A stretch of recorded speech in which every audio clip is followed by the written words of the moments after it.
So that's the funny Rabbi thing. did not anymore. It says, Him and what is some that? sailor who's a guy, both of them were seen as not fun enough to come to the island.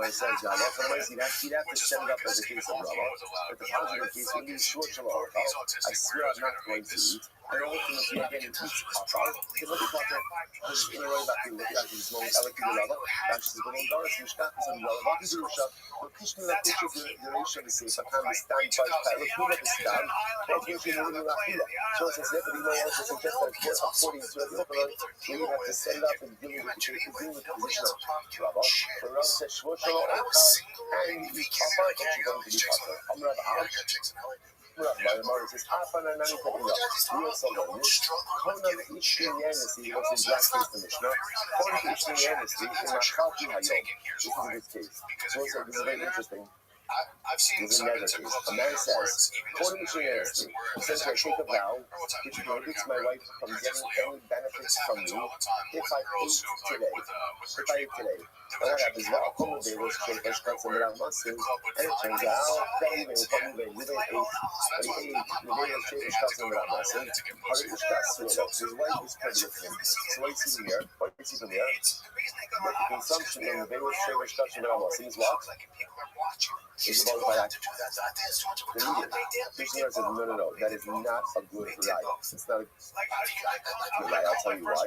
Hockey has the hustle, people when they call it hustle, the hustle style. Let's remember again. Remember how that case works. See, that case is a little bit different. Because what's happening over here? This is a retrospective statement. What is the man saying? My wife is prohibited from getting any benefit from me if I age in Davis shape of Scots that I must say. Turns out that what? So you mentioned the fact that he aged gave it the name Hara of the Hazmi Shaba since he aged originally, and then he took this shua of a days, Kashuve Akshive, that shows ultimately again that what? That for him, this is considered to be a bona fide food. But since he already ate it, he's already ate it, clearly he got it with the sense of Kashivas. The half of it over here, he Akshive, who ultimately says, since in our case it's a prospective shua, so we say that he endows it with a sense of Kashivas. Incredible. Alright, so it looks like, so therefore, bottom line, what we're really left with over here is this fundamental machlokes of Yochanan and Rish Lakish about how to understand the case of Mishnah. Now, we're going to go on smoke, but what I want to tell you is, so that machlokes still remains, with the pivoting a little bit, having to kind of align with the additional Rabbi, that really the Shloshima Okal is leading the first one, it's one of the effects of the consumption, but in the Davis, the shape was generally considered to be 6 seconds. In other words, reading my opinion ends up with by saying like this. There's a tip between foods that are what we'll call materially inedible or halachically inedible. If you were like some famous actor and you show up with a top model who happened to have been 16, So now it's suggesting that potentially it's really two different things. There's materially inedible, which again, if you eat that as ritual okal, you will be potter. Versus things that are halakhically inedible, which they could still be liability for. Okay, so what I do want to point out is something very interesting, which is both the Yochanan and Rish Lakish provide us with very important pieces of information. So for example, we said you have Rish Lakish already. So for example, generally the halacha is, if I take a shua, and I say, because we're going to transition to a little bit of a different case in just a moment, but if I take a shua, actually, okay, let me say this right. If I take a shua, that's a shua okal, and I eat the Davis Shefer Shkatzim B'Ramasim, sure we're going to be puzzled. I'm going to be puzzled. Why? Because the concept of Mushla Ba'obed, I'm already under oath not to eat these items. However, again, it's very important to understand the shear of Israel by Nevelos and Shofer. Again, Shkatzim and Ramasim are a little bit different, right? Because remember, again, you get out creepy chlorine from this insect, you're tired to eating much less than these items. What is that called? There we go. Right, so again, so even if we just, so let's just keep focusing on the Nevelos just a moment. Technically speaking, if I take a shua not to eat, and I eat Nevelos, technically speaking, I'm not liable for that because I'm already eating Shua. However, if I go and I swear not to eat passive shield. Right? I swear not to eat even a mashu, even a minute amount of nevela. That shvua works. That shvua works because that's a new isser that does not exist right now. So that's your substitution idea. And that idea was very important, and that in fact is halacha l'maisa for us. Similarly with Rabbi about Isser Kola. Now that's what we're going to get into now, so I'm not going to focus on that. We're going to use this side. But this concept of you can take the shvua, and as long as it develops upon something permitted, it can also technically develop upon something prohibited. That's going to be true as well. So let's jump into that now. Says the Gemara. Amrava. Here we go. We'll say Chapter 24, these second line down. Amrava. My time of the man is the Isser Kola. So let's go back to this, right? So we're opening to Isser Kola. Isser Kola. Shvua she'ini okar chaplukin, and the velas trepas shtas and bramos. So that the Yochanan introduced us to this. And what's the logic? That's weird, right? Since the shvua revolves upon the permitted item, it also revolves upon the permitted item. You know what? The permitted item is what?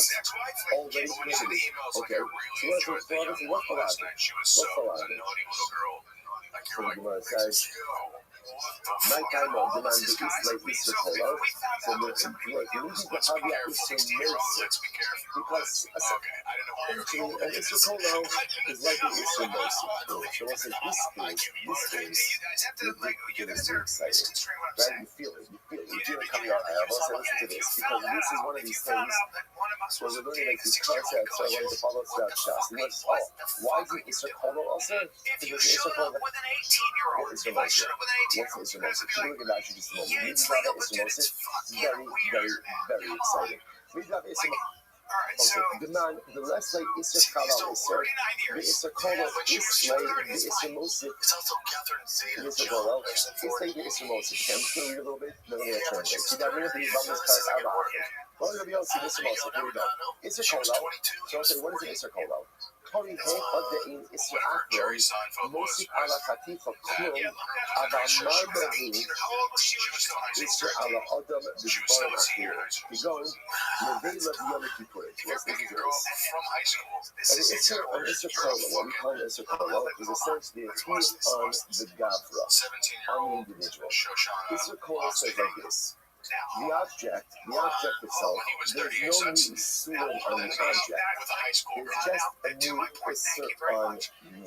So the type of example the Gemara wants to give about this, or the Rashi is like Nevela on Yom Kippur. Right? Okay, imagine for a moment, you have a heaping plate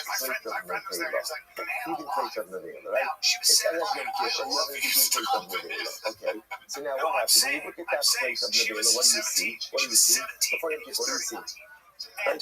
Something Nevela, right? And again, which is an Isur D'Oraisa. Now, Yom Kippur comes.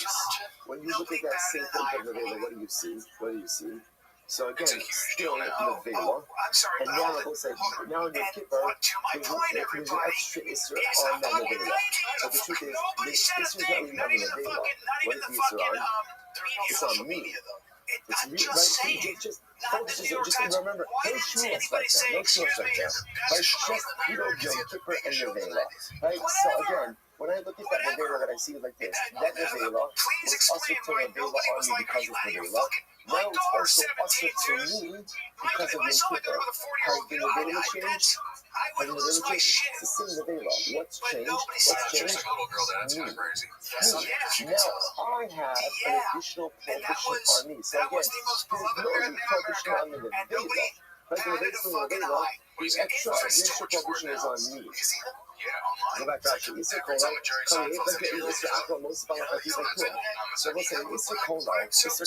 type of Isser where the prohibited object has not changed. It still remains awesome. So what's changed over here? What's changed is me. Right? I now have additional prohibitions. Keep going. The Lord Father Asr Allah Ba'ila Ba'ila Ba'asur Yimshul Nevela Yimsa Shalom Hosis Allah Isser Akron Klum. So we'll say, so again, that's Isser Kolav. Isser Kolav means there's an additional layer of Isser, not upon the Chetza, not on the object, but upon the Gabra, upon the person, right? You have the Yom Kippur. So Kippur comes, there's no additional layer of Isser on the Nevela, but me beforehand, I was just a Jew who can't be Nevela. Now comes Yom Kippur, I'm a Jew who can't be Nevela, and also can't eat on Yom Kippur. So there's an extra layer of prohibition, but it's on the Gabra, not on the Chetza. That's different than Isser Mosif. Watch this. It was about Riba, the Gemara says, Shalosif ala Isser Akol, about Riba Sura ala Adam La'osem B'Kol Yeshua Olam, Ba'minon, Nido Dechal Yom Kippurim ala Adam, La'asem B'Shar Ofrim, Mishum Yom Kippurim, Kolam Nami Es Hanavela, Imam Es Chai Mishum Yom Kippurim. So we'll say what we'll say is like this. Now we can say Isser Kolam says like this. So Kola will say that the same way that I am not allowed to eat anything, even prohibited foods on Yom Kippur, so to again the prohibition of Yom Kippur, even upon the Bela, to make it ascertain as well. And therefore, if I eat the Bela, what Isser Kola will say is like this. Isser Kola will say, you know, the Bela is prohibited to beforehand, but since Yom Kippur is more expensive, Yom Kippur is Kola, it includes everything, therefore it includes the Bela.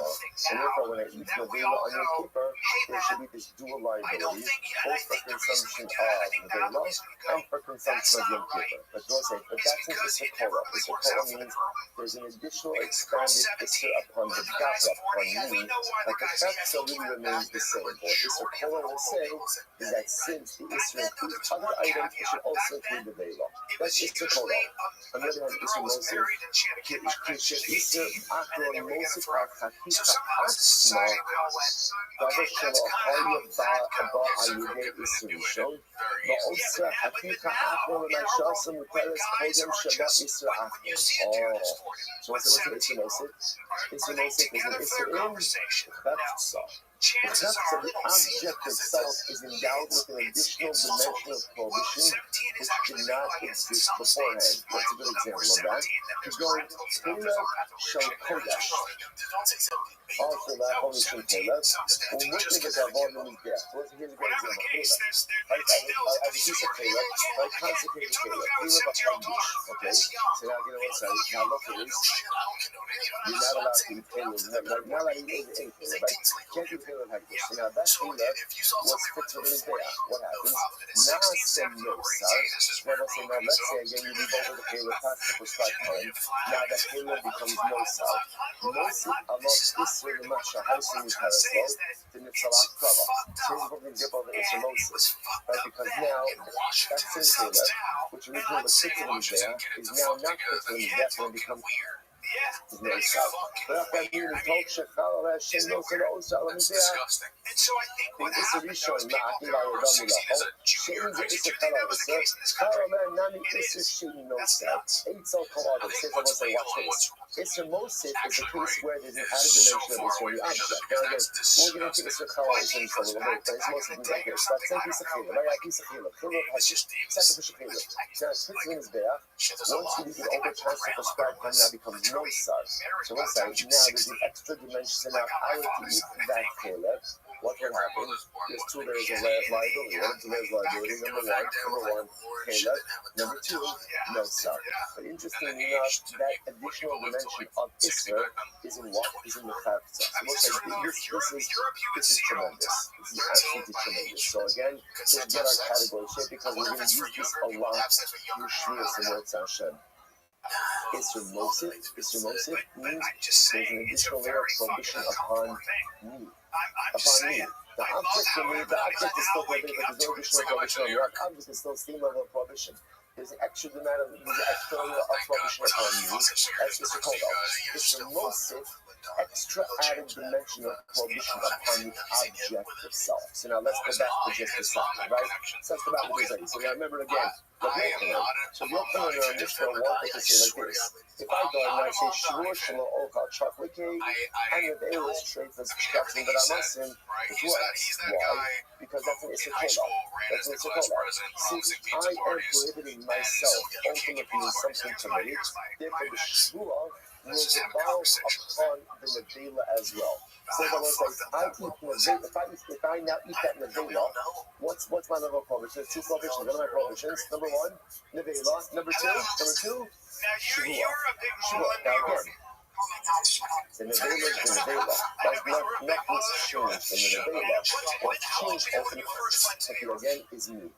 I added extra so beforehand, before the shvuah, the nevela was only usher to me as nevela.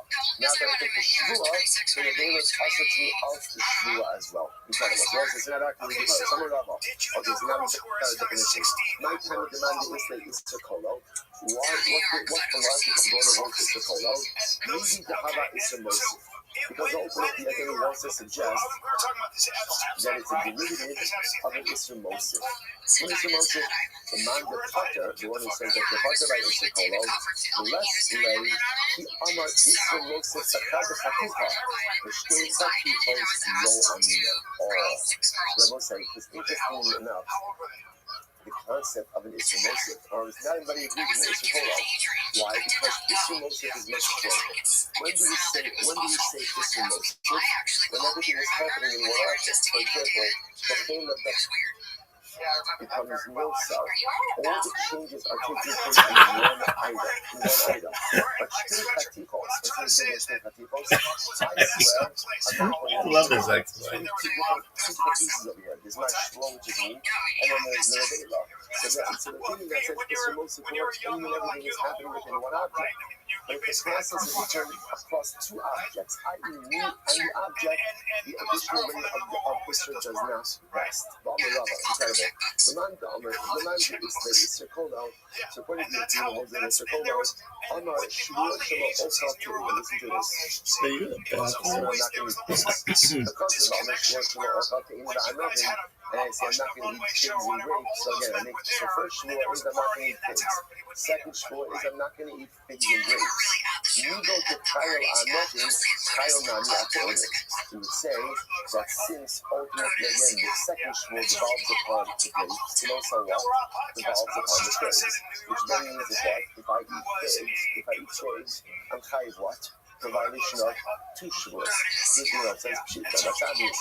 Now to Mojo of Isra Abane Ilak Amina. Isra Abane Asolani. I'm at a process even in Mr. Kolo. Maybe any of the Mr. Kolo will lost. When the secondary Isra revolves upon the object by itself. Like it was like we saw before, for example, again by a skipper. When people comes on its own. And maybe I generated you don't say this before. I'm actually on that even with a self-generated prohibition, you can still say it's a call. Like it's going to say. So it's going to find out over here. So we're not resolving this today, right? That's not our goal. Our goal for today is not have answers. Sometimes in life you must content yourself with not having answers. The importance you sowed in life.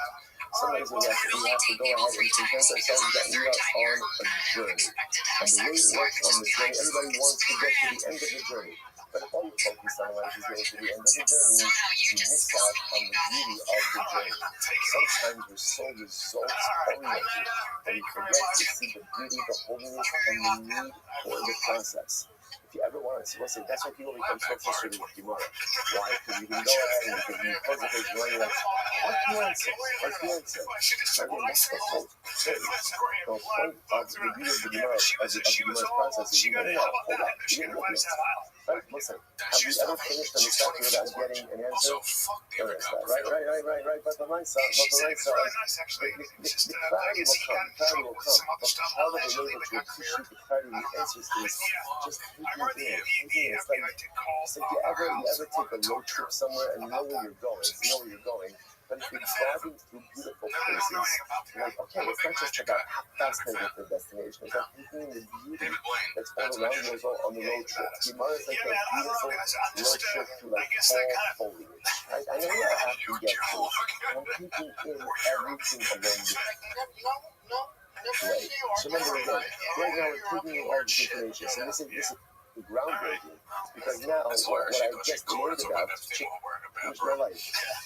What I just learned about is Isser Kolo and Isser Mosif. Now, what I'm going to do with these constructs, I do accept these constructs. That remains to be seen.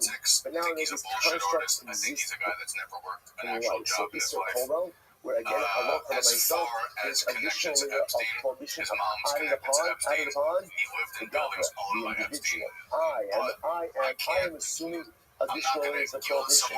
So we'll say, so again, that was paradigmatic example of that, Nevela on Yom Kippur. Right, so Nevela on Yom Kippur. So we'll say, so if I eat Nevela on Yom Kippur, what is my liability? So again, if you adopt the concept of the Sukkot, so it could very well be that I'm fighting both for Nevela as well as for consumption of Yom Kippur. Because again, these prohibitions on Nevela is the same. But then it's what's not the same? I will say, what's not the same? What's not the same? Me. I'm not the same. Isser Mosif, interestingly enough, says the Gavra is the same. But rather, again, what's changed? The Chetza. Example of that, Nevela that becomes Nosar. Fila that becomes Nosar. Gavra is the same, but now ultimately, again, the Chetza. So let's say, just as an aside, also, these categories are tremendous metaphors for life as well. Right? That sometimes in life, I'm an Isser Mosif. It doesn't sound so good, right?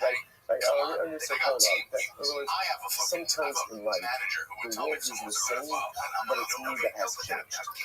Right? And then sometimes, again, I'm holding in the status of an Isser Mosif, where I'm the same, circumstances have changed. So much of life is knowing what category you're in. Right? Is it me who changed and the world has stayed the same? Or it's the world that stayed the same as me? So sometimes people just have to understand where they're heading in order to be able to process what it is that's going on. Okay, here we go. That's the thing. So let's say that again, Lamaisa, just keep in mind those two categories. We're going to come back. We're not finished. Masir Rabbi is up. We'll say, just keeps getting better. Just because it's great. Masir Rabbi brings it up. Each Okalakila Achas, the Chayiv Allah Avochatos Va'ashalah. That's pretty wild. Let's say, so a person can eat in one thing, and the Chayiv ultimately again, 4 Chakas offerings and 1 Asham. So let's say, even before we go on, what's the Mr. Haskell of this? Let's say, one act of consumption, the act of quickly. What's the Mr. Haskell? The Mr. Haskell is sometimes you can do something so small and fundamentally change the trajectory of your life. Very often, major life change doesn't happen as a result of major dynamic life activity. Sometimes even the smallest decisions, the smallest actions can go on and change your result. He's about something like this type of part that you do not have this. But that's I think it's Rabbi. Like Rabbi says, Nish Kana Olamo B'Shah Ahas. A person could go ahead and acquire, literally again, B'Kona Olamo, acquire his world, whether that's endow meaning into this world, right, or endow meaning, or B'Kona Chelik Nolam Haba, B'Shah Ahas, which we usually translate to mean that a person could give meaning to his entire life in one moment. I think in Bashan and Kaddish Rabbi Salvich, both say the same idea. If you look at that word Shah, so we often translate Shah as a moment. If you go back to Chumash Blessed, you guys go back to Chumash Bereshis, what does the pasuk say by Kayin and Hadal? Ve'el Kayin ve'el Minchasal lo Shah. Lo Shah. So there it says that when Kain offered up his carbon, it says that Hashem did not Shah. What does Shah mean? Shah means turn. HaKadosh Baruch Hu did not turn his attention to Kain and his carbon. This is like the Baal Shem Tov HaKadosh. What does it mean? Yishkanallah the Shah Achas. Sometimes you just make a little turn. You just make a little pivot. You just make a little adjustment in your life. And everything fundamentally changes. Sometimes you don't have to make big pivots or big changes. One little movement, one little pivot, one little change can make a dramatic difference. That's our Gemara. This is the negative. Right? Sometimes you eat one little wrong thing. And what happens? Okay, but so what's the case? What's the case? What's the case? So as I said, ultimately, again, it means, right, someone who is coming, listen to this, someone who's coming and eats chalev that was no sar from Hegdish on Yom Kippur. Okay, so you guys got a lot of problems. Let's say, but again, so what happens? So here's the breakdown, right? If you look at Rashi, Tami Shachal Chaleb, it's 4 lines down into the white lines of Rashi. Tami Shachal Chaleb, Chayiv Mishum Chaleb. So first of all, you're Chaleb because you're eating Chaleb, right? Forbidden fat. That's number one. Umishum no sar. Number two is no sar. Umishum Yom Kippurim, and it's Yom Kippur. Umishum Tami Shachal Chaleb, and you also Tamei. Right, so that's 4 right there. That's 4 right there, right? Chaleb, no sar, Yom Kippur, and Tamei. Hari Arba Chatos, Va'asham Echad. What's the Asham? Me'ilah. Me'ilah, because remember again, you ate something consecrated. So let's say, so that's our 4 Chatos and 1 Asham, right? From one act of eating. Rabbi Meir Omer, Akim Haisa Shabbos, Voltzio Chayiv. Okay. Rabbi Meir says, by the way, and if it was Shabbos, and you took the piece of Chaleb out from Rosh Hashanah to put Sharadim, that's another chiyuv. Here's the Gemara says, Amrlo, come on, it's ridiculous. Amrlo, Eino Min Hashem. They said to me, no, that's not what we're looking for. In other words, what we're looking for is multiple levels of liability that stem from the same act of consumption. Right? Because obviously, if you just want to pile on Isurim, you could do that. He was also wearing, Shatnez Bekesha, whatever. You could even go ahead. You could go ahead and he was bowling there, but while he was doing this also, so very talented guy, right? So the nice again, so you can't do that. That's what we're looking for. We're looking for multiplicity of prohibition that stems from the same exact act. So this is one act of consumption which generates multiple layers of liability. Then Isa, let's see, 1 second. If what we said was true, right now, if what we said was true before, the Gemara says, then Isa, Rashi says, if you hold the Isra Kolel, then the truth is you should be able to add on another prohibition here. What's the other prohibition? Isa, Mishkach Chamesh. There only should be 5 katos. How so? Kigon Shamar Shvua Shelo Ochal Tmorim Dechelim. And if you say Isra Kolel, then the truth is there is a way to go ahead and generate another prohibition. How so? That before this guy, was tamei and ate the chalev of nosar on Yom Kippur, he made a shvua. What's the shvua? I swear I'm not going to eat dates and chalev. Now I will say we should say migut chayil atmarim chayli nami achalev. And therefore again, Isser Kolo says since the shvua devolves upon the tmarim, the dates, it also devolves upon the chalev. Therefore, when this guy eats the chalev, that's no sir. On Yom Kippur, any stomach, you should also be chayiv for what? Violation of the shvua, which would then make it incur what? A 5th layer of liability. So why not add that in? And that's all from the same act of consumption. But I said, no. Hikatani Isra B'Me'ilo. Isra B'Me'atz will look at that. No, we're only talking about prohibitions that occur on their own, not prohibitions that are generated by an individual.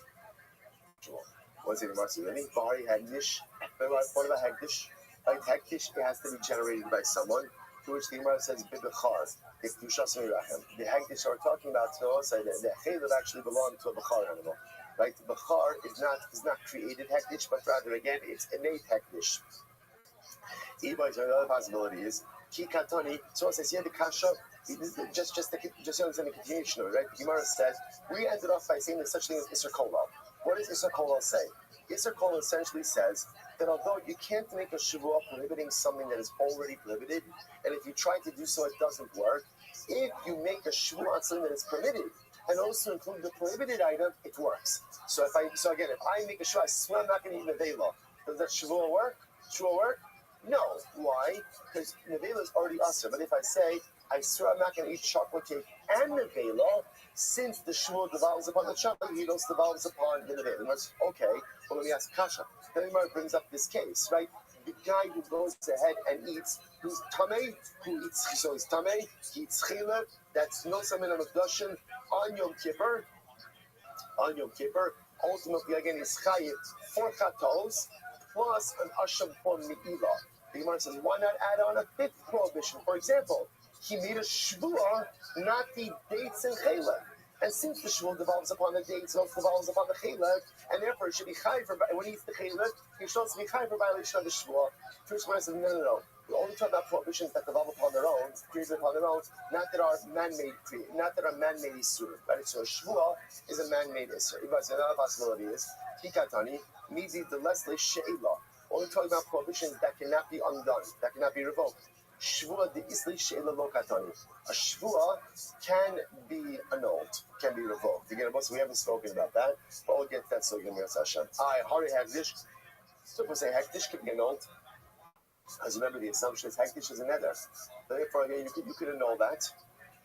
Half minon the bechar. We already said we're dealing with the case of bechar. So Rabbi said bechar is kedusha semeirachem, and therefore can't be annulled. Even by another possibility is kikatani carbon kavua. Furthermore, again, I will say we're only talking about liabilities which generate a defined carbonic obligation. Carbon only be already. I must say again, what do you get for violation of a shvua? Carbon only be already. Not talking about those type of carbonos. Hari tami shakalas hakodesh. What about the guy who's tami reads kodesh? The carbon only be already too. He gets carbon only be already. So you see, we are including that type of carbon. Versus binasi. We're talking about a nasi. Rabbi Eliezer, the Amar nasi may be a seer. Well, so we haven't learned this either yet, but apparently a nasi who goes ahead and eats, who's tamei, who eats kagdish, doesn't bring a carbon over the yored, rather he brings a fixed carbon. Okay? Rashi says, kikatani, we're talking about kind of prohibitions that what? Midi de chayla kishir. We're talking about prohibitions that are governed by a shear. Shvua de chayla pachas mikashir. Now let's say about a shvua. Remember again, you could prohibit something even less than a shear. Look at we're not including. Marcy, really? Hari hekdish. Hekdish devolves upon even less than a kizayis. You're right. You saw this on Friday. So hekdish doesn't have a shear kizayis, but it does have a different shear. What's the shear for hekdish? Hava'iner shavet pruta. Ravashi me'avira amra b'zira kikatani. The only type of prohibitions we are including are what? Zidono kares. Those are not prohibitions whose intentional violation is kares. Zidono lav lo katani. But something whose intentional violation is lav. For example, by a shua. So this is what says. Remember again, our question is, if you talk about this guy who's high for multiple liabilities, why not add in a case over there of shvua also? So we're just explaining why we're not including shvua. Because again, we're only talking about cases where intentional violation is a fee of kares. By shvua, intentional violation of your shvua is what? Is a lav. Gemara says, "V'hari asham is a dono lav." What about the case of asham, which is only brought for a case of lav? The katani, and it's included. To which the Gemara says, "Top of chafei." So the Gemara is coming out. Rabina Amar ki katani midi dechay top of chafei midi dechayo amidi debarachiluhu. So Rabina says we're only talking about prohibitions that devolve upon food items. Shvua. The chayvi amidi de la barachiluhu lo katani. But a shvua that could even devolve upon non-food items we don't include. Bahari hekdish the chayil namia itzin ba'avonim. But hekdish could devolve upon even wood and stones as well. Ella ki katani midi de chayil amidi de ispe mishasha. Rather, I will say, interestingly enough, the prohibitions included in this case, right? The guy who does one act of consumption and is high for multiple things, but we're talking about prohibitions that devolve upon something that has substance. Like midi de ispe mishasha. Shvua, the chayla amidi de lespe mishasha, but a shvua which ultimately again devolves upon things which do not have substance. I must say that what does it mean? We haven't gotten to this case yet, but we will keep going. She'ishan v'shelo ishan. Well, so let's say a person makes a shvua to sleep or not to sleep. So what do you see from here? That a shvua could devolve upon cases even where there is no substance to the item you are swearing about. Bottom line, just to understand, why was this case brought up here? This case was only brought up here to challenge the concept of Isser Kola, right? In the previous sugya, we established the concept of an Isser Kola, which means that although you can't take a shvua to prohibit something which is already prohibited, but if you take a shvua which prohibits something permitted, it could devolve upon the prohibited item as well. So once again, if I swear I'm not going to go ahead and eat nevela, such an oath is meaningless and doesn't take effect. If, however, I go ahead and I swear that I'm not going to eat chocolate cake and nevela, that does work. The Gemara then brings up the case of a guy who, through one act, creates simultaneous liability. Who is he? He's the tamei who went ahead and ate, who ate chelev that's no sar of hektish on Yom Kippur. So right there, four chatos and one asham for me'ilah. The Gemara says, why not add on a fifth? What's the fifth? This same guy before Yom Kippur made a shvua. What was the shvua? I swear I'm not going to eat. I'm not going to eat tamarim and chelev. And say the same way that halacha l'maisa, the Shvuah devolves upon the Torah also devolves upon the Chiluk. Therefore, when he eats Chiluk, he's also chayav for violating his Shvuah. To which the Gemara says, bottom line, only talking about prohibitions that devolve upon items that have substance. But since Shvuah devolves upon item that doesn't have substance, even like sleep, therefore it's not included in this category. I will say, what a day. Shkoyach, everyone.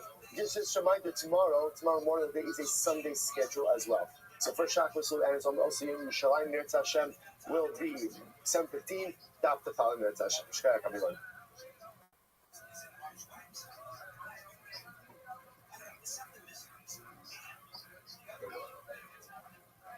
All right, everyone, have a great day, everyone.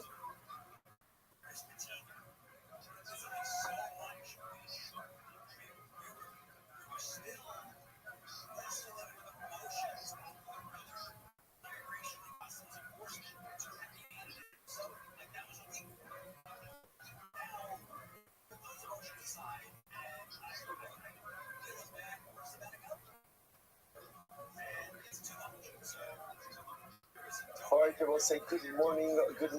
Let us begin by thanking all of our sponsors for this morning's share. To thank our annual commentary sponsor, Pilsner Shkoch Yisrael, for dedicating all the Sherman Drushos of this year as a zichus from Soros Tolos for Am Yisrael.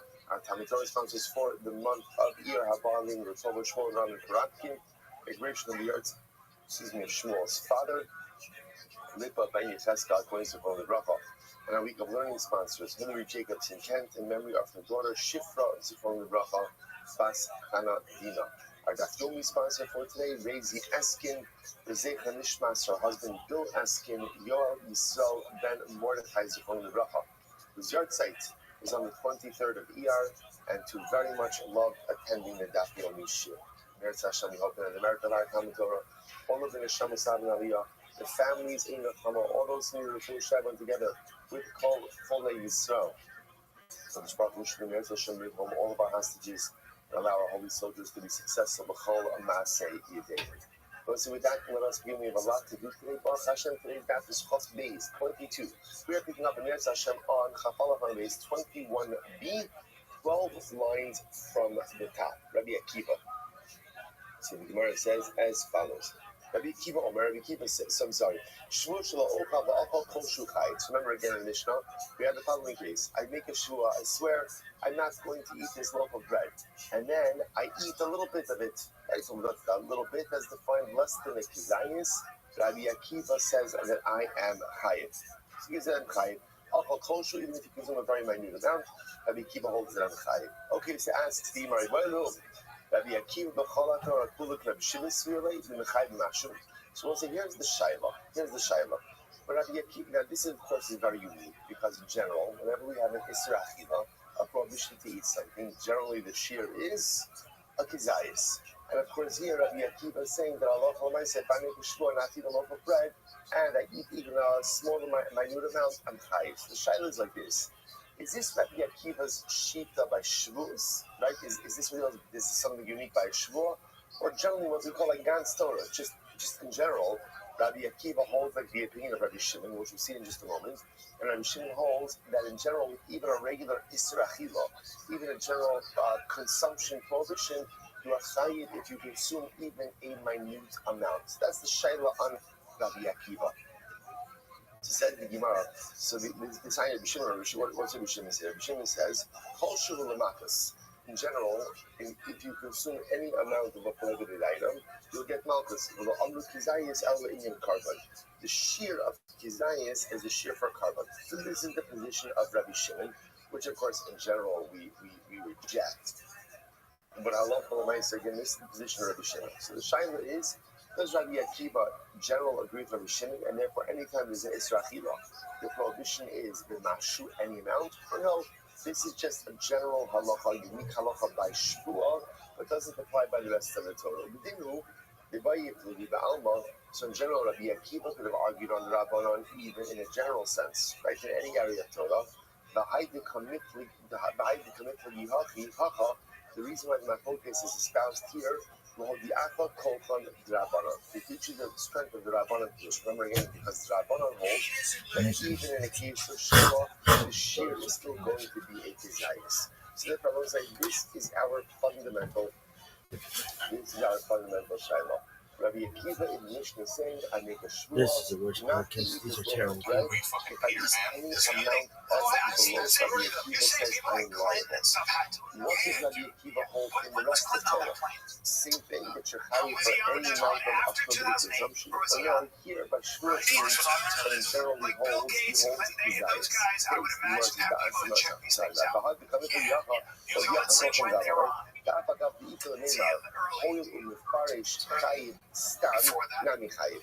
So perhaps over here, perhaps Rabbi Akiva argues really in the entire Torah. And the reason why I love when I say it's mentioned over here is that to highlight to us the strength of the Rabbanon. Unless of course you go and listen to desires. Now let's read.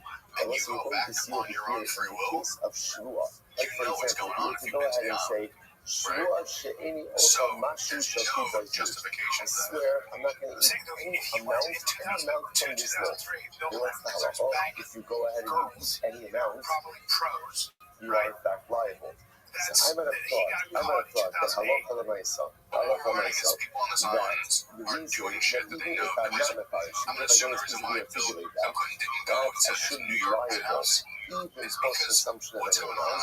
And that's different, but I want to say that that's not the case. I want to say, in general, if you make a shvuah not to eat something, the shear is going to be your desires. If you go ahead and you say, I swear not to eat any amount, then liability rests upon any amount. So perhaps just come to highlight the strength of that particular position. Okay, or perhaps the Amos Rabbanon struggle, maybe in general, Rabbi Akiva holds it to Rabbanon means that throughout the rest of the Torah, whatever there is in Isra Achila is always a desires. So Ha'cha Hainu Taima, Hainu Mefarish Kaid, Stam Nami Kaid. And here, Rabbi Akiva holds it a different thing. So I don't say, so I'm going to keep this idea. In general, Rabbi Akiva holds that Isra Achila is a desires. So why in Shvuah should you be chayiv if you consume even a minute amount? The logic I have is as follows. Since in a case of Shvuah, there is the ability to go ahead and prohibit even a mashu, perhaps what that does is that tells you all cases of Shvuah, by definition, are Isser Mashu. That's the logic. Since there is a construct where Mashu could become, or even a minute amount could become prohibited, perhaps that becomes our default setting in any case of Shvuah which prohibits consumption. Okay, so this is our Shiloh. Tashma, such analysis. So again, let's take what we know. What do we know? We know that by Shvuah, Rabbi Akiva holds that if I swear not to eat this thing from bread and what's halacha, if I consume even a mashu, any amount, I am liable. What's our Shiloh? Is this Rabbi Akiva's unique position by Shvuah, that by the rest of Torah he agrees that the shear is a desire? Or perhaps no, he also said he shouldn't even by the rest of Torah, and in general, any prohibition of consumption is a mashu. All you need to consume is a minute amount from Malchus. So it comes to Zionist comes out to really poor combined liability. That's our Shiloh. So let's analyze the Tashma. Normally Rabbi Akiva, they said in the Mishnah, this is now recording the actual conversation of the Mishnah. So Rabbi Akiva, Hecha Matzim Ba'ocha Kolshenu, Shuchayiv Shizeh So it's Rabbi Akiva in the Mishnah, Rabbi Akiva. What do you mean that Shuchayiv for Mashu Shvuah? After where in the rest of Torah do you ever find a case where you're chayiv for consuming a minute amount? Which you might see in the Mishnah. That is Rabbi Akiva will be held as a sin in the entire Torah. Leila Lehu, the Torah HaTorah to be Rabbi Akiva Shvuah. And for you, Rabbi Akiva should have said, Rabbi Akiva held us as a sin. Rabbi Akiva said, what are you talking about? I hold this way in the entire Torah. This is my position. I hold it very good. I hold it very good. Like Rabbi Shimon held it very general. And you just take the master with any Isra Achila. So if you're ready to be very good at really, Rabbi Akiva ultimately is addressing his words to the position of Rabbi outside. He's saying this. This is you, the Holocaust for the Jewish But he was like, if you're asking me, that I hold like Rabbi Shimon the entire Torah, and therefore every Isra Achila is an Isra b'mashu, any amount. However, the Gemara says, So what's your take on this? My take is really powerful people from all over the world. It's not even just the U.S. thing. It's the elite of the elite. Like the people that said Pizzagate was bullshit. Like those people. Like I used to call them crazy because I used to be like, oh, what a fucking. I was like, because I love a good conspiracy. But when I would hear things like that, I would be like, okay, that's people taking things to a crazy extent. Now I'm like, dude, there's proof of it in the emails. Like these people who are at the top level, these people, these circles talk. They know each other, right? So there's the billionaires, especially when they're pedophiles. They have surveillance cameras. If you're seeing these kids, then you find other people whose taste is kids. And it's weird that it's a lot of these really powerful people. And it happens on all different levels. It starts out. I haven't followed this. My question is, how many names are attached to? So what's the rating for these? So you have another. I mean, so another That's what I'm saying.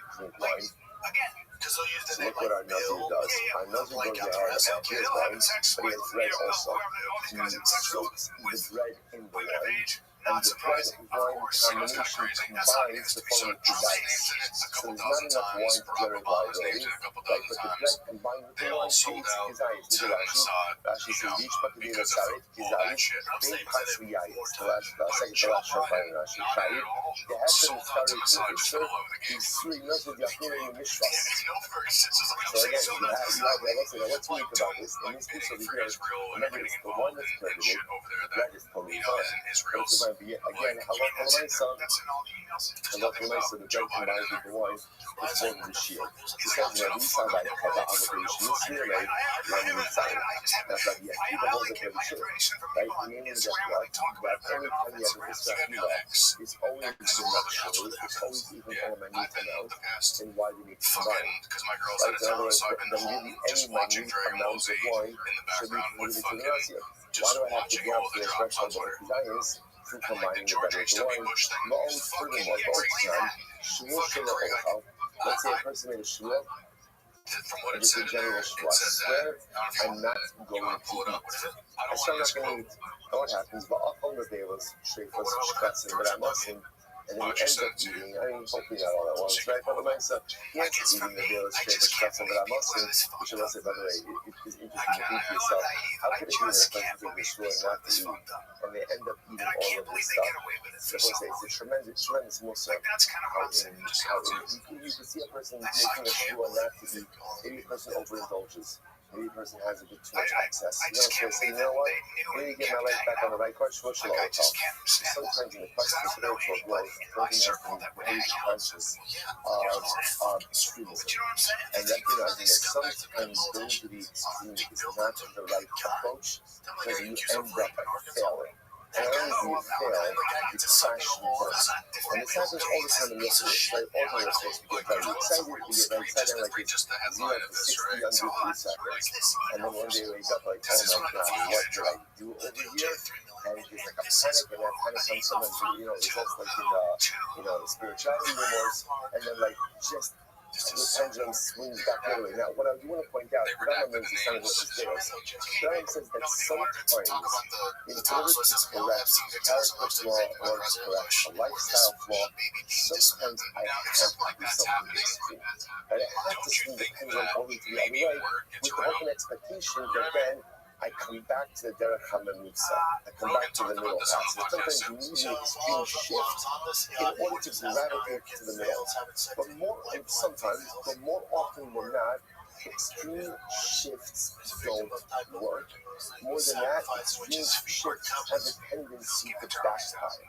So incredibly enough, like in this case right here, this guy making a social ohal, and then what happens? He eats shkatzim, Muslim, the veilus, and shit. That's just tremendous musasco. And anyway, we're back to the halacha of this. So that guy takes a shmur not to eat anything, and then he ends up eating the veilus, straight for shkatzim, but Muslim, chayiv. Ultimately, again, he's going to be chayiv. He's going to be chayiv. Rashi says, we're going to cover shmur. Rabbi Shimon told her. Rabbi Shimon says that you're potter, and they both say, why does Rabbi Shimon say that you're potter? Take a look at Rashi, first one line of Rashi. Rabbi Shimon told her, Shemushra va'omer nehar Sinai ala nevelos, ve'i shmur chala al mitzvah. So we're going to see, we've referenced this concept many times, but haven't actually seen the sugya yet, which is as follows. The concept of mushmak ba'omed. If you take a shua on something that you are already obligated to do or not to do, that shua essentially is meaningless. So therefore, the Shimon will say, if I take a shua not to eat, and I end up eating non-kosher items, those are items, but since I'm not chayiv, I'm chayiv for consumption of non-kosher items. What am I not chayiv for? Violation of my shua. Why? Because my shua never devolved upon those items. Why not? Because I was already adjured. I was already obligated in that. So a shua cannot devolve upon something you are already obligated to do. So Rabbi Shimon says, ultimately, again, listen, you want to the similar concept is, and that I think is a legal term for this. Like if, imagine for a moment, someone's a missing person. Somebody puts up a reward, $250,000 if you help find a missing person. And a police officer finds the missing person, and that the halacha is that the police officer is not entitled to the reward. Right? Why? Because like it's mushva ba'omed, like it's his job. That's not technical for mushva ba'omed. But again, it's the same. So if you're already obligated to do something, then halacha l'maisa, the external process doesn't devolve upon you. So therefore, again, I take a shua not to eat. If I eat shpatza b'ramas, I'm chayiv. I want to be clear. I'm chayiv for violating a law of eating non-kosher items, but I'm not chayiv for violating my shua because my shua never devolved upon those items. Okay, the Gemara says as follows. The Gemara says, "V'adin anba." But we say why? Am I chayiv? Rabbi Shimon. Why does Rabbi Shimon say it's chayiv? Mushva me'ar sinai. You're already obligated not to eat these items from Har Sinai.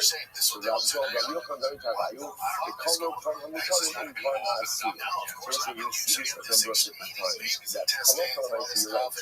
Had a person just said, I swear not to eat, the way was trickles shkatzim v'ramasim, such a shua would be essentially meaningless. Because again, I'm always ready not to eat those items. However, if someone calls up to a kola, which means, or yisakola, which means that halacha l'maisa, it has other permitted items, so then the shua can revolve even upon prohibited items. So since when I say shloshel or what am I including in that? All foods, including what? Permitted foods. So it's saying once the shua to devolve upon permitted foods, it can also go ahead and devolve upon prohibited items as well. Rashi says over here, the Torah is right in the other second one,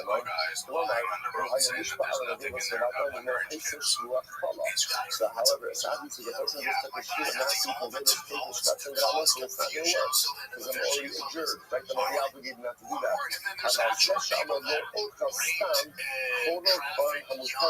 So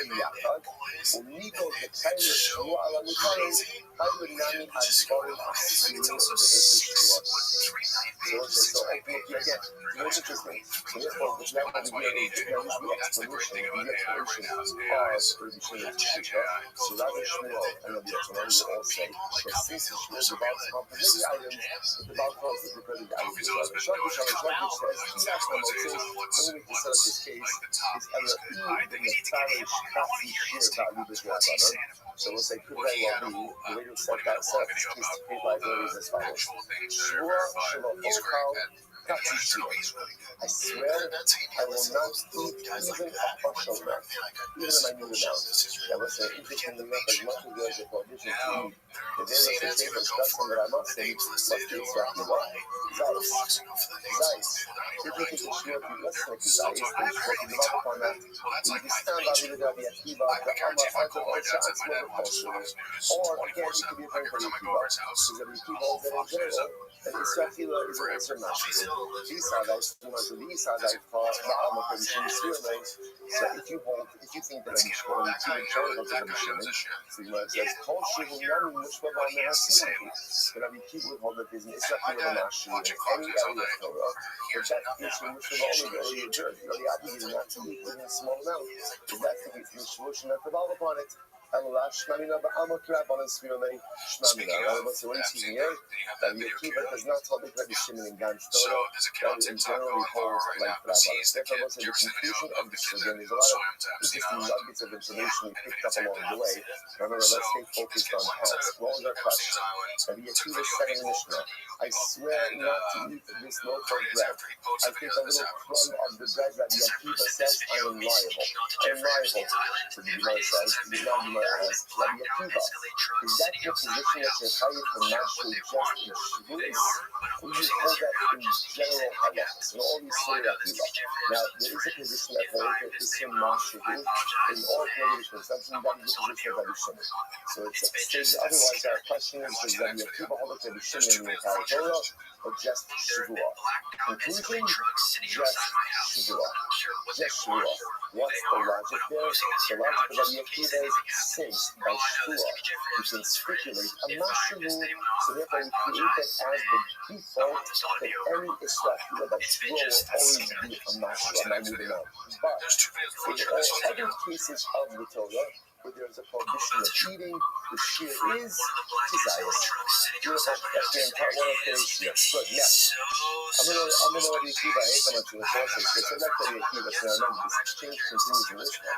So in this case, Rabbi Akiva, how could it be that you're chayv for a Mashavu? Rabbi Akiva goes back and says to them, listen, February, Shavuot is fundamentally different than anything else. Why? He said, where else can we find in the Dabar than the maybe carbon? Where else do we go and see that there's carbonic liability for speech? Generally, carbonic liability comes as a result of what? Action. Where do you see that there's carbonic liability for speech? So what Rabbi Akiva was trying to point out, Shavuot is fundamentally different than other things in the Torah. So the Gemara says it's down below. Below is not true. I'm sorry. Rabbi Akiva said actually his Russian was, I'm sorry, he said, before I get to Rabbi Akiva, I'm sorry, they said, but I want to say back to Rabbi Akiva, where do you ever find that there is liability for consumption of a minute amount of prohibited substance? Now the Gemara says, no, below, party them on, what about an ant? I want to say back to Ramakis days. Like, what about an ant? You can sue an ant, then halachah again. Halachah which is a tiny item, you tie it, which must be limited by itself there, very shiny, so very good. So therefore, it's its own self-contained entity. So because of that, because it's a creation, a fully formed creation, therefore it has a Hashivas, even though it's very small. But how do you have wish? What about how wish? Once it actually says that a height, the foreign different letter, should be sky in the middle of Shavakuta, or the level of Mikhaïs. Again, if we can take this and we misuse it, Mikhaïs and misuse, even if it's less than its desires. Which we might say that's true, but how about we show the Kuta? There's a different shear. Like the shear for Yehila, the shear for Yehila is going to be a Kuka's worth of use. I have a high of five. What about the five? Unless we teach the five, where a person says, Shmuel She'en Otar Kuka's use are not sure what you don't do. I explicitly said, I'm not going to eat them, I need to know. So again, you see where there's a tradition about giving them on the now. It's not the word on the five, it's not the very the five is different with the five of like Daya. Right? And when you articulate something, so articulation makes it like an air, makes it like a fully formed entity. For how you are, those are interesting. What about the case of dirt? So look at that, that's what it is. However, the words for no alcohol, person swears, I will not eat dirt. I won't eat dirt, take a sakadat, but the person below about Hilo, the shaykh fish, the hypoculture, most of the person says I swear I won't eat dirt. The assumption is the shear is not a desire. That's what we're assuming. But the shear ultimately is, the shear ultimately is the hypoculture, which the Gemara says, Abari Afar, Ella, top of my face, Ella Tisha, the body rather go ahead and explain this based on Mishnah. What happened? I should say, the Gemara says, Shmuel Ochal, Ba'achal Afar, the Kama. Just listen to this. So the Gemara says, never asked, if a person takes this, I swear I'm not going to eat dirt. I'm sorry, Shmuel Ochal, excuse me. I swear I'm not going to eat. That's the Shmuel. I swear I'm not going to eat. Ba'achal Afar, I will eat dirt.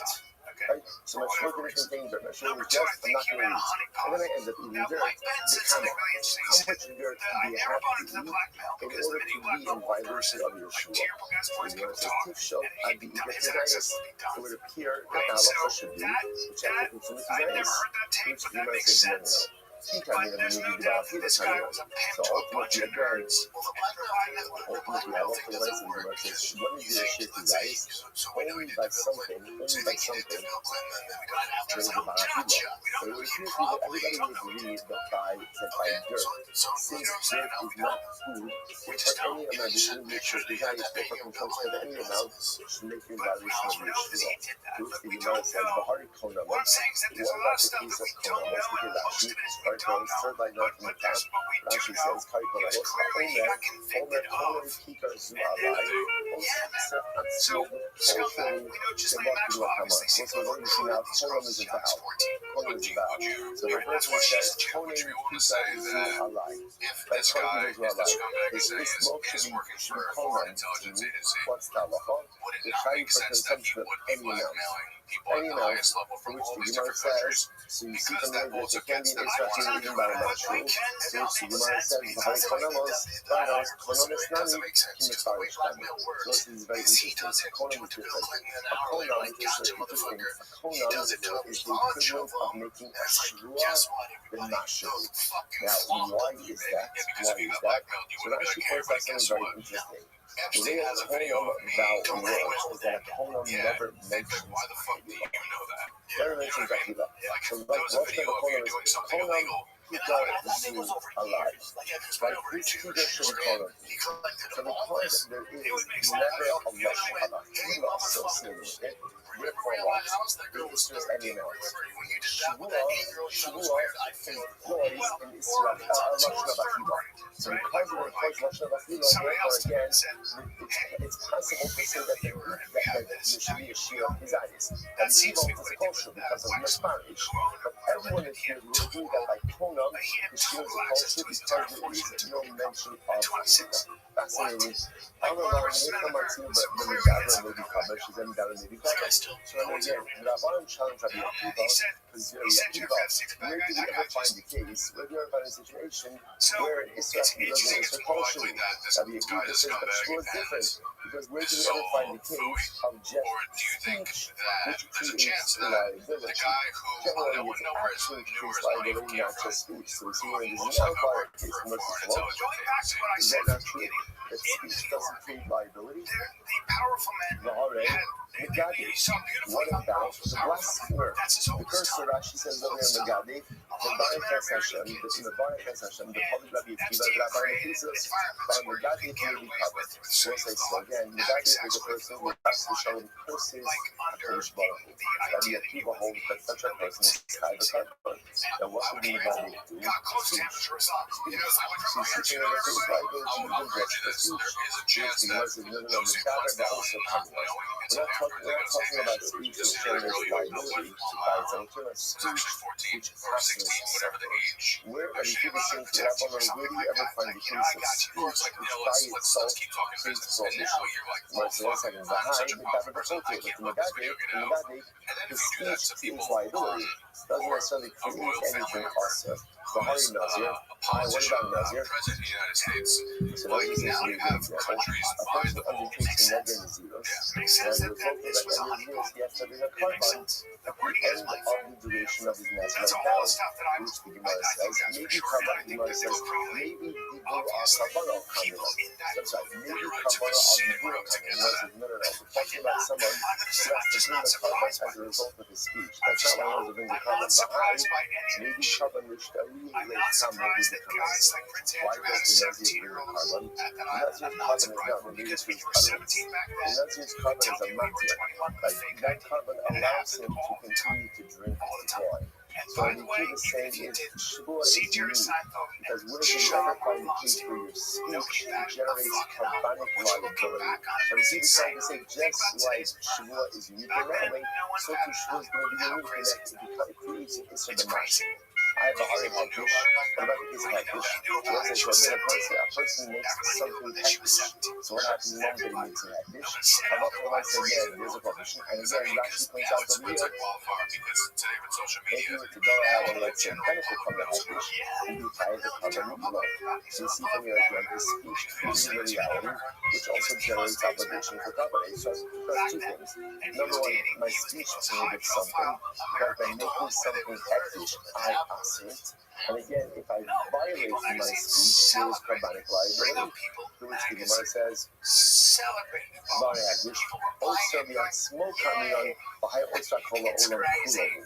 So it says different hektish different apply. We're looking for a case where your speech creates prohibition, but only for you. In the case of hektish, we need something hektish, so it makes it usher for everyone. So it's not a similar case. Hari Konamos, what about the case of Konam?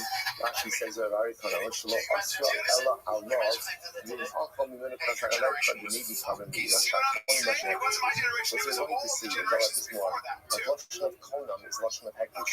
So what about a Konam? I go ahead and say, Konam keepers who are lying. So again, there's a case of speech, which creates Korban, which creates Isser, and there's also creates Korban liability, to which the Gemara says, so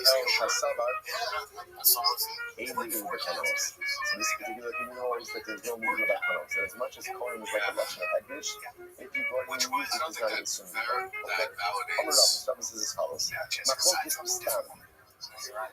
Machlok is Stam. About the Mefarish, Giving HaKol B'Chol. So this is Rabbi comes along. Now, we're looking back a little bit from Machlok is Rabbi Kiva and Rabbi before, right? So let's go through this. I say, Shua Shalom Ochak Kikansu. I swear that I will not eat this loaf of bread.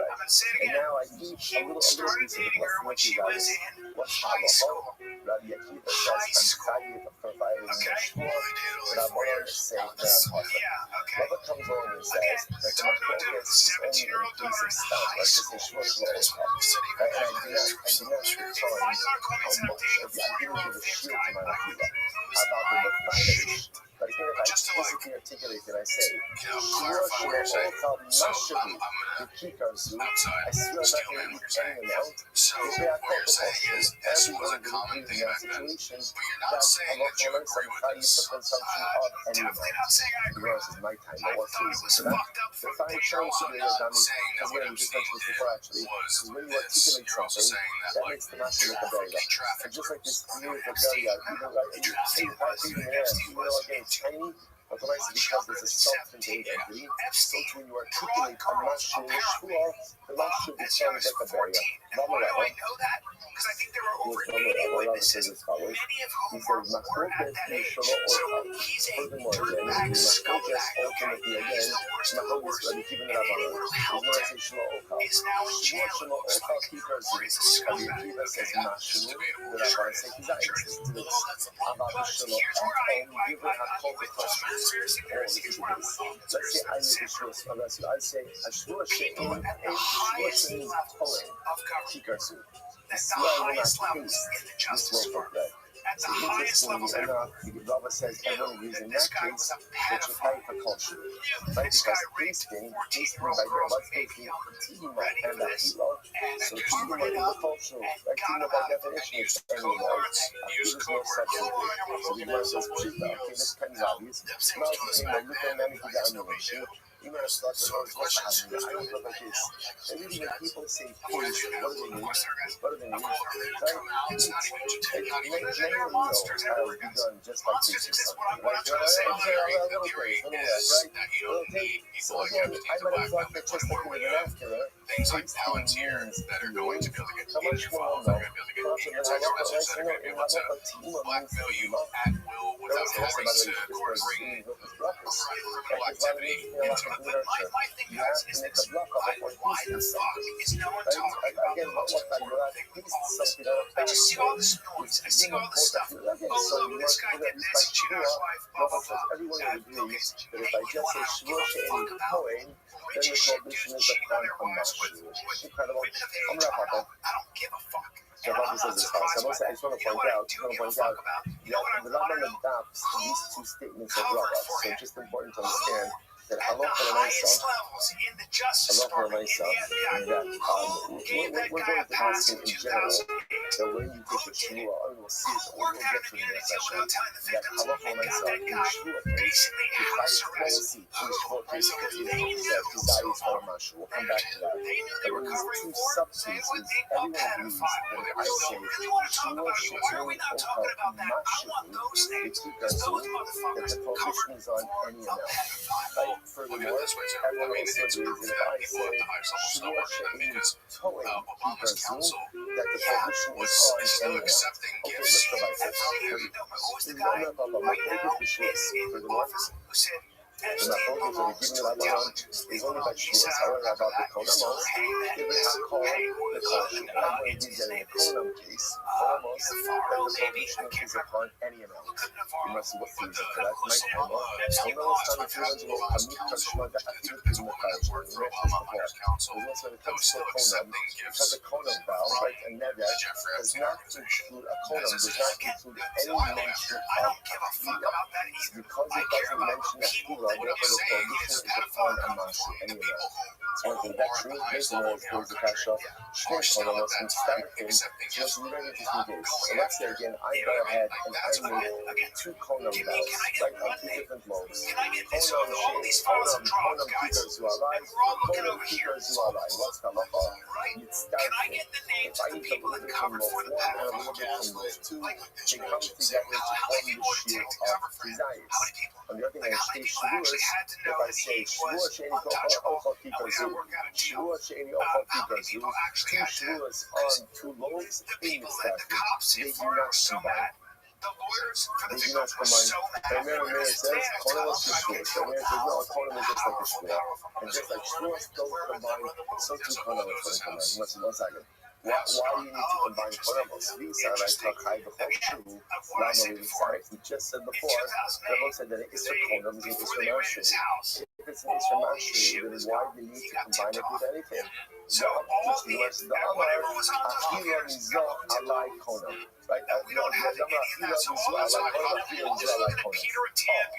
guy goes out of his way to use the word Achila in the Konam vow. The default setting of a konam doesn't include the word achila. This is mashu. If you include the word achila in the konam vow, then the concept of a purpose that means you want it to be the shear of the desires. You have to adapt the case on my examples. Right, I understand it's the wise and the why is it mine? So, zero hafalek shira, the zero hafalek shira, there's still two different konamos. So because there's still two different konamos, why should they combine at all? The Amar, Achila Mishtehen Arai Konam. So it's interesting enough because the way he says it in the Lashon is that consumption from both of them should be konam to me. And therefore again they combine. That's why the Kavase got the shvuas. When the shvuas shlo okom so I say, okay, so what we have is by shvuah, I swear I will not eat from either of these loaves. If that's the case, I might even start. And why do they not combine? Which is where it says, I'm not because shiny shvuas, mitos shechalikos lechatos, in the staples. So I think that's like this. So ultimately, again, since by shvuah, they do not combine for carbonic liability, they will also not combine for shear liability. To those of Rashi, Rashi is already Katos, מתוך שכיכר חלום וחשיבות שתיים עם קטס ישמעו in all spiritual open views, once again, I make a sure I say, I swear I will not eat from this one and from this one. This is different practice liability, different halacha l'mesa. They do not combine. That's the case. And the mayor Omer, konamos kishvuos. So Rabbi Omer, right? The mayor says that a kohen is like a shvuah. So Bishlam a shvuah is called the Kavos Chatalos. So I understand why shvuos don't combine.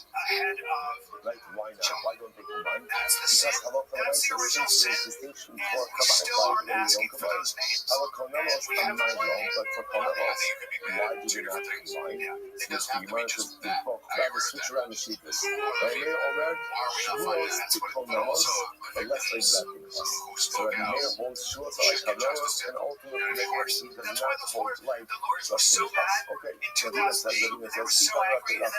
when the Hamas passes should tell him Marcus. For Marcus services, he can you have two, but we need this last thing. The Union Carbon, Kiba'inon, Shavet, Ultimately, you also prevent what we get from Marcus to the kind of a caution. But ultimately, again, by Carbon, you require some Irish shield. Okay, either again, we're talking about Megillah, which Shavet, Ultimately, and if it's by Megillah, it's going to be like this. It's incredible.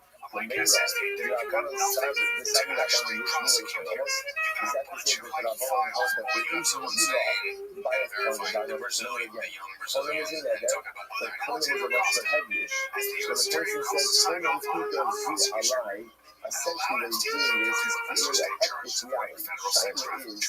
Is that your hectish, or is that not hectish? Right, in other words, maybe it's not your hectish, means that it's also for me, but it's not your hectish. What's not for me? Not for me, what we is there is going to do it. If you use something very like, hold on, have you violated Megillah? You know, are we to say that the Rabbanon hold ultimately I am very sure of the Kohanos, the Megillah? That time you learned, Kika is the hectish of the Oshla. If I say, this Kika is hectish, and I use my Bachla, they move in cover or no. So it says, I make an oath of that hectish, and then whether I eat it or someone else eats it, Allah Kolamai, son, there's Megillah. The Kika reached the Megillah. And because there is Megillah, that shows that what is here, it's hectish. And because it's hectish, it can also be redeemed. Kika zu alai hectish, however, if I say this Kika is hectish to me, essentially what I'm doing is I'm creating a personal prohibition, but that's not real hectish. Therefore, what? If I use it, okay, I can really use it, but not my friend. The prohibition never developed on a for him. The Kika is not even the right there. Therefore, again, because of that, because it's not real hectish, therefore, halacha will never start. It doesn't have Kika. It doesn't have redemption. The right there, he's going right now. What's on the base? How come say, they who say, having a normal, but some say, oh, me and my friend committed Megillah. Why? The truth shame Megillah the Kodamas. Because ultimately, again, there is no Megillah by Kodamas. No Megillah by Kodamas. So what's the expenses we just said before? April, change the 600 sheets, normal. Neither party committed Megillah. Why? The truth shame Megillah the Kodamas. Because I may have also been Megillah like Kodamas. The from says, we know because they are normal. From the same way that each of the person who uttered the Torah has Megillah, his friend does not. Too happy that that's the case. I mean, they are only a Konomos Kishwas, but a Konomos like a Shua. Ella Konomos, it's Salisha Megillah Mustarte, how Megillah is this. The people that are only a Konom, like a Shua, doesn't come on. Like the Konomos don't come on to a Shia. However, again, there is Megillah. However, there are things with the Konomos 12. I bring here some old that there is no Megillah by Konomos. This is bringing the Rabbanon Karmother. So ultimately, again, Rabbi Meir is speaking in accordance with the position of the Rabbanon.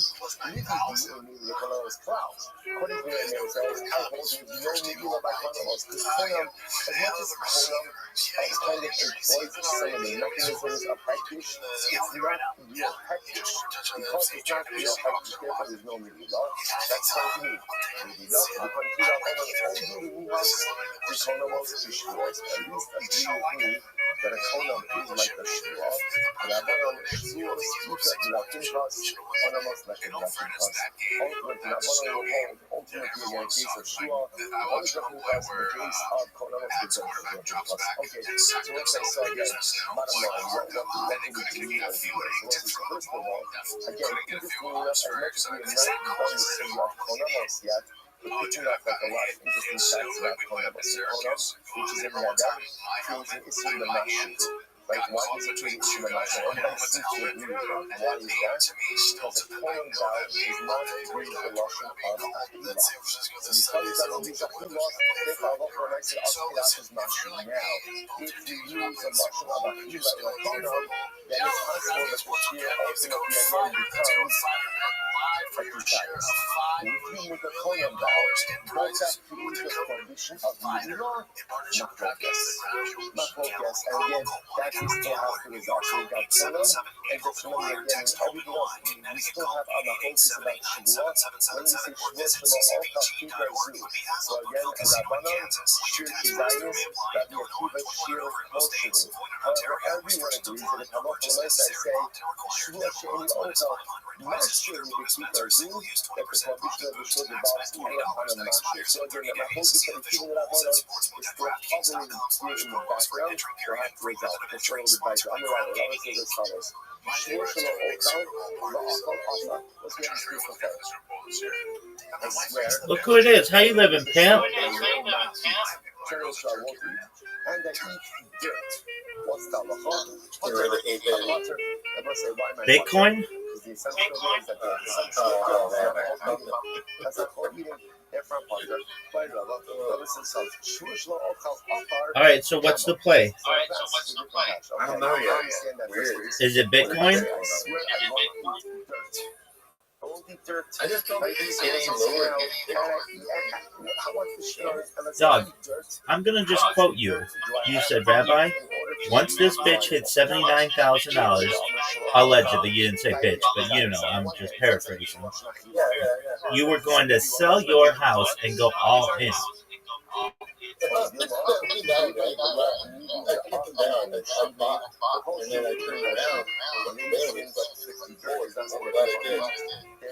Dog, buy it.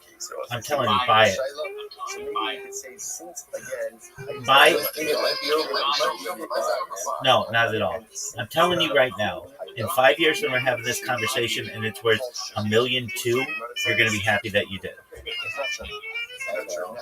You know, It's free money. This time around, it's free money.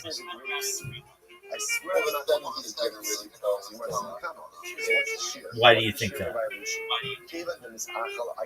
So that's when the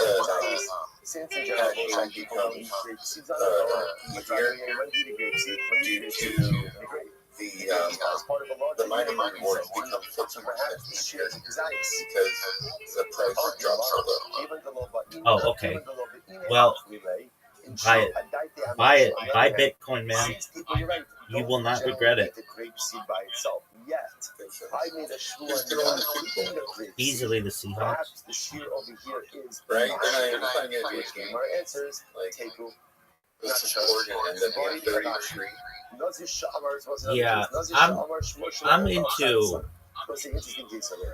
like all kinds of game fixing and things like that, and I just have been for a long period of time in terms of like not looking at this from a game perspective, but looking at it for the health of the league long term. And it's like, dude, you've had the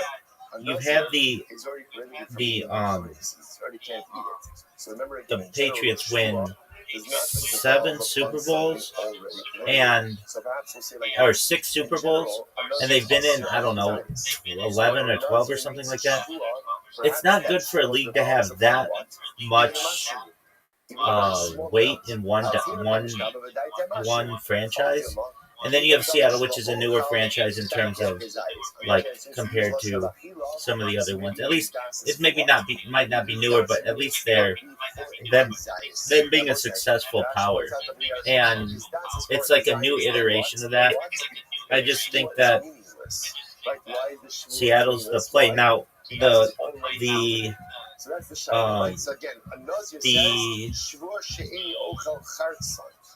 the line is like 4.5, and I mean I think that's free money. I could be wrong, but I just think that The defensive line is not going to allow the Patriots to run their little stone offense with the three running backs. It's not going to happen. I mean, yeah, they're good. They're not that good. And Seattle's just so dialed in on their defense. I just don't see them losing. I'm in agreement with you on that. I also see a situation where you'll have, and I could be wrong on this, but you have Sam Darnold, a veteran quarterback, versus Drake May, who is pretty young, and the amount of weapons that Sam Darnold has, at least to throw to, I mean, he's got the best receiver, arguably, in the league, with Jigwa, and you have two. Well, so I don't know. Like, at least you've got Charbonnet. I don't know. How's their other running back? Yeah, let me look that up. We talked about this. He got injured in the playoffs. Yeah, I don't know if he got injured at halftime. Yeah, Seattle running back injury. I want to say his last name is Jackson or something like that. But hey, look to the Saints next year. They got Rabbi for the general manager. Oh, Charbonnet's out. So he tore his ACL in that game. So Kenneth Walker now the primary. Okay, so that's Walker. But at least they have all they need is one, and then they have other options for depth as Villius Jones and Cam Akers. I mean, I don't know. I really think that Seattle defense is just dirty, and if they want to limit, really any of the Patriots scoring, they're going to be able to. They're going to dominate the line, and that's the trenches are where games are won and lost. Now I could be absolutely wrong, and it could just be an absolute blowout, but I just don't think so. I think that chances are we're going to see Seattle raising the Lombardi Trophy on Sunday, and I'm okay with that. They kind of look. I'm not a big fan of replays of Super Bowls, and this is basically a replay of whatever it was a decade or so ago. And I think that this time around, Seattle's going to get the win.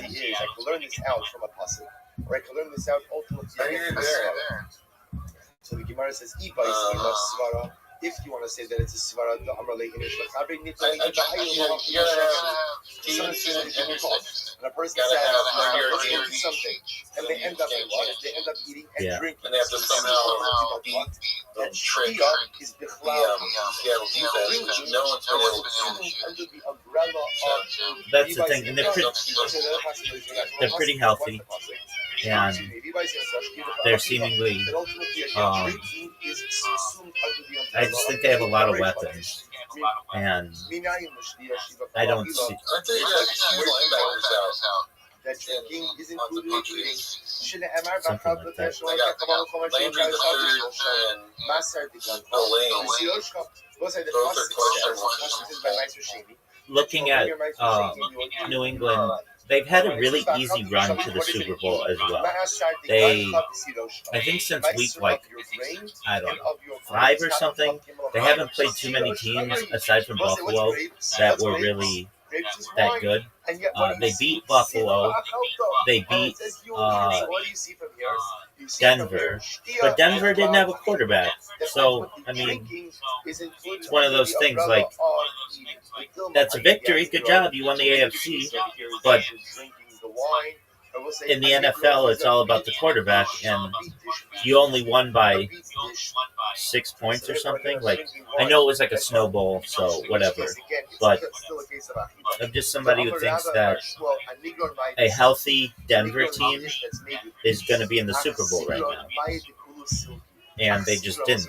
Now, Denver's a team that I think you really have to look out for in the future because of their ownership. They're owned by the Walton family. And if you look at the wealthiest owners of any team, Denver has the wealthiest owners by like billions of dollars, by like $40 billion, some huge amount. And when you have that kind of money, like, I know that the NFL has a salary cap and everything, but that doesn't affect like trainers and what you can pay, like I think coaches.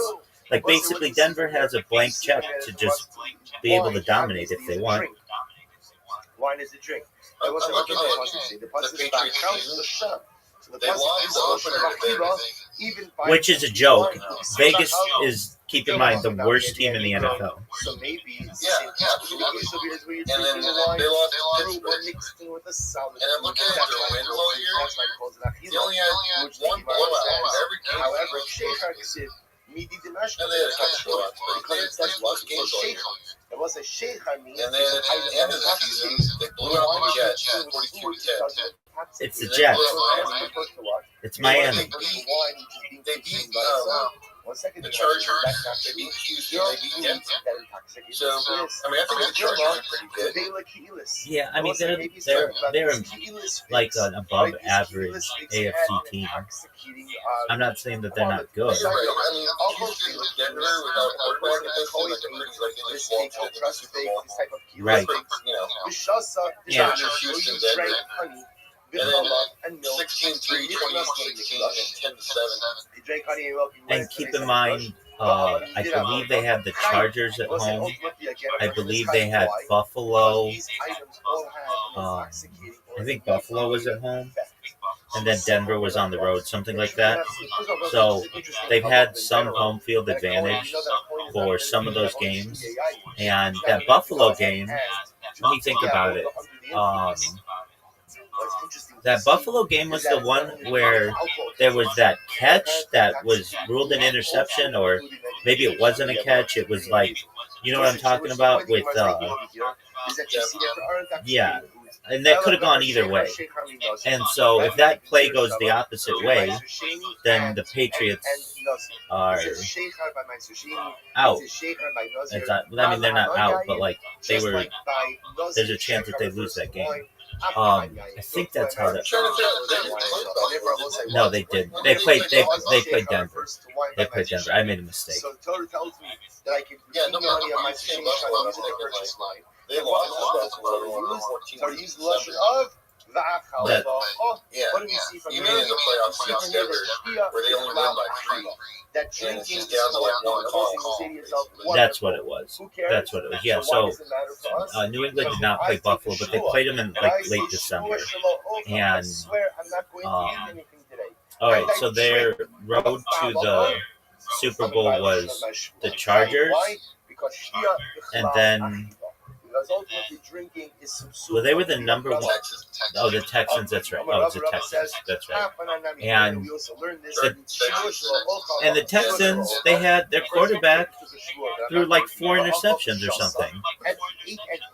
Like you can't win in the NFL throwing 4 interceptions. Right.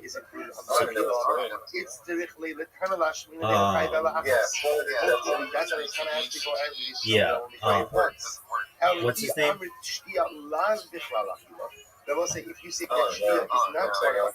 He went to Ohio State. Yeah, C.J. Stroud. Yeah, that's right. I mean, I've never been, frankly, A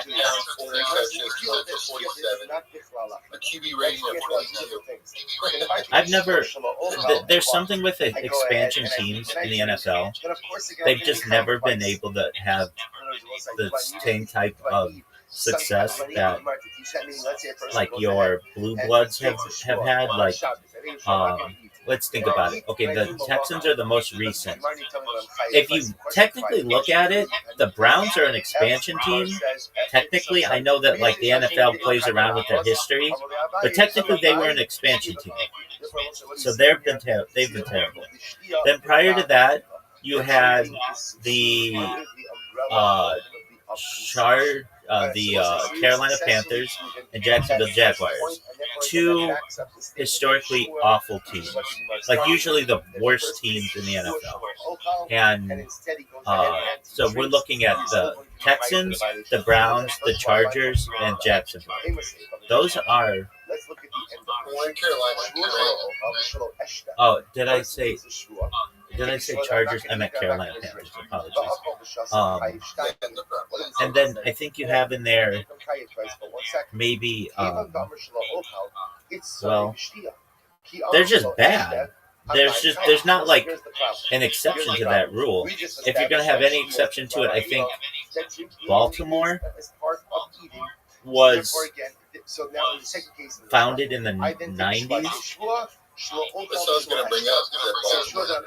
I'm not going to. Yeah, but I mean, they've been the exception.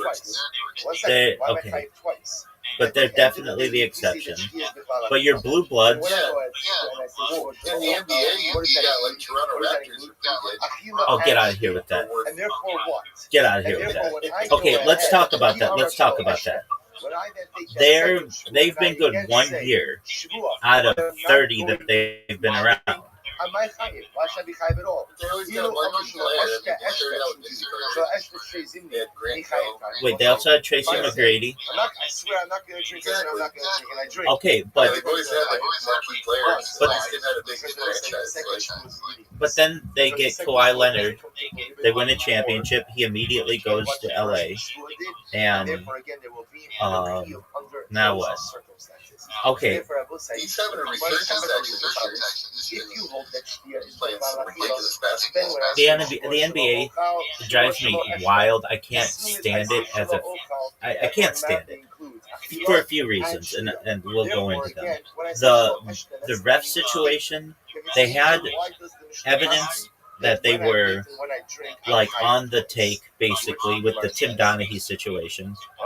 And we talked about this, I think, with the frozen envelope that happened to get Patrick Ewing to New York, and then you have the situation that happened with LA and Dallas more recently with Luka, that trade. So Luka comes to LA, and then all of a sudden Dallas gets Cooper Kupp, and I shouldn't say that. They trade him for like Anthony Davis. Anthony Davis just got traded. I don't know if you saw that happen today, I believe. And so they basically.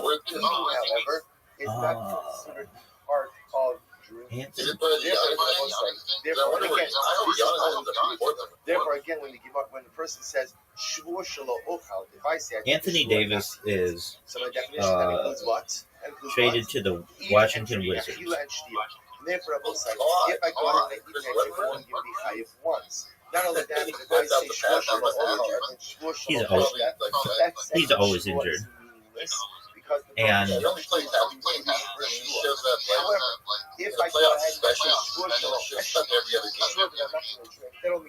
did you see there was like a big write-up on the Lakers on ESPN. It was in January, but it went into how the deal went down where they sold to private equity, basically the Guggenheim private equity firm, and same one that owns the Dodgers. And it was just really interesting to see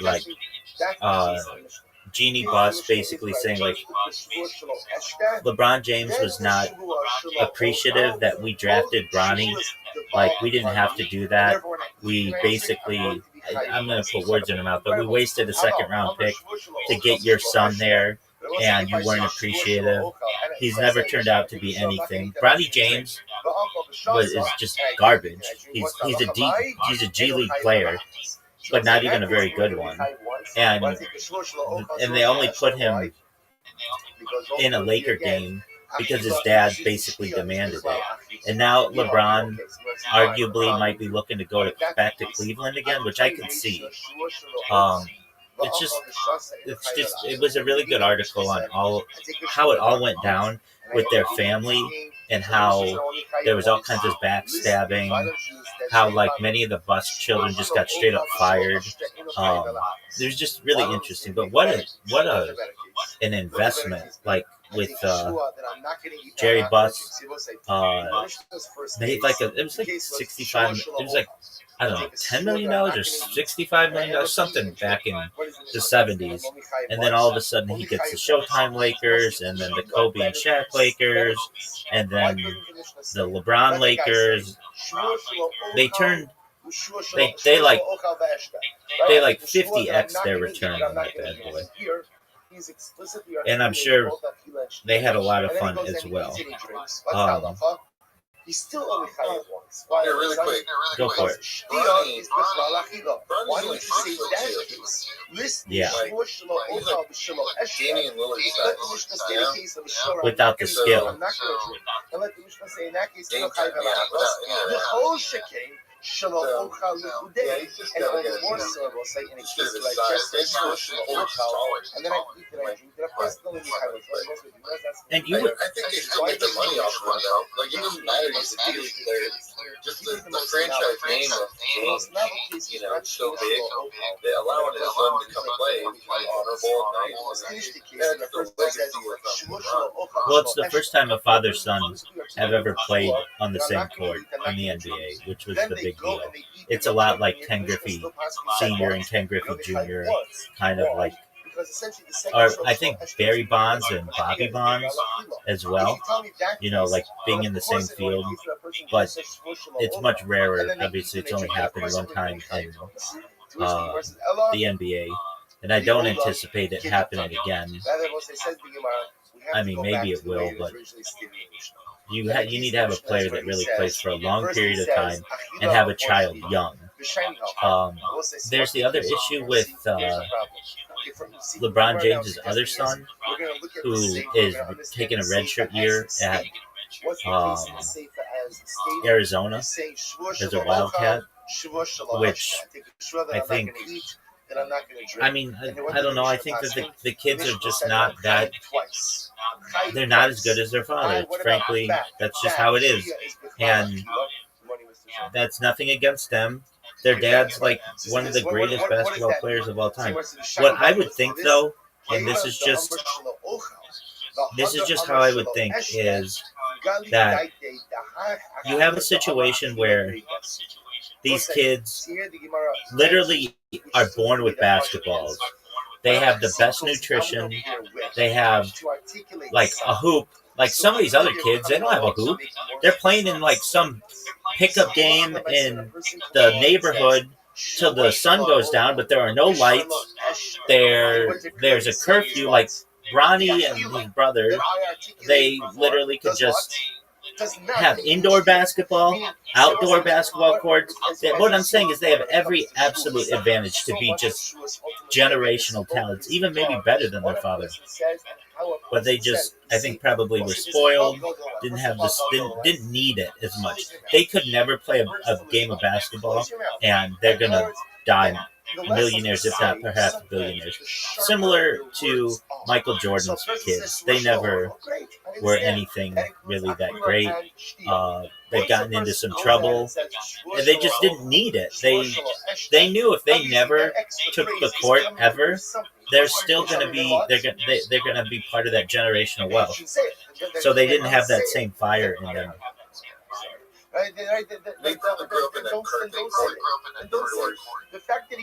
And outdoors. Have you ever seen Michael Jordan's house? Well, like his. Yeah. Well, yeah, and it's like this. And he had like a really hard time selling it, and he put all these rules on it. I still don't know if it ever sold, but he put all these rules on it that like you couldn't sell parts of it off. And it's in like Chicago. It's not in New York or LA. So there's not like, like a lot of people who can afford Michael Jordan's house. And it's very 90s. Like, and that's the thing. If you're going to spend like $25 million on a house, you want it to be, something nice. And there was another issue like that. You weren't allowed to, like, there's the idea that you could sell part of the basketball court probably for like, you weren't allowed to do any of that. And I don't know, there's just like a bunch of stipulations on it. And it was on the market for like a very long time, like 10 years or something, and still didn't sell.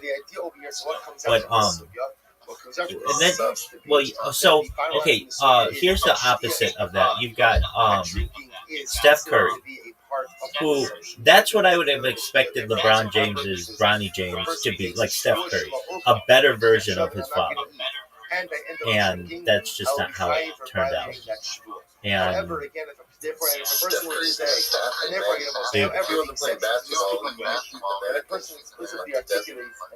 he's got amazing hand-eye coordination, and people give him all kinds of shit, but there's never been a better three-point shooter in the NBA.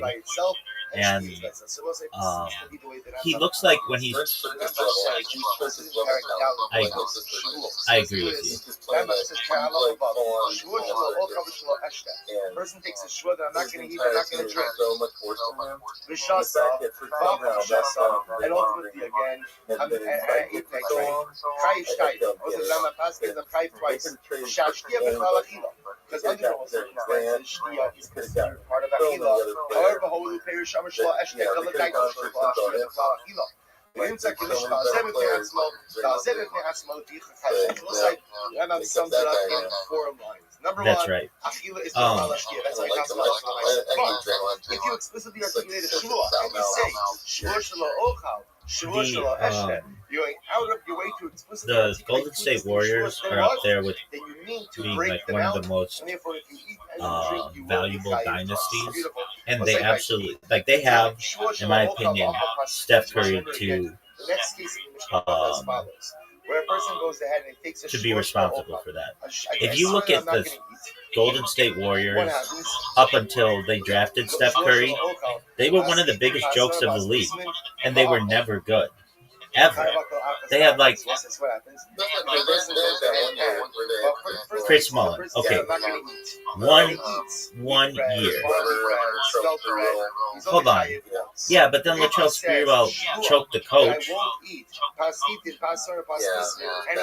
Right. But I mean, not like the success that they saw after they drafted Steph Curry, and then they really made some investments. And then they also got they were in the trashy part of town before that. Why would you just had like a funky stadium that was horrible. So no one really took them seriously. Same thing with the Sacramento Kings. It wasn't until they switched stadiums up really that it changed more. And are the Kings still? Well, yeah, it was what are their last name? The Loke brothers or whatever. Right, the Palms, and they sold.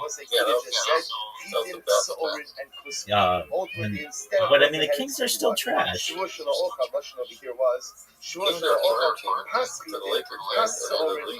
Yeah, I'm in agreement with you on that.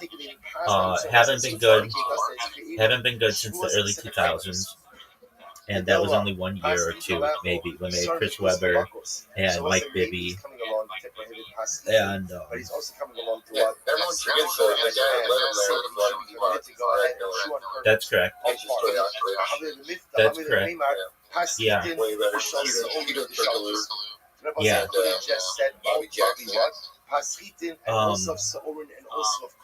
I just can't get into the NBA. There are too many games. I think that they water down their product. Dude, this is an interesting thing. I think in 2030, but upcoming, they're going to get rid of nets in the hoop. Have you seen this? This is a hilarious reason. They say that it costs too much money to put the nets up every single game. So they say it costs like thousands of dollars, which I'm sure it does, but it's like you're making like billions of dollars as a league. So they got this new kind of net. It's called like an Everlast net or Infinite or something like that. It's like little plastic NBA moving nets 2030. Person should always be vigilant with his words and always choose exceptionally careful. So it is ultimately again to Shavuos. When it comes to Shavuos, so again we managed to analyze not the Brooklyn Nets, no, like the basketball Nets. I will say that word pass. Yeah, actually, to go ahead and generate a separate prohibition upon each of these items, thereby creating separate. Yeah, exactly, 100%. No, still not the Brooklyn Nets, dog. The Rambam says this is the same paragraph. Yo, dog, the NBA is removing the nets from the actual hoops, not the Brooklyn Nets, in like 2030. What's the deal with that? I won't eat barley bread. I won't eat spelt bread. I won't eat wheat bread. No, I'm not asking you. Hold on. I'm higher for each and every one. Why? The NBA rules require basketball nets to be replaced every 7 home games for cleanliness and aesthetics, ensuring they look crisp on TV. Some teams, like the Golden State Warriors, change them even more frequently. The net serves a functional purpose. Hold on. I saw this NBA net removal. Let me look in ChatGPT. And I could be wrong, but I saw what this thing looks like, and it was like, really? They're going to change the nets? And I could have been, it's perhaps something on Instagram, but the NBA has said that it is too expensive to have basketball hoop nets and is looking to replace them with little plastic clips. What's the deal with that? Let's go back for just a moment. No, I'm not asking you. I'm asking ChatGPT. Sorry. Oh, okay. Hold on. Okay, I'm misunderstood. I was either. These are rumors or future speculation. So, let's see here. And I drank them. So, I think that whatever it is, the NBA should not change. The hoop is too iconic to change with any kind of clip, but apparently this is just rumors. So, what did that extra word do? I will say, what did it do? Let's see. Split up each of the items into separate Shavua liabilities. Is the NBA changing the ball to no longer make it out of leather? So I don't understand. Maybe he's not coming to create. Is it for like vegan things or? No, the NBA is not currently playing up to stop leather balls in regular league games. Rumors circulating online about a switch to an entirely new material like plastic. The case is where these drinks are sitting before him on the table. The yain, shemen, and dvash are right there on the table. Let's see.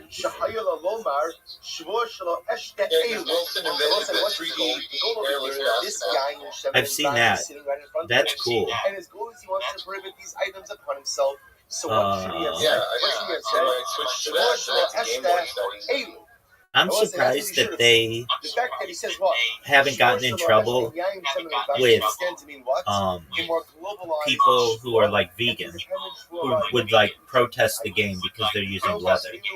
Doesn't that seem like? I think they do. I think they get that. Everyone does. All professional players get that. And like, they're on the list, especially football for their picks again or whatever. Yeah. Okay. I saw this thing. It's a stupid thing I saw on Instagram, but this was true. That there's a guy, I think he's in New Jersey, who sells mud to the NFL teams, to all of them, and they put mud on the balls, and it helps with grip or whatever.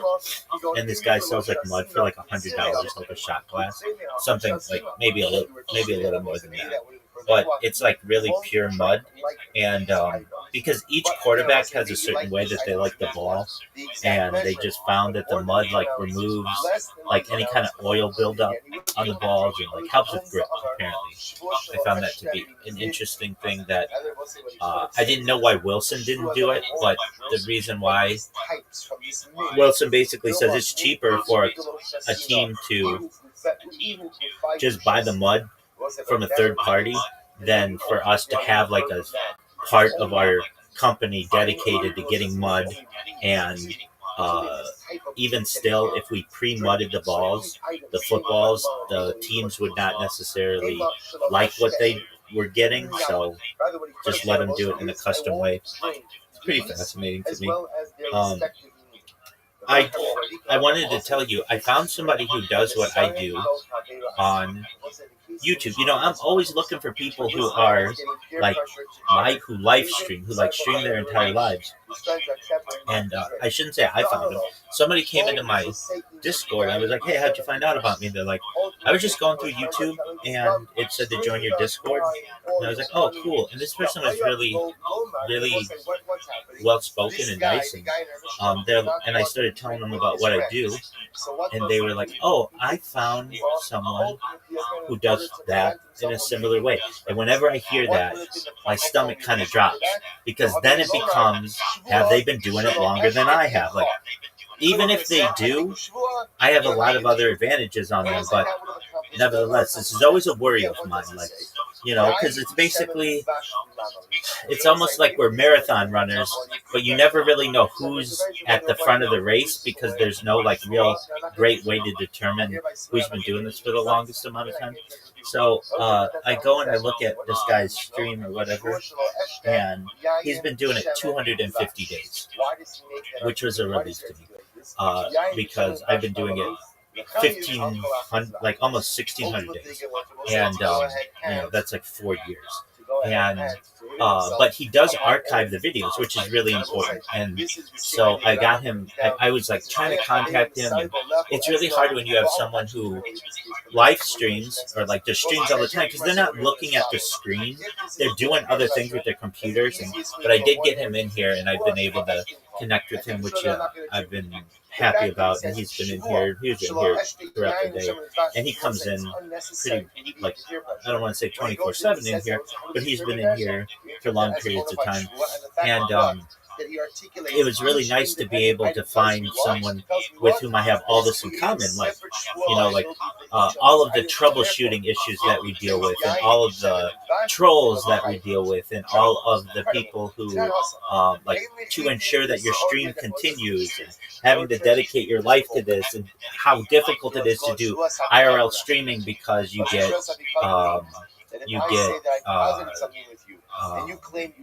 your data gets capped so quickly, just like all kinds of stuff like that. And then you run into battery issues, power issues, lighting issues, heat issues. Like, those are just a few. Anyway, I found someone with whom I have this in common. So I thought that was really cool, that this might become more and more popular, where people literally are just like, look, it's perhaps going to be really important to the future of the world to be able to study a human in the entirety of their lives, and I'm going to make the dedication to do this. Another cool thing that I have coming up on February 14th, I will have spent one entire year, 24/7, in an X space. Not just one X space. I have to restart it every 24 hours. But it's on video. So I have an entire year of my life on X video, which I think is really cool, because it's like you could just watch an entire year of somebody's life, and this conversation, all of the conversations that we've ever had are like on an X space. So I think that's really cool, and that's starting to make waves on X. Like, whoa, you've been doing this for a whole year? Like, I've been live streaming for more than 4 years, but just in X spaces, I'm doing it for more than a year, and on video, which is a really, really cool thing. Now, the question exists: what's the longest X space that's ever taken place? And it's X is a very glitchy system, so they have some people who have had glitched out spaces that have been going for like 4 years, but you can't join them, you can't hear anything in them. It's just like a glitch. But at least with mine, I don't know anybody who's been doing video spaces as much as I do 24/7 for an entire year. So I've got that coming up on February 14th, which is cool. And I've just been promoting myself like a banshee on X as best I can. I've got let's see here, I've been doing it like 95 days, and I have 3,700 followers, which isn't anything super impressive, but those are real followers who have connected with me, and they know what I do. And the best part of it is when I go in and I show myself, they know my show as well as anybody. They know what I'm doing, and I just got to keep that up. So that's kind of been an interesting thing in my life. How about you? What's new in your life? What's new in the cinematic universe that is the land of Oz?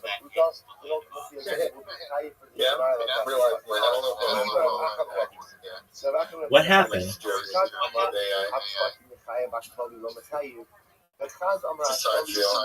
Wait, what happened?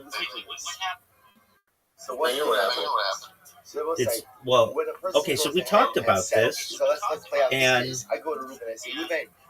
me back my Chitin Soren and Kusma. And we Ruben talked about says, this, I and don't have your Chitin. I said I said hold on. I understand that. I said AI is the future.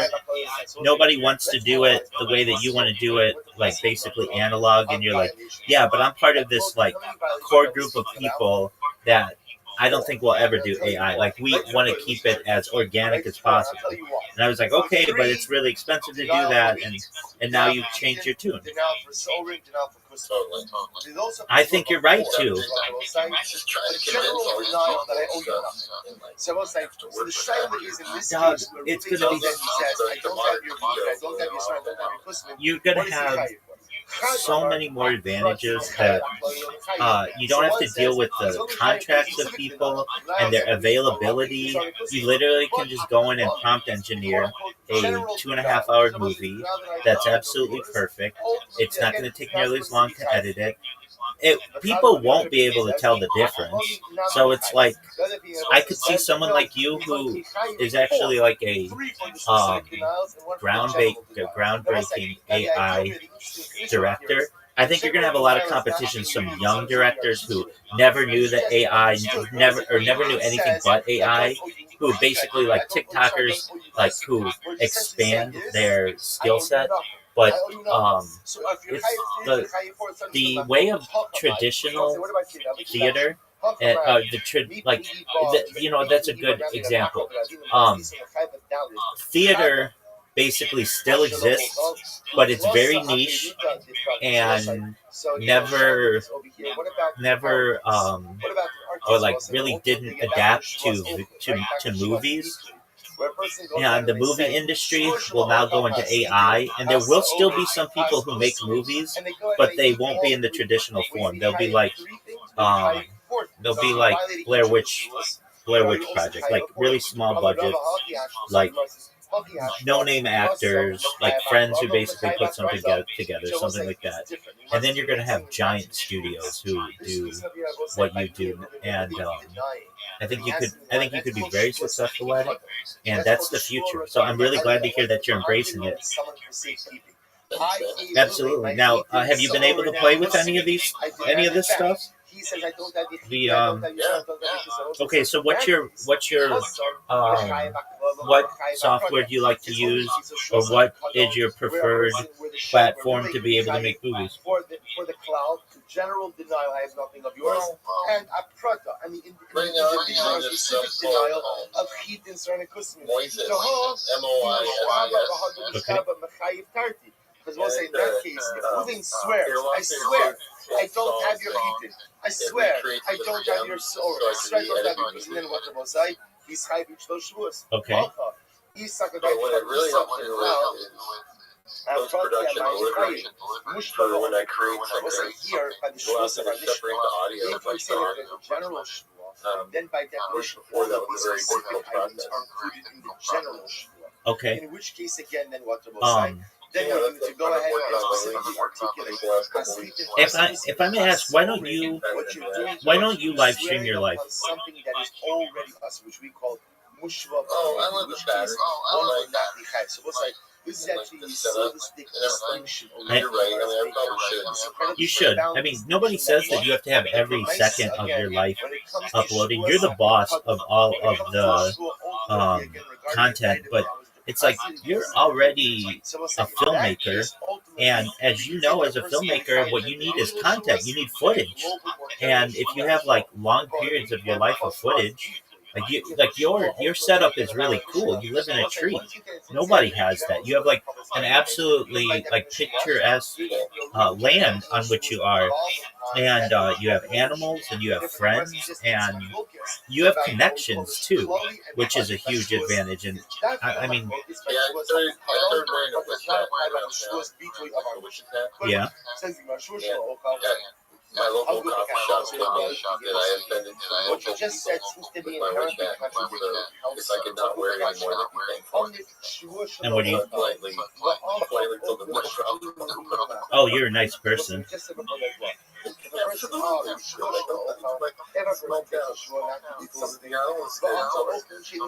Yeah, no, I get that. Okay, and like I know you do a lot of IRL. Absolutely, absolutely. And you're someone who has, let's be honest, an eye for talent, an eye for conversations, and okay. So what would you need to do it?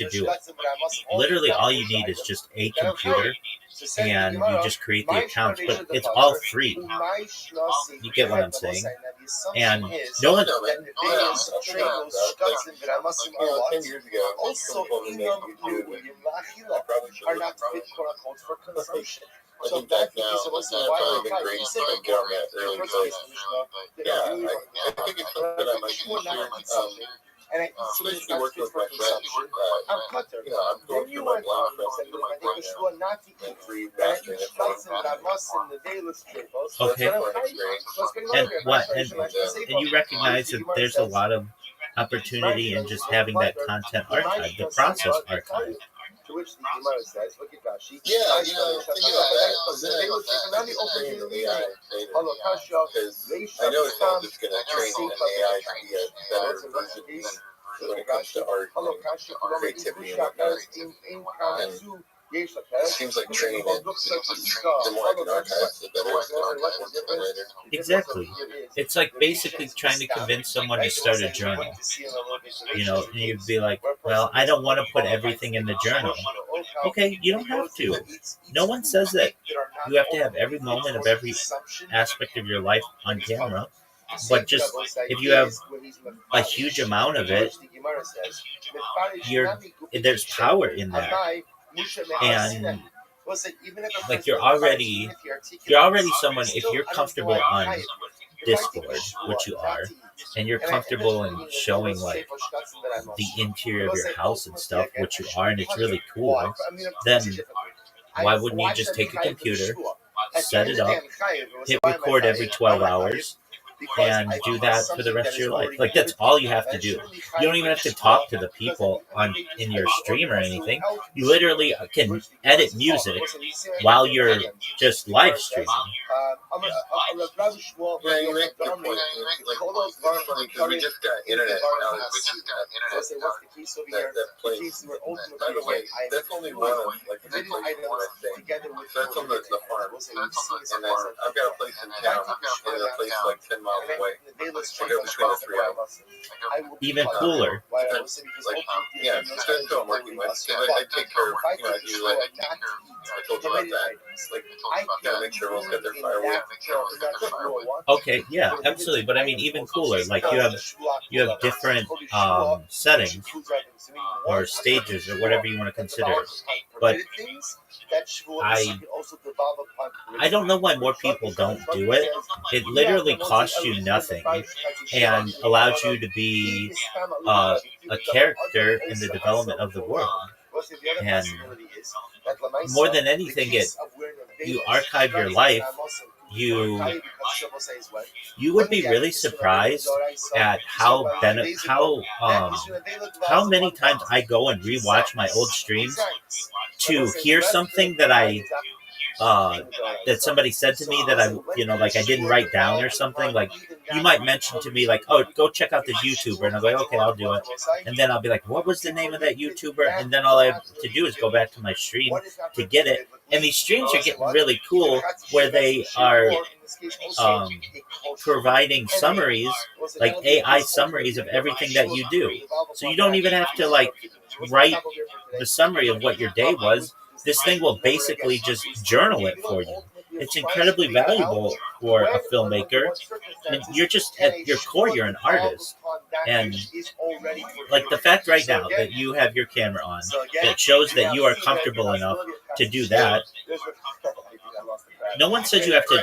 No one says that you have to show yourself showering. No one says that you have to show yourself eating if you don't want to or whatever. But you just basically.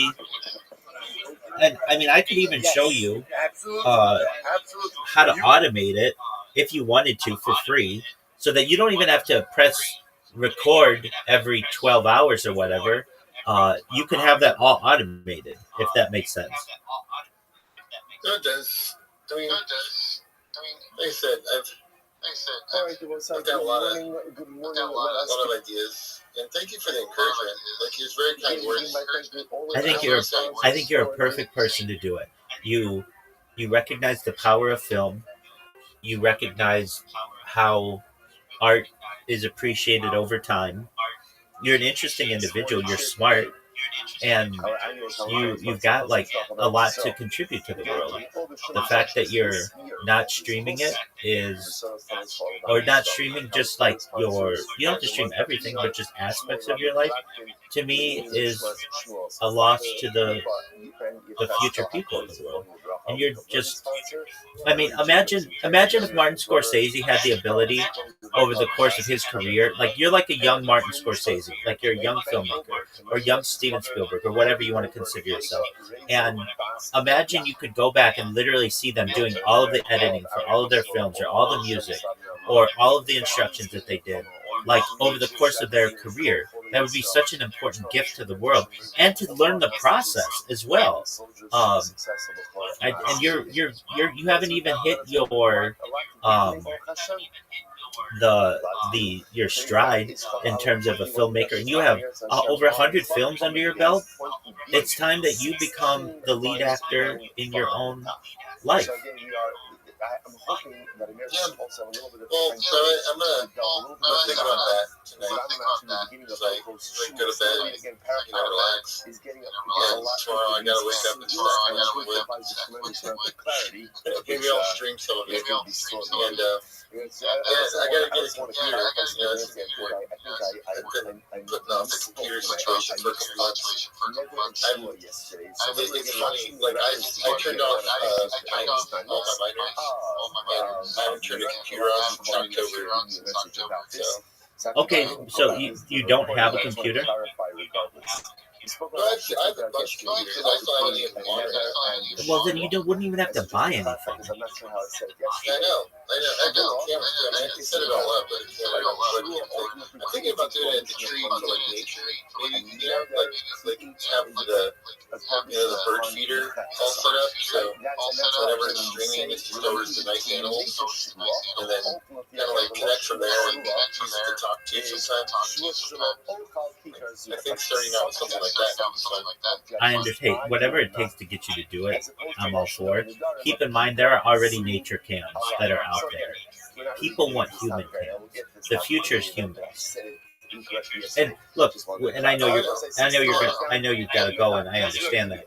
But you and I both know that AI is going to take over, and human content will be much rarer, especially from the past.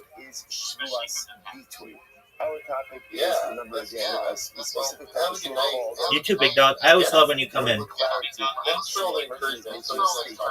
100%, my man. And we'll see if we were right on the Super Bowl. You take care, big dog.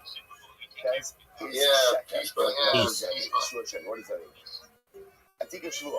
I will eat something, or I won't eat something. So just take a simple example of this.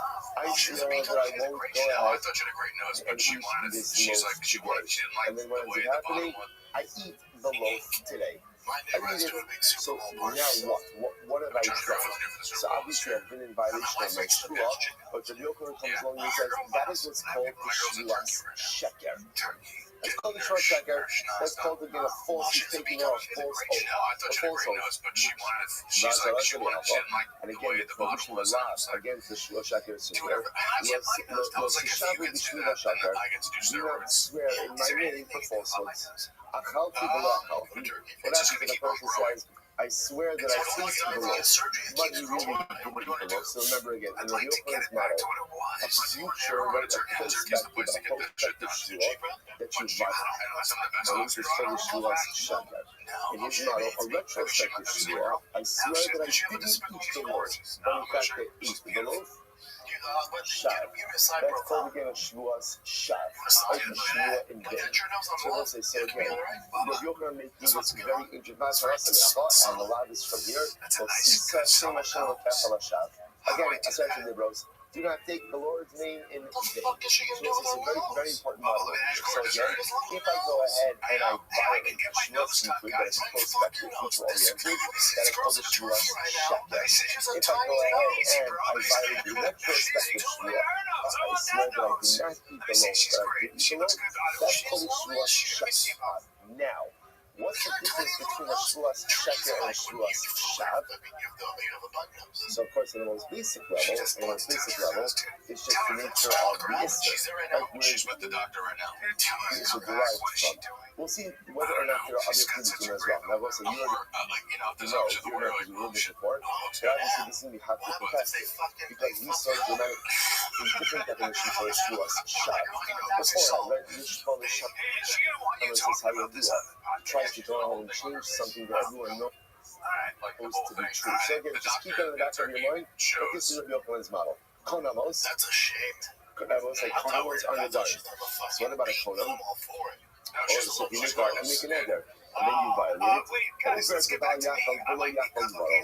you violate the law. Do not profane your word. So you might say, so this is Rabbi Yochanan's model.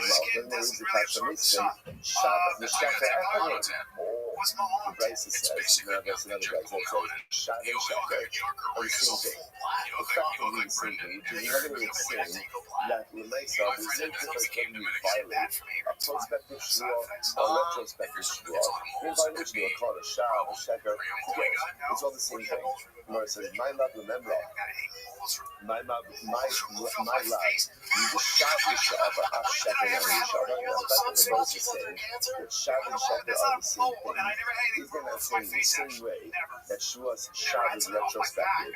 So, just like Shavuos Sheker is retrospective as well. Almost what he's speaking about, I'm healthy, below healthy. Sheker, you see from this, if you go ahead and make a Shavuos, we're going to eat the loaf, but you really didn't eat the loaf. That's called a Shavuos Sheker. Which means not necessarily negative. How can you do some of these? No, let's like what we said before. In reality, Shavuos Shav and Shavuos Sheker are two different things. Two different animals. What does it mean when it says my Dover Echad? What does it mean when it says that Shav and Sheker are Dover Echad? So you might say my Dover Echad. Hey, so the Dibur Echad Mem. It means that when it's Mishpach would be over these halachas, they were said over in the same breath. Dibur Echad Mem. Mazrasi says, Zachar v'Shamar, the Dibur Echad Mem. Masha'in ha'yachol ha'her l'daber, u'masha'in ha'ozi yachol l'shmoah. So Zachar v'Shamar Shabbos, and Ocho Shabbos, Zachar v'Shamar were given over to Dibur Echad. But literally, said both of them in the same breath.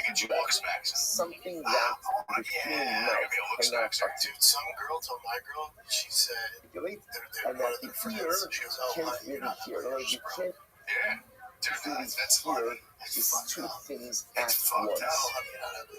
So the Gemara says, so Bishlam Hassan B'Dibur Echad Someone wants to suggest that that's what it means when it says Sheker and Shav, the Dibur Echad, the Dibur Echad. Ultimately, again, what does that mean? It means that Halacha Maisa, when it says Sheker and Shav Echad, it means the Torah gave over Sheker and Shav, the Dibur Echad, in one utterance. You might say, I understand. Bishlam Hassan B'Dibur Echad. So I understand why by Shabbos, Zachar and Shamar were given over in the same utterance. Why? So the Gemara says, Noshi Hayavas Bekidosh Hayom Divat Torah. Remember what does say? Women are biblically obligated in Kiddush. I don't really obligated in Kiddush. So the Gemara says, the Amar Kral, Zachar v'Shamar, Koshi Yeshno v'Shmuya, Yeshno v'Zekiyah. Because let's remember again, Zachar and Shamar was said in one utterance. So therefore, again, Halakha L'Maisa, we say, whoever is obligated in Shmira. Now remember again, Shamar is Yo, how you living, pimp? Malachos, the prohibitions of Shabbos, the fact that Zachar Yo, dog. refers to the positive commandments of Shabbos. Can you hear me? And therefore, again, GM, what's good, son? leads the Gemara to say that Halakha L'Maisa, whoever is obligated in Shamar in the prohibitions of Shabbos, ultimately is chayiv. All right, so what's new? Update me, baby. Again, you have what we call speaks like that articulates your simultaneity about Hakadosh Baruch Hu. Because he went ahead and he said both of them. All right, you have an Imager account? Create a binding halachic paradigm. You have an Imager account? Therefore, again, women who have an obligation ultimately, again, Do you have an Imager account? So that's why, by the way, technically speaking, like, remember again, this creates a whole fascinating discussion. It's one of the accounts that I gave you. Do you have a Tumblr account? As men are. So Mishnah Berurah has a whole thing. So Mishnah Berurah says when you come home on Shabbos, Shabbos night, let's say assuming that all right. Do you have a so which means that you said Pinterest account? If you said by who already, then you fulfill your biblical obligation of Kiddush. All right, send me your link. Is that if you fulfill your biblical obligation of Kiddush, so Kiddush I know you did.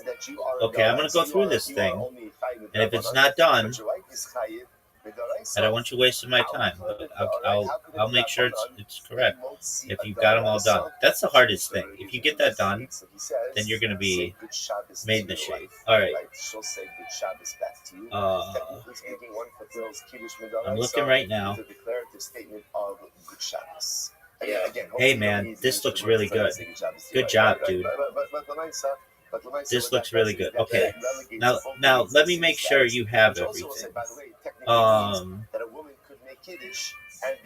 This is really good, though. Good job. All right, do you have an Imager? IMGUR?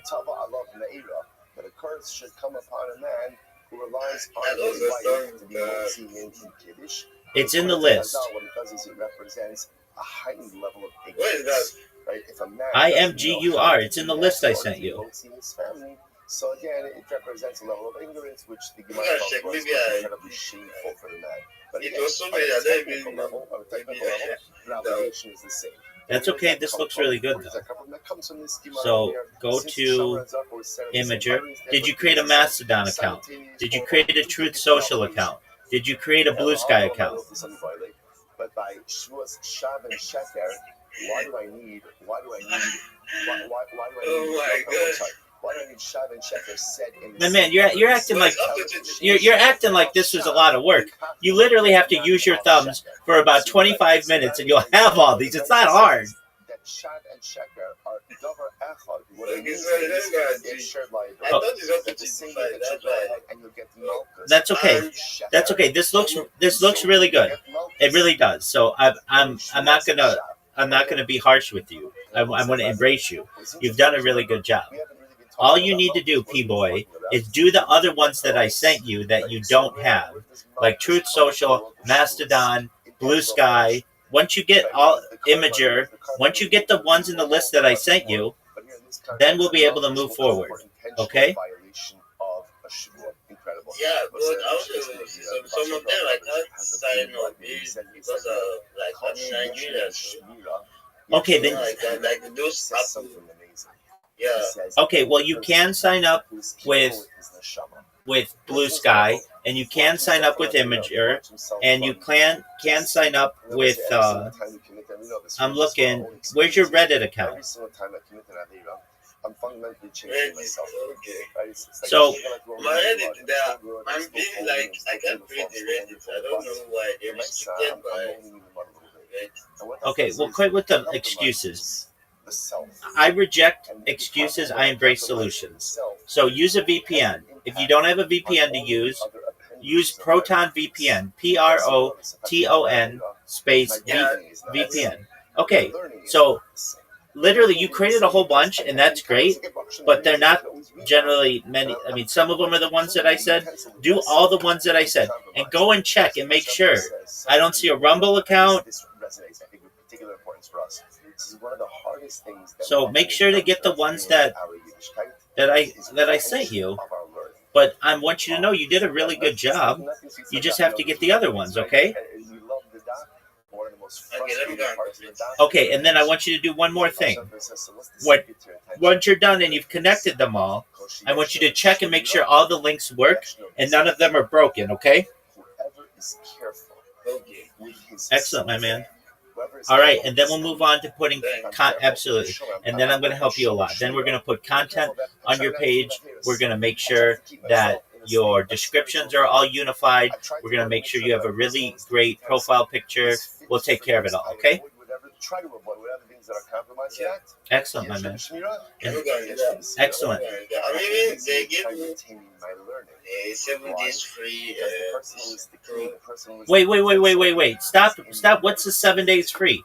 I told you, in that list, none of these things will cost you any money. You should not pay for anything. Just stay away from hate. I know, but they give me free 7 days, Don't sign up for 7 days. No, cancel the premium. I didn't. They just gave me. They said I can cancel at the 7 days. Okay, that's fine. But make sure you don't pay for anything, okay?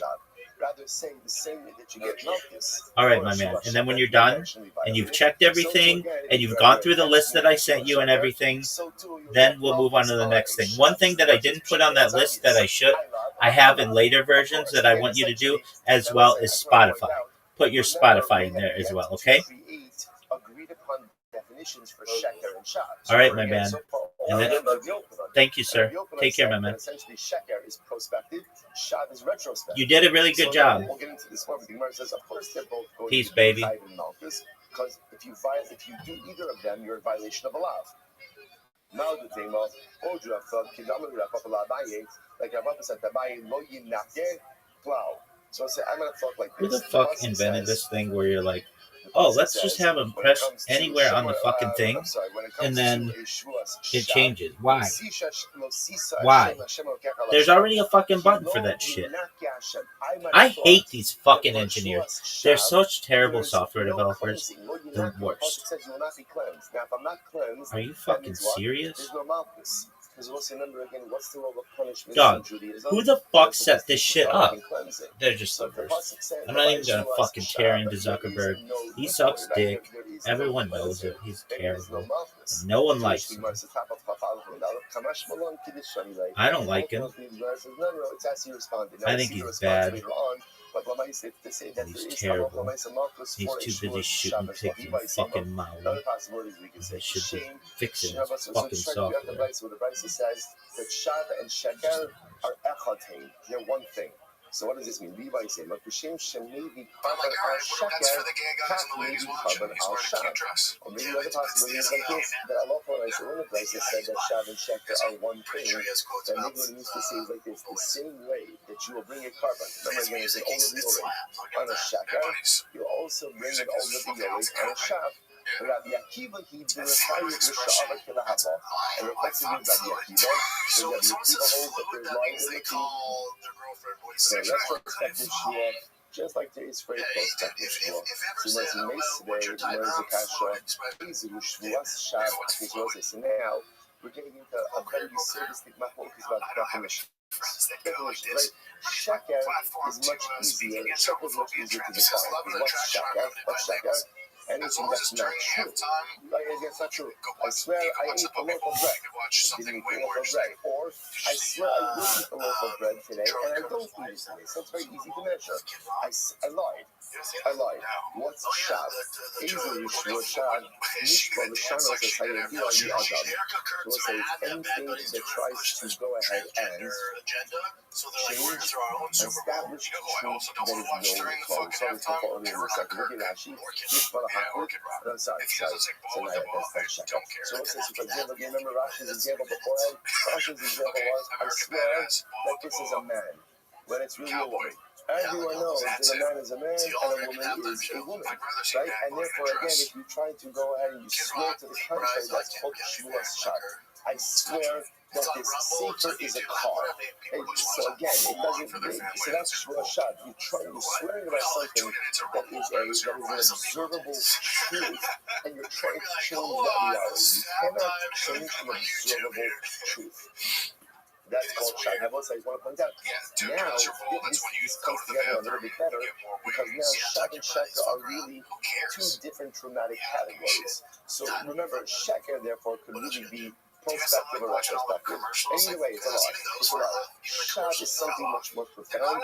Mishpa L'Shana is saying, I'm trying to achieve something that is objectively and observably known.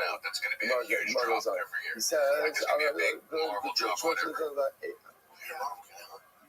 Mishra Shah said, Shua Shaka, what Shaka? So what's that? I'm going to pop out about 21a, about 5 lines in. So you know, it's Shua Shaka. Mishpa L'Hachrit, is any shvua that tries to change the truth. Rashi says, L'shana says ha'eres, l'shvua, so Hanu l'sha'adar, kidon achalti v'lo afa lo achalti ba'achal. So here is interesting. We might suggesting that l'shvua l'achal means any shvua that is there to change a truth. Right? So for example, I swear I ate the loaf, but I didn't eat the loaf. Or I swear that I didn't eat the loaf, but I ate the loaf. That's Rabbi Yehuda. And what's interesting is, according to the Brisa here, once again, Shvuas Sheker is only retrospective. Only retrospective. So here's Rabbi Yehuda, Rabbi Yochanan, Achalti v'lo achalti Sheker. Retrospective Shvuah, I swear that I ate, but I didn't eat, or I swear that I didn't eat, and I ate. That's called Shvuas Sheker. That's how I say, where's the lab? You don't see Shvili B'Shvili Sheker. It's an explicit lab. Don't lie when you swear. Let's see now what happens again if halacha l'maisa again. I'm making prospective shura. I swear I will eat, but I did not eat. And what's halacha? Over the Baal Yachel Dvara. Ultimately again, he violates Lo Yachel Dvara. But what's now interestingly enough, the Rosh Hashanah Lo Yachel Dvara is actually quoted in the context of Ish Yidra Neder Lashem. Oh, Yishtafa Shmuel L'Asar Yisar Mashor Lo Yachel Dvara. So it's interesting because more often than not, Yidar, right, a Neder is prospective. So here, interestingly enough, you have Shvuah mentioned in the context of Neder. So the Gemara is suggesting, or these Rabban Rabbi Yochanan is suggesting that refers to a different, to a prospective type of Shvuah. That comes under the umbrella of Lo Yachel Dvara. Do not violate the word. You have the thing in the word. Which they claim is rightfully theirs. Good. Lazy Shvuas Shav, what is Shvuas Shav? Yishpa V'Shana says Hayadua. Let's say it's any Shvuah that tries to change an established, observable truth. So I just want to point out what happens over here. In this model, which is also quoting the Yochanan, it's right. So again, what we have over here is essentially three different categories. It's Shvuas Shaker. What's Shvuas Shaker? Shvuas Shaker is a retrospective Shvuah. Right? Then you buy. I swear that I ate the loaf. I didn't eat the loaf. That's called a Shvuah Shaker. Category 2 is what he calls Lo Yachel. Lo Yachel is prospective Shvuos. Now, interestingly enough, he does not go ahead and give that like a different categorical name. He just calls that you're in violation. So I swear I will eat the loaf today, and I don't eat the loaf today. I'm in violation of Lo Yachel Dvaro. And then category 3 is Shvuas Shav, and in Shvuas Shav, Nishpa L'Shano says Hayadua. I take something that is objectively, observably seen as a truth, and I go ahead and lie about it. Okay, those are our categories. Again, we'll see halacha l'maisa which categories we adopt. So Rabbi Yavo, so Papa says this statement of Rabbi Yavo, which is the statement we just made over here, right? The statement of Rabbi Yavo on these three different categories was not said explicitly, rather it was inferred. Where is it inferred? From here we go. Amrab Idi bar Abba, Amrab Yitzchak, Amrab Yochanan, Rabbi Yehuda, Omer Mishum, Rabbi Yosef Levi. Kol lo saseh shematorah, lav sheish b'maisa lo k'alav. Okay, so we'll say, so now, this is one of these nice brises, a polyistic brisa. So what do we say? Any lo saseh in the Torah, right? Any prohibition in the Torah is that it's a lav sheish b'maisa, right? You know, back from Marcus days. Any lav sheish b'maisa, any lav that has with it an action, what's the halacha? Lo k'alav, you get malchus. Okay, straightforward, right? I eat the cheeseburger, that's malchus. It's a lav sheyesh b'maisa. Okay, so the Gemara says, B'she'im b'maisa. What if you do a lav ultimately again that doesn't have a maisa? You don't get malchus, and that is the general rule. Any lav she'ein b'maisa, ein lokin alav. There's no malchus for the prohibition or for the violation of such a lav. There are a number of exceptions. Chutz, number 1, min nishpach, swearing. Because remember again, swearing has no maisa. Swearing falsely has no maisa. It's a dibur. But yet, nevertheless, again, there's going to be malchus for intentional violation. Meimai, right, which means timura, substituting one sacrificial animal for another. Again, no technical maisa, but again, still malchus. Mikalo es havelo b'shem. Or you curse your friend, clearly not such a good friend, but you curse your friend with the name of HaKadosh Baruch Hu. Okay, so we'll say, so these are the exceptions to the general. We have a principle. Principle is lav sheyesh bo maisa lokin alav. Lav she'ein bo ma'aseh ein mokin alav, with the exception of these cases. Now the Gemara goes through the cases. Nishpa minalan. How do you know that if you swear, right? I will say some other case where I swear and I either intentionally falsely or I intentionally violate the shvua. How do I know that halacha l'maisa? There is malchus for such an act. The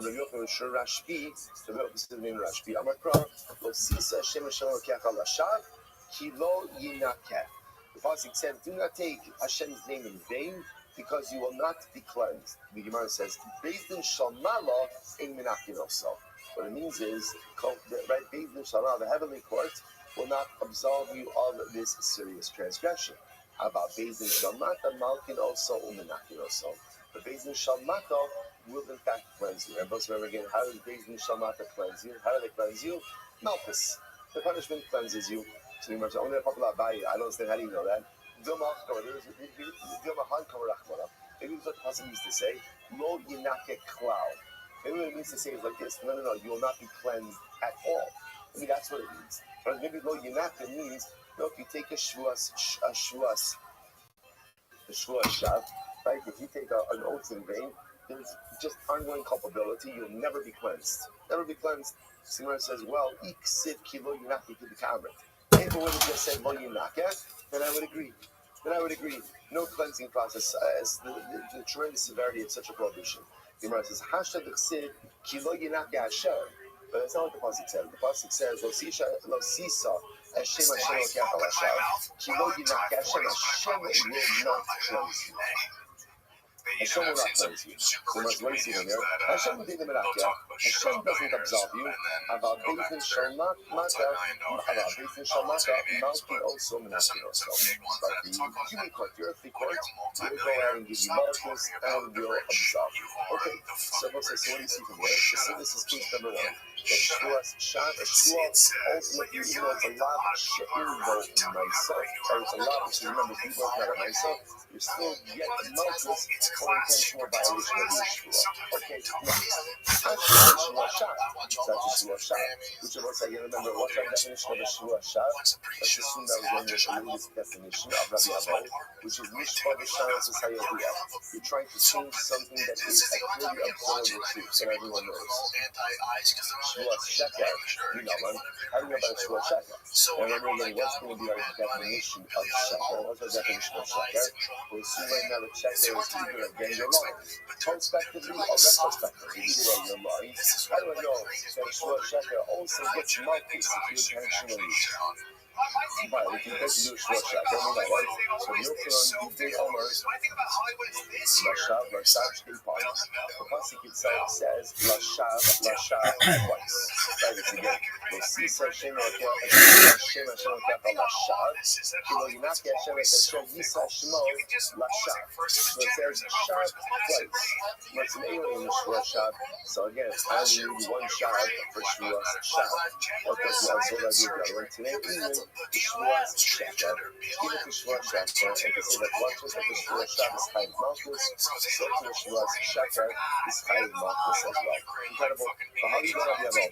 Rabbi Abel wondered about this. He said, "High Shvuah Sheker, thinking them. What is the case of Shvuah Sheker?" So remember again, just right now definitionally, we're just trying to figure out ultimately again what all of this is.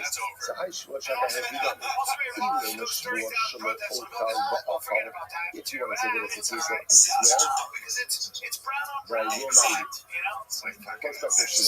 I swear that I will not eat, and I eat. Can't be because that's a lot of Shilush Pomace. So again, it makes sense that that's going to give Malchus. Right? Why?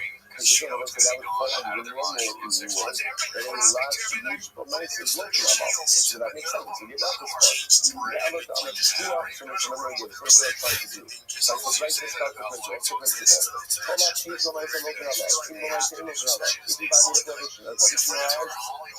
Attached to it, you get Malchus. No action, no Malchus, with the exception of a number of cases. Which case is an exception? Shvuah. So now we're trying to figure out the case of Shvuah that doesn't have a Maisa and will get Malchus. So if you're telling me that it's a prospective Shvuah, I swear that I won't eat, and I do eat, then of course it makes sense to argue Malchus for that. Why? Because I didn't actually. Now maybe it's the case of I swear that I will eat, and I didn't eat. So the Gemara says, well, in that case, the Gemara says, hi, me look at, do you get Malchus in that case? After all, Baha Itmar, Beget Diver, Shvush Alpha, Kikas, Layom, Barayom, Below, Achla, listen to this. I swear that I'm going to eat this loaf of bread today, and I don't eat it today. The day goes by and I don't eat it. Now, the Yochanan and Reish is telling me about it. The Yochanan and Reish both agree. Ain't no Loka. You do not get Malchus in such a scenario. Rabbi Yochanan Amar Eino Loka. Rabbi Yochanan says you don't get Malchus. Why? You shouldn't have a lav shame by myself. Because we'll say again, if I swear that I'm going to eat and I don't eat, I can't get Malchus. So Rabbi Yochanan says why? That's a lav shame by myself. Right? There's no mice attached to it. So because there's no mice, therefore again I can't take Malchus. The lav shame by myself. I'm looking alone. And any lab ultimately again it doesn't have a mice. You don't get Malchus. Sluggish is in a look, yeah? Why? You see, the hubby has thrust suffix. Oh, you've seen this before actually. So sluggish also means you won't get Malchus. Why not? Has thrust suffix. Thrust suffix lo shmasa. I was remembering we saw it before Malchus. Why is that called a thrust suffix? And generally again, hasra has to be definitive and delivered within proximity to the commission of the act. Here the issue is that what? I have the whole day in order to comply with my shua. So that's like that's Rosh Hashanah. So you're not both Rabbi Yochanan and Shlokish will agree no Malchus, but they agree for different reasons. So we'll say, so again, so what's going to be the case of Shvua, where it's a lot she'im b'maisa, and I'm getting Malchus. So again, remember, we'll say, if you're telling me that it's a case of I swear I'm going to eat, and I don't eat, everyone agrees you don't get Malchus in that case, either because of a lot she'im b'maisa, or asra sapeh. So Rabbi Rabbi said, I'll tell you the case. Hey, the healthy v'lo achal. It must be the case of what? Of a healthy v'lo. I swear that I ate, but in fact I lied. I didn't eat. So that would be a case ultimately again of a lav she'in bo myself, but you would be chayiv Malchus for a shvuas sheker. It's incredible. So the Gemara says as follows. So look at Rashi. Vam Rabbi Avo tehei ha shvuas sheker. Then Rabbi Yochanan is Rabbi min l'shav healthy v'lo healthy. So let's say, and by the way, now you begin to also understand. You see Rabbi Avo, right? And remember again, the reason we're in this whole thing is because Rabbi Avo made a statement before that ultimately again a healthy v'lo healthy is shvuas sheker. The Gemara then said Rabbi Avo didn't say this explicitly. You learned it by inference. Here's the inference. But moving back to the verse that says that again, normally, lav she'im b'maisa Malchus, lav she'im b'maisa in b'malchus. And one of the exceptions to that rule is shua. What's the case of shua? Where it's a lav she'im b'maisa, but you still get Malchus. I swear that I ate the loaf. I swear that I ate the loaf. Ultimate achal. I swear that I ate the loaf, but in fact, I didn't eat the loaf. Seeing that it's lav she'im b'maisa. Right? It turns out, what did I do?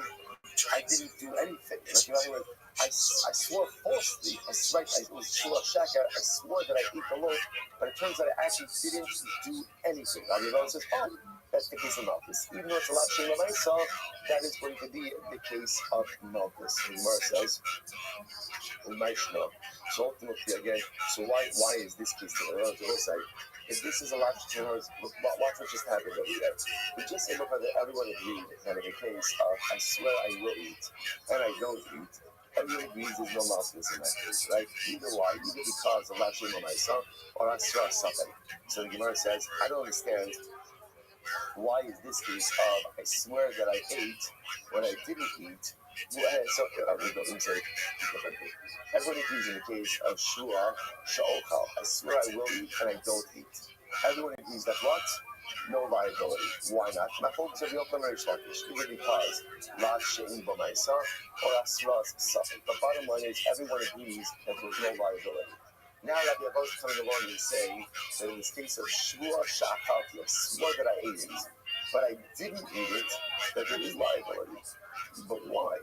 Why? That's also a Lav She'im B'maisa. So why is there liability in that particular case? So the Gemara says, Umayshna, Amarabba, the favorite Rib Satorah, Shvuas Sheker, Dumya L'Shav. Because the Torah explicitly equates Shvuas Sheker, which again in this case is this retrospective Shvuah. I swear that I ate the loaf, but I didn't eat it. And the Torah explicitly compares this Shvuah to a Shvuas Shav. Ma Shav L'Sha'avar, Av Sheker Nami L'Sha'avar. Just like I will say. Now, by the way, a Shvuas Shav is inherently a retrospective Shvuah. Why? Because if we go with the idea, we'll say, what's Shav? What's Shav? Shav is Mishpa L'Shanos Es Hayadua. Right? That's what it is. Right? Shav. Right? Shav is Mishpa L'Shanos Es Hayadua. Right? And it's fine. Shav is Mishpa L'Shanos Es Hayadua. Right? That's what Shav does. Shav is literally trying to say a deal, right? So what am I doing? I swear that this sefer is a call. And I will say, so by definition, that is always retrospective, because what I'm swearing about is something is and has been a certain way, and I'm swearing this technically. So therefore, this is very interesting. So the Gemara says, or Rabbi says, the fair ship Satorah, Shvuas Sheker Jimmy L'Shav, that a Shvuas Sheker is like a Shvuas Shav. That will say, where does the Torah explicitly go and equate a Shvuah Sheker to a Shvuah Shav? So it could very well be from the drush that we just made before that it says Shav twice. One Shav is for Shav, one Shav is for Sheker. So again, the same way that a Shvuah Shav is retrospective and you're chayiv malchus, so to a Shvuas Sheker will also be retrospective and you will be chayiv malchus. That's the drasha. Incredible. So the Gemara says, good. So sorry. The favorite trips of Torah, Shvuas Sheker, do the shot. Not Shav L'Sha'avar, Av Sheker Nami L'Sha'avar. Just like a Shvuas Shav is retrospective, right? And you're chayiv malchus. So to a Shvuas Sheker will be retrospective and you're chayiv malchus. Incredible. So if I will say, what's interesting also seems to be coming out over here is that halacha l'maisa. We're going with these three categories of Shvuas. So what we have over here is Shvuas Sheker Part 1, which is what we call a retrospective Shvuah. I swear that I ate, but I didn't eat, or I swear that I will eat, or I did eat, but I didn't eat, whatever case that is. Right? Retrospective. That and chayiv malchus. Case number two is what we'll call prospective Shvuas. I swear that I will eat or I won't eat. Interestingly enough, Rabbi doesn't really title that. What he just says is that you're in violation of Bal Yachal, because that's the type of shua that's mentioned in the context of Nedarim. So that's a shua that's like a neder, just like a neder is prospective. So to this type of shua is prospective as well. Now, is that called shua sheker? Is that called something else? We'll have to see. But for now, it's just called category 2 shua. And then category 3 is what we call shua shav. What's shua shav? Mishpa l'shanos es hayadua. When you try to go ahead, you swear to change and establish observable truth. And again, halacha l'maisa, interestingly enough, as much as shua in general falls into the category of Rav She'en l'maisa, it's one of the exceptions of Rav She'en l'maisa. That even though normally Rav She'en l'maisa doesn't get malchus, shua do get malchus. Incredible. That might tell you about. So here is the kasha, shua shelo ochal tigazi, shua shelo ochlano, shua shelo ochal no ba'achlo, eno chayiv ela achas. This is this case. It's actually very interesting again. We're going to talk more about these yisodos and Rosh Hashem as we go on. But just quickly, here's what's happening over here. We're actually just a couple of days from now. Shua shelo ochal tigazi. I swear I will not eat this loaf. I swear I will not eat this loaf. So we'll say, so again, Rabbi Abba's model, what would we call this? Where this is falling to his model, what is this?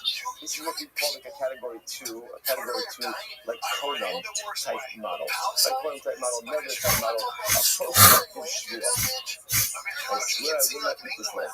And then I will say what happens. Then I take another oath. I swear I won't eat it. Then I even take a third oath. I swear that I won't eat it. So again, we're going to make these 3 oaths all on the same oath. So now what happens? I eat it. I'm only chayiv once. So we'll say, now why is that? Look at Rashi. If he's in the Yishpa, Shmuel Yishona, other than Shmuel Tmiyah, the kindness and mitzvah, no, it's not like that. So it's actually very interesting. So what I'm talking about is, Shmuel Kala Shmuel. One Shmuel cannot devolve upon another Shmuel. We'll discuss why that is. So once you take the first oath, then that's it. The loaf is prohibited, or obligated, whichever case you want to frame it as.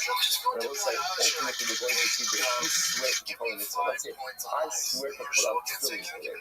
Such a shivua is meaningless. Why? Because since I'm only obligated to do so, take a shivua to do something that you're already obligated to do is a meaningless shivua. So then for the first time, I swear, right, to go ahead and not eat that loaf.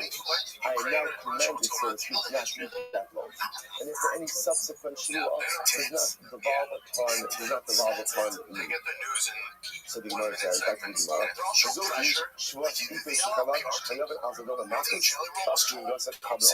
this is the perfect example of a shivua speaking, right, as a character shivua, where if you violate this shivua intentionally, you'll get malchus, and if you go ahead and violate the shivua unintentionally, you will have to bring a carbon over. That's it. So let's say, we know this part of what's happening over here. We know that if you want to provide the next example of a shivua speaking. Interestingly enough, one of the paradigmatic example is a prospective shivua. So like, what do you see from here? This is the paradigm where they're going to exclude. So it must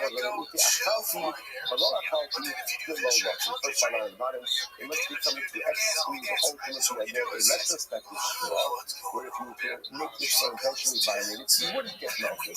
So what do you see from here? That a retrospective shivua, your kind of malchus comes to what you said before, which is Roman Udia Halki Velo Halki Mikanda. Though what you need to say is actually that a retrospective shivua, if unintentionally violated, is not subject to a carbon. So you know, it says, Zogi, thou shouldst carbon over the other. It's only a prospective shivua that if you accidentally violate the private carbon.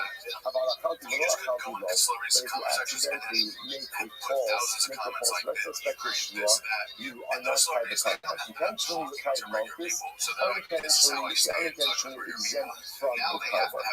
Which the Gemara says, Rabbi Shmuel, and this reflects the Rabbi Shmuel. The Amar, Eino Chayit Ella Ala Asid Locha. Rabbi Shmuel holds the only private carbon for prospective shivua.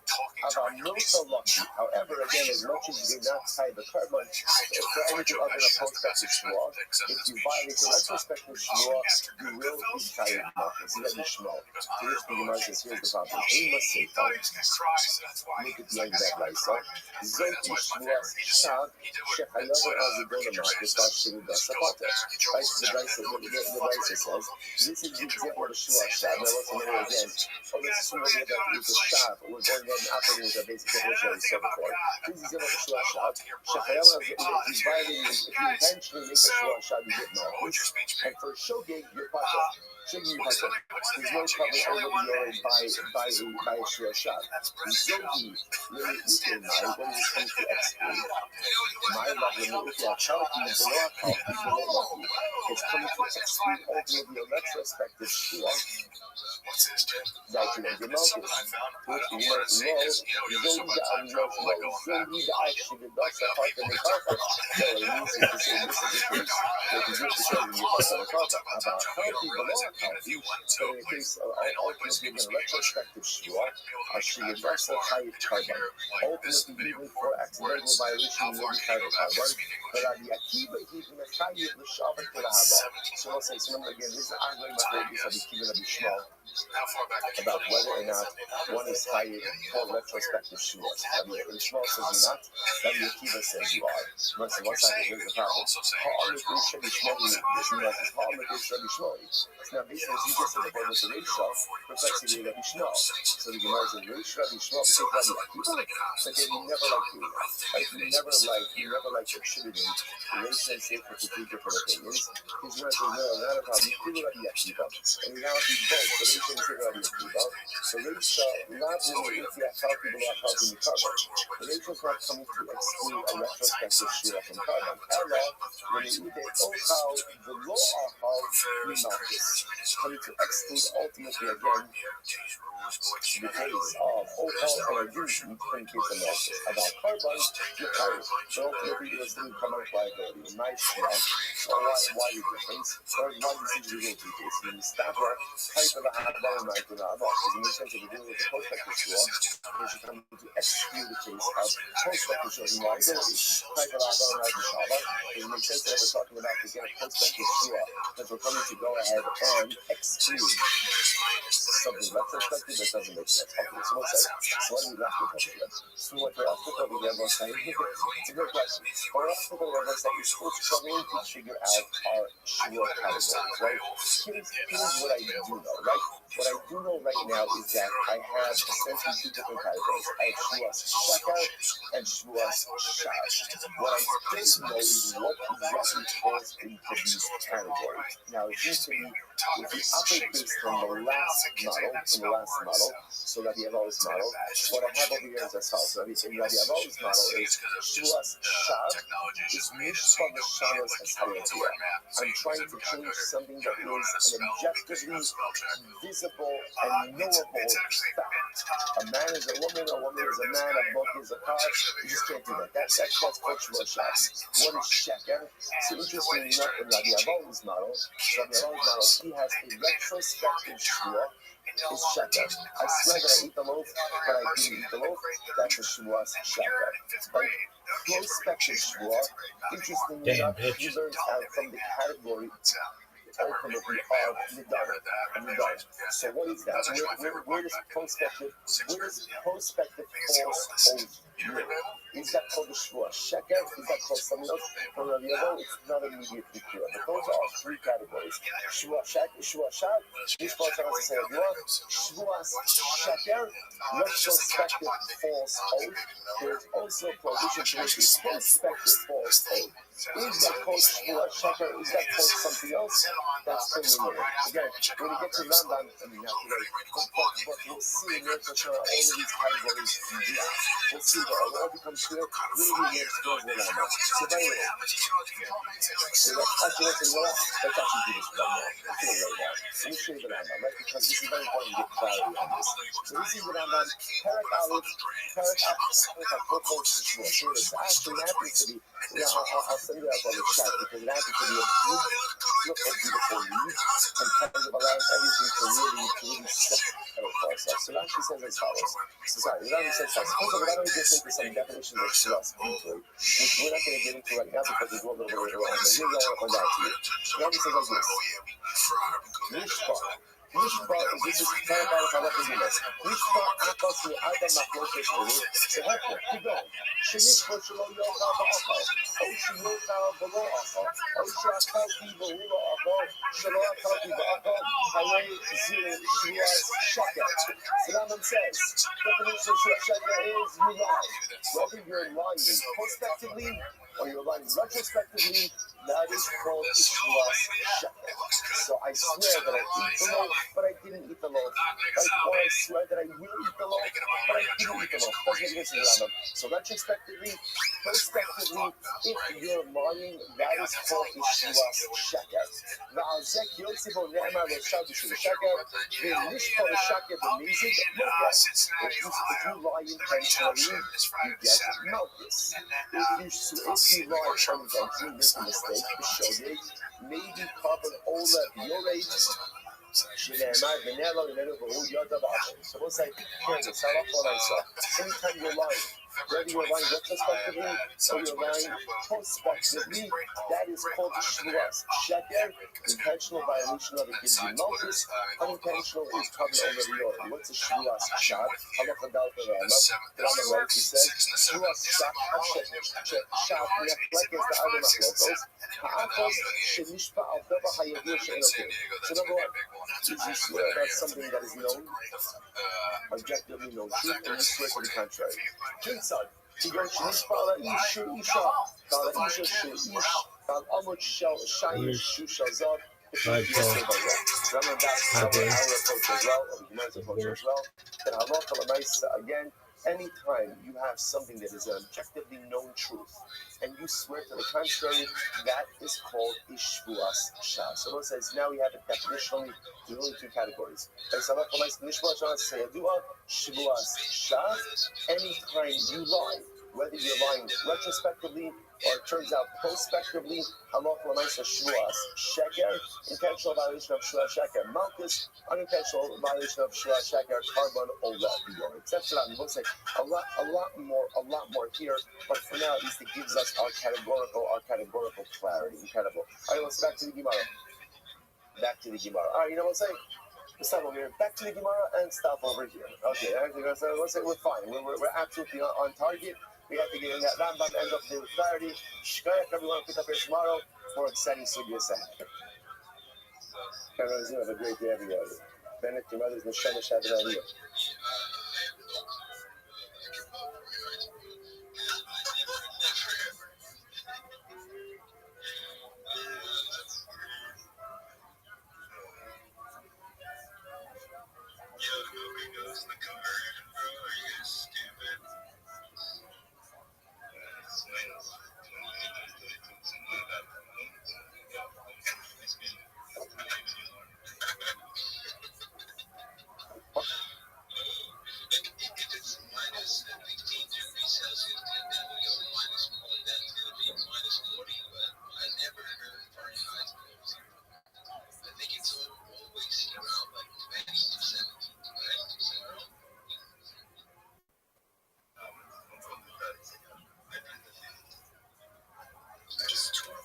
All right, so we'll say good morning. Let us begin by thanking all of our sponsors for this morning's shirt to thanks. Our Talmud Torah sponsor, annual Talmud Torah sponsor for Tavshin Pei Hey.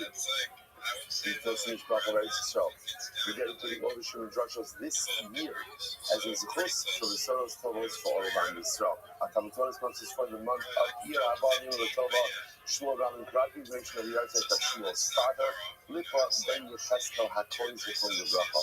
And our week of learning sponsor, Hillary Jacobs in Kent, in memory of her daughter Shifra Zichron L'Bracha, Bas Chana Dina. We have them in the merit of our Talmud Torah. All of them is Shem Shabbat and the other families in the Tama. All of those who need a report should have indicated total quality so that the responsibility to Hashem bring home all of our hostages and our holy soldiers should be successful. The whole Maaseh Yedei. So let's say with that, let us begin. Baruch Hashem, we have a lot to do today. Today's daf is daf Chof. But I'm asking from the beginning of the parak today. We are picking up on the test on page 19b, 13 lines down from the top. Right at the that's Rabbi Yochanan. We actually began this yesterday, and let's just start here again. Rabbi Yochanan as Rabbi Yochanan, Rabbi Reish Lakish as Reish Lakish, and let's contrast the two opinions of Rabbi Yochanan and Reish Lakish. This is how we learned again. We ended up yesterday's daf with Rabbi Yochanan and Reish Lakish. Rabbi Yochanan said that in this context over here, also while we need something that possible knowledge is like definitive knowledge, and Reish Lakish ultimately chose to interpret the case as doing for Yishmael. He says that you don't need Yediyah B'Tchila. That's what we ended up with yesterday. Now the Gemara says, Rabbi Yochanan, the Rabbi Reish Lakish and Reish Lakish. The sign of those is a very interesting case. Achol Safek Chelev V'Noda. Safek Chelev V'Noda. So here's the case. I consume Safek Chelev. So for example, there's a piece of meat in front of me. I am not sure. Is it Chelev, which is prohibited? Is it Shuman, which is permitted? I consume it. Like this is, there's lots of awareness. I eat it. Right? And then afterwards, I know what I did. I realize what I did. Now, under normal circumstances, what we have for such a situation like that, you bring what is called an Asham Talui. Asham is a sin offering. Talui means like possibilities. You bring, again, not a possible sin offering, but a sin offering for a possible infraction. So Asham Talui. Now, we'll say in this case over here, in this case, what's unique is you did this twice. You did this twice, or whatever, 3 times, 4 times, whatever it is. So if you look at Rashi just a moment, Rashi says over here, Achol Safek Chelev, Haticha Safek Chelev is Safek Shuman, and then V'Nod V'Lo, V'Akar is Manchu Safek Chelev, V'Hayu V'Asham Talui, V'Chazer V'Achol Safek Chelev, V'Nod V'Lo Safek Achol. So you repeat the same process, 2 or more times. Rabbi already says, Kishim Shemedi, maybe Asham Talui Kol Echad V'Echad. So he says, okay. The same way that if you go ahead and you commit multiple averos, like you could be chayav for multiple chatos offerings, so too if you go ahead and you violate this type of possible prohibition, you could be chayav multiple asham taluis. Okay, That is Rabbi's position. Rashi says over here, Rashi, Rabbi Shimon Yehuda, Rabbi Shimon, Rabbi Shimon, Eino Mevi, Elam Asham Taloi Echad. So all of these, Rabbi Shimon Yehuda, Rabbi Elazar, Rabbi Shimon, all said in the name of Rabbi Shimon Bar Yochai. And Allah said, no, Asham Taloi is different.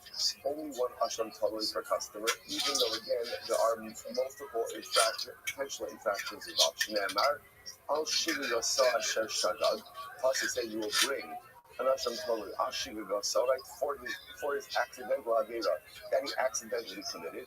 HaTorah Ribsa Shgagas Harbe Va'asham Taloi Echad. So the way it's set up is the Torah goes ahead and highlights Shigos Harbe, many potential Shgagos, but yet even for many potential Shgagos, there's only one Asham Taloi. So I want to point out something very interesting. If you notice, the Machlokas is not in the Chatos case, right? Everyone agrees that if Halacha said you committed multiple Averos, Now, again, remember, the Chat over here is, it's not the Ha'elam Echad. Because remember, if you commit multiple Averos in one lapse of awareness, especially if it's the same Avera, how many times will be Chayiv? Only once. The idea is, everyone will agree that if you go ahead and you commit multiple Averos, right, but in multiple Ha'elamos, multiple lapses, there of course will be Chatos liability for each and every one. The question is, in an Asham Taloi case, is there multiple Asham Taloi liability or not? Rabbi says yes, Rashbi says no. Rashbi says no. One Asham Taloi per customer. Reish Lakish says, Kan Shama Rabbi, Gedios Sveikos Mischalkos Lechatos.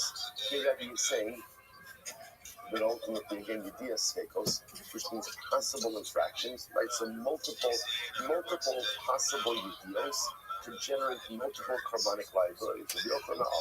Rabbi Yochanan says, Kishim Shidias Vadai Ba'alma Mischalkos Lechatos. So the Yochanan phrases it a little bit differently. He says, in the same way that in the world of Chatos, definitive knowledge creates multiple independent carbonic liabilities. Look who the fuck it is. So too, How the fuck have you been, son? Knowledge that I possibly violated something. What's good? Create multiple Asham Taloi obligations. Oh, you want to get your ass handed to you on mini golf? Is that what I hear? Dog, I'm going to destroy you in mini golf so badly that you're going to go to Chelsea and say to her how much your undying love cannot be contained within your heart because you're in love with her. That's what I'm going to do to you, dog.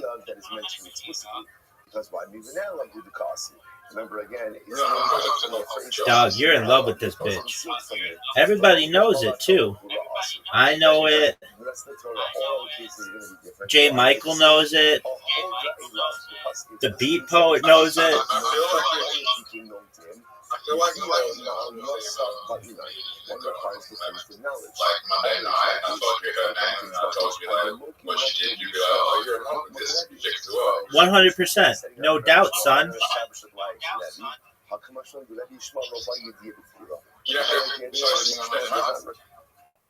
James McCann. Who? That's obvious. Who the fuck is that? Oh, the guy who was on Raw Comedy. All right, are you gonna blow him?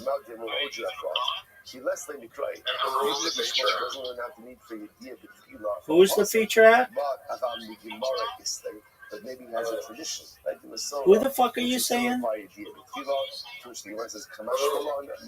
Ja Rule?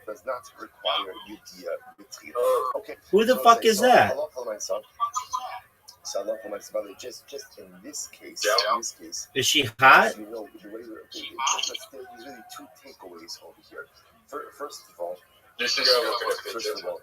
Oh, so she might be hot. we never really closed it out, which is this machlokes Rabbi Yochanan and Reish Lakish case of the Shnei Shavilim, Scale of 0 to 10. Dog, scale this bitch. Scale this bitch 0 to 10. Dog, what the fuck? Dog, what the fuck was? Dog, shut the fuck up. Everybody ranks everybody. Get used to it, baby. That's life in the big city, son. Are you fucking serious?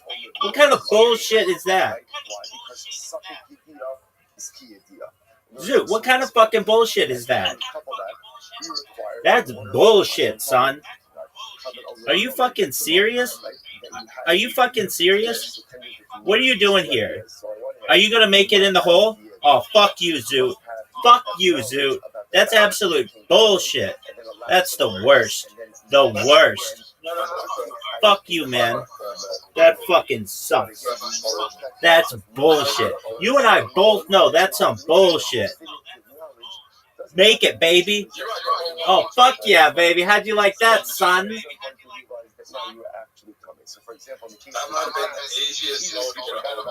Incorrect.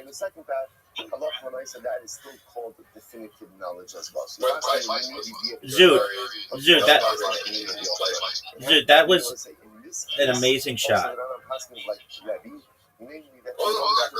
Dog, I think it was amazing. And the fact that I think it was amazing means it was amazing. Now, what are you going to do here? Are you fucking serious? Are you ready for one of the sickest shots of all time? Look at this shot, Zoot. Look at this shot, Zoot. Oh. Prom night. All lips, no hole. Dog. I did too, because I'm sick as fuck. Oh, you're fucked on this hole. You're terrible at this hole. You're absolute dog shit at this hole. Dog, you are dog shit at this hole. Dog, you are dog shit at this hole. You know it, I know it, everybody knows it. You're absolute dog shit at this hole.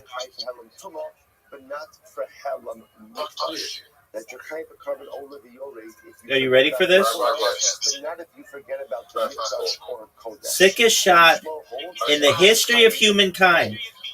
Are you watching this, Zoot? Zoot, are you watching this? Zoot, are you watching this? Are you watching this shot, Zoot? Get there, you little bitch. Dog, hit my ball. That was terrible. Dude, in the history of humankind, I've seen some shitty shots, and that, my friend, was one of them. But look how good this shot is, dude. Look how sick this shot is. Do you recognize how good this shot is? Do you recognize how good this shot is? Do you recognize it? Do you recognize it? Dog, in a million fucking years, you could not come back. In the history of the fucking universe, there's no way you're coming back, baby. You know why? Because I can't be beaten. I'm the best. Hit me with it, big dog.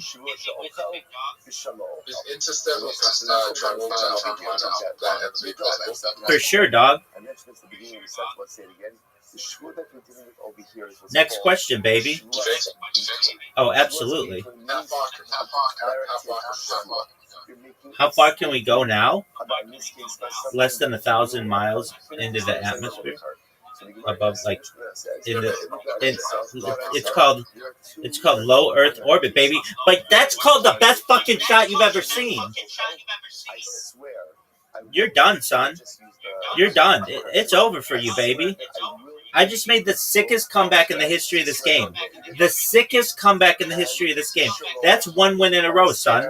That's one win in a row, and I'm just warming up, baby. Do you recognize that? Do you recognize? Dude, you know you love my trash talk, big man.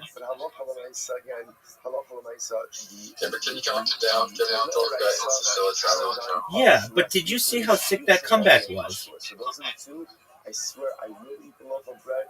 All right, so you want to talk interstellar travel, right? All right. So let's define that. Do you know what that means? What does it mean, Zoot? We'll say, so now let's talk about this. So now, we'll say, this is very important, right? So again, Shvuas between That's incorrect. I mean, it's sort of correct, but it really just means traveling from one star to another. What is that? Look how sick this shot is, though. Oh, bullshit. That's bullshit, and you know it. All right, so do you know where the next closest star is, son? I swear I will not eat this loaf of bread. The next closest star is Zeta. No, apologies, Alpha Centauri, which is like approximately 4 light years away. How can you say, what's in general? What's the shifra? The amount of time that it takes for the speed of light to travel in a year. So it's like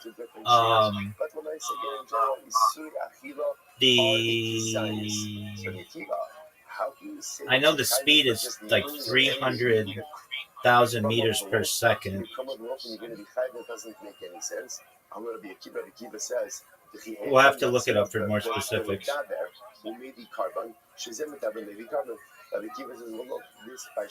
I mean, it's a lot. You mean? Are you asking like in terms of miles? How long is it, or what do you mean? A light year is a light year. Okay, so that we'll have to look up.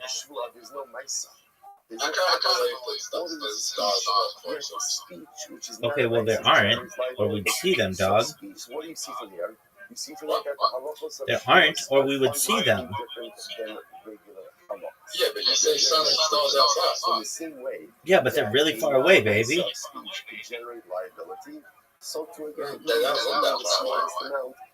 How far do you think? Well, some of them are planets. I mean, that look like stars, yeah. It sounds like if a person says Shvua Sha'ochal. They're super far away, though. The stars are super far away. Now, look at this shot, Zoot. How can we see them? They're really bright. They're really bright. They're full of energy. I will not eat for do you think there's like other species that's looking at our sun going, holy shit, perhaps. Though our star isn't, in the big scheme of things, super bright. I will say now, out of all these cases, we're not really focused on. No. What are we focused on? Nor is it very large. What do you see from here? It's basically like a medium-sized star. I swear, I won't eat. so this stars So what do you see from here? Many of them, yeah. It sounds like Russia hotel doesn't mean to eat. So What does it mean? these stars are so Not to eat. Not like to eat. It's like weird. that's a good solution, no? Like the planet that these people really know. These stars are so large that if they were looking back at us, they might not be able to see our sun. Does that make sense? Zoot, do you remember when you fucked me? Zoot, do you remember when you fucked me? The Rice's case is fucking in a situation where Zoot, STFU, dog. doesn't want to eat. Yeah, So he thinks it's Shvua, not to eat. Our listeners talk about gays. Hey, Zoot, do you know what scoreboard means? And eat. Therefore, the Gemara says, Brisa, the Messiah. So in the Rice's case, right? So someone's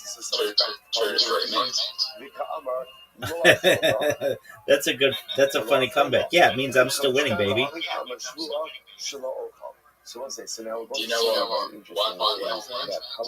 I do know what one whole left means. That the interpretation of Shavuos, by extension Nidarim, can also be based on. Do you know what guaranteed win means? Therefore, again, the Gemara says like this: in the case where Reuben is being pressured to eat. Zoot, what are your thoughts on my shot? Like, do you want to be interviewed about how prolific it is? So But let me ask you a question. So if there was one part that just magically appeared in your realm or another planet, would you jump through? Yeah, dog. It's so strange. It's strange to go, wow, everyone's going on. Yeah, that's cool. Ultimately, Zoo, again, don't fuck however, up. in the You're not gonna be Mishnah, able to. Zoo, but don't fuck up. What if it took me? What if the wormhole took me to a world where I was live streaming in that new portal? Rashi says, Rashi Amar Tani, Nah, it's still in the universe. Rashi says you're right. I mean, yeah, it still could be a universe where you just go into a room where live streams are going on. That's not that wild. And she means that I will not go That's not and eat of your food. Okay, and that planet could be a place where cameras are set up for live streaming. So the guy making a swear that says, obviously he's swearing. Why do you say that, though? Why do you say it's just another planet? So what would you have thought? Okay, well, you didn't make that clear, dog. So shalo is a fully articulated additional word. So therefore, his intention is completely clear. She'i, right? Zoot, do you think you're in a better spot or I'm in a better spot? Maybe could be interpreted as a slip of the tongue, and maybe not intended. Zoot, do you think you're in a better spot or that I'm in a better spot? Shalom. That's another way of saying shalom. And therefore, Allah said that is construed as a shua not to go ahead. Zoot. So I say, so again, we'll discuss this. Zoot, do you think you're in a better spot or that I'm in a better spot? The most fundamentally arguing on is, do we use context to Zoot.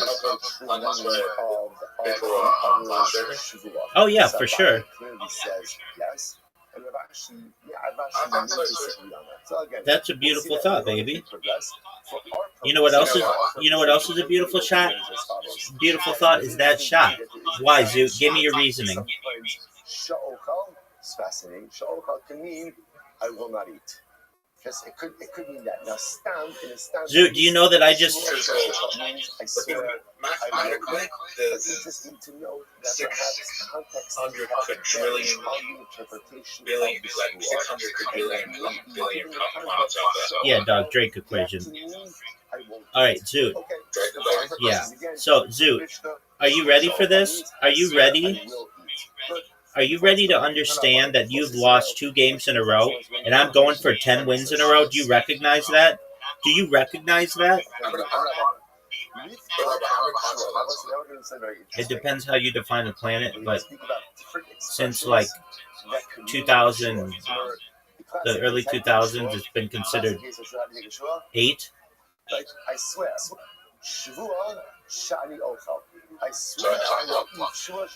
It depends how you define a planet. If you don't include Pluto, that's 8. If you do include Pluto, it's 9. Yeah, dog. You mean anywhere in the world, in the universe? Too many for me to count. Let's see. A person says, Mifta. Zoot, are you proud of that shit? Are you? Oh, for sure, dog. Word Mifta also means Laws, like human-made laws? For example, Stop. now what it sounds like is I mean, you just have to change or have laws adapt to whatever the new place is. So Mifta is interpreted as literally. You use the word Mifta. I mean, if I kill someone with a phone and I go really far away, I'm going to catch him. It sounds like these words themselves. Maybe. The Gemara says so. Mifta Maybe. Yeah, dog. Isser. I'll say this. What the Gemara is asking is like this. What do you mean you don't know? What type of liability does that actually? Who do you want to kill? First of all, take a look at Rashi for just a minute. Okay, so why are you worried about that?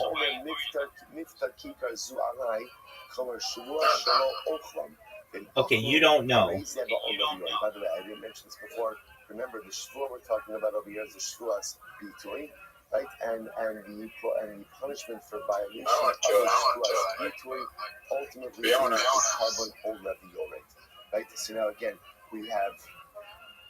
Good, so fine. Carbon ol leviorate. So you want to say this? Hit my ball, baby. And by the way, just so you understand, this is thank you, Zoot. Remember why the Gemara also put together Tumah and Shavuos, same type of carbonic liability, ol leviorate. Really. So the says Dude, so now the is asking. You just have the laws be adjusted for wherever you're traveling. Well, explain to me what exactly is the Isser of Isser. How does Isser work? Marcel, listen to this. Oh, dude, are you fucking serious, dog? So what You think that it's just show place out there? Yeah. It's known as potentially known as the Galactic Federation. But if you don't use Lashon of Isser Shvua, then that's not a Shvua, therefore you'll be violent. Yep. Isser Shvua. If you say Isser Shvua, the Ha'amrit Isser Shvua. But that's not what the person just said. Like before, we just said Mifta. Because they don't like you, Zoot. Isser is Shvua. It doesn't say Isser Shvua. It says Isser by itself creates Shvua viability. Probably not. So what needs to say. No. So there's different categories over here. Right? The word mifta, actually the word mifta, Fuck yeah, dog. I don't see where that comes from, but the actual word mifta is the equivalent to saying Zoot, you're playing out of your fucking ass right now. I swear, I will eat. It's over, baby. And say mifta. Zoot, it's over, baby. I swear, mifta, I will eat this loaf of bread. Same exact thing. In both of those cases, you are swearing people over. You know what I believe, Rabbi? Watch this. What do you believe, Zoot? The Bible says, however, Isser similar to you, my if you will get so which means use that some consciousness to travel to different planets at the speed of light. That's tight. Something prohibited by linking it You think that's possible? For sure, dog. Prohibited. Right? That's if you not something to link something. Look at that just a moment. Isser mitzvahs b'shvua, Isser alai kikarzu. So if a person says, literally use that lashon. Zoot, are you going to be proud of that shot? Right? What are they saying? So Isser this kikar, what are they saying? Ukimishin ishpa ala kikar. Zoot, what the fuck are you talking about? All I know is that you have one of the greatest shots I've ever seen in my entire career. Are you serious, Zoot? Rabbi, is this something as drain It's just normal physics. It could be another prohibitive law. It could be a prohibitive something else. But that's the way Isser works. It's just where what I mean. It doesn't stuff doesn't partake outside of general physics, but are you talking about like interesting things that happen in dreams that like like where you can like float and fly and stuff?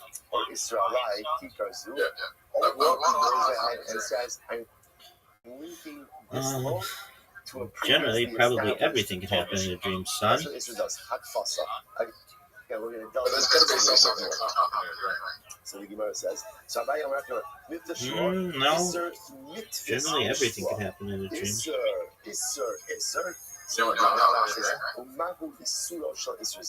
What can't happen in a dream, Zoot?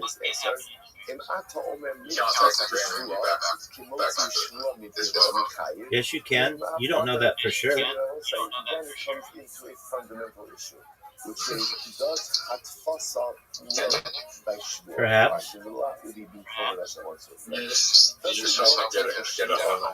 I know I did, baby. Oh, it's super difficult, man.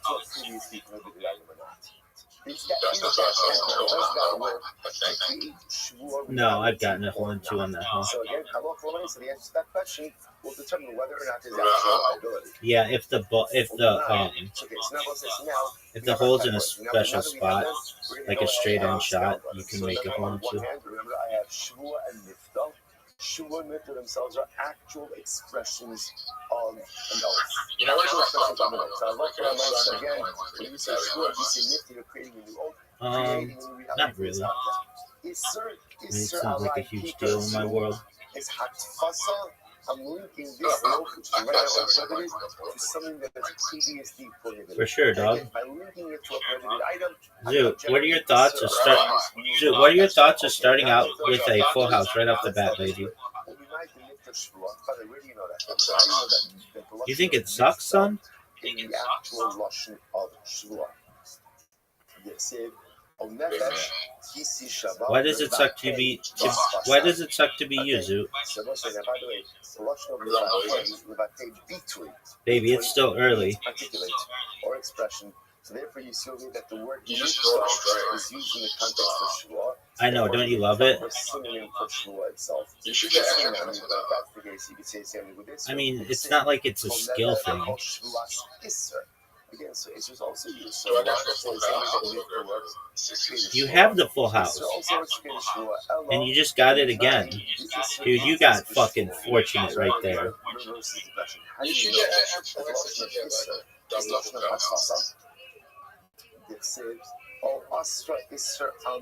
I agree with that.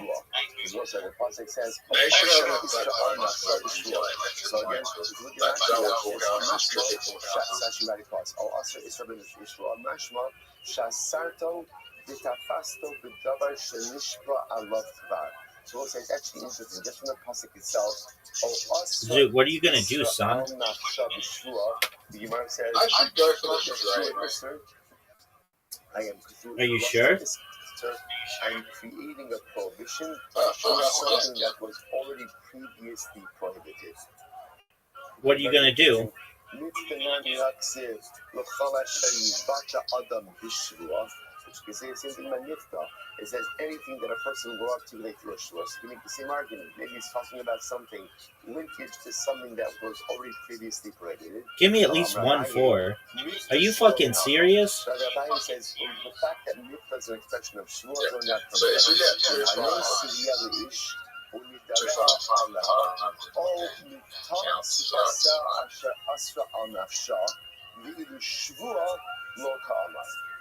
No way. No way. Not another 6. Not another 6. There we go. It's used as a replacement. Right? It says neder. And remember, again, we're going to talk about this more.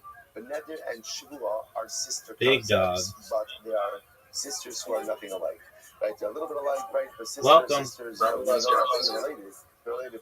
Big. Right? So we're going to see what's interesting is Dog, I'm not kicking you. Wherever you're mentioning neder, you're also mentioning shvua. I know, I saw you come in, but I didn't kick you out. We're playing another game. How are you, big man? Every day's a holiday, every meal's a feast. Thank you for asking. How'd you find out about me, if I may ask? Oh, tight. Okay, cool, man. All right, how's your day going? Excellent to hear. We're just playing a game, just chilling. What are you up to? Works in the same way that the word shvua goes ahead and was. Okay, excellent. Did you have like Chumash class or what? So Rabbi says like this. In reality, Hatfasa does not work by shvua. In other words, if you want to create a shvua, linking a currently permitted item to a previously permitted item is not going to be enough to create a shvua. Oh, okay. It's going to be created in a different way. What are your hobbies? What do you like to do aside from study Chumash? If you try to do that, it does not create a reality. Mifta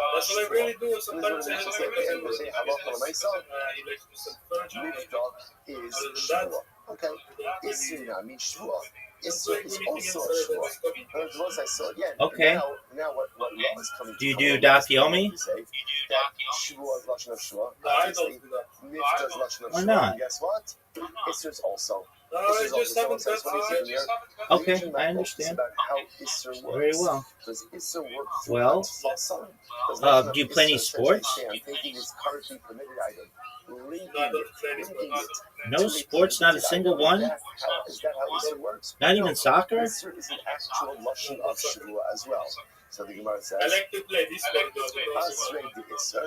the Tilua Kosav Bain Neder and Shvua. Okay, so what's that? Now when it comes to the prohibitory nature of Isser, the Torah places between Neder and Shvua. Okay. Now, what does that mean? Now, both say, I don't know just what hold on is to so these funny. because we're about to get like a lot of information. There's a lot that's being thrown at us right now, which is always very exciting. Because now you're going to have all the information you need to be successful for the rest of your life.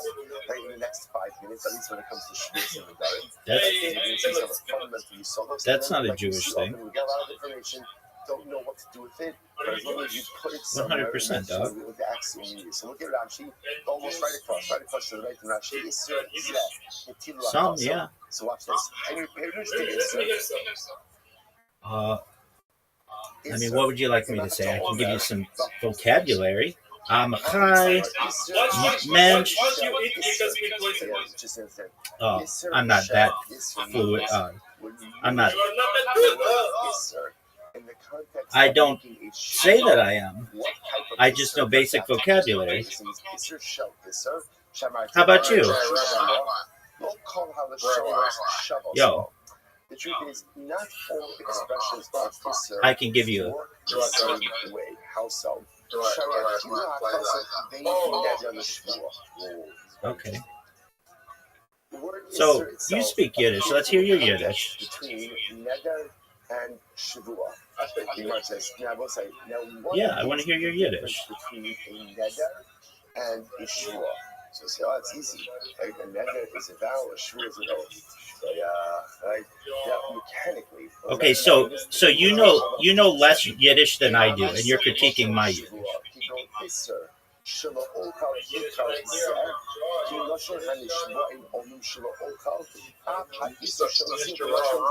I understand. All right, well, do you know this Yiddish? Bye-bye.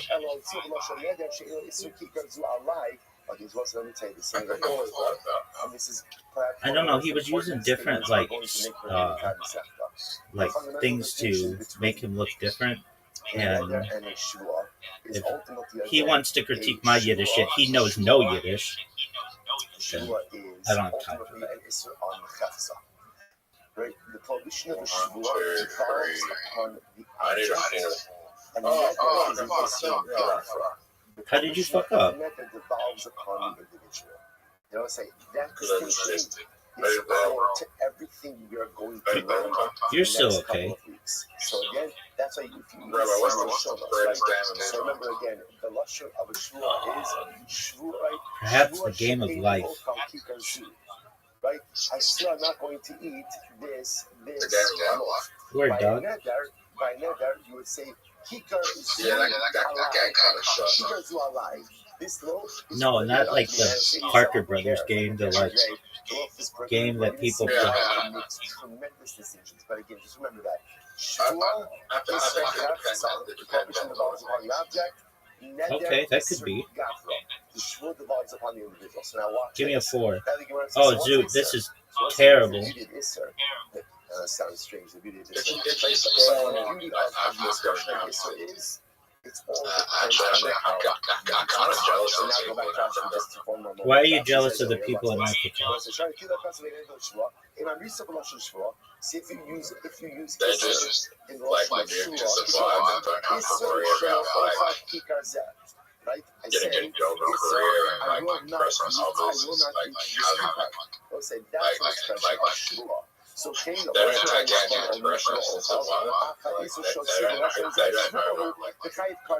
They don't know they don't know what the kind of first world country is. So the same way, Okay. instead you say Like the first world country when you like break it down and that's an like expression of shua. that's not process. In many ways. Zoot, wouldn't it be amazing if I got this roll here? Oh, that would have been amazing, and then it put me up like a ton of points.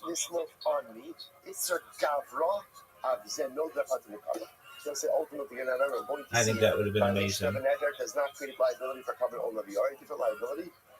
Dude, a full house? The violation of a shua creates liability ultimately again for covenant olaviori. So now watch this. So this is actually quite interesting. So now the Gemara says over here, Rabbi wants to suggest like this. Shua is lashon shua. Mifta is lashon shua. What's this?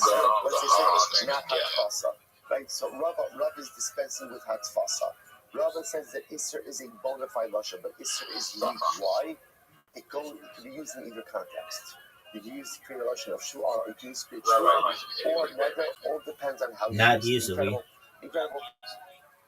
The Gemara says, Heichal Yitilu, Yeah, when you see that the Torah places Isser in between Neder and Shua, in base Isha Nadara, I know. or Asar Isser al Nafsha, the Shua.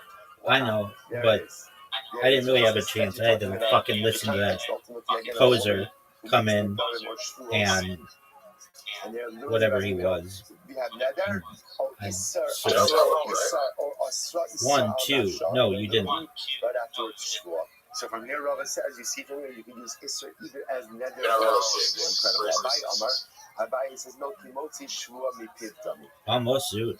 Abai says, ultimately, again, Lashon of Isser is not like a Lashon of Shua. All right, Zoot. I'm ready to play you in something real. It's not like that. So basically, where he's a kasha. Very interesting case of this. You want trick shot? We see, just understand, everyone seems to be agreeing on Shua. My man Zoot wants trick shot. The Machlokes case is buying Isser. Does Isser work? Is Isser a function of Shua that ultimately works through? Zoot, you recognize I'm going to beat you in trick shot, right? Unique Lashon that can be either Shua or Neder, depending on how it's used in the Oh, Zoot, you fucking abandoned this game yesterday. What's the case of Isser? Homer. Doug, I don't want to fucking hear your fucking excuses. You abandoned this game. A person says, Ruben says, I hereby take upon myself. Are you sure it won't happen this time? I will not drink wine. Like the day my father died. Like the day so and so died. Are you sure that it's not going to happen this time? Like the day that Gedalia ben Achikam, Can you really be 100% sure on anything? Or like the day that I say Yerushalayim in a state of destruction. So we'll say in all of these cases, okay, let's see you go, big dog. Are you going to hit the fucking... Dude, you're in the game. Not to drink wine. Now let's look at Rashi. Rashi says, yes, that's what I'm saying. You abandoned this fucking game yesterday. You might be assuming over here that on the day that Reuben's father died, Reuben took upon himself not to eat. Yeah, no, it sucks. Okay, yard side, he took upon himself, again, not to fast per se, but not to eat meat. Now what he's saying is, his father died on no, it sucks. Whatever, on Rosh Chodesh Nisan. Now it's 25th day of Iyar. Right, so now he's coming along and saying, oh, that would have been sick as fuck. Doug, do I look like the Play-Doh rules maker? I don't fucking know.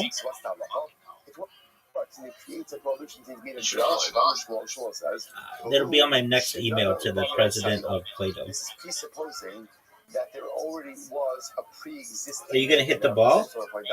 Oh, Zoot. That wasn't a trick shot, though. Which is fine, not a big deal for this context. What if she also I might be. And then I would just send the... Oh, are you serious? Then I would just send the email to myself. Maybe that's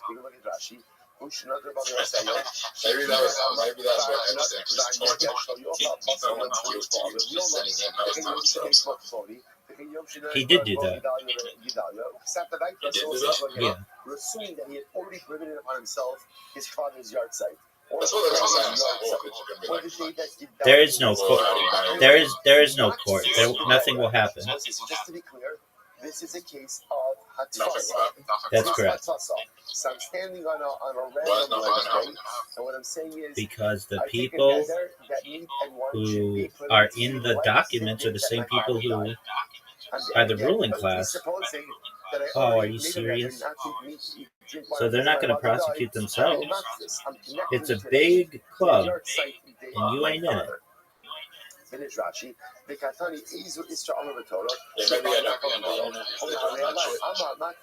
I understand. What I want to know is, are you going to be able to hit your trick shot? Because you just sit here without the ability to hit your trick shot. Clearly from this person, what do you see? I'd rather some linkage. Linkage absolutely works. So again, I will say now. Okay, well, you harmed me when you abandoned this game 24 hours ago, so you got that to think about. This supports the idea that Oh, Zoot. Oh, man. That was almost an amazing shot. Zoot, are you ready for this shot? So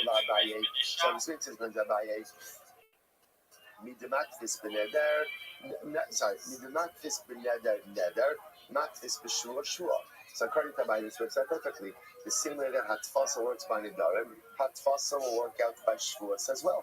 Right? And ultimately, again, because Rabbi was the one, remember again, going back, Rabbi was only said that the whole concept of Isser is that Isser is Hatfasa. So this works beautifully for Rabbi because you see from here that Hatfasa works. Ella on the base, Ella, the Rava Kashya. But according to Rava, Zoot, this is a problem. trick shot sucks. It's so hard. But here we see clearly there is Hatfasa. Zoot, are you excited for the Winter Olympics? They kick off in less than 48 hours. Do you recognize this? Are you going to watch every second of every moment of the Winter Olympics like I'm going to? Why not? That's an excellent reason, Zoot. Oh, come on. Dog, this is some BS. The Bryce is talking about the primary way in which to make a neder. I'm ready for it, baby. Look at Rashi. So It didn't, though. That's the thing. I'm just going to read for 2 minutes. Listen to this. This is a little bit mind-blowing. Rabbi says, no, the Bryce actually means like this. The primary way to make a neder is through linkage. Now, when the person wants to create a neder, however you want to do it, big dog. the neder to something that is already prohibited. So when I make a neder, I hereby make a neder not to eat. That's not a good shot. That's not a good shot, and here's why. This is how you make a neder. Terrible shot. One of the worst shots I've ever seen. Maybe the worst shot ever. It's not a trick shot. It's not a kick shot. It's none of those things. Dog, it's none of those things, and you and I both know it. And now I can take this ball here and just end your career. I'm about to end your career, son. Do you really think it was bad? Do you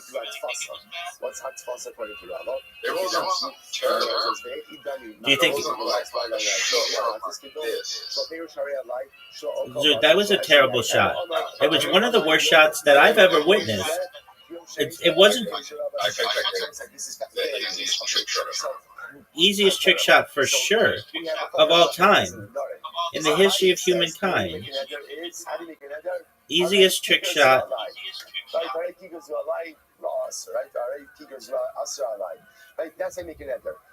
That was garbage. Dude, you and I both. Right today, I'm hereby prohibited to drink meat and to eat meat and drink wine, or meat and wine should be upon me today, like the day my father died. So yeah, I'm ready. I'm connecting today to my father's yard site. That was terrible. Rabbi says, no, it's not what it said. Rabbi says, in order to make a neder, we'll see what this is. It was terrible. A neder is only created when you presently link. I'm going to do this, baby. Something that is already previously prohibited. That's not what I want. That's not what I want. Zoot, do you really think I would help you? Hatfasa is simpler. Hatfasa says, meat and wine today should be like meat and wine on the yard side. Not a trick shot. Shorthand neder. You know what I'm saying? Rather you just say meat and wine today, that's like not meat and wine on the yard side. That's it. That's how. No. It's a shorthand neder that doesn't need a full articulation because it links today because I know it's prohibited before, and that's how Hatfasa. Why is it 24 hours, dude? Yeah, dog, you didn't get that? You didn't understand? That's why you keep saying 24 hours. I'm like, it could be even longer than that, son. What's Rabbi's logic? Zoot, hit a good shot. Because the shots you've been hitting recently are absolute dog shit. All right. Now, you ready for this shot, Zoot? That was bullshit.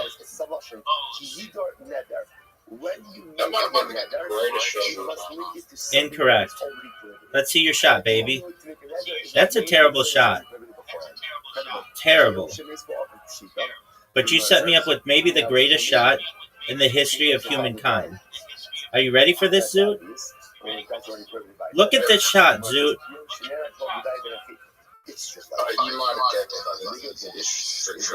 Incorrect. You're going to miss it. That's a miss. Zoot, you just missed. It is very difficult. I'm with you on that. That which are previously in the present equivalent, the thing that was also prohibited through another, but something that was previously prohibited not through another, maybe it doesn't work with Hatfasa, Kamash Malon, or Kamash Malon said that Allah for the Mesa, as long as the item was previously prohibited, it doesn't have to be prohibited through another. Are you sure? So we'll stop over here for today. So everyone is agreeing that Oh, Zoot, are you serious? Both Rabbi and Rabbi are agreeing that Allah for the Mesa again, that there's the concept of nether and concept of hatfasa. Abai is understanding over here, but the mechanics are different. And create a nether. Oh, and you're not a bitch? Zoot. Zoot, are you ready for this shot? Oh, that was almost the greatest shot in the history of humankind. Do you recognize that? No way you get this in. That was terrible. One of the worst shots I've ever seen. Zoot. Look at this shot, though.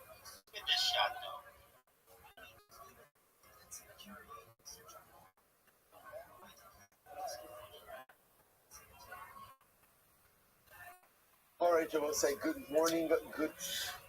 Zoot, you just gave me the perfect opportunity to pounce.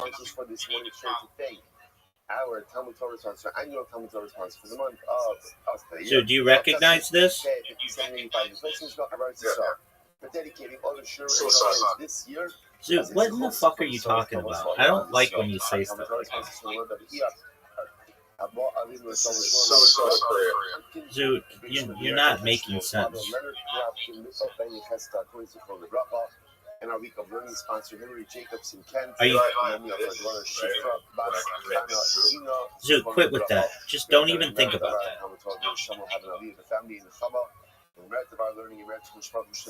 Bring home all of our hostages and our holy soldiers should be successful. Zoot, what are your thoughts on this shot? Let us do the beautiful daf ahead of us today. Today's daf is Yud Test 19. We are picking up on Yuches Amud Beis, pretty much right in the smack in the middle of the daf, right in the middle. Amr Yochanan, Rabbi Shimon Bar Yochai. Yochanan says the name of Rabbi Shimon Bar Yochai. Literally, like right in the middle. Good. Whoever does not go ahead and separate from his wife Zoot, prior to the onset. watch this shot, big dog. What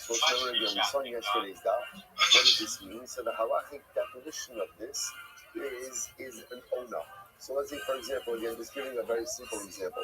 Zoot, you're gonna miss. Every 30 days. So on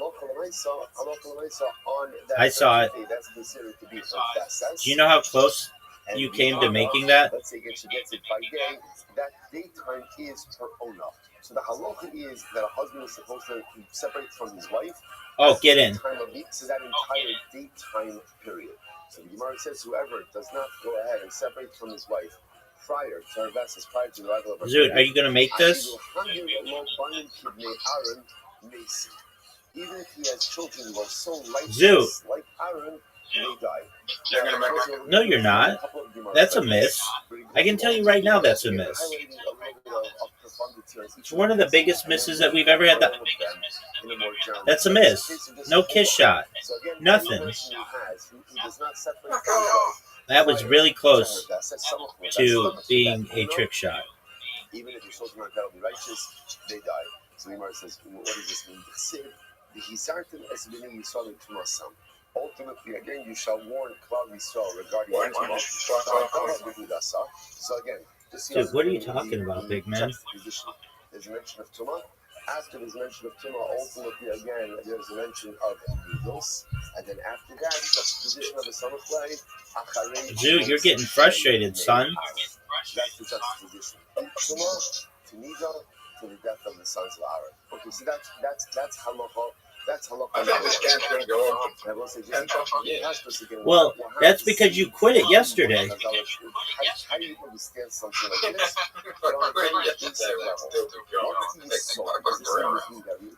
Zoo, how about you just make it? Of a man being punished from his wife, Salah Levesta. Oh, for sure. I'll win right here. If you wanted me to win, I would have just done it. Look at this shot, Zoo. That technically should be permitted to you, but for the sake of it, one of the greatest shots in the history of humankind. Like, technically, we're not getting into this because that's definitely not the halacha. But there's a whole discussion. Zoo, I mean, what do you want me to do about it, big dog? Yeah, this whole concept ultimately again of how a person has to conduct himself in anticipation of the arrival of a woman's period. That was garbage, Zoo. Again, besides stepping all of that, so if a woman becomes a nida, her husband can't be with her. They can't be together. Means that the couple is dedicated to maintaining the best shot within their life. Was that they're willing to give up on certain aspects of marriage, of certain elements of intimacy, even before the woman becomes. Yeah, but I'm going to send it because your way of sending it sucks. That motivation within their home, within their life, that creates a heightened level of Kiddusha. Zoo. Failure to do that creates a diminished. You have an invitation. We've seen this before. That sometimes when say that children no way. I'm going to dominate it. Oh, dude, that almost went in. Why wouldn't I put it on 8-ball, baby? 8-ball's the best. The spiritual growth of our children. Yeah, let's see your dog shit shot. That was terrible. And it wasn't a trick shot. If I'm a parent, I'm not going to push myself for a heightened spiritual level in my marriage and in my home. Guess what? I'm going to have children just like that also. This is a trick shot. Yeah, it is, baby. So look at this shot. Combo shot. It was a combo shot, Zoot. My children have the ability to be as righteous as the sons of Aaron if they're being raised in an atmosphere where sacrifice for Kedusha is not a thing, then they're not going to sacrifice. They're not going to why do you think I fucked up, Zoot? So to speak, die. Penalty. Fuck.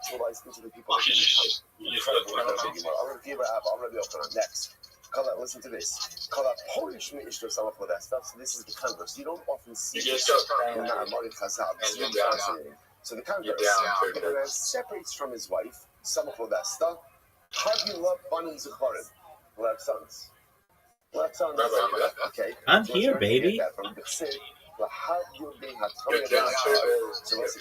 What do you want me to do about it, son? And I will say, by the way, I just want to point out also these juxtapositions, not after that they're psukim, right one after the other, but rather contextually, they're not far big from dog. each other. So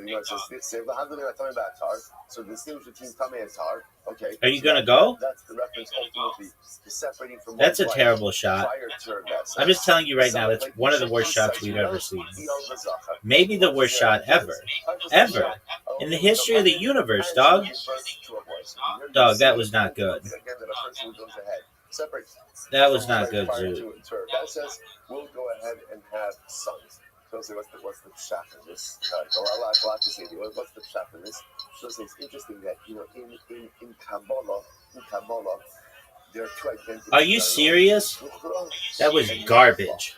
Male and female. Wherein lies the Zoot, you're up.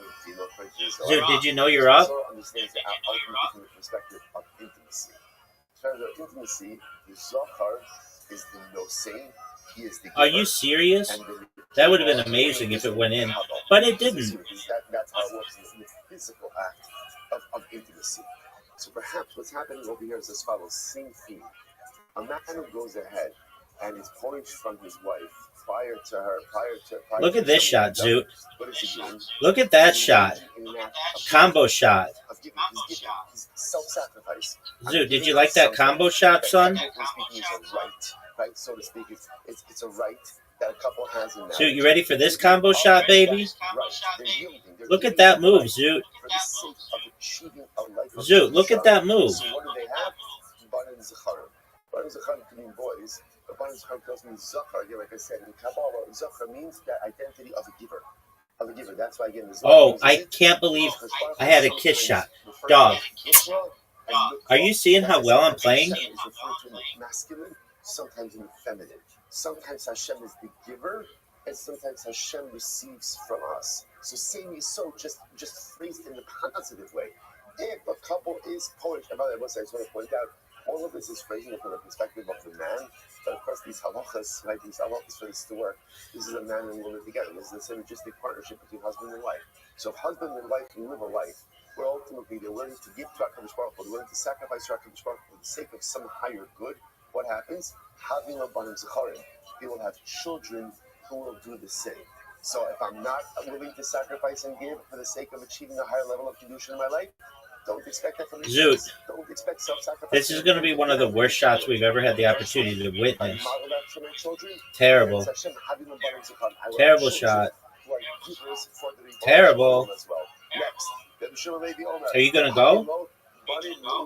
Zoot, hit the ball. Not only will you have children who are like the sons of Aaron, but also or just banim zacharim, but you will have sons who are ru'uyin lahorah. And what does horah mean? Again, really judges. But again, what it means is a heightened level of giving. And you'll have children who themselves commit themselves to Klal Yisrael. Because also the highest level of giving. Zoot, let's see your shot. Everybody's waiting on it, son. It's not only when you have, so to speak, banim zacharim, male children. Is that supposed? Are you serious? Are you fucking serious?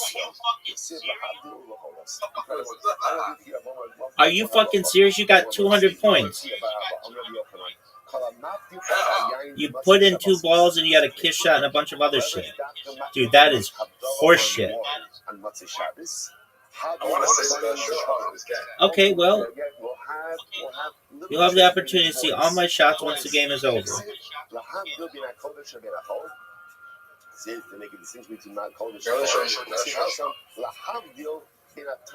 You can watch it on my stream, baby. So and then a juxtaposition of yeah, Zoot.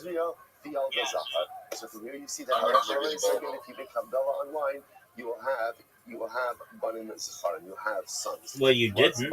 What's the shot with this? So it could be along the same lines as well. And I will say, for many of us, by the time you get to the end of Shabbos, right? What's the last what a shot! You want to really see? That's garbage. It's a glass of wine, right? I don't know. Maybe it's just in my house. Right? The heart on Shabbos, right? So again, by the time you come to the rest of Shabbos, that's why again the halacha says you could use chamar medina, right? You could use orange juice, you could use beer, you could use all different kinds of things. But I want to say, but at the end of the day, a mitzvah deserves wine. A mitzvah deserves wine. A mitzvah doesn't deserve a beer. Beer is what you use if you don't have anything else. Juice is what you use. Oh, Zoot.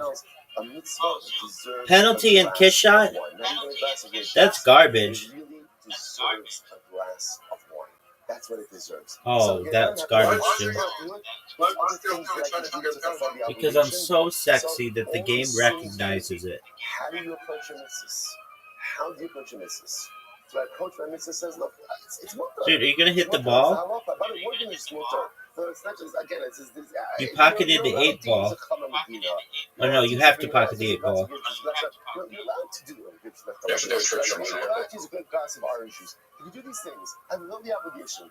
Okay, so if you live life like that, just know that will translate into the type of family that you're raising. Dog, that would have been... It might have been, son. Pocket the 8 ball. This is going to be a different show. That's a terrible shot already. I can just tell. That's a really bad shot. kind of person Rabbi, you can't push think. myself. That's what you think. To do mitzvah on the highest level, then ultimately You have to get both of these I have movements. children who live in that same way as well. And stranger things have happened, baby. I just point out, Rabbi Shor maybe says, but You have to get both of them and getting that kick shot. ultimately, again, so Rabbi Shor takes it a step further. Now, whatever you see, Is that what you want me to do? so what that means is that's even a higher. So Banim No, represents for us again. All right, well, I just did, son. Right in Kabbalah, the giver, the giving person. It was not a great shot. Well, guess what? Level of giving, It wasn't that bad either. it represents a commitment to the cloud. So the highest level, we know, in our first lesson, we know, No, is the highest level of giving that we achieve, yes, is with our money, but it's also Are you proud of that shot, Sue? resources for the benefit of community. Whatever you do for the cloud, I mean, you that's the go highest for a level. picture. Incredible. Oh, I know I am. All right, let's see it. We've already ruined the clock on today's share. So we'll save it for a different time. Why wouldn't you Let's tell just me? understand how much more there is here. One more piece. I'm not beyond Rabbi Epps. I was just point out. Just I'm Rabbi beyond Rabbi Epps. I'm Rabbi Lazar. Kol Mekadosh is Atzol B'Shas Tashmish. Whoever goes in and sanctifies himself at the time of intimacy, Habim Lo Banim Zecharim. Ultimately, again, we'll have. So once again, often it refers to children. It refers to children, but Lamaisa, again, remember, I think we're globalizing that concept to mean children who are givers. Shene'emar v'skadashtem v'isen kidoshin. Pasuk says, sanctify yourself. Samachla isha kisasriya. And it juxtaposes it ultimately. Yeah, that was garbage. You and I both know it. Look at this move. I hate the fact that Well, you're the one who wants trick shots. And also, there are many different halachas that govern Yeah, but how a couple should don't- be intimate. don't- Halacha is very permissive. Dude, what kind of rules do you want? The act of relationship between Dude, are you gonna go? pleasurable, enjoyable, right? But Oh, there's also my there man. still is a certain element of sinless. Is it all? Hold on, no. It's my man, P-Boy. P-Boy, are you done? As an animal seeking to gratify an You're not messing with me. and doing that, like, I don't care about anything, I just want to satisfy that desire. Did you create a Spotify? Or a person can say, I'm willing to give up. And this for artists, like, That's good. I'm unable to be in the bar. That's good. Excellent, man. Okay. Did you create an Imager account?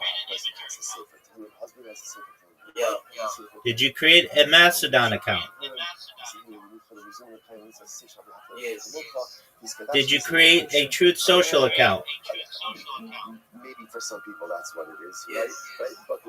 Did you create a Tumblr account? And the truth is, the act of relations, the act of Tumblr. intimacy with one's wife is supposed to be one of the most beautiful and meaningful and incredible and enjoyable I don't know that one, but the one, the rest, yeah, I'm unable to be. I use a VPN, but I can't. But I've created up to 20 someone. All right. Well, go create a Tumblr account. There are things that we don't necessarily do. TUMBLR. Which we conduct ourselves, again, even during intimacy. And when we do things that we'd rather not do, or things that we'd rather just not hold back on anything. So again, that's what a Jew does. I know, that was amazing. To desire fully for anything, there's always a guardrail. That Zoo, guardrail is called modesty. Zoo, you know I almost won. Within that guardrail, which means I'm willing to give up certain things.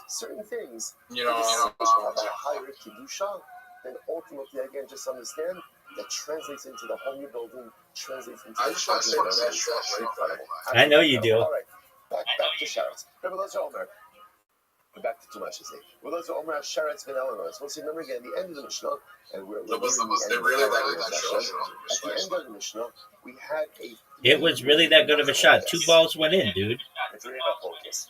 Rabbi Eliezer said that Yeah, we better start you're chayiv for ha'elam tuma, but not chayiv for ha'elam mikdash. Rabbi Akiva seemed to say the same thing about as soon as the end of the is. And Rabbi Shmuel said, it says v'neva v'ne'elam twice. You're chayiv for ha'elam mikdash. Ready for that? Yes, sir. For both. Okay. So says the Gemara. Let's so maybe what exactly is I just have some. all of these opinions. So Dude, that was one of the worst, if not the worst shot I've ever seen. ultimately again, Sheretz and Avila are going to get against. What does this mean? Here we go. Rabbi Eliezer Savar, first one on the Yeah, baby. A zero. Next question. We're focused on one thing and one thing only, which is what? Zero. Next question. Liability, specifically what type of carbon? Olaviolate. Right, so that when we speak about like liability, that's what we're referring to over here. So it says like this: in order to be high of a carbon olaviolate, you need to know the source of Bank shot. In other words, it's not just enough to know that I'm tame. Let's look at the best shot. It's not just enough to know that I was tame. Yep. Again, I need to know. And it was beautiful. It was absolutely beautiful. No, what are you talking about? Did you watch it? Not true. Yeah, it was amazing. As long as you know that what you became tamei, then you lack some awareness. You ate then you realize Are you proud of it? It doesn't matter if I know, was it a sheretz, was it an event, who cares? Do you think it was the best shot in the history of the game? Why not? The actual source of your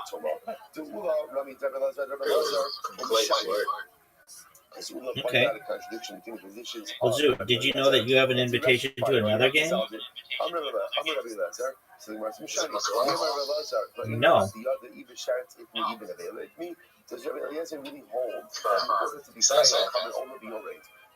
They're totally different games. Like this. Either way. Dude, are you proud of that shot? Or what are you doing? What are you doing? Take a look at Rashi just a moment. Rashi says, Mishnei B'Krisos, Chelav V'Nosa Lefanav, Achal Echanem B'Shogig, V'Eni Yodei Ezer B'Hen, B'Shabbos Yom Kippurim, Asa Malacha B'Echad. So once it says like this. Zoo. Let's say you have a case Are you gonna make it?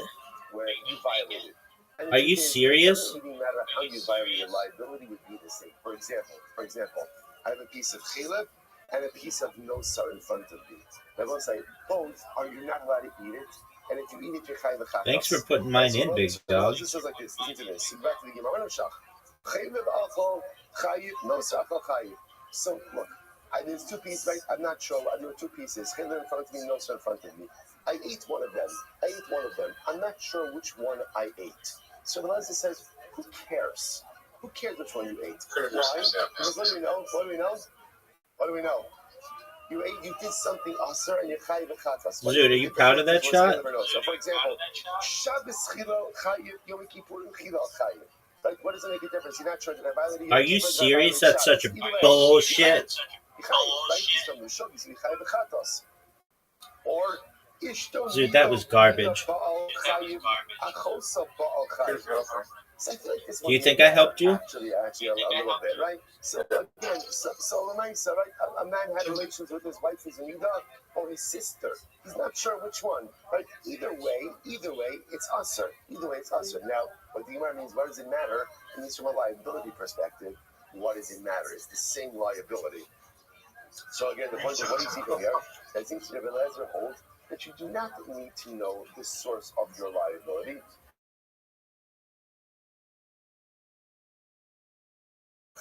So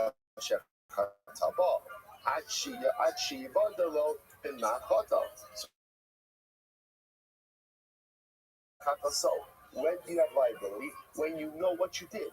When you, and by the way, not just that I know that I did something else, but what? I know exactly what specifically. Dude, what are your thoughts on how I'm playing? So now, just be hyper focused over here. We just quoted before Rabbi Eliezer as saying, in order to be chayv v'karban over the yolev, you have to know the source of your tumah. Now, the Gemara quotes a brayso where Rabbi Eliezer seemingly says it doesn't matter. It doesn't matter about the source of your tumah. Dude, you did not just win.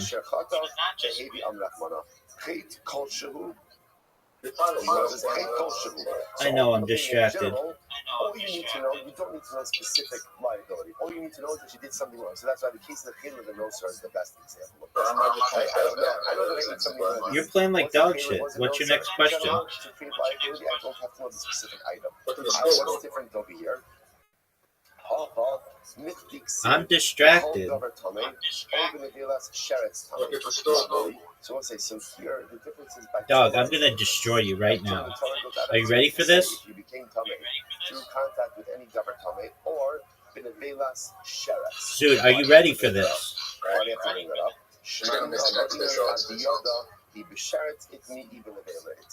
You have to know by tumah.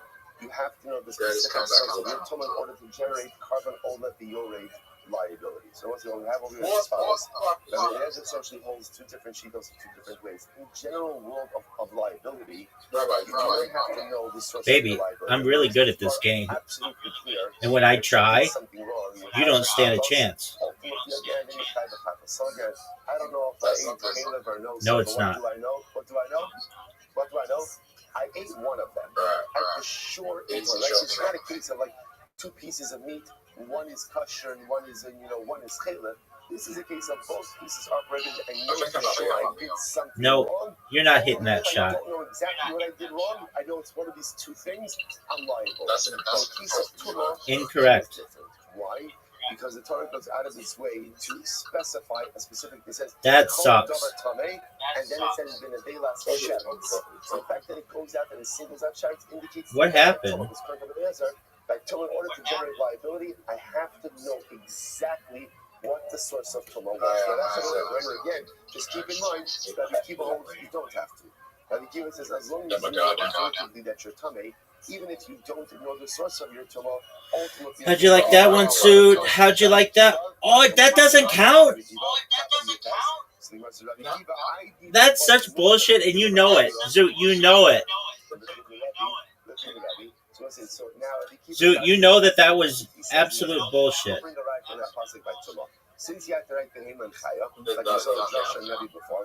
Zoot. Oh, this is bullshit. You know I beat you. You know I beat you.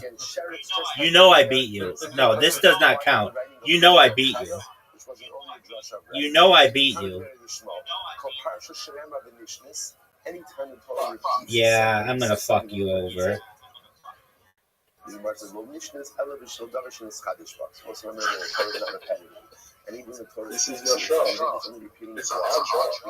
Easy peasy, lemon squeezy.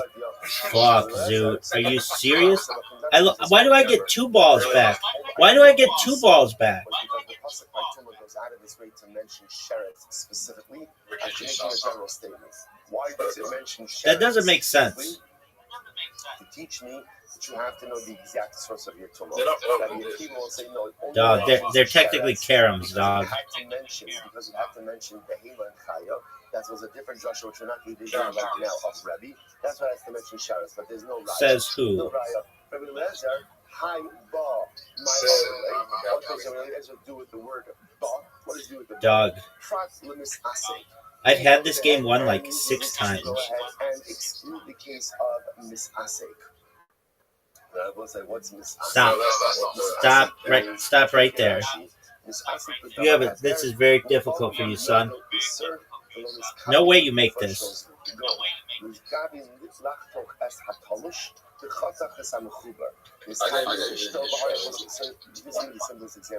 No, you didn't. And before Shabbos, I went ahead and I pulled some vegetables. No, I didn't. And now for Shabbos, I wanted to make a salad. Okay, totally. Vegetables. You know you got fortunate. You weren't trying to do that. But instead, I end up pulling out the vegetables that were. Don't fuck up. That's bullshit, and you know it. Again, my kavana was I was engaging in a totally as opposed to a showcase. So let's say I forgot if it was Shabbos. You know that was bullshit, Zoot. Is also. So right here, I have kavana for a mutter act, but I ended up doing something else. That's called misasek. It definitely was not. It definitely was the. No, it's not. That's not in the rules.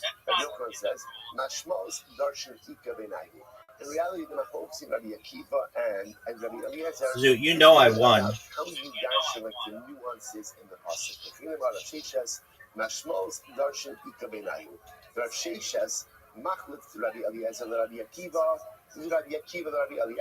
Zoot, you're up, big dog. Interestingly enough, Rav Sheshes would change attributions in this machlokas.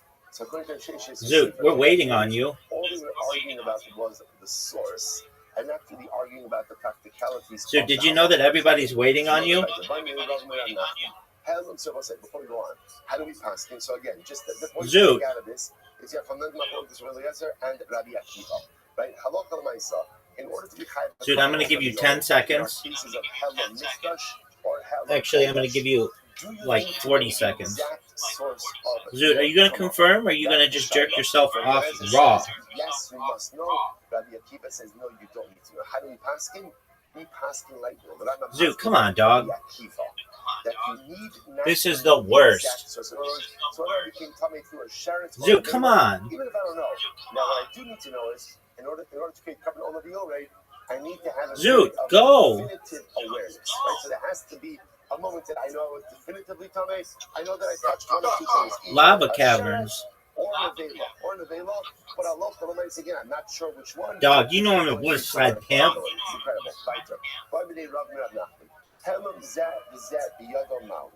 So this is very interesting. Baby, this is your favorite game. According to Rabbi Eliezer and Rabbi Akiva. Now remember, according to Rabbi Akiva, you are only chayiv for he'elam. Dog, I don't use that shit. But not so again, just explain explicitly what that means. If I became tamei and then I forgot that I was tamei, and I went into the Beis Hamikdash, right? Then I come out, and then afterwards I remember that I was tamei. Did you know that I ate truma. I'm a kind of ate truma. Yeah, I was aware of some of that. In that case, according to Rabbi Eliezer,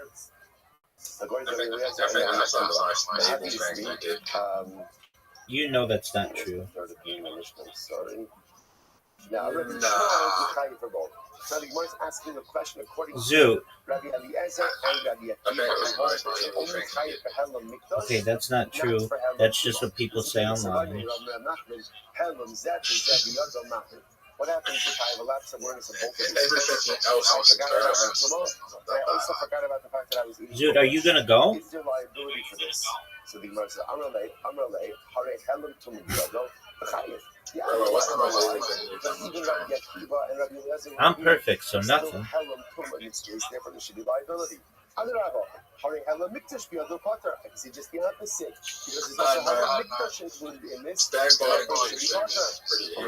not evil at all. So once I said again, I just want to point out, this is only a kasha according to Rabbi Akiva and Rabbi Eliezer who hold. You're taking out their strength at that time. Dog, nobody's talking to them.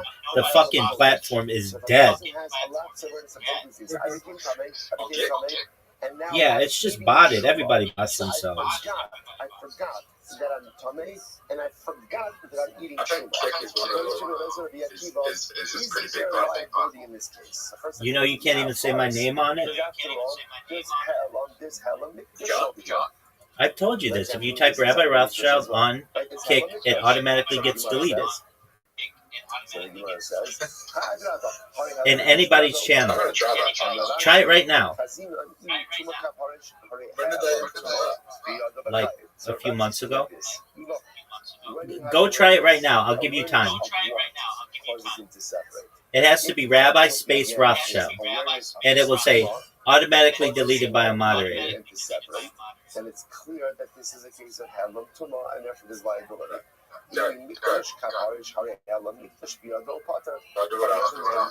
No, do it on the next turn. And this is a case of Helam Mikdash, and he will be Potter. That doesn't make any sense. All right, Zoot, go open up Kick. I'm giving you all the time. I don't know. Well, go check it out, dog. Look in your phone. So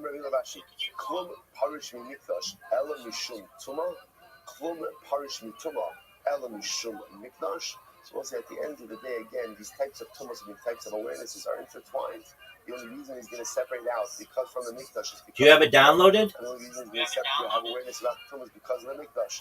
Ella loshna. Rather, the Gemara says it makes no distinction. Is potter.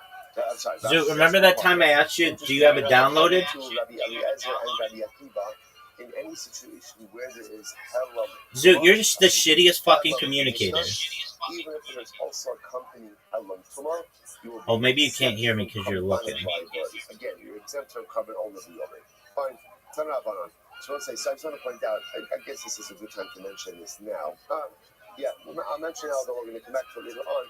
We paskin like Rabbi Shema, right? It's a little anticlimactic. You kind of know that because you've been operating that way throughout the entire sugya. We paskin like Rabbi Shema, namely that there is liability for both Helam Tumah and Helam Mikdash, right? So whether it's that Zoot, it's your turn. I eat Kodesh. I forgot that I'm Tameh. I eat Kodesh, and then I remembered that I was Tameh, or I became Tameh, forgot that I was Tameh, entered into the Mikdash, left, and then realized that I was Tameh. So whether it's Helam Mikdash, I forgot that about the Bis Mikdash, or I forgot about my Tumah. Either way, Halach L'Maisa, I am Tameh. I should say, there's liability. I'm sorry, not that I'm Tameh. There's liability for covering all the violas. So once again, we pass in Halach L'Maisa like Rabbi Shmuel, that whether for Helam Tumah or for Helam Mikdash V'Kadoshav, there is covering all the violas liability. Beautiful. Okay, let's go back to it. Well, some very interesting cases over here. Tarabanan. Dude, what the fuck happened to you? Wow. What a Gemara. What a Gemara. I come to a crossroads in life, and there are two paths in front of me. One is Tahar, one is Tameh. Story of our lives. Story of our lives. So what's you know what the great part about the Gemara is that often it's not necessarily true in our lives. There's a case in the Gemara, right? The Gemara says, I know exactly which one is which.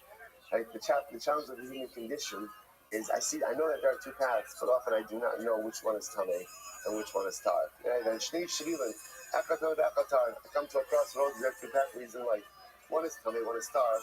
The Halach Barishon, below Nichnas, the Sheni B'Nichnas. And I say, what do?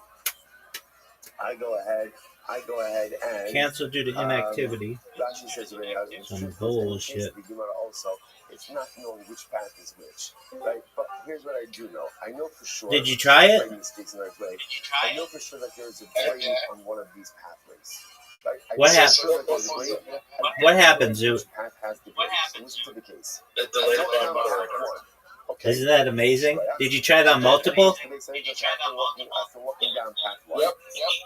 Isn't that cool? And after walking down path 2, I then go into the Mesa Mikdash. How are you going to be All you have to do is just put the words together, or put two spaces, or an underscore, I go down path 2. or just put RR or the Rabbi. Everybody knows who I am in that fucking app. I come out of the Mesa Mikdash and I realize, I remember those paths. What's the halacha? Yeah, dog. Now, why am I chayav a couple? This is actually a pretty intuitive case. Why am I chayav a couple of the orange? Why? Does everyone know that? No, I'm the most loved motherfucker in the history of that site. I went down both paths, and both of those paths, like I know that one of those paths is definitively Tameh.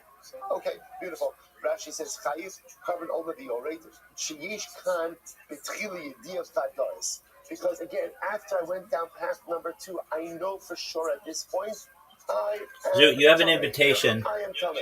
Right, by the way, P-boy, how you living, pimp? Interesting is harkens back. I just like that word. Harkens back. Yes? Right, where we see like that. All right, did you create everything? One need not know the definitive source of their You're sure? In order to be Tameh. As long as I know that I'm definitively Tameh. Did you double check to make sure all the links work? So now at this point, I went down both paths. Afterwards, again, I forgot about So I can go and check, and you've got everything there, correct? Okay, pretty intuitive case. However, You're sure? So then what's the second case? That's what I like to hear. All right, P-boy. After I go down the first path, I go into the Mesa Mikdash. Then, he's the Shana. All right, P-boy. Then I do Paraduma. Right? So again, I'm looking right now. I go down first path. All right, P-boy. Where's your Rumble? Then I go down the second path. Right? Oh, and then I go Rumble. Okay. Now what happened? So again, points out over here. I know that I'm P-Boy, if I go and I check and I said that you make a rumble and you don't have a rumble, I'm going to be pissed. So I go out, I come out, then I go through the whole purification process. Right? Halacha might say again, paraduma. Now I go down to the second path. I forget about the second path, and then I go. Yeah, you're right. It's not there. What's the halacha? Chayiv. Tanakama says in Chayiv. Rashi says over here, oh yeah, it is. It is there. Dude, you didn't check your shit. So again, Tanakama says, I'm tummy. Why am I tummy? It's there. Where's your Rumble account, dog? I'm tummy because I went into the Beis Hamikdash after the first path, or I'm tummy because I went into the Beis Hamikdash after the second path. But either way, I'm chayiv. Reb Shimon says, why is that? Dog. Says over here, this is incredible. It's in the message I sent you. Where's your Rumble account? Doug, we're not going to do this, okay?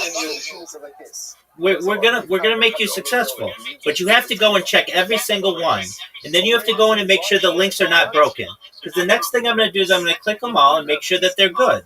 And if they're not good, then you're wasting time. And like, I'm trying to teach you, like, you have to make sure to double check your work. You have to be detail oriented. He's never had a period of definitive awareness. All right, big dog. No covenant all of you. So go double check everything.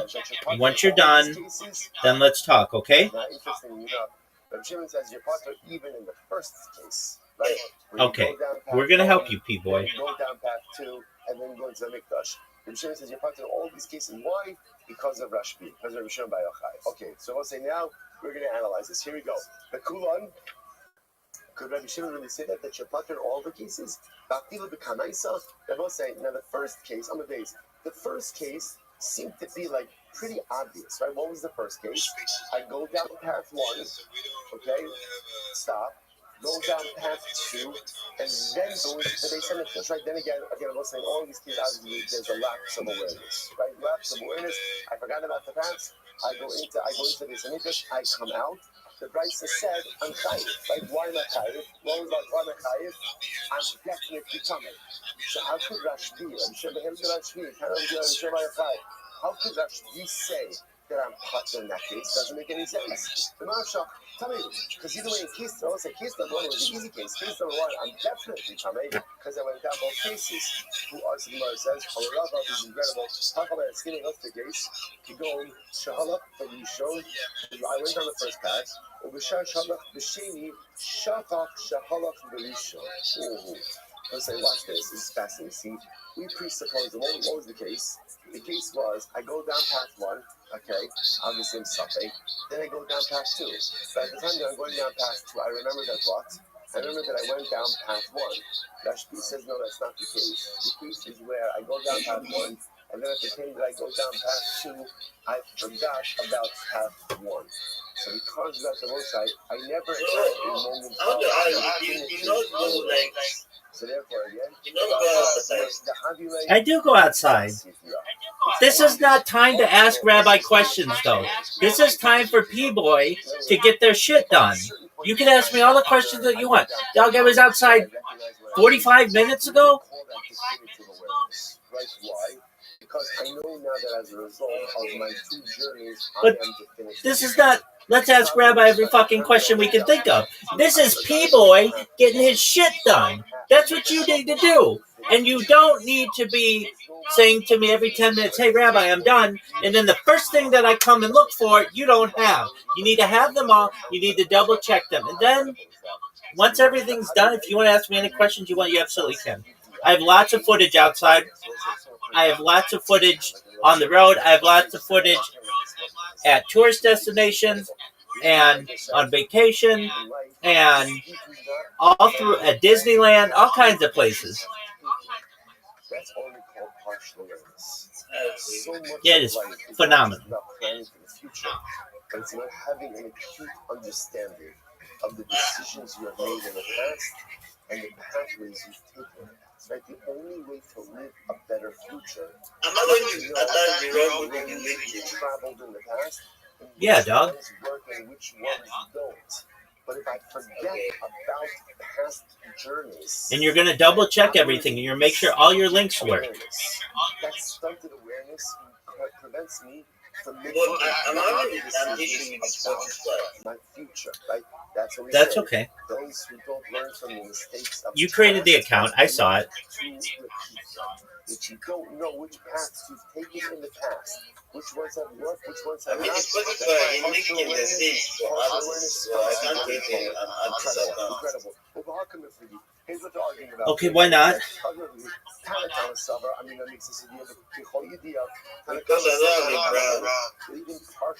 We're creating your brand, dog.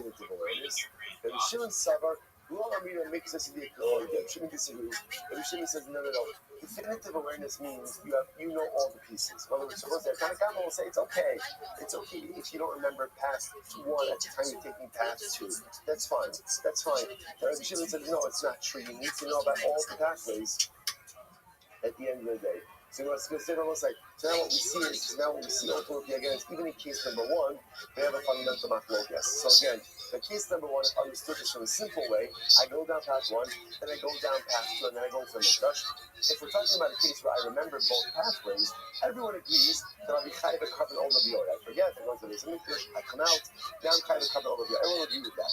What happens, however, when you're on path two and after path two, I forgot about path one. So Tanakama says that's still called definitive awareness. You can be chayav covered all of the order. Mishim Yachai says no. That's called partial awareness. Partial awareness is not definitive awareness. Lack of definitive awareness prevents you from being liable to a covenant of Rabbi Yonet. Incredible. What about following these? Halach Rishon, V'nichnas. This is case two, right? I go down path one, then I go into the Beis Hamikdash, then I come out. He's Rabbi Shon of the Tavel, the Chazan Allah, the Sheni. Then I come out because also after I come out, I remember that first path. So what do? I go through the whole thing, Paradima, and I sprinkled on, 3, 7, good, the whole zach. Now what happens? I go down path 2, the Nichnas, and then I go back into the Beis Hamikdash. What's halacha? Tanakama says, Chayiv. I'm Chayiv. Rabbi Shimon says that you're pater. Va'amai, right? So I don't understand why did Shimon say that I'm Chayiv? Why would I be Chayiv? After all, Safek, the Shimon says, Va'amai Chayiv, Safek Yidiyehi. Again, once again, it's non-definitive awareness. To which the Gemara says, now the Gemara is really saying over here for Tanakama. Tanakama, not for Rashi, not for Rabbi Shimon. Tanakama is only partial awareness. Rabbi Yochanan says, "Time asu safek yidiyah." In these cases, we've made a safek yidiyah, safek awareness, like a definitive awareness. Shakish says, "Hamani Rabbi Shmoni." Who's the opinion? It's Rabbi Shmoni. The Amar, no ba'in yidiyah b'tfilah. Okay, so this really throws a wrench in everything. Whose opinion might this reflect? This should be the opinion ultimately again of Rabbi Yishmael. Rabbi Yishmael is a dramatic position which we reject. Rabbi Yishmael, you do not need the idea of tefillah. You do not need awareness at the beginning in order to create liability to cover all of the other, which is contrary distinction to everyone else. We do not constantly like Rabbi Shimon. Now let's say Rabbi Yishmael, sorry. Now let's say that I will point out that so this case that took time to be interesting and more involved one. But what I will point out is very interesting is that halacha l'maisa, we paskin that even yediyah, mitzas yediyah is tikkol yediyah. So we paskin halacha l'maisa, partial awareness is like complete awareness. Therefore, in this case over here, in fact, the time that Reuben was walking on path number 2, he forgot about path number 1. Halacha l'maisa, there is still liability. Still will be liability. So the way we pass in both of these cases are both things as follows. Is number 1, case 1, which let's just go through it possibly a bit. I walk down path 1, walk down path 2. I don't know which one has the tumah, but one of them definitely has the tumah. I forget about it. I walk to the Beis Hamikdash, and then afterwards come out. Remember what I did. This kabbalah liability. Cover all of the olay, even if I forgot about path number 1 at the time that I'm walking at path number 2. That's case 1. What about case number 2? I go into the Mikdash. I go down path number 1. Forgot about it, going to the Beis Hamikdash, come out, realize what happened, do the whole Paraduma thing, go down path number 2, go back to the base of Mikdash, we pass like the Tanakama, that says liability for carbon, all of the Yored in that case as well. Incredible. Let's go back to another minute. So the Gemara says as follows. The Rami, so Yochad Rabbi Yochanan, Rabbi Yisrael, we can go ahead and little bit again, contrast these views with one another. The sign of Achol Safek Caleb Vinoda, Safek Vinoda, Safek Caleb Vinoda. So let's say this is very interesting. Let's have this begin to say we'll pick this up tomorrow, Yes Hashem. I ate a piece of Safek Caleb. Right? So let's say, so this is the case, it's a piece of meat, right? It's a Safek. Is it Caleb? Or or is it Shuman? Is it fat? Caleb is also Shuman is permitted. So I ate a piece of meat. I'm not sure what I did. So let's say, so now I ate one piece of Safek Caleb, and then I found out about it, right? I found out about it, and then ultimately again, and then I eat another piece, and I find out about it. Look at Rashi. After Safek Caleb. Katichas Safek Caleb is Safek Shuman, Benodolo, La'akar, Bashu Safek Caleb, but it's Asham Taloi, because of Alpha Safek Caleb, Benodolo, Safek Ahal. So again, I do these two acts. So I eat a piece of Safek Caleb, I didn't know, I ate it, then I found out about it, right? Okay, then I did it again, right? First of all, if this keeps happening to you, something may be wrong in the way you're living your life, right? But when I say, again, that's the case. Rabbi Omer, Rabbi says, maybe Asham Taleka Echadeh. So we'll say, what you're going to see is as follows. Rabbi says like this, in the same way that Halacha L'Maisa, you can have repeated acts that make you liable to a covered chatas. And let's say, when you eat something that is safek, that makes you liable to what we call an Asham Taloi. Asham Taloi is a specific type of carbon that is brought in a case of doubtful or possible liabilities. Rabbi says, the same that if you could be chayiv multiple chatos, you could also be chayiv multiple Asham Talois. Rabbi Shimon ben Yehuda, Rabbi Shimon, Amru Mishra, Rabbi Shimon, Eino maybe Ela Asham Taloi Echad. On the other hand, this other school of thought said, no, you're only liable to one Asham Taloi. Shene'emar, Ashiggoso Asher Shagog, HaTorah Ritza Shgogos Harvei, Asham Taloi Echad. So stop over there for today, but we're going to see again a fundamental focus. Can we say that Asham Taloi is like a regular carbon, and if we're saying that you can be chayiv multiple chatos, you can be chayiv multiple Asham Talois, or no, Asham Taloi is unique, only one Asham Taloi, even for multiple liabilities. To be continued next time resolution tomorrow. All right, Kevin, have a great day, everyone.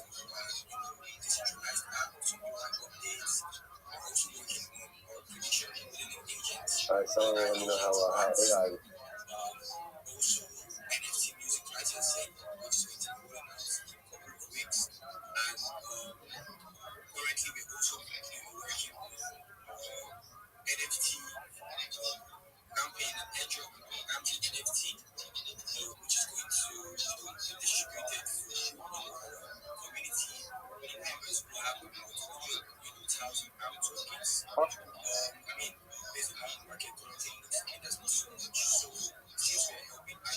All right, everyone, say good morning. Good morning.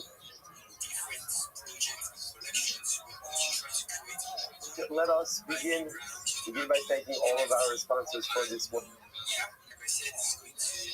23 to thank our annual Talmud Torah sponsor, ROTHSCHILD, for dedicating all the Shem instructions this year in the schools of the Soros Tovos for all of Am Yisrael. Our Talmud Torah sponsors for the month of Iyar, Habalim, the Tovos Shmuel, Rabbi Shratkin, Vision of the archetype of Shmuel's father, Lipa, Ben Yecheskel, HaKohen, Zipol Bracha. A week of learning sponsor, Hillary Jacobson Kent, in memory of her daughter, Shifra, Zipol Bracha, Bas Hanadina. And I got the sponsors for today. Yachmiel and Judy Rudelman, creation of the yard site of Yachmiel's father, Yaakov ben Moshe Tzvi, Zichron Levacha, and Michael Nancy, creation of the yard site of Michael's father, Shimon Yaakov ben Baruch Elimelech, Zichron Levacha. We hope that the merit of our Talmud Torah, all of the Neshama Sav and Aliyah, the families in the Chama, all those who need Rafu Shabbat here with Kol Chomei Yisrael, the Baruch Hashem Hashem bring home all of our hostages, the Shalom and the Karas, and all the soldiers to be successful before Maaseh Yedehem. Well, so with that, let us begin with a great dot, really an incredible dot ahead of us today. Today's dot is Yechas. We are picking up Amir Hashem on Yud Zayin on base 17B, 18 lines up from the bottom. So Gemara says, right after two dots. Zogi mitzvahs aseh shel mikdash she'ein chayav allowed. So Moses, remember again, in yesterday's daf, we were hyper-focused on the case. Well, really two different cases. But case one was where someone was tamei, had a lapse of awareness about their tumah, and then entered into the Beis Hamikdash. And then case number two was where someone became tamei inside of the Beis Hamikdash itself. Those are the two cases we were dealing with. Now, the way the Mishnah phrased those cases was that this is an example of a mitzvah saseh, that if Beis Din were to rule erroneously about this particular case, there would not be what we call har he'elam davar min hatzibur. There is a special offering, a special sacrifice that is brought when Beis Din delivers an erroneous ruling and the majority of the klal acts upon that ruling. So we look at Rashi. Rashi says, Alasei ba'alot saseh shel mikdash. Rashi says, Kilomar, al kolas chumas mikdash v'chadasha. If Beis Din were to deliver an erroneous ruling regarding, again, either something to do with the tumah within the Beis Hamikdash itself or the consumption of consecrated items, they choose shavaseh kigon shenitma ba'azara, the hainu aseh v'nishachol benhu shalom saseh kigon nitma b'chutz. Now, interestingly enough, there's two different cases over here. Right? If somebody goes ahead and becomes tamei within the Beis Hamikdash itself, and then let's say Beis Din delivers an erroneous ruling. Let's say Beis Din says they didn't have to leave under those particular circumstances, even though they did. That's a violation of an assay, because the assay, if you become tamei in the mikdash itself, the assay to go ahead and get out is the shalku min ha'machana. That all right, goes up. Anyone who is tamei is sent out of the machana. That's the obligation you have. That if you're in the mikdash and tamei, to get out. Ben shehu shelo saseh, you go nitma the courts. The ika ashar shel mikdash lo savo. On the other hand, if you become tamei outside of the Beis Hamikdash, and then enter into the mikdash, there is a lo saseh. There's a prohibition, and the prohibition ultimately is ala mikdash lo savo. Don't go into the mikdash. So let's say again, Beis Din delivered an erroneous ruling regarding either of these circumstances, right? And someone acted on that ruling. So the halacha is there is no par he'elam davar min hatzibur. Why not? Rashi actually rounds this out over here. He says, the Hasan Mefarish Kaima, Dein Chayavim Shem Dein Mevin Par Bahara Ela Al He'elam Davar Sheshigagasa Chatos Kvua Liyach Aval Tumas Mikdash covered all of the others. Technicality. Halacha is you only bring a Par He'elam Davar Min Hatzibur. So you're going to say, Par He'elam Davar Min Hatzibur is a carbon that is brought in a situation where Beis Din delivered an erroneous ruling and people acted on that ruling. So the people, to a certain degree, themselves are covered because they acted under the guidance of Beis Din. Par He'elam Davar Min Hatzibur is brought, but interestingly enough, Par He'elam Davar is only brought from infraction where if committed accidentally without the instruction of Beis Din, would have what we call a fixed carbon. But because when it comes to tumah in the mikdash, we've already seen what carbon do you bring for tumah in the mikdash. What carbon do you bring? Right? Ultimately, you bring the carbon oleviolate. So because you bring this variable carbon, therefore halacha l'maisa there's no power of government at Tzibur. So it's a technicality. So now go back to the Gemara. So Gemara says, so what exactly are we talking about over here? So where are we coming from? The Kamar Zoki. So remember again, the Lashon of the Mishnah was, this is an example. Whenever you say that Lashon of Zoki, it makes it sound like you're coming from a broader discussion. So what is the broader discussion? We're actually coming again to the Gemara Seches Haris. So Gemara says, Ein chayav ala shay va'alo saseh shel mikdash. You're not chayav a par he'elam davar min hatzibur. On an asay and on a lo saseh in the Beis Hamikdash. Now again, what's the asay? What's the lo saseh? The asay is referring to a case where you become, tamei inside of the Beis Hamikdash. The lo saseh is referring to a case where you become tamei outside of the Beis Hamikdash, but entered in under a lapse of awareness. Ve'im mevin asham talui al asay ba'alo saseh shel mikdash. Because you do not bring an asham talui on an asay and a lo saseh in the Beis Hamikdash. Okay. About chayovim ala seiva alosa se shebenida. Now, I say, so now remember again, the Mishnah brought up the case of Nida.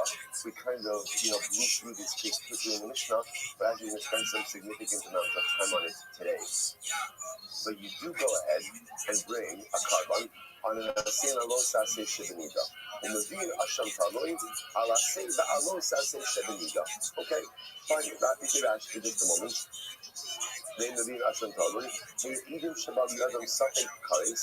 It's Kasav Asham Taloi, a Mavin also Safek Tumas Mikdash. So let's say, so remember, Asham Taloi, like its name, is a carbon that is brought when there is the potential. It's doubtful liability, or that potential liability. That's in Asham is a sin offering. Taloi means suspended. I may or may not have done something wrong, but the stakes are very high. If I did do something wrong, it's generally a courage-bearing prohibition.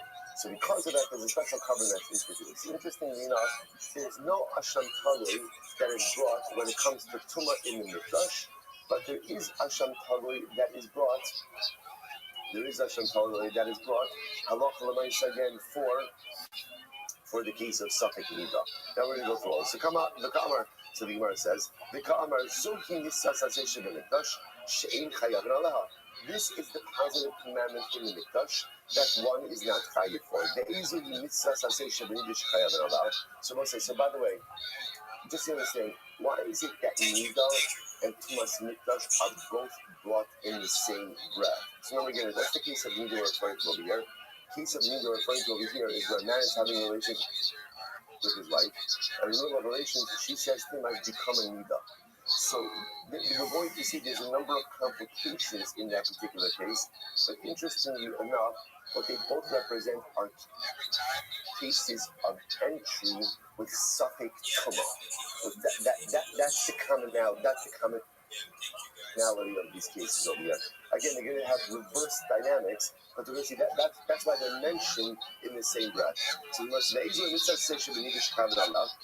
what's the example of a mitzvah? Now, the other thing you have to figure out is what do you mean mitzvahs asay? What's the positive term? We're going to unravel all of this. So what's the mitzvahs asay? What's the case of the mitzvahs asay by nida that one would be chayiv? Or what's this case? Here we go. This case in the Mishnah. A man was having relations with his wife. What's tahora? Not a nida. And she says in the Revelations, I've become a nida, upiresh miyad, and he withdraws immediately. Chayiv. He's chayiv for that. Why? Because the withdrawal is pleasurable for him like the entry, meaning that halacha l'maisa, if he withdraws in an aroused state, because there is pleasure from that act of withdrawal, therefore that is considered to be relations with a nida. So we'll see exactly what his remedy is. Okay, so we'll say, so that's the case of nida. So that's why both of these cases are brought together in the Sefes Haris, because they both represent what we call entry with Safek Tumah. Okay, so now we're going to spend some time on the nida case. Every day is a holiday, every meal is a feast. Thank you so much for the opportunity to be here. First and foremost, if you want a free follow back, send me a follow. I make sure to follow every single person back. Additionally, you should know that I have been hosting spaces of my own 24/7 for more than 350 straight days, and they're just not normal spaces that are audio, they are video and audio. So if you want to check that out, feel free to look at my timeline. I've posted some of them from my other account, which is a really exciting opportunity to have an entire year of my life archived on X. I think that's super cool. With that being said, I'm Rabbi ROTHSCHILD. If you don't know who I am, you will. I stream my life 24 hours a day, 7 days a week, 365 days a year for world peace. I've been doing so for more than 4 years. My streams go back to the pandemic. We've seen the death of a queen, the birth of AI, the coronation of a king, and everything in between. This is a real-life Truman Show, a real-life Big Brother. This is a timeline and a time capsule of human achievement. In the 1990s, the phrase "content is king" was coined, and I'm making it true today. I'm king of the internet. This is the biggest event in global history, and here's why. In 2018, The Economist magazine stated that data had overtaken petroleum as Earth's #1 resource, and I have more data archived on the internet than any person ever, which is making me very influential. I'm going viral, and when I do, I'm going to make you, your friends, your family, all financially independent if you're not already. I want to ensure that you have generational wealth if you don't already. And I want you to be able to start charities and philanthropic organizations of your own. I'm unlike any influencer you're ever going to meet. I'm not live on one YouTube stream nor two YouTube streams. I'm live on over 20 simultaneous YouTube streams 24 hours a day. You can view my life in 360 degrees. I even have a ceiling cam. If you want to view my YouTube streams, the link's available in my profile. Additionally, you'll find it in my pinned post. You'll also find in my pinned post a link to my link tree. I dare you to look at my link tree. Nobody dares you to look at that link tree, but I do, because I have more social media than any person ever. I have more content than any person ever. You'll also find a link to my Discord, discord.me/Rabbi. I'm proud to say that we recently surpassed 2,800 people in our community and continue to grow each day.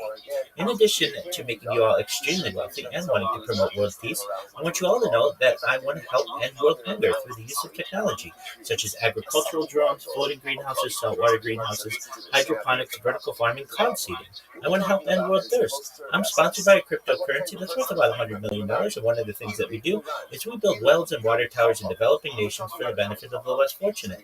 Additionally, I'm an advocate for the LifeStar program, and most importantly, desalination technology, where we pump Earth's seawater onto land to make it drinkable. If you are a reply guy, if you're a Web3 marketer, if you're a reader or a shiller, and you want a free mentor, coach, and friend, send me a follow. I will follow you back. Send me a DM. I will respond. I want you all to know that I'm here to support you both personally and professionally. I'm here to be a positive person in your lives. I'm here to have an optimistic view on the future. And most importantly, I want to give people hope. And with that, I sincerely appreciate the opportunity to share. So again, if we're assuming over here that this is a Tam Chacham, so therefore I will say what? I understand on the front end of things, on the entry, he ultimately again would be chayiv, right? At the entry, he would be chayiv. Why? Because halacha l'maisa, again, that would be a shogeg. That'd be a shogeg case, right? Because again, he thought he had enough time. It turns out that he didn't have enough time. That's shogeg. The Gemara says, however, ela fisha amalek hayizidu. That if he withdrew in a state of arousal, then ultimately again he should be chayiv. He should be chayiv. He knows better. He's become chacham, right? So he should have waited until he's no longer aroused in order to go out and withdraw. The fact that he was doing a state of arousal makes him liable, but the mezid, if it's mezid, then there's no carbonic liability. So on top of the ches, 18, so the Ida Amaretz, and if we're talking about Amaretz, Edi, then the truth is he's a shogeg in both cases. He's a shogeg for the entry, shogeg for the withdrawal. If that's the case, it must have been what? Then it's two averos in one lapse of awareness. What's the halacha? When you do the same avera twice in one lapse of awareness, you only chayev once. Gemara says, again, if a person eats 2 kizesim of chilev in one lapse of awareness, plus talacha, they'll be chayev once. So therefore, if this guy's in the Oh, absolutely. Thank you so much for your kind words, and please, on to the next person. Once the elo, so what's the case? So what's the second line, 18a, the elo, it must be a case where it's not close to her vessels, meaning she's not expecting her period. Uberman. And what kind of person are we talking about over here? Even with the Tam Chacham, if we're talking about a Tam Chacham, below Chada, lo mechayev. So then really he shouldn't be chayev for either one. He shouldn't be chayev for anything. Why? Nisa honest, because once remember again, if it's not some of the best stuff, if she's not expecting to become a nida, so therefore it's totally so different combinations of his life. So therefore there should be no liability, even show his liability for the entry, and ultimately again, and a prisha music, and if he withdraws while still around, ultimately that's amazing. Because if he's Tam Chacham, he knows this, and therefore there's no carbonic liability by amazing.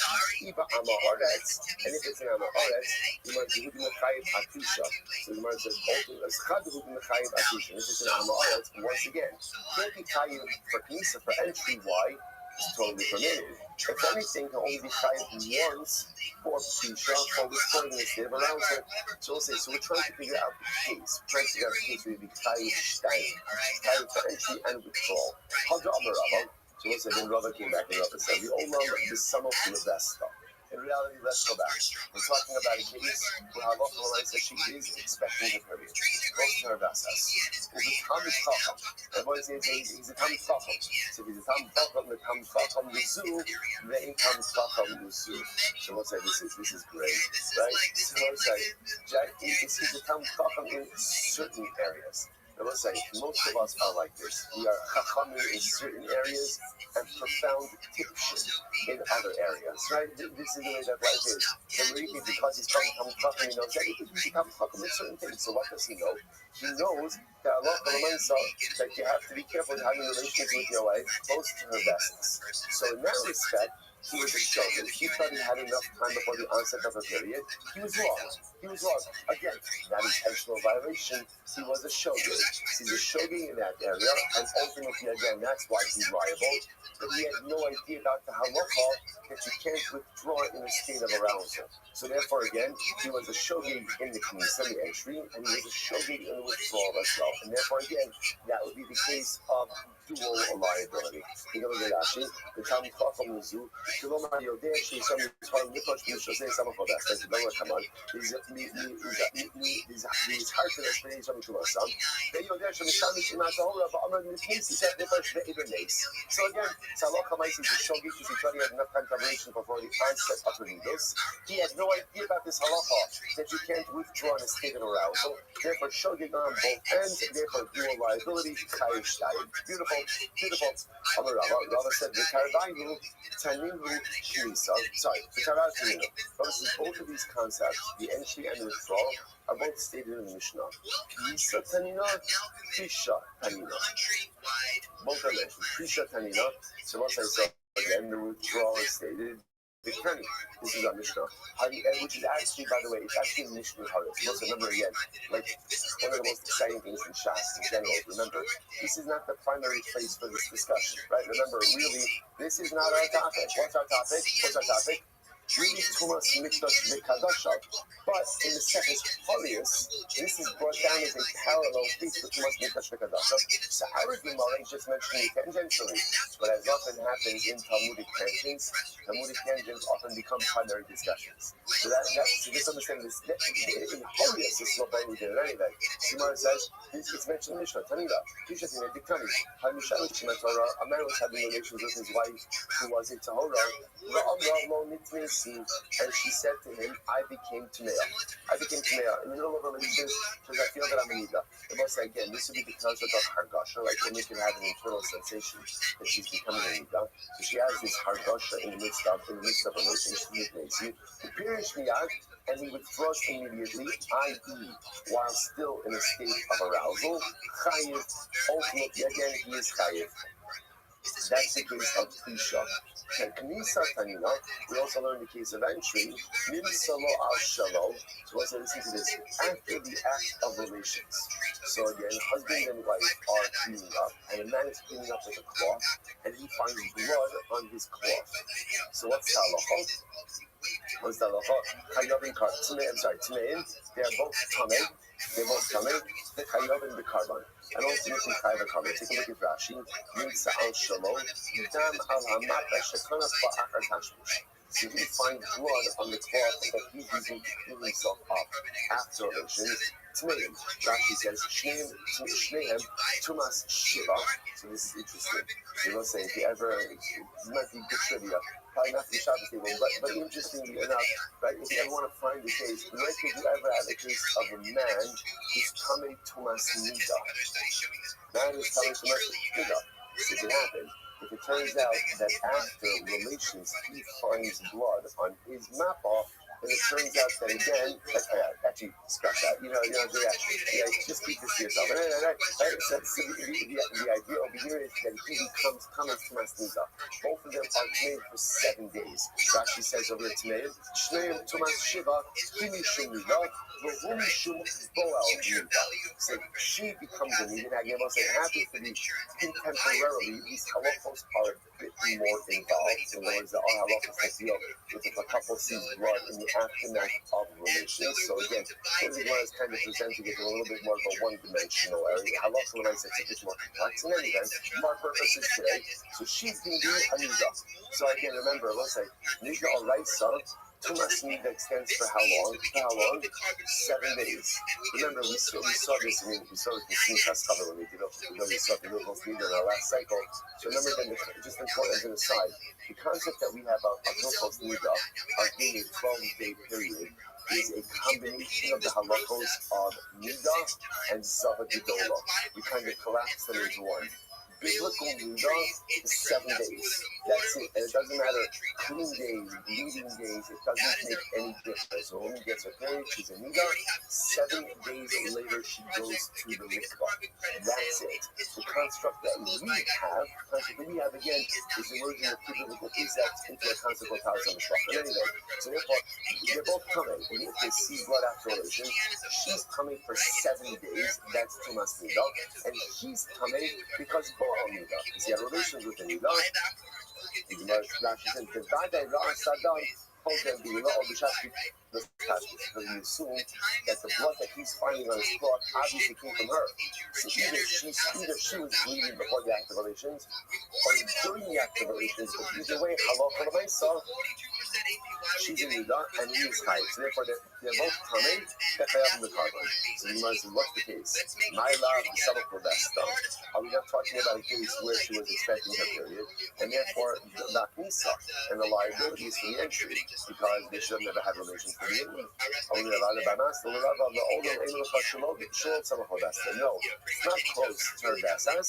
So what's the case? What's the liability? The liability is for the withdrawal. Because halacha when I said the withdrawal was still in a state of arousal, there's absolute liability.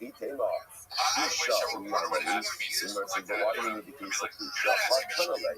You know, remember. No, I need to mention it again why. Nimsa al Shema may be suffering. It wasn't very interesting. All of this is presupposing that she's finding blood on his cloth. What happens if after the activation, she's cleaning up and she finds blood on her cloth? So what's the halacha? May be suffering. So what's in this case, if we can read out it's may be suffering. Now, why is may be suffering? Because it was like, when she finds out her cloth, it's possible that she was bleeding before relations, during relations, or after relations. So because of that, again, remember, she's the one finding the blood. Maybe it happened after relations. It happened after relations. She may be a nida, but ultimately, again, she may not have any liability at all. With two, they're not carbon. And ultimately, again, therefore, they are both, they are proper from carbon. The idea, the body needs to make a since we know what to bring up a case of she finding blood on her cloth, therefore, turn it on, we need to ultimately, we also brought up a parallel case of him finding on his cloth. You must is it really possible to set this up as a case where they're having relations, not touching some of the outset of the vessel, right? So this is not a vessel issue, and the liability we're talking about for withdrawal. So even because it withdrew in a state of arousal, that's why halacha l'maisa again is going to be liable. The heart needs a katani, but that's not what it says. It says nisa. Nisa is talking about a case where they find it on the cloth. The nisa, the basa hafimashma. Nisa usually means what? After the activations. So the Gemara says, the nisa is like, the nisa is like, the nisa is like basa hafimashma. Yeah, isha, meikara. That the Gemara says, yeah, isha, meikara. So let's say something like this, a feature that occurred beforehand. Encouragement meikara, hafimashma yidia. And ultimately, that's this in the two as an awareness of this situation. Amrali Rabbi, science might become a Rabbi. Truth makes a lot of sense what your Rabbi said to you. Amrali, how can you come up with this case? How can you construct this case? The sign Allah, Zohi Mitzvah Asay Sheminda, Shechayav Allah. This is the case, this is the quotation for a Mishnah. This is the Mitzvah, I'm sorry, Zohi Mitzvah Asay Sheminda, Shechayav Allah. The Isa, now if it's correct as the way you just set it up, Mitzvah Mosase. What's that again? We discussed the assay, we'll also say in just a moment. But this is not a case of a mitzvah's assay, but rather again, this is a case of a mitzvah's mosa assay. Amalei, Itan, Kasa. This is the way you're reading the Mishnah. It must be different. So this must be like a Kisur Maxua, a Hafi Kakali. So most of the time Hafi, this is how you have to read it. Here we go, they'll say, Zoti Mitzvahs, Rosa say, Shebeniga, Shechayavanara. This is actually a case of a Mitzvahs, Rosa say, where if you violated it, you would be tied. Now, once again, remember again, the greater context of all of this, just remember, we're not going to delve too much into this, but the greater context of all of this, the Secretarius, how Halam Government and Siva. All of these are talking about cases where gave instruction, and ultimately, again, gave erroneous instruction. We're trying to figure out whether there would be liability in those cases. So, something Mitzvahs Losa, so should be done. This is an example of a Mitzvahs Losa, that if Bezdin were to give erroneous instruction, there would be liability. What's the case? Hayim Shamish in a Kabbalah, a man was having relations with his wife who was a Ta'ala. She said, I am Jamila, with Kirish Miyad, and he refused while still in a state of arousal. Hayim, and this again, there is liability. Zoti Mitzvahs Asay, Shebeniga. That ultimately again is a violation of a Mitzvahs Asay by a Niga. Okay, so therefore again, halacha myself, what we see in the here is that the one clear case that we are focusing on over here is a situation where she becomes a leader in revelations. She tells her husband, again, the halacha is he is supposed to wait until there is no longer arousal and then withdraw. If he goes ahead and withdraws while still in a state of arousal, there is going to be liability for that particular case. We saw a lot of ambiguity from the case. How did all of this start? Some of that stuff, not some of that stuff. So first, you know, kind of push that to the side a little bit. Because when we're going to use it, the fruit all of that related into a tizzy was that branch that spoke about fire spires, which you can be fired spires. We're trying to figure out how to be fired spires. But if we tend to put that on the side, the piece that we're really focusing on over here is the concept that she becomes a leader in the middle of relations, and if he withdraws while still in a state of arousal, there is liability for an act of relations with a ninja. However, in halacha l'maisa again, there won't be liability in that case. So you want to say this follows.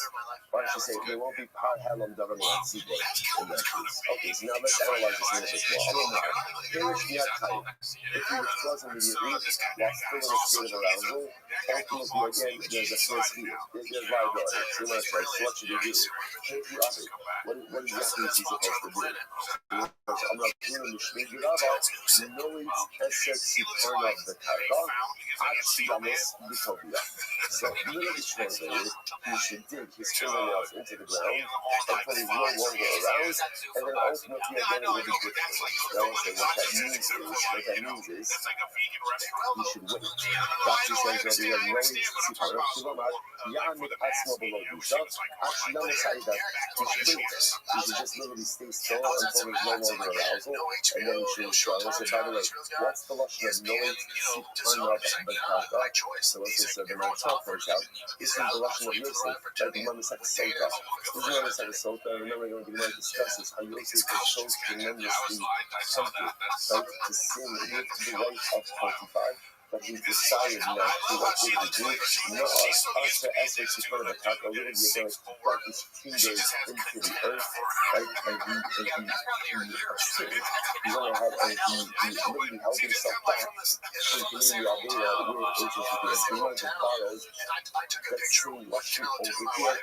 Talk about this idea that this husband has to exercise restraint, not go ahead and continue in the act of relations, wait until he's no longer around, and then withdraw after that. It seems to me like a good Tobiah, very good friend. There's also less. So just by the way, this is actually interesting. This also tells something else. I'm a shamish mis ba'alayis podcast. So that's very interesting.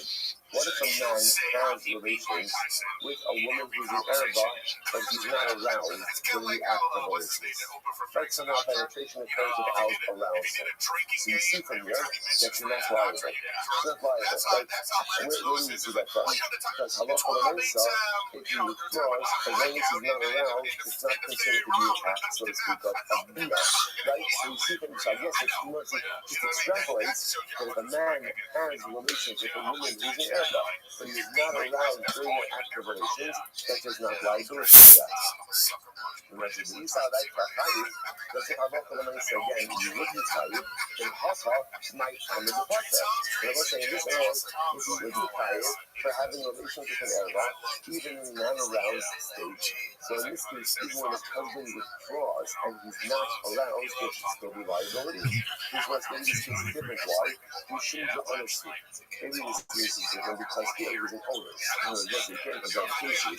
Remember again, a man who decides to have relations with one of the Arayas, like an Araba, and he's not aroused because he's choosing to engage in this therapy. It's very important to understand. No one here started out with the intention to do anything wrong. But again, remember, this was a perfectly fine act of intimacy between husband and wife. Something happened here in the middle. So again, halacha l'maisa, he's an owner. So because he's an owner, halacha says, okay, this thing is not aroused when you're trouble. Perhaps you can extrapolate from this case to others. Versus honestly, if he's an honest, he probably not going to get that. Well, if he's an honest, then let him withdraw even in a state of arousal. In other words, so I don't say if he's an honest, he's an honest. Why does he have to wait until he's no longer aroused? So the man says, keep your head right here. If the honest is on the Rabbi, the old one, Hamishani Shmis Ba'alayas Tayyip. So listen to this. Sabbath is in reality, in general, someone has relations with an Araba, even if he's not aroused, halacha l'maisa is liable. Halacha my time of pocket, so why are you touching over here if he withdraws? So he's not aroused. You shouldn't understand, because again, this is an extenuating circumstance. So because again, but you can't say extrapolate from here to other cases. Bahadla Amrit, he parish miyad on my side. But again, but halacha l'maisa, that's the case. And if you withdraw immediately, why should there be liability if he is indeed an honest? Shahayel Rifrosh Bahana Mu'akas, Bahana Amuda. Because he should have withdrawn in a case where there would be diminished pleasure, but instead he withdrew away where there would be heightened pleasure. Because withdrawing in a state of arousal will still ultimately give him pleasure from this act. That's where the liability comes from. In case, Russell is very interesting. In case, Matsini Aruka Ukitsara Biniga. So what's this very interesting, right? And now here comes the parallelism. Remember again, as we saw when we started the share today, why are we doing this? Because remember again, this is very similar to the Semitic case. Both are dealing with cases of entry and then again tunnel. Like entry and tunnel. Now again, and just like the Mikdash case, the Mikdash case is I entered into the Mikdash in a state of Tara, and then went inside became Tomei. Very similar to the case of the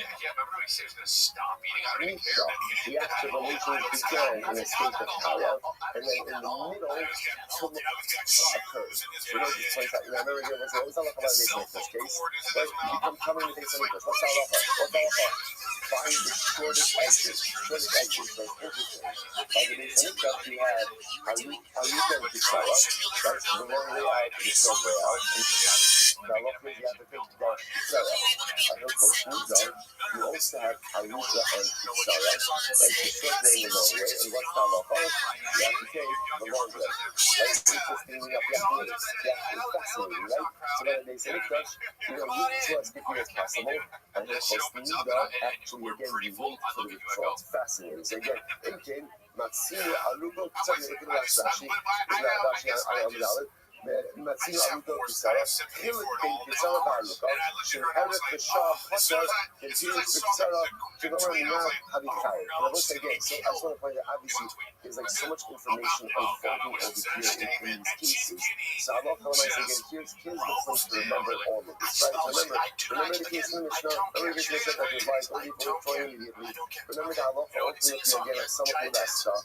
And again, now the parallelism between the case of the case of Yehuda. on the base, Va'anan, the Mikdash Tunan. That was an interesting, weird theory with the base of Mikdash. Rashi says, the Havim and Nisni Nami Cheni the Hadah. So it's interesting. So Gemara says, why don't you use the same Lashon? By the same way that the base of Mikdash, there's Aluka and Kisara. Why not use the same Lashon by Yud? You're already bringing down the Yud case in our Mishnah Mesechus Shmos. Like you're already bringing it down because of parallelism. Why not extend the parallelism all the way and just say again, just like you said by the base of Mikdash, Aluka and Kisara. So ultimately use by Yud Aluka and Kisara as well. And now you should do Aluka Dahaha, you must Aluka Dahaha, Kitzara Dahasan, Aluka Dahasan, Kitzara Dahaha. What's that for the simple reason, but ultimately again, that they're not similar, right? So look at that, so you shine Aluka Dahaha Papa, Kitzara Dahasan, Kitzara Dahaha, Aluka Dahasan. That's interesting. You might have thought they might actually get more confusing. Why? Because as we just said, it's actually the opposite, right? By the base of Mikdash, you are trying to your pocket for Kisara, trying for Aluka, and it's Yuda, you're trying for Aluka, you're trying for Kisara, pocket for Kisara, pocket for Aluka. So because it's the exact opposite, you want to say, you know what? We're going to get confused. So therefore, again, do not use the similar Lashon Rabbi. So again, for our purposes, this is it, right? This is the consolidation of the entire Sugya into this one place. We have two cases of where there's so much great tension. One is the base of Mikdash, and one is what calls the Midah. How do you resolve the Summa in the base of Mikdash? If you think that the try the short way out to your Papa, long way out to your Tayi, if you take the short way out to your Tayi, if you take the long way out, ultimately you are Papa. That's it. So now skip off the way of Nasai, only on that by honestly, let's go back to this a second earlier, right? So Rabbi was saying before that the reason why there's not going to be liability for entry for Nisa, right, for the initial activations, is because the husband isn't honest. Both of them are innocent. Extenuating circumstances. Oh no, the show shall the best that comes out. So what's this? Obviously, in order to make it an onus, you have to make this a case where it's not someone, it's not close to the best. Meaning, he's not expecting a period. So because of that, again, there's absolutely no reason to contemplate that she is going to become a Nisa. So Gemara says, but Rabbi was going to construct the case where there could be dual liability. One for entry and one for exit. So Gemara says, Alma is some of the best Rabbi said that the only way to create liability for entry is how? Is if you set up the case as some of the best. But it has to be a case where ultimately she's expecting the period. Right? Because then she made a mistake. Now again, not because of the mistake. She thought we had time to have relations before she became a Nida, but it was wrong. It was wrong. It's a shame. It's not honest. Why is it not honest? It can't be honest. Why not? Because it was some of the best stuff. Right? She was expecting a period. She just made a mistake. She thought that we had time. The Gemara says, "Ki ikmar da'abai son, ki ikmar da'abai ba'aloikmar." Rabbi's statement was made in a general situation, not necessarily referring to the case of our Mishnah. Okay, so what Rabbi was saying was essentially, you can't construct a case of Tayyid Stein.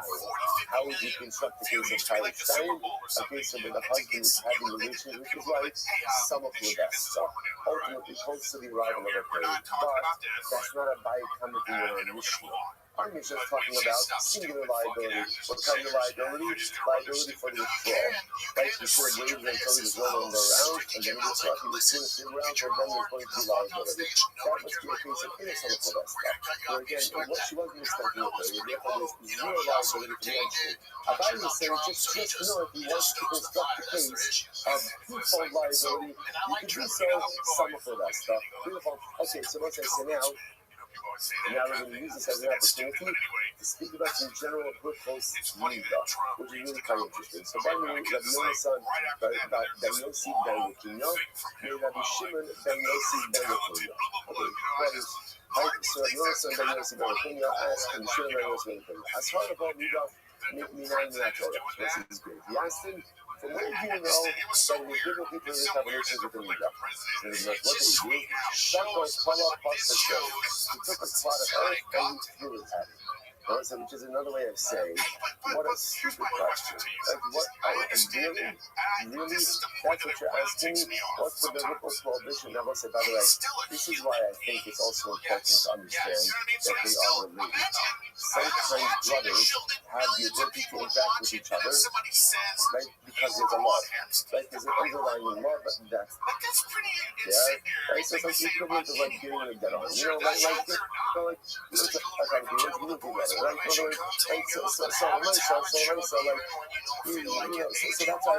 I don't think the highlight that obviously you wouldn't do this with someone else, even if I respect his point, right? Except in a word like a family speaker, right? But with a family member, with a brother, you take a little bit more liberties, but obviously with someone else, we never pass a shalom to this. We're sitting about a verse, with the real. I'm not about you, what are you talking about? What's the biblical prohibition? It's a pasuk. It's a pasuk. So it's the Aisha, the Yudas, from Asa, no Sikya. Aisha, the Yudas, from Asa, no Sikya. It's a popular pasuk. What's a pasuk? It's just a pasuk in the Torah. For a woman, right? So a woman in the Torah offering, do not come close. Ella, as Torah, the Shani, Shema, Tahola, the Amr, the Mitnisi, the refresh me, the refresh me. No, so it's the opposite. I know about the pasuk about it. I'm asking a different question. I'm asking about the case of where a man is having a relationship with his wife. In the middle of a relationship, she says, I am a Yudah. From where do we know that he is not supposed to withdraw immediately? What's just to point out, right? If you think about this halakha, it's totally counterintuitive. Right? One would have thought she has the opposite. Man is having relations with his wife. She says, oh no, I'm a Yudah. We would have thought the halakha is just withdraw immediately. Now, again, I understand the logic. The logic of being saying that you remain in place, ultimately identifies one way you're aroused, and withdraw in the unaroused state. I understand the logic, but it's not intuitive. It's not intuitive. So therefore, what you're really asking is, where does the halakha come from? How do we know that? So we can learn from, this is very interesting. So where do we learn it from? We learn it from Utihim Dasa Alav. Utihim Dasa Alav. So literally again, her nidus should be on him. Afidu B'Shas Nidasa Tehei Alav. So what's very interesting? So the way the word actually is like this. Sometimes, even when a woman is a Yudah, her husband is still with her. What's the case of that? What's the case of where a woman is a Yudah and her husband is still with her? Is this case. In this case, where again he's having relations with her, she became in the middle of a relation. She tells him, you might have thought that he's supposed to withdraw immediately. Kamash Malay, he should wait. Now, this also by waiting, what's happening over here? By waiting, he's actively together with Anita. Right? He's actively together with this woman. There are times in Halacha where even though the wife is Anita, the husband is still willing to remain with her. Incredible, until the point that he's no longer around, and then he withdraws. Fascinating. So that's the asset. Remember again, this is fascinating. This is the fascinating. And so remember again, there's all these Lashonas, this is the asset. So there is an asset that if she becomes an Indian in the revelations, he should remain there until ultimately against the going around. That's the asset. Where do you know the Los Sase? Where's the Los Sase from? So you're going to say, Amra Papa, Amra Kra, Los Sikrav. So this is fascinating. The pasuk says, "Va'isha eskemas nidasa, Los Sikrav legalos erva." So it was literally against the woman who was in Nida, not composed her. So how is that new practice? So this is fascinating. Los Sikrav nami, Los Sikrav. Sometimes Los Sikrav also means do not separate. Now what does that mean? Look at this. It says, so let's say, from the pasuk in Yeshaya. So this guy said, "Omen krav elecha." Al Tigash Tigash. There's a little bit of context over here. So again, this Yeshaya Hanavi was giving Musar. So they were Leitzon, and she finds out Scaffer Leitzon, and he didn't want Yeshaya. What did he say? He said, Yeshaya, you know what? You're very holy. Stay close to yourself. Stay close to yourself. As Tigash, don't come close to us. Tigash, because you're so holy. They were saying, Yeshaya, you're so holy. Don't sully. Don't defile yourself by coming close to us. You're such a holy guy. We're sinners. You stay by me. Slow to see here. Sometimes, Karovilecha means stay close to yourself. Watch this. When the Pasuk says, Lo sikrav, legamos erbasa, means sometimes do not come close to yourself. What does it mean to come close to yourself? To withdraw. Sometimes the halacha says, do not come close to yourself, rather remain engaged with the midah. What's the case in the Torah when we say remain engaged with the midah? It's this case over here. When halacha l'maisa again, halacha l'maisa, she's in the middle of relations, and in that case, halacha l'maisa, he says to her, he remains there until he's no longer in a state of arousal. Fascinating. You see Yaseh Ya'isha, right? I'm sorry. Ya'isha b'niyas sorry. Utihini dasa alav. That's the Yaseh. And the Lo Saseh, Lo Sikrav Legamos Elvasa. So we see an Yaseh and a Lo Saseh regarding this case. Absolutely amazing. So okay, so now we get a little bit into some beautiful, not as much I gotta tell, but it's more Musa. So Tanabana, the exact experience of myself. You shall warn Bnei Yisrael regarding their Torah. Rabbi Yoshia, and Chan as Haram Bnei Yisrael, and Yifrishim Yisrael, saying something with us. So listen, when the Pasuk says, the exact definition of the you shall warn Bnei Yisrael regarding their Torah. Rabbi Yoshia says, from here you see that a couple should separate what we call Samach Rebesta. Samach Rebesta means whenever a woman is expecting her period, Samach Rebesta couple should not go ahead and engage in relations. The comma, so how far in advance do you have to separate? Amarava Ona. Ona means one time period. So let's say, so let's assume for a moment that a woman has some degree of regularity. So she knows that she gets a period every certain number of days, and she knows it's by day or by night. That period of day or night when she is expecting a period, the couple should not be together. That's called the Ona. So she knows that's 5 years, and she gets a period every 30th day.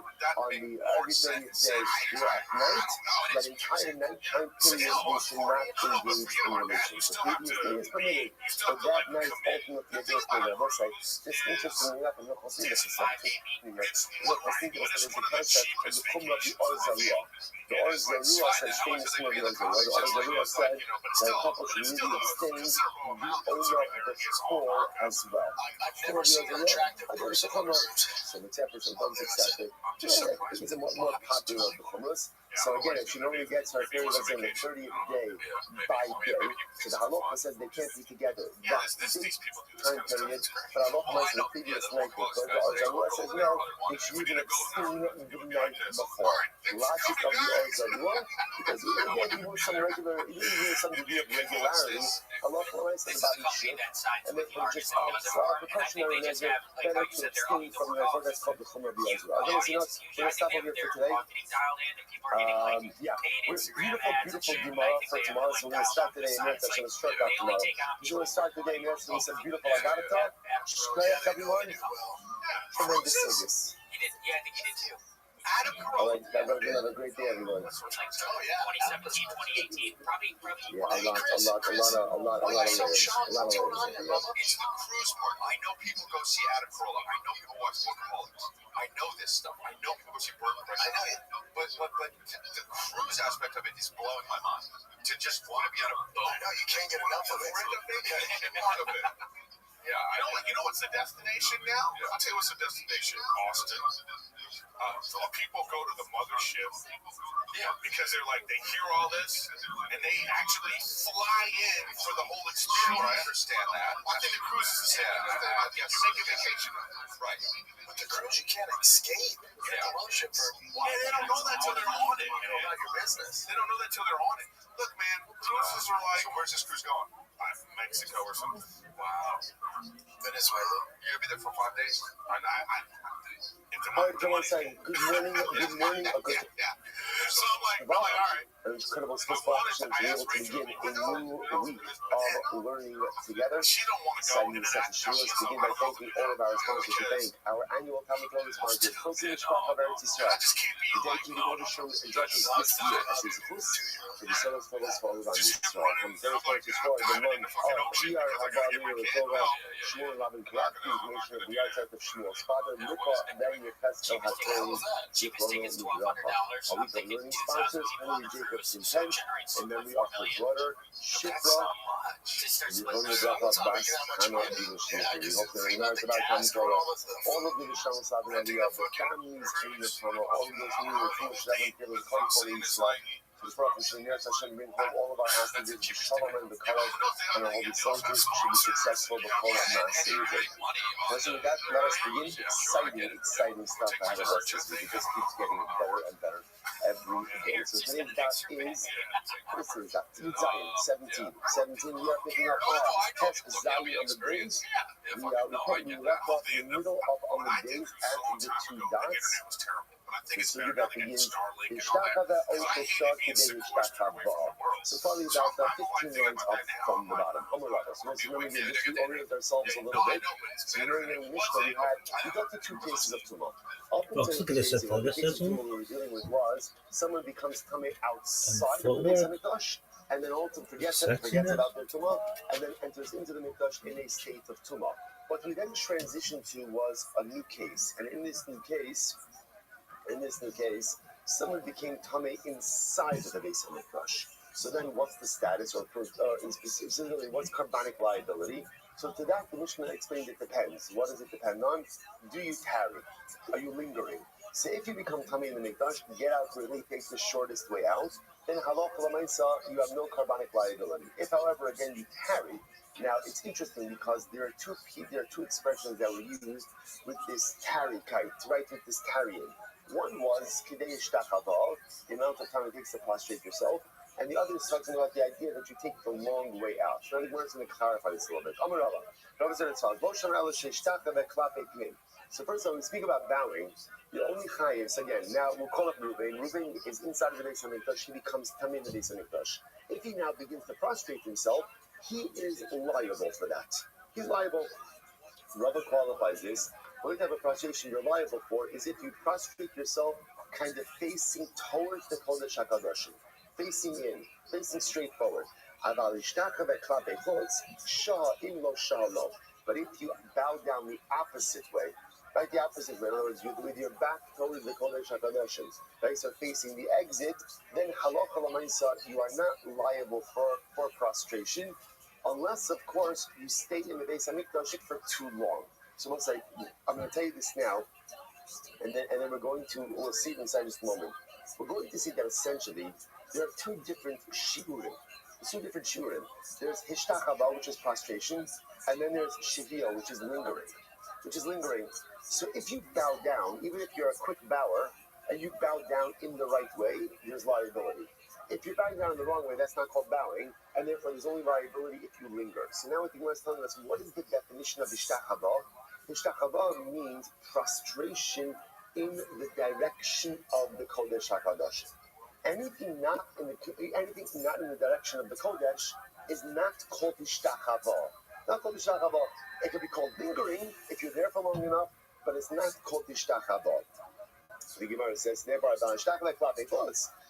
if you bow down, facing away from the Kodesh HaKadoshim, shah in, lo shah lo. If you linger, you're liable, but if you don't linger, you're not liable.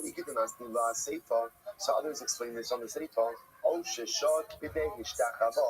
If you linger there long enough for the amount that it takes to prostrate yourself, now that makes it sound like even in prostration itself, you still require some type of lingering. So what's going on? No.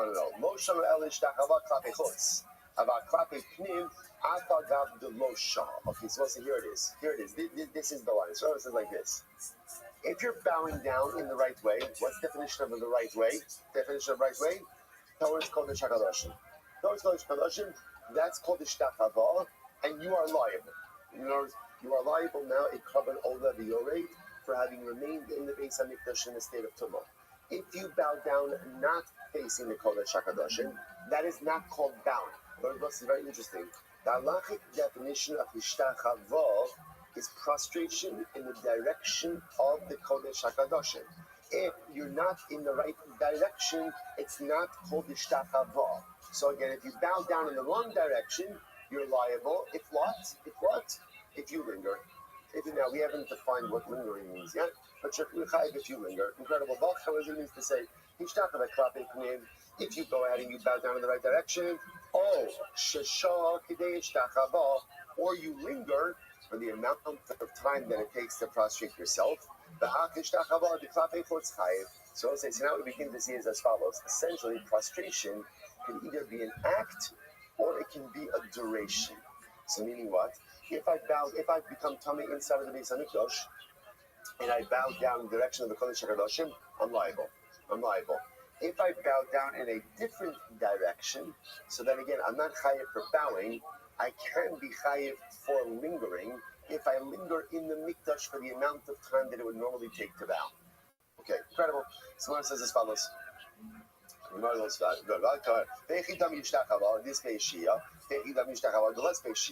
So I say, give me an example. So now, explain to me bowing that has lingering, bowing that doesn't have lingering. So the Gemara says, the less shehiyah, zukriya ba'almos. What we're going to see in the world of bowing. So ultimately, again, there is bowing with lingering, and there's bowing without lingering. So the Gemara says, the less shehiyah, zukriya ba'almos. So literally again, so bowing without lingering, that's kriya. What's kriya? Both sides. So kriya is kind of like v'anachnu korim, right? In other words, just a bow, a quick bow. So literally again, like a bowing at the waist, then also at the knees. That ultimately again could be a hishtachava without shehiyah. This beis shehiyah. What's an example of bowing that has lingering? Pishut yadayim v'raglayim. That's prostration. That's like spread out flat on the ground. The kamashir shehiyah. So we'll say, but again, this is all interesting. But remember, in halacha is all about quantifying shiurim. So halacha l'maisa again. So what is the actual time frame? Right? In other words, if we're going to create liability, I need to know time-wise how long do I need to be in the Beis Hamikdash in order to be liable after having contracted tumah. So Pligi Bar Rabbi Yitzchak Bar Nachmani, the Chad Di'imei. So Rabbi Yitzchak Bar Nachmani and one of his co-rabbanim had a debate. Who was Umanu? Rabbi Shimon ben Pazi. V'amrilei Rabbi Shimon ben Pazi the Chad Di'imei. Umanu Rabbi Yitzchak Bar Nachmani. V'amrilei Rabbi Shimon Bar Nachmani. Okay, Machal guess. Chad Amar Kimemrei Dehai Psuka. So one said, the amount of time that you are liable for remaining in the Mikdash ultimately is the amount of time that it takes to say this pasuk. We'll see what this pasuk is in just a moment. The Chad Amar Mibiyichnu L'Seifa. And once the amount of time that it's Biyichnu to the Seifa, what's the pasuk that we're referring to over here? So the Gemara says as follows. The pasuk is V'chol B'nei Yisrael Roim Beredes Ha'ish Ukvod Hashem Al Habayis Vayichnu Ha'im Arza Al HaRitzbah Vayishtachavu V'hodos LaHashem Kitov Kiliolam Akasto.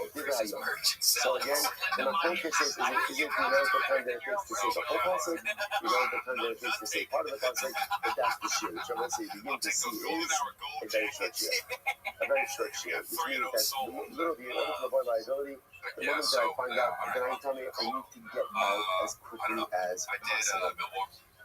Incredible. So the Gemara goes right there. The Gemara says, Kidas had the Gemara introduced Pascal says, you sort of point out, first nugget of information for today, Lava. What is Lava Shishas? That if I can stop tumah inside of the Beis Hamikdash, so obviously my obligation is to get out as quickly as possible. How much time do I have? So I'm not allowed to remain there for the amount of time either of lingering or prostration. Now what's the difference? So the definition of prostration is bowing down in the direction of the Kodesh HaKadosh. Bowing down in any other direction is not called bowing. He's not pulled down. So in any direction, I'm liable if I linger. What's the definition of lingering? The definition of focus is the amount of time to say that entire process or just part of the process. Beautiful. Come up on it. Now that we spoke about prostration, we know it talks about different forms of prostration. Come up on it. Kiga, arapai. So we'll say what's called kiga, that's called falling on your face. Kind of like what we do by capturing. Like capturing. The thing you omer, Batifos Bashava Apayim Hayas. Kriya of Rekai.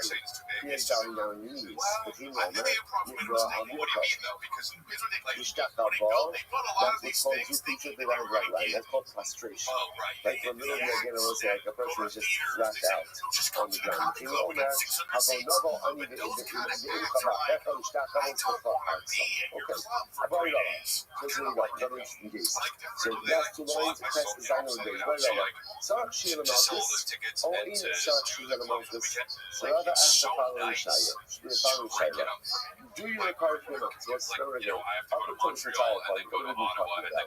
If you're talking about carbonic liability, alright, so now in other words, so here's what I know. I know that if I'm in a base in advance and I contract terminal, I've got to get out as quickly as possible. And if I delay, but however we're defining delay, I am liable to a carbon already over. Fine. So what about the following? Let's say, look at Rashi, actually, that's actually not the Malchus. In his Subo, Shalom, so let's say I watch this. Let's say I'm going to do something rush, and I become tummy. And after I become tummy, I'm warned, ultimately again, get out as quickly as you can. And I delay, not long enough to incur carbonic liability, but the question is long enough to potentially incur Malchus. Because remember again, if you remain in the base Hamikdash in a state of tumult, one is in violation of a law. So now I got Hasra, interestingly enough, I remain in the Mikdash even after the Hasra, after the violation, but not Kidei Shivya. So let's say, for example, let's give an example. Let's say Kidei Shivya is 20 seconds, bargaining sake. 20 seconds, right? So the light shot, so let's say, by the way, it's interesting, you think about this just a moment, that it seems like such a short amount of time to get out. It's fascinating how different events in life sensitize you to different realities. So you think about this, like, how can somebody get out in such a short amount of time? And once you think about what our brothers and sisters in America still have been going through, right, when the sirens go off, like how long, first of all, special welcome to that human and how much of Medina Kashmir is joining us all about online streaming. Let's back to some of it. And the next thing you thread to be thankful, right? Do that. Okay, excellent. Feel good right now. All right. So how long do you have to sell this? So how long do you have to sell this once the sirens up to get to the clock? 2 minutes. So you think about this. Like we're living in times where people have a very short amount of time to traverse a distance. Of course, we're short it's just interesting how different events sensitize us to realities. We're talking about a situation that we haven't had for 2,000 years. Something happens, I've got to get somewhere quickly. And amazing how you have the same yourself, obviously in a very different context. But the reason we're not doing this. So let's say now, halacha l'meisa. I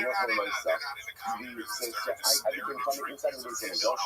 So I'm not saying what the base should be up. So therefore, there's no carbonic liability. And now, Charlotte, is there Malchus liability? Fascinating, right? Because I'm in violation of a law. Because I'm remaining in the Mikdash, ultimately in the state of Tumah. So the Meisa, again, is there Malchus or not? So the Gemara says, why not? Sarach Shir Malchus, do you say that the same way that a carbon requires Shir lingering, so too Malchus requires lingering? Maybe lingering is a din ultimately again in carbon, but not a din in Malchus. The carbon diminish Shir, the carbon diminish Shir, the Malchus Lot Shia. Maybe lingering is only been by carbon, but not by Malchus. Top of the Zion. Ultima, it's new Gimel Shia. Most of the carbon, the most of the Malchus. Maybe not. Maybe it doesn't make a difference. In other words, if you become Tameh, there's a bit of Shia for all halachos regarding two individuals in the church, whether it's for carbon or whether it's for Malchus. So they'll say, what's the halacha? Gemara says, take it. Take it. We don't know 50 carries, 50 bias. Put kasha, no answer. And as we always say, what do we do right after a takeover? What do we do after a takeover? Move on. Move on, because we respect conditions us.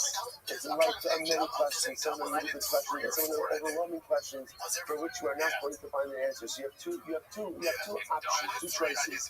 Just separate, right, and just like focus on it, and just hyper-focus on it, and lose yourself with the inability to find the answers to your question, or move on. Move on. Understand it's a good kasha. The day will come and we'll get all of our answers.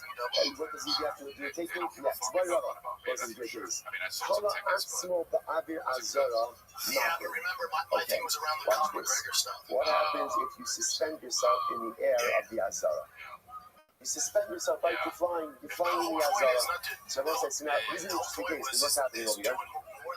What's happening over here? That I become tummy inside of the flesh, but now I'm suspended. So by the way, it's like, remember, as we've been learning long enough to know that halacha l'maisa, the Gemara will always come up with cases that you're like, come on, that's never going to happen. You might be right, but that doesn't make a difference. Remember again, sometimes Chazal purposely bring exaggerated cases in order to bring out a point. What are you trying to figure out over here? Trying to figure out is if I become telling me these anecdotes, let's say my feet are not on the ground. My feet are not on the ground. I'm hovering in the air of the mikdash. Is there liability for that?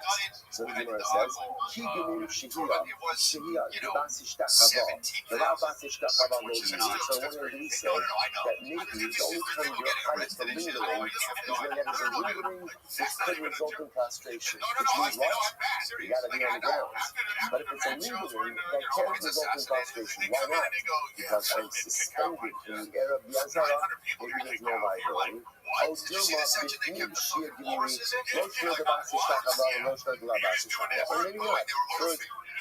lingering is just something like lingering. So when you're lingering on the ground, you're lingering in the airspace, there's going to be liability.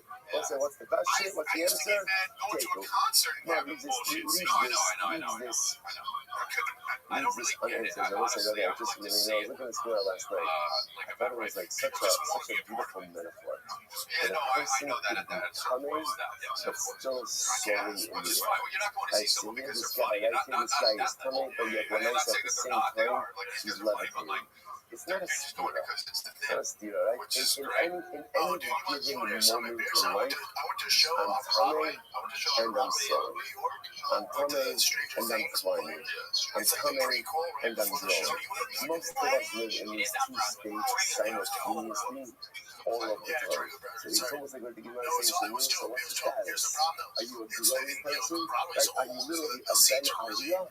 Like, are you going up? Are you going up? Or are you trying?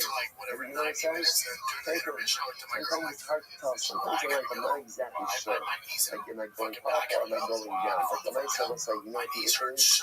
That even if you're coming, make sure you're consistently and constantly up and on. Even if you're coming, because listen, we all have it. There are certain things in my life right now that are tummy.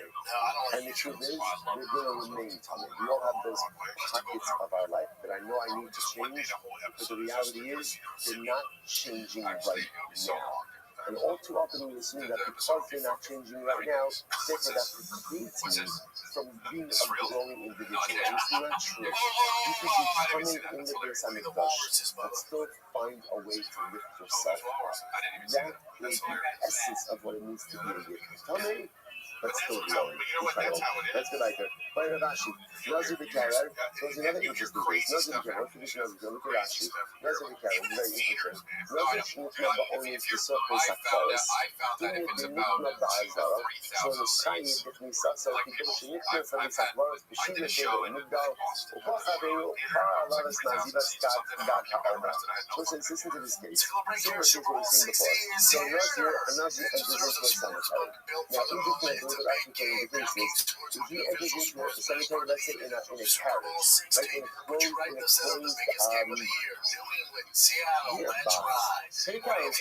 carriage, then his friend meets him. Now he's going to a cemetery. Now because it's a closed carriage, he wouldn't feel his friend here, it's like his friend here that goes to a cemetery, he decides to surprise his magic friend, and pops open in the door of the carriage, surprise, suddenly again, the Nazir is in a cemetery.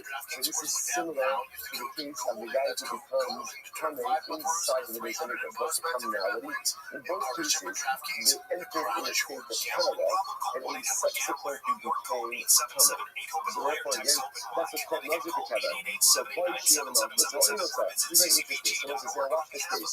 So the Nazir entered into the cemetery in his first carriage, so he was fine, somebody popped open the door, now he became coming. Here's the shaila. Do we say that the Nazir also only becomes coming if he lingers? But if he gets out quickly, perhaps there is no liability. Do we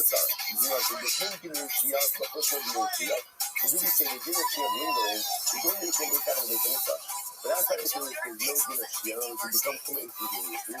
Ultimately, both something below something. Or maybe not. Maybe lingering, ultimately again, maybe lingering is a din in always in extenuating circumstances. It doesn't matter in the base outside of the base makers. Krishna says, take you. Once again, unanswered question. Next, Bono value, don't high big suffix. What's the name? Up to the next part of the Mishnah. So then again, what did the Mishnah say? Same case. I'm in the base Hamikdash, I walk in Tahar. I become coming inside of the base Hamikdash. So now what did the Mishnah say? If I get out as quickly as I can, meaning find the nearest exit, then I do not incur liability. If I take the long way out, then ultimately I incur liability. I'm a Rabbi. So what's a Rabbi? One of the statements of Rabbi. I'm a Rabbi. Tzara Sha'amru, Afilu Akid Be'etz B'Sad Godel, Va'afilu B'Chol Hayom Kudo. So this is fascinating.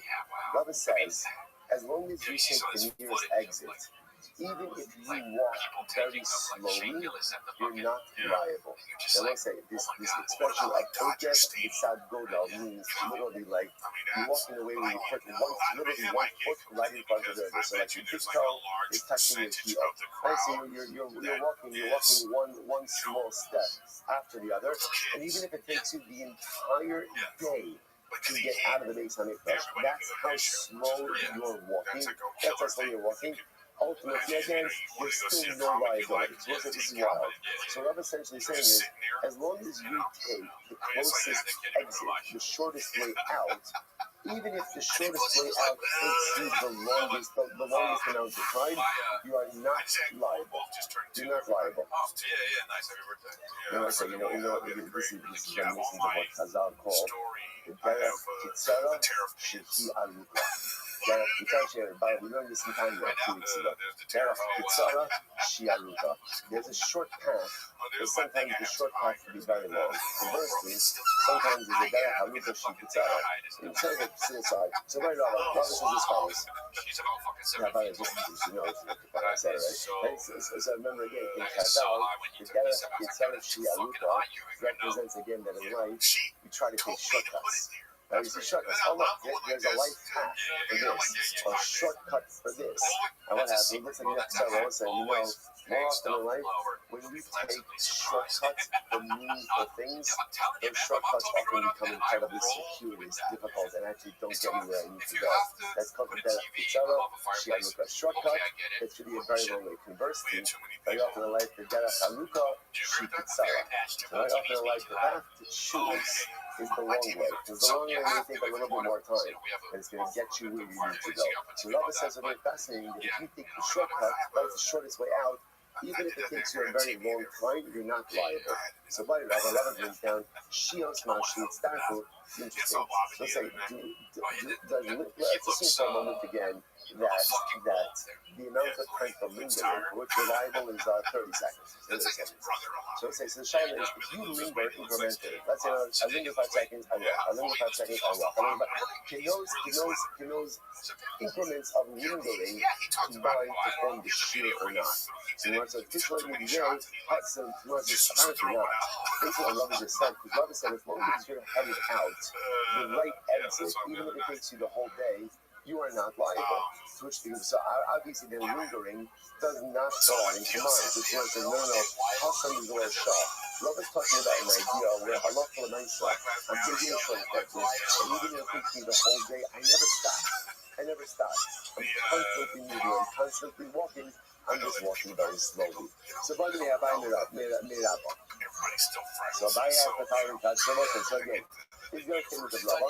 So halacha l'maisa again, Rabbi says, as long as you take the shortest exit, the closest exit, even if you delay, like even if you walk very slowly to take the entire day, you are not liable. Which is also tremendous mitzvah. In life, as long as you're on the right track, Kodesh Baruch Hu is not looking how long it takes. As long as I put myself on the right path to self-actualization and growth, even if the results don't materialize so quickly, but I'm headed in the right direction, that's all very bummer from overwhelms. Incredible. You know those ideas. So by the way, I buy me Rabbi, so I say, followed by you, because she said, watch this. So let's say, now I become Tamei. I'm in the basement, I become Tamei. What happens? I gotta get out. I guess. So what do? I scan the edges, right? This is to the right, to the front, and exact, right? Illuminated lines, right? So what happens? I know exactly where to go. Here's the issue. I know, so it'll take me 10 seconds to go ahead and get out the closest exit. But the truth is, there's another exit that's further, but if I run, I can also get there in 10 seconds. So what if I can take the longer path, but I'll run, so I'll make it there in the same amount of time that it would have taken me to get out the closer exit. Is there liability? And I do that. So I end up exiting the base on the dash to the further exit, but within the same window of time that it would have taken me to get out of the closer exit. So is there liability in a case like that as well? It's fascinating. No. Sheer theory. Essentially, what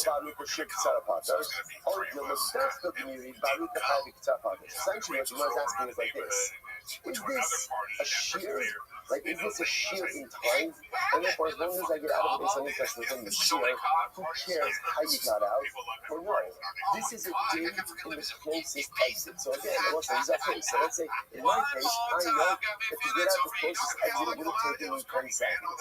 It turns out I made a mad dash. For the longer exit, I got out in 9 seconds. So again, if it's a sheer in time, then I'm not liable. If it's a day, like I look and say, no, you gotta take the closest exit. Doesn't make a difference how fast I get out the longer one, it's still gonna be liability. Jewish Gemara says, essentially the Gemara says it's a din. It's not a sheer, it's a din. What's the din? The din is the closest exit. And I was like, by the way, you can see this. That's how you can see this. You know what this comes up? I'm thinking about this. That's right.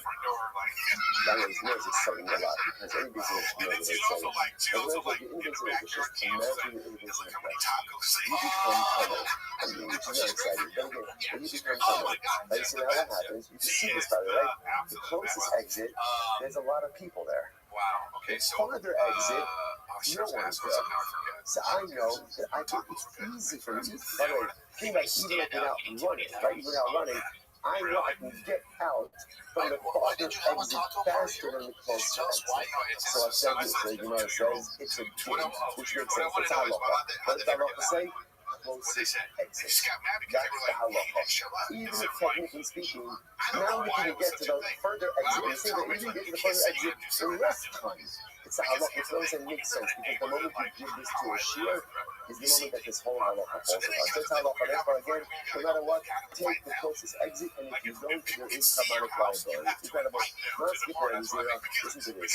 The claim of one, Tamil Shishni, Kanisa, was another interesting halacha. If you have a coin who is Tamil, so the halacha is, and he does avoid the enemies in the flesh, he is chayiv Nisa b'dei Shammai. At the hands of heaven. So the Gemara says, I don't understand. How can you ever have a case where you start to get it? So the Kohen is coming, does the avoid, and chayiv Nisa b'dei Shammai. The Gemara says, how are you ever going to find this case? Now, what is this? If you look at Rashi, Rashi is the second one. I named the Mishkachas law. The aim of Karis. I want to say generally, if you remain and you linger in the base of impression of state of Tamar, you hide Karis. Remember again, Karis and Yisrael Shemayim are different punishments. Both bad, right? Both bad, but different punishments. So the punishment for a Karis Kohen doing the avodah in the base of Mikdash is Yisrael Shemayim. The punishment for lingering in the base of Mikdash in the state of Tamar is Karis. So the Gemara says, let me get this straight. If a Kohen does avodah while Tamar is he's chayiv Yisrael Shemayim, won't he automatically be chayiv Kares? Why? Because if he's doing the avodah, then what is he doing? He's lingering. So how do you ever have a case where he's not chayiv Kares? So the Gemara says, listen to this. If he didn't linger, then how do you do the avodah? In other words, avodah takes time. And if the shah, and if he lingers, then by Kares, he's chayiv Kares. So watch this. He honored to Shlomo Shirgini, Mishkachas of the honor is not Shirgini. If you understand that lingering is a shear in time, then this makes sense. Why? Kohen becomes tameh. He realizes he's got to get out. He's got to get out quickly. So he realizes time to the closest exit, 30 seconds. So no problem. I got this. Right? So he figures, you know what? I'm going to run. And I don't need, if I run, I'll shave off 10 seconds. At 20 seconds, that leaves me 10 seconds for avodah. Right? Incredible. So what does he do in the 30-second window? This is bad. Right? He should not be doing this, but sometimes people need love because they're looking really bad things. So he figures to himself, okay, I'm going to run, shave off 10 seconds, so it gives you 20 seconds to exit, 10 seconds to do the avodah, and he does, I know he chefs, he does yusa, whatever he does, right within 10 seconds. Then that makes sense. However, you know, it's only true if you're in the Scotland stuff, so on this question, he puts himself in charge of an avodah. So again, you know the amount of time it takes to get closest exit. He runs, shakes like 10 seconds, uses the rest of that shield, the rest of that time for avodah. On the base, runs there. On the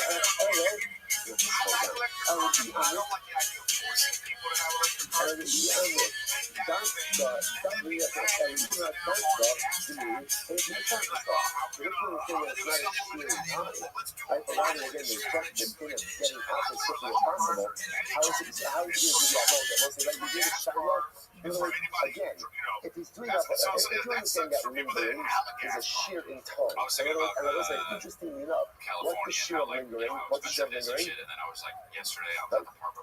It's a shot about, but really, again, it's the amount of time it takes you to get to close exit, right? Which means it's subjective, right? So it all depends on where I am. So when I say, again, if you understand that it's a sheer, it's a defined amount of time or a subjective amount of time, then great. College to understand 30 seconds to the closest exit. If I want to make it in 20, that gives me 10 seconds. I can use that in 10 seconds for avodah. Then I can have a case of a Kohen who does avodah while he's coming, never ends up lingering, and therefore, again, it's not chayiv kares, but won't be chayiv Yisrael Shemayim. But if you hold that the din of Shia, not a din of lingering, it's objective, you just got to get out the closest exit, then how can you ultimately again have this case of a Kohen who is married? I'm not buying my crash, yeah? What's the question? Is that it's the Mishkachas, like you're going, Shabbat B'Kitzara, B'Hafet B'Tzimiyah. What's the case? So let's say we're looking at avodah, as like a longer process. You might be able to use a type of avodah which is very fast. What's the avodah? Where the Kohen is going out the closest exit, therefore again he's going to avoid lingering, And what does he do on the way out? He takes a fork, right, the sacrificial fork, and he flips the piece of meat on his back. And remember again, the meat's going on his back, so what does he do? He flips it, and that's flipping the meat on his back and causing it to burn. Ultimately, it's part of the orders on our. So you can imagine, that's something you can do really quickly on your way out. We're imagining avoda as an involved process. This is not about it. As he's walking out, he flips a piece of meat on his way out. So therefore, again, this could be a case where he didn't remain in the mikdash long enough for shia, for lingering. Therefore, he's not going to be chayiv kares, but he will be chayiv nismi d'shamayim because he's a kohen who's coming to do the avodah. Incredible. So Rav Huna, zar shahata b'tzivura chayiv nisa. Rav Huna said that there will be again a non-kohen who flips sacrificial meat with a fork, with a sacrificial fork. Ultimately, again, is chayiv nisa. So what do you see from that? What do you see from that? That it's not avodah. Let's talk about it. Okay, so let's analyze it. This is actually quite intriguing. So we want some proof of. We just said before, but if a non-kohen goes ahead and flips a piece of sacrificial meat with a fork, it's chayiv nisa. So if you tell me, what's the case? So we're talking about a case where, let's say, for whatever reason, the meat wasn't burning, right? And had he not flipped it, or by the way, I'm using the word flip it, and it doesn't have to be flip it, it could also just be move it. So the point over here is, I'm just going to use flip as the expression, because that's hot. Right? If we're talking about that, had he not flipped it, the meat would not have burned. Then pshita, obviously that's avoda. Obviously that's avoda, right? Because the mice again is doing something ultimately again to expedite this process. The law my thought. Now, on the other hand, we're talking about a case where what?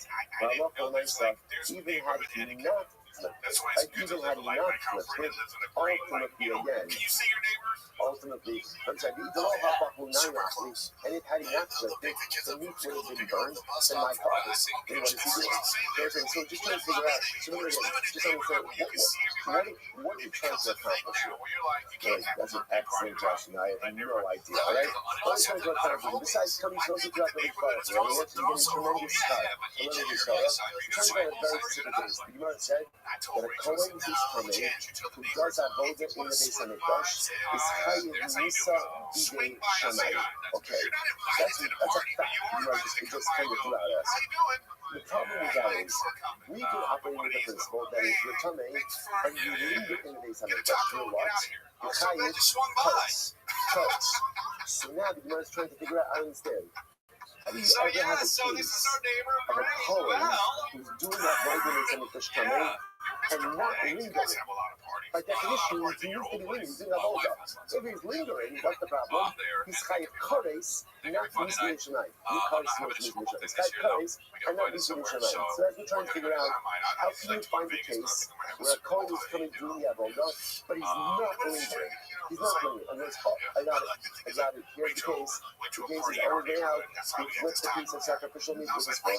Right? So that's quick. That's fast. Right? And you can see a Kohen doing that kind of like not even stopping. Right? Not even stopping. He's got his fork out. He's got this kind of a fork. Right? He's got his own part of fork. On his way out, literally walking out, he flips the piece of meat. So therefore again, he could be doing avoda, but not lingering, and therefore he's chayiv nisa b'dei and not chayiv. Let's talk about this just a moment. Right? When he flips that piece of meat, what is he doing? If the piece of meat would not have been consumed on the fire without his flippage, right? Then the Remaisa, okay, the Remaisa, I understand that's avoda.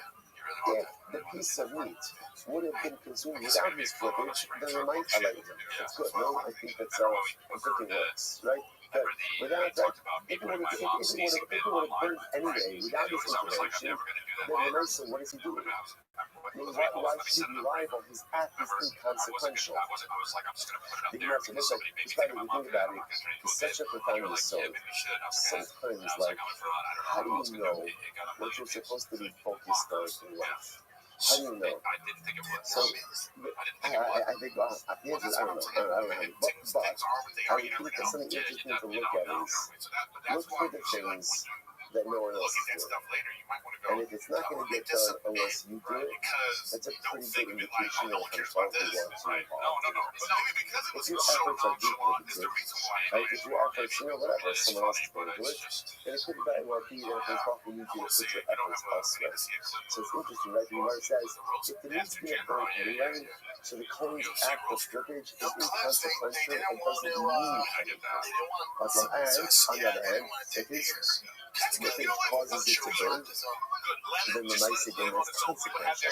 Again, listen, sometimes we're like expressing like that we're so drawn to like replicate and duplicate things that other people do. Which sometimes is good, like there's a positive peer pressure in that also. So for example, put us each in this world to accomplish something special and unique. Sometimes that you need to have your eyes focused on. What are the things that will need you, that others are not doing, that others are not paying attention to? That's what you're talking about. Perhaps once you focus your about. You want to go through that, but the very soon get through that. You know, hop up, the actually the part of the show. The hashtag, the actually the hashtag. Oh, this thing compromise answer. No. The new would have burned.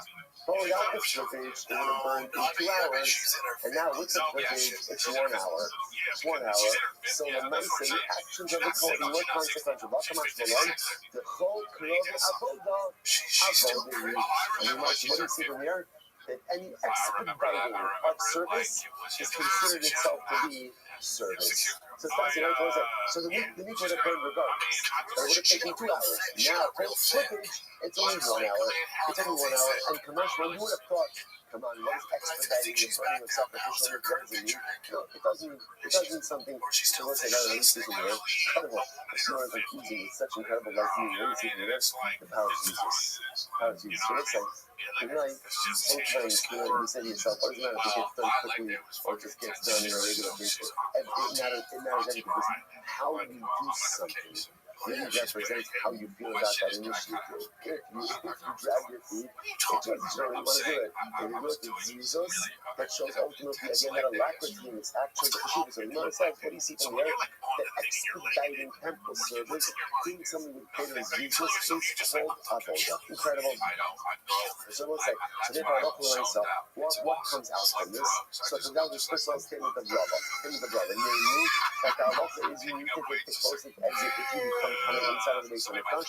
But interestingly enough, we don't care, it's fascinating, we don't care how long it takes you to get to the closest exit, as long as what? As long as what? As long as you're moving. As long as you are moving, we don't care, right? You're literally taking baby steps, as long as you're moving, right? Even if it takes you the whole day, we don't care as long as you don't say tremendous close to hospital. Coach Buffy just wants us to move. Even if it's baby steps, as long as I am moving in the right direction, then we don't know all of them is not condition. Now we just saw this case of the coin. Coin becomes coming inside of the base and does Tumah. Sorry, does avoid the state of Tumah. Ultimately, again, is going to be liable. As long as he doesn't linger. If he lingers, then he's going to be high cars. What's the case of avodah without lingering? It's the case of where he walks out, and as he walks out, he engages in that flippage. He goes ahead and he flips the piece of sacrificial meat, and specifically a case where it causes the piece of meat to burn faster post flippage than it would have burned pre-flippage. And I love for myself, expediting of the burning of sacrificial meat is going to do avodah as well. Incredible. Let's go back here. It's not over. Oh, no, shut. This is a great statement. But you know, the Imam Milsa, this is so sweet. What she says, I want to say over a halacha with this levish, when you stop being in the cabinet, I'm afraid of my friends. Right? What does this mean? I'm afraid I'm going to say something and everyone is going to jump down on my throat. Okay, well, I'm almost like that. Right? It's like that, but I really want to share it, but I'm afraid everyone's going to jump on me. So what does he want to say? This is good. Listen to this. So we'll say the house with tzaras. Now remember again, what's the halacha? After you have a home like a home that is declared tzaras, the tzaras home. So what's the halacha? Anything inside of it, including people who enter into it, will become tamei. Listen to Rabbi Moshe's idea. He says he wants like this. What happens if a person walks into the house backwards? Derech hacholov. Person walks into the house backwards. And even if his entire body is in the house except his nose, Right, so his nose is extending out. Well, obviously, what this means is the overwhelming majority of his body. Overwhelming majority of his body is inside the home, but a part of his body, even if a tiny part of his nose is outside, tahar. Wow, he's tahar. Why? Because it's Who are you? Because he goes over here in the pasuk, v'haba el habayis. So this time, v'haba el habayis kol yimei iskiro. So yitma da'erev. If you come into a home of saras, you are tamei. Now, what was the Moshe Dashni? Derech bia asr Torah. So the Torah only answers if you enter what's called derech bia. What does derech bia mean? Normal mode of entry. What's the normal way of walking into a house? Normal way of walking into a house? I don't know what you call it. Like face first, right? Face first. Face first, right? So therefore, I also wanted to say, if you walk in backwards, so the mice, again, you're not going to contract tumah. Okay, so this sounds pretty logical. What was Rav Oshi afraid of? From Mistatina Mechavrei, I'm afraid that my friends are going to say, well, Rav Oshi, if you're right, Ihachi Kulonami. Then why does a piece of your body have to still remain outside? So the way Rav Oshi framed the halacha was, you walk into the house backwards, and your entire house is inside of the body with the exception of your nose. There's a little piece of your body still extending out. So he was afraid that Hashem was going to say, well, Rav Oshi, if you're right, then even if your entire body is inside the home, as long as you walk in backwards, so the mice again, you should be tar. Rav said, no, that's not true. Kulo, logara mikilim shebebayis. That's not true. If your entire body is in the home, everyone will agree that what? Everyone will agree that halacha l'maisa, you become tamei. Why? Dichsid v'lo yitma kol asher babayis. Because ultimately, I won't say because halacha l'maisa. I'm sorry. Rabbi kulo logara mikilim shebebayis. Dichsid v'lo yitma kol asher babayis. I won't say because, for example, let's say utensils. Utensils inside the home. What's the halacha? They become tamei. Now, utensils, interestingly enough, were there even before the tamei incident, right? Even before the home became a home of tzara. So what do you see from here? Anything that is fully in the home, of course, becomes tamei. So everyone will agree that if a person is fully inside the home, even if what? Even if they entered backwards, they're going to remain tamei. The Chiddush of Rav Oshia, which seems to be correct, which is if you walk in backwards, as long as there's a part of your body that's not in the home, you will remain tahar. Incredible. And we'll say along these same lines, the Gemara says, Tanya Milk, price that supports it. Now we'll say, so what do you see from here? What you see from here is that halacha l'maisa, sometimes when there is liability, what we'll call geographic tumah, you're only going to be tamei if you enter into that space in the normal way. If you enter in an abnormal way, that can save you from becoming tamei. So we just saw this example by home of tzara. So again, and I want to say, by the way, the Rambam accepts Rav Oshia's idea. So if you walk backwards into a home stricken, condemned with tzaras, as long as there's a part of your body that's not in the home, you will remain tar. Once your whole body enters, you're no different than kilo. So most listeners they say, that supports this. Gagin halalu. So we'll say this is actually very interesting. Look at Rashi. Gagin halalu. Rashi says Sheba Azara. And we'll say on the courtyard of the Beis Hamikdash, there were a series of chambers. Those chambers had rooftops. Those roofs do not have the same sanctity as the Beis Hamikdash itself. So the Gemara says, Gagin halalu, ain't open sham kachim kadosh. And therefore again, you can't eat kachim kadosh on those rooftops. Ain't shoftin sham kachim kalim. You can't chef kachim kalim there either. The tamei shenichnas derech gagin laheichal pater. And interestingly enough, if you were tamei and keep from the rooftop into the heichal, you are pater. Shene'emar ve'ala mikdash lo savo. Because the pasuk says, you shall not come to the mikdash in a state of tumah. Derech bia asra Torah. The Torah answers what we call normative entry. And what's normative entry? What's normative entry? You come through the entry to the Beis Hamikdash. But if you come from one of the rooftops down into the heichal, there is not liability for that. So Moshe, so another display ultimately of this idea that halacha l'maisa, in order to be liable for entry, and again, so we saw it by tzaras. So again, I want to point out the tzaras case is different. In the tzaras case, someone who's tahar is entering into a place that is tamei. In the Beis Hamikdash case, someone who's tamei is entering into the Beis Hamikdash, but it's the same principle. Essentially, Rabbi Moshe is espousing, whenever you see the lashon of ba, of entry means a normative face first, and normal entry entrance. Right? But halacha, my son said in the case of Saras, if you walk in back first, you're not going to be liable. You won't become tameh.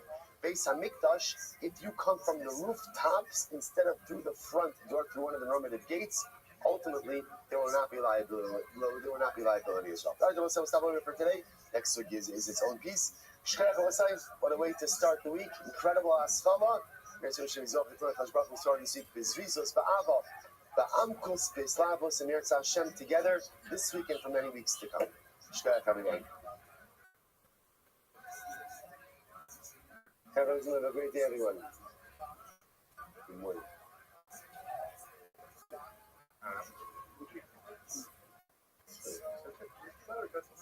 Why it has to be correctly towards the vote person. But it was such a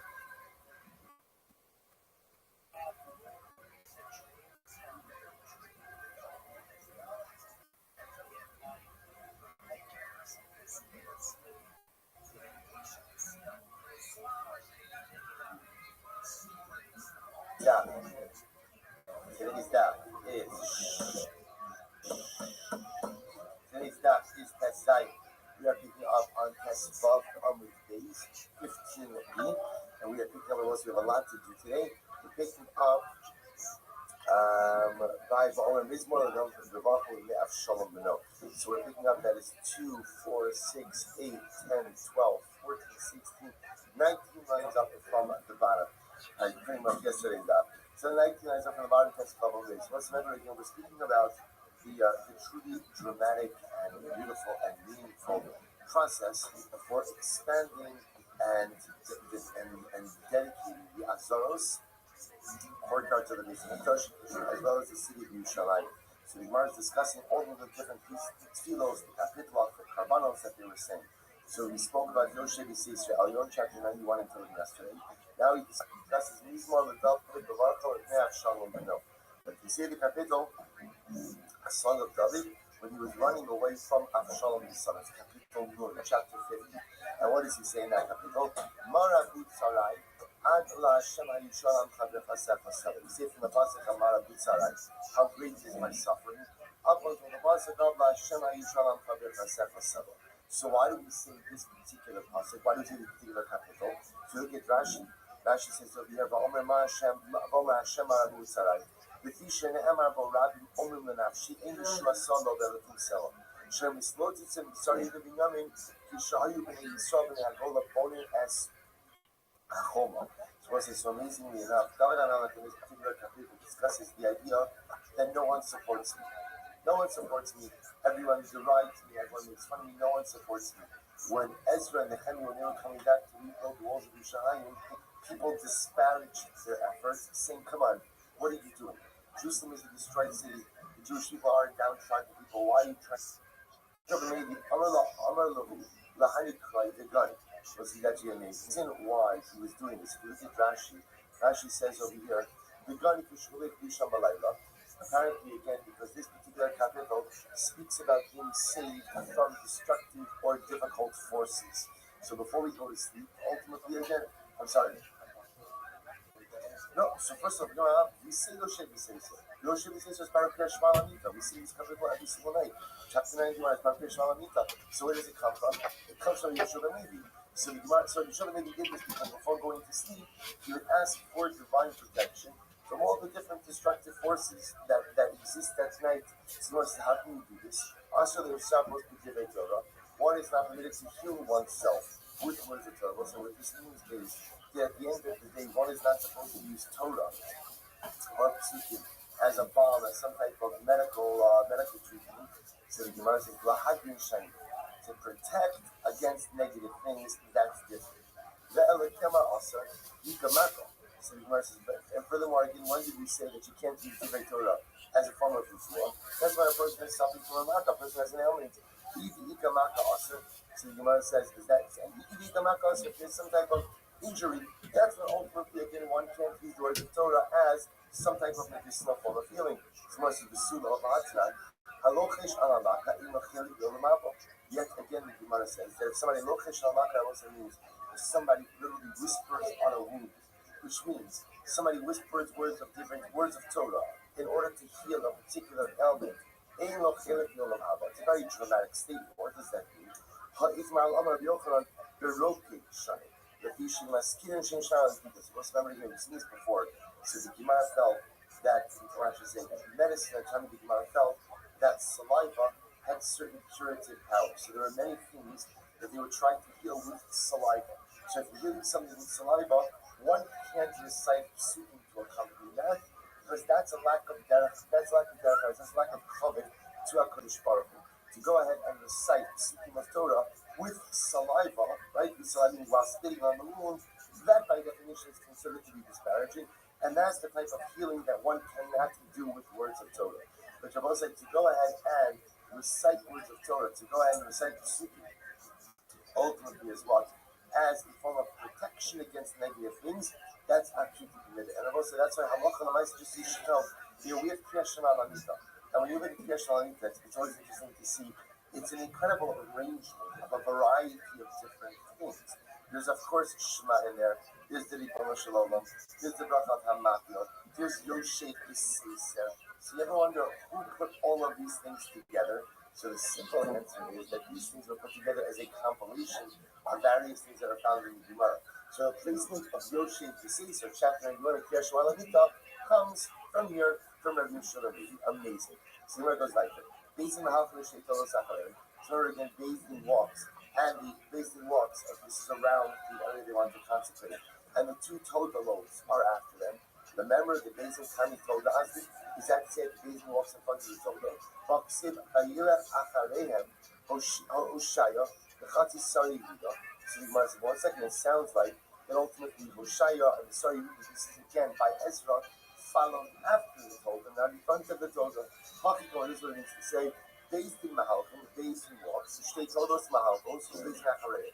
So the proper order is the Toda loaves come first, and then afterwards, ultimately again based in follows. Kates and Mahalchos. So we'll say, how do we transport the Lachmi Toda? First, how are they carried? So the Gemara says, here, Rabbi Shimon Rabbi, Chadam Azu Kinegitzu, the Chadam Azu Achazu. One says you have two loaves right next to each other. Other says you have the two loaves, one after the other. So the one who says that the two loaves are carried one next to the other, happening is so when the Mishnah speaks about the inner loaf is a reference to the loaf that is carried closer to the wall. The one who says that they're carried one after the other, happening is ultimately, again, the inner loaf referenced by the Mishnah is the loaf that is closer to the. So Tanan we learned. Tanan Hakmius Nachal. That's not the Sarfat. So what did the Mishnah say? The inner loaf is consumed.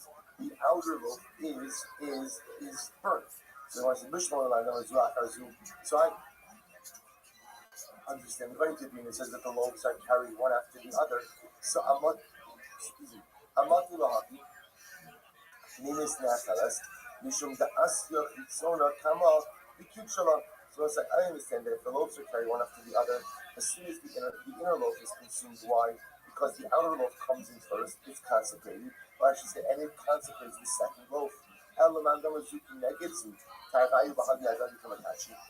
says the loaves are carried one next to the other, they enter in at the same time, they are consecrated at the same time.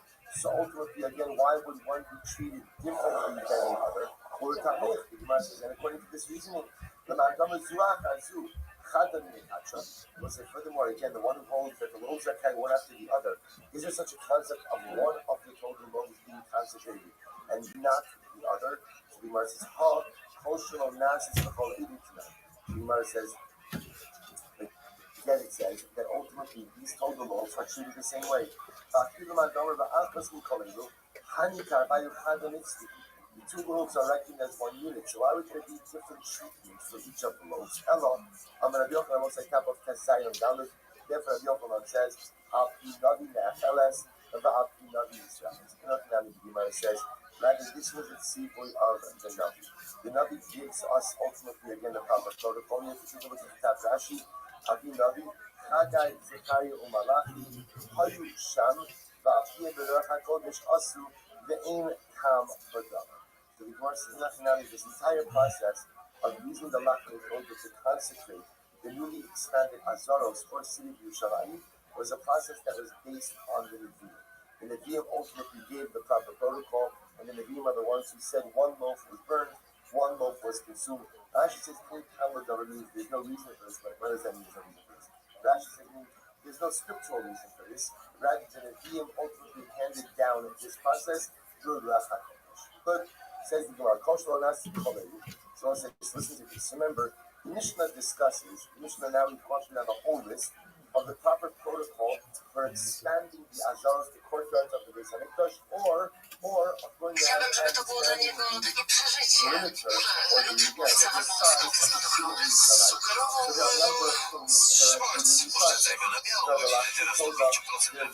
Yerushalayim. There's the plain Gadol, there's the Bitumen, there's Shear, there's all of these things. Now the Mishnah seems to say, cultural analysis of all of it. If you do not expand or consecrate the area with this process, then the area is not consecrated / expanded. But there is enough that in order to consecrate, to expand and consecrate areas, you need all of these things. You need all of these things. You can see any one of these things. So the area ultimately is not consecrated. But not all of that, or not what they really need all of these things. That are what you need. You want it.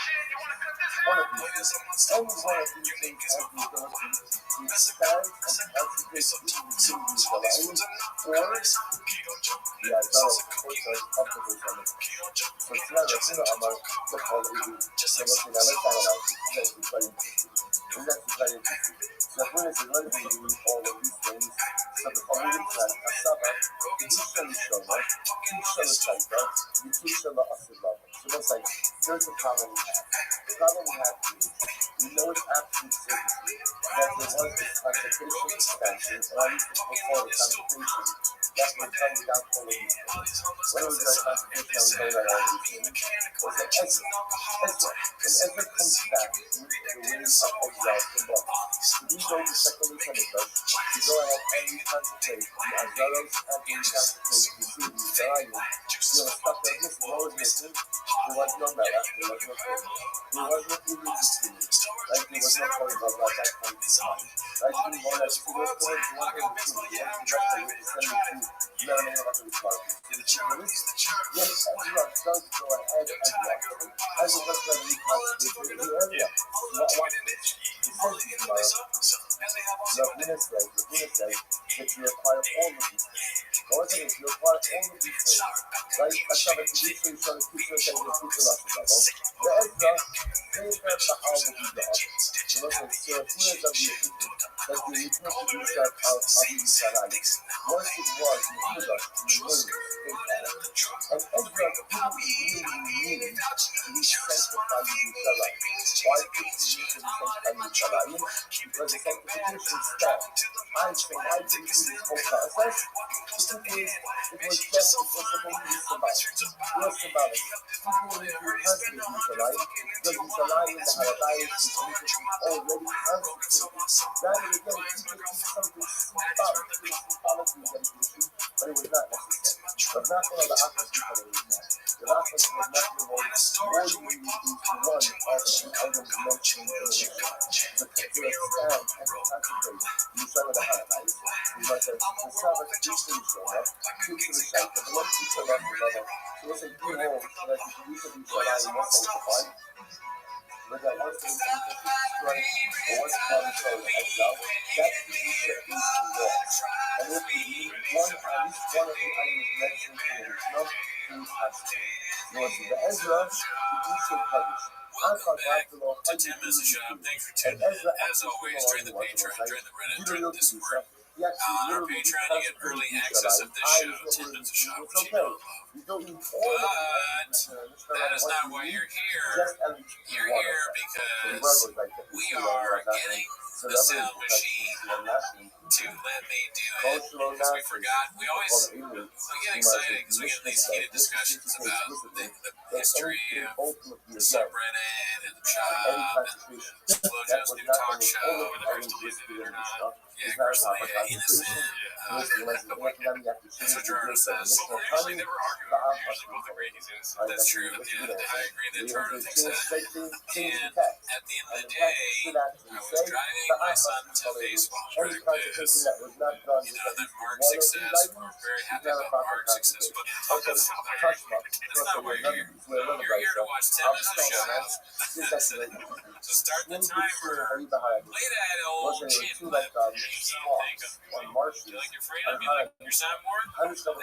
Join the Patreon if you're looking to get a second iPad. Okay, this first one's posted by Unbelievable. I want Cooney to be surrounded by like 13 iPads so I can just be like upper March pushing and the different lower sounds and March. showing you how good I am at this shit. So the lower March is like how I simplify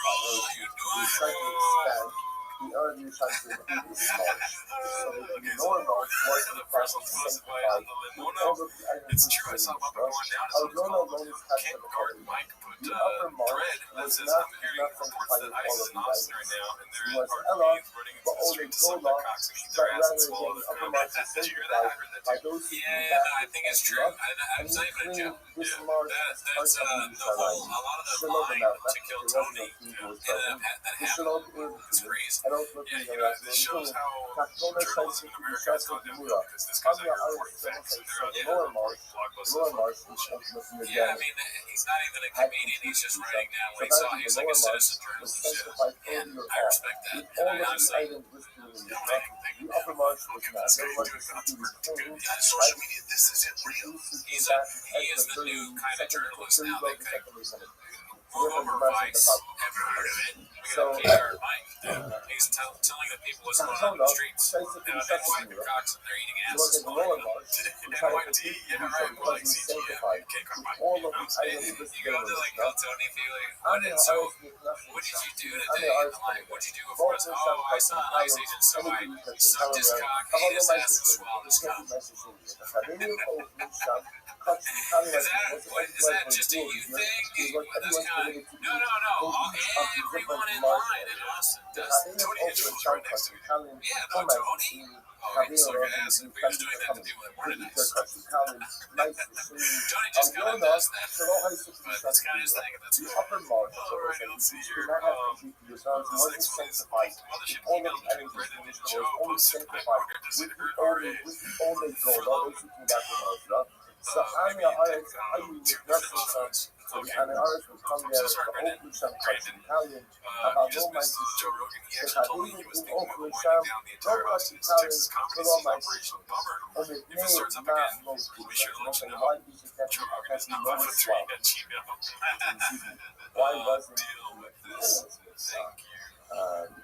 Hi Joe, I was thinking of why going to was Texas for it vacation. the top one of the lowest one was sanctified the form of the values. I don't think the upper swamp was not. So it was the main mountain picture. Why was the upper swamp not Good fully sir, we because mind if you spare us the details of the the finest parties in all of the Mela, the That's Nut, like my, this and you know everything. that text. I will be so those And that email that he sent on Christmas morning. So That's why was crazy. it He's that like, the dude, upper I swamp don't was want not I want to because fuck. one thing Yeah, is no. because A lot of people have been saying, yeah, on sanctified Christmas the of all area days, you requires wake up and the first thing you do, only stand I the mean, bound we all do. time. You email that the biggest, oh, I don't email, no, I'm bored. Brazil, we're really bored. Okay, yeah, the activities. The aroma of Christmas Eve, I wake up, I'm rock hard, Daddy. But I do love Jesus, like Jelly Roll, you know? So, but I mean, I like love him in that fashion that almost in a passionate way. I've been saying like a way that you would love God, not the way that I'm not trying to fuck. So on and so forth. So a lot of kids are, why do you sanctify? We just sanctify. Why do you sanctify? What Cummings doing when he Cummings things, posted by Chinese Derek, I like this one. What you have over here is the holidays. Yeah, maybe in my sleep. What you have over here is the lowest one was when he comes up, Miss Rachel was always off base, dude. Why does she talk to all the kids like they're deaf morons and also really to dress like a toddler to drink them like that's information to give them mental health information. I've talked ad nauseum, I feel like, recently about Whitney Cummings, as in you. We talked about it live. First dates of mine to go on. Yeah, just to make sure that, that they don't like Whitney Cummings either. You gotta be safe. Always be safe. Ask people if they like Whitney Cummings right away. But, so why did they even I've noticed about this particular office. I've seen this tweet, or thread, or whatever it was. I don't like the way she uses the word dude. Do you agree? I don't like her, so yeah. I don't like people that, I don't like white people that use dude a certain way. Like if you start a sentence off by dude's over here doing this, or dude's doing this, or whatever. Dude outside acting all different. Yeah, I can't go with you there. I don't like that. If you're, unless you're like, like, like Kristen, then I'm on board. Or it's okay to social media. It's okay to start off a sentence with dude if it's done in a way that is authentic to who you are. When I do, what's up? That's okay. But dudes out here doing, don't talk like that. Or with way off base, dude. Or Miss Rachel's always been like that, dude. What are you talking about, Miss Rachel? That voice. Disgusting. So the lower spot was the lowest spot was saved by the quality of the process spelled out. The upper spot was not. Yet the upper spot was still including ultimate in the actually why? All these people, all they do, they spend all day on threads.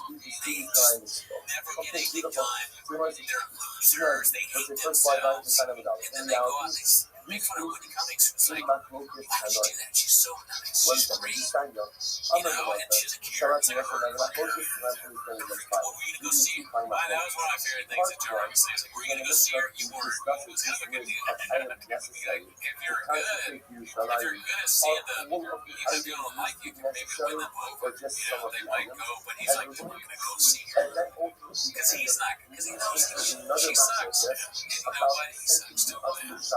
Sorry about that.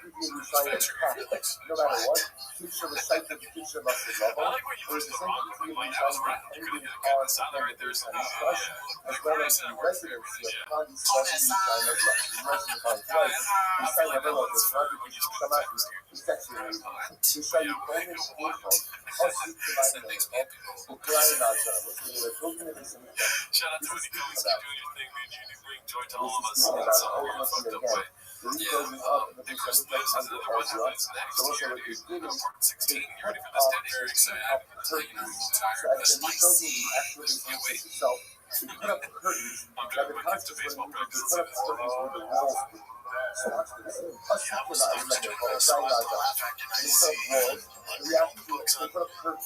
For the walls of the actual case and research proper itself, as well as for the walls of the court guards. Ellis was different. Hello, I don't think so. I wonder what he even means.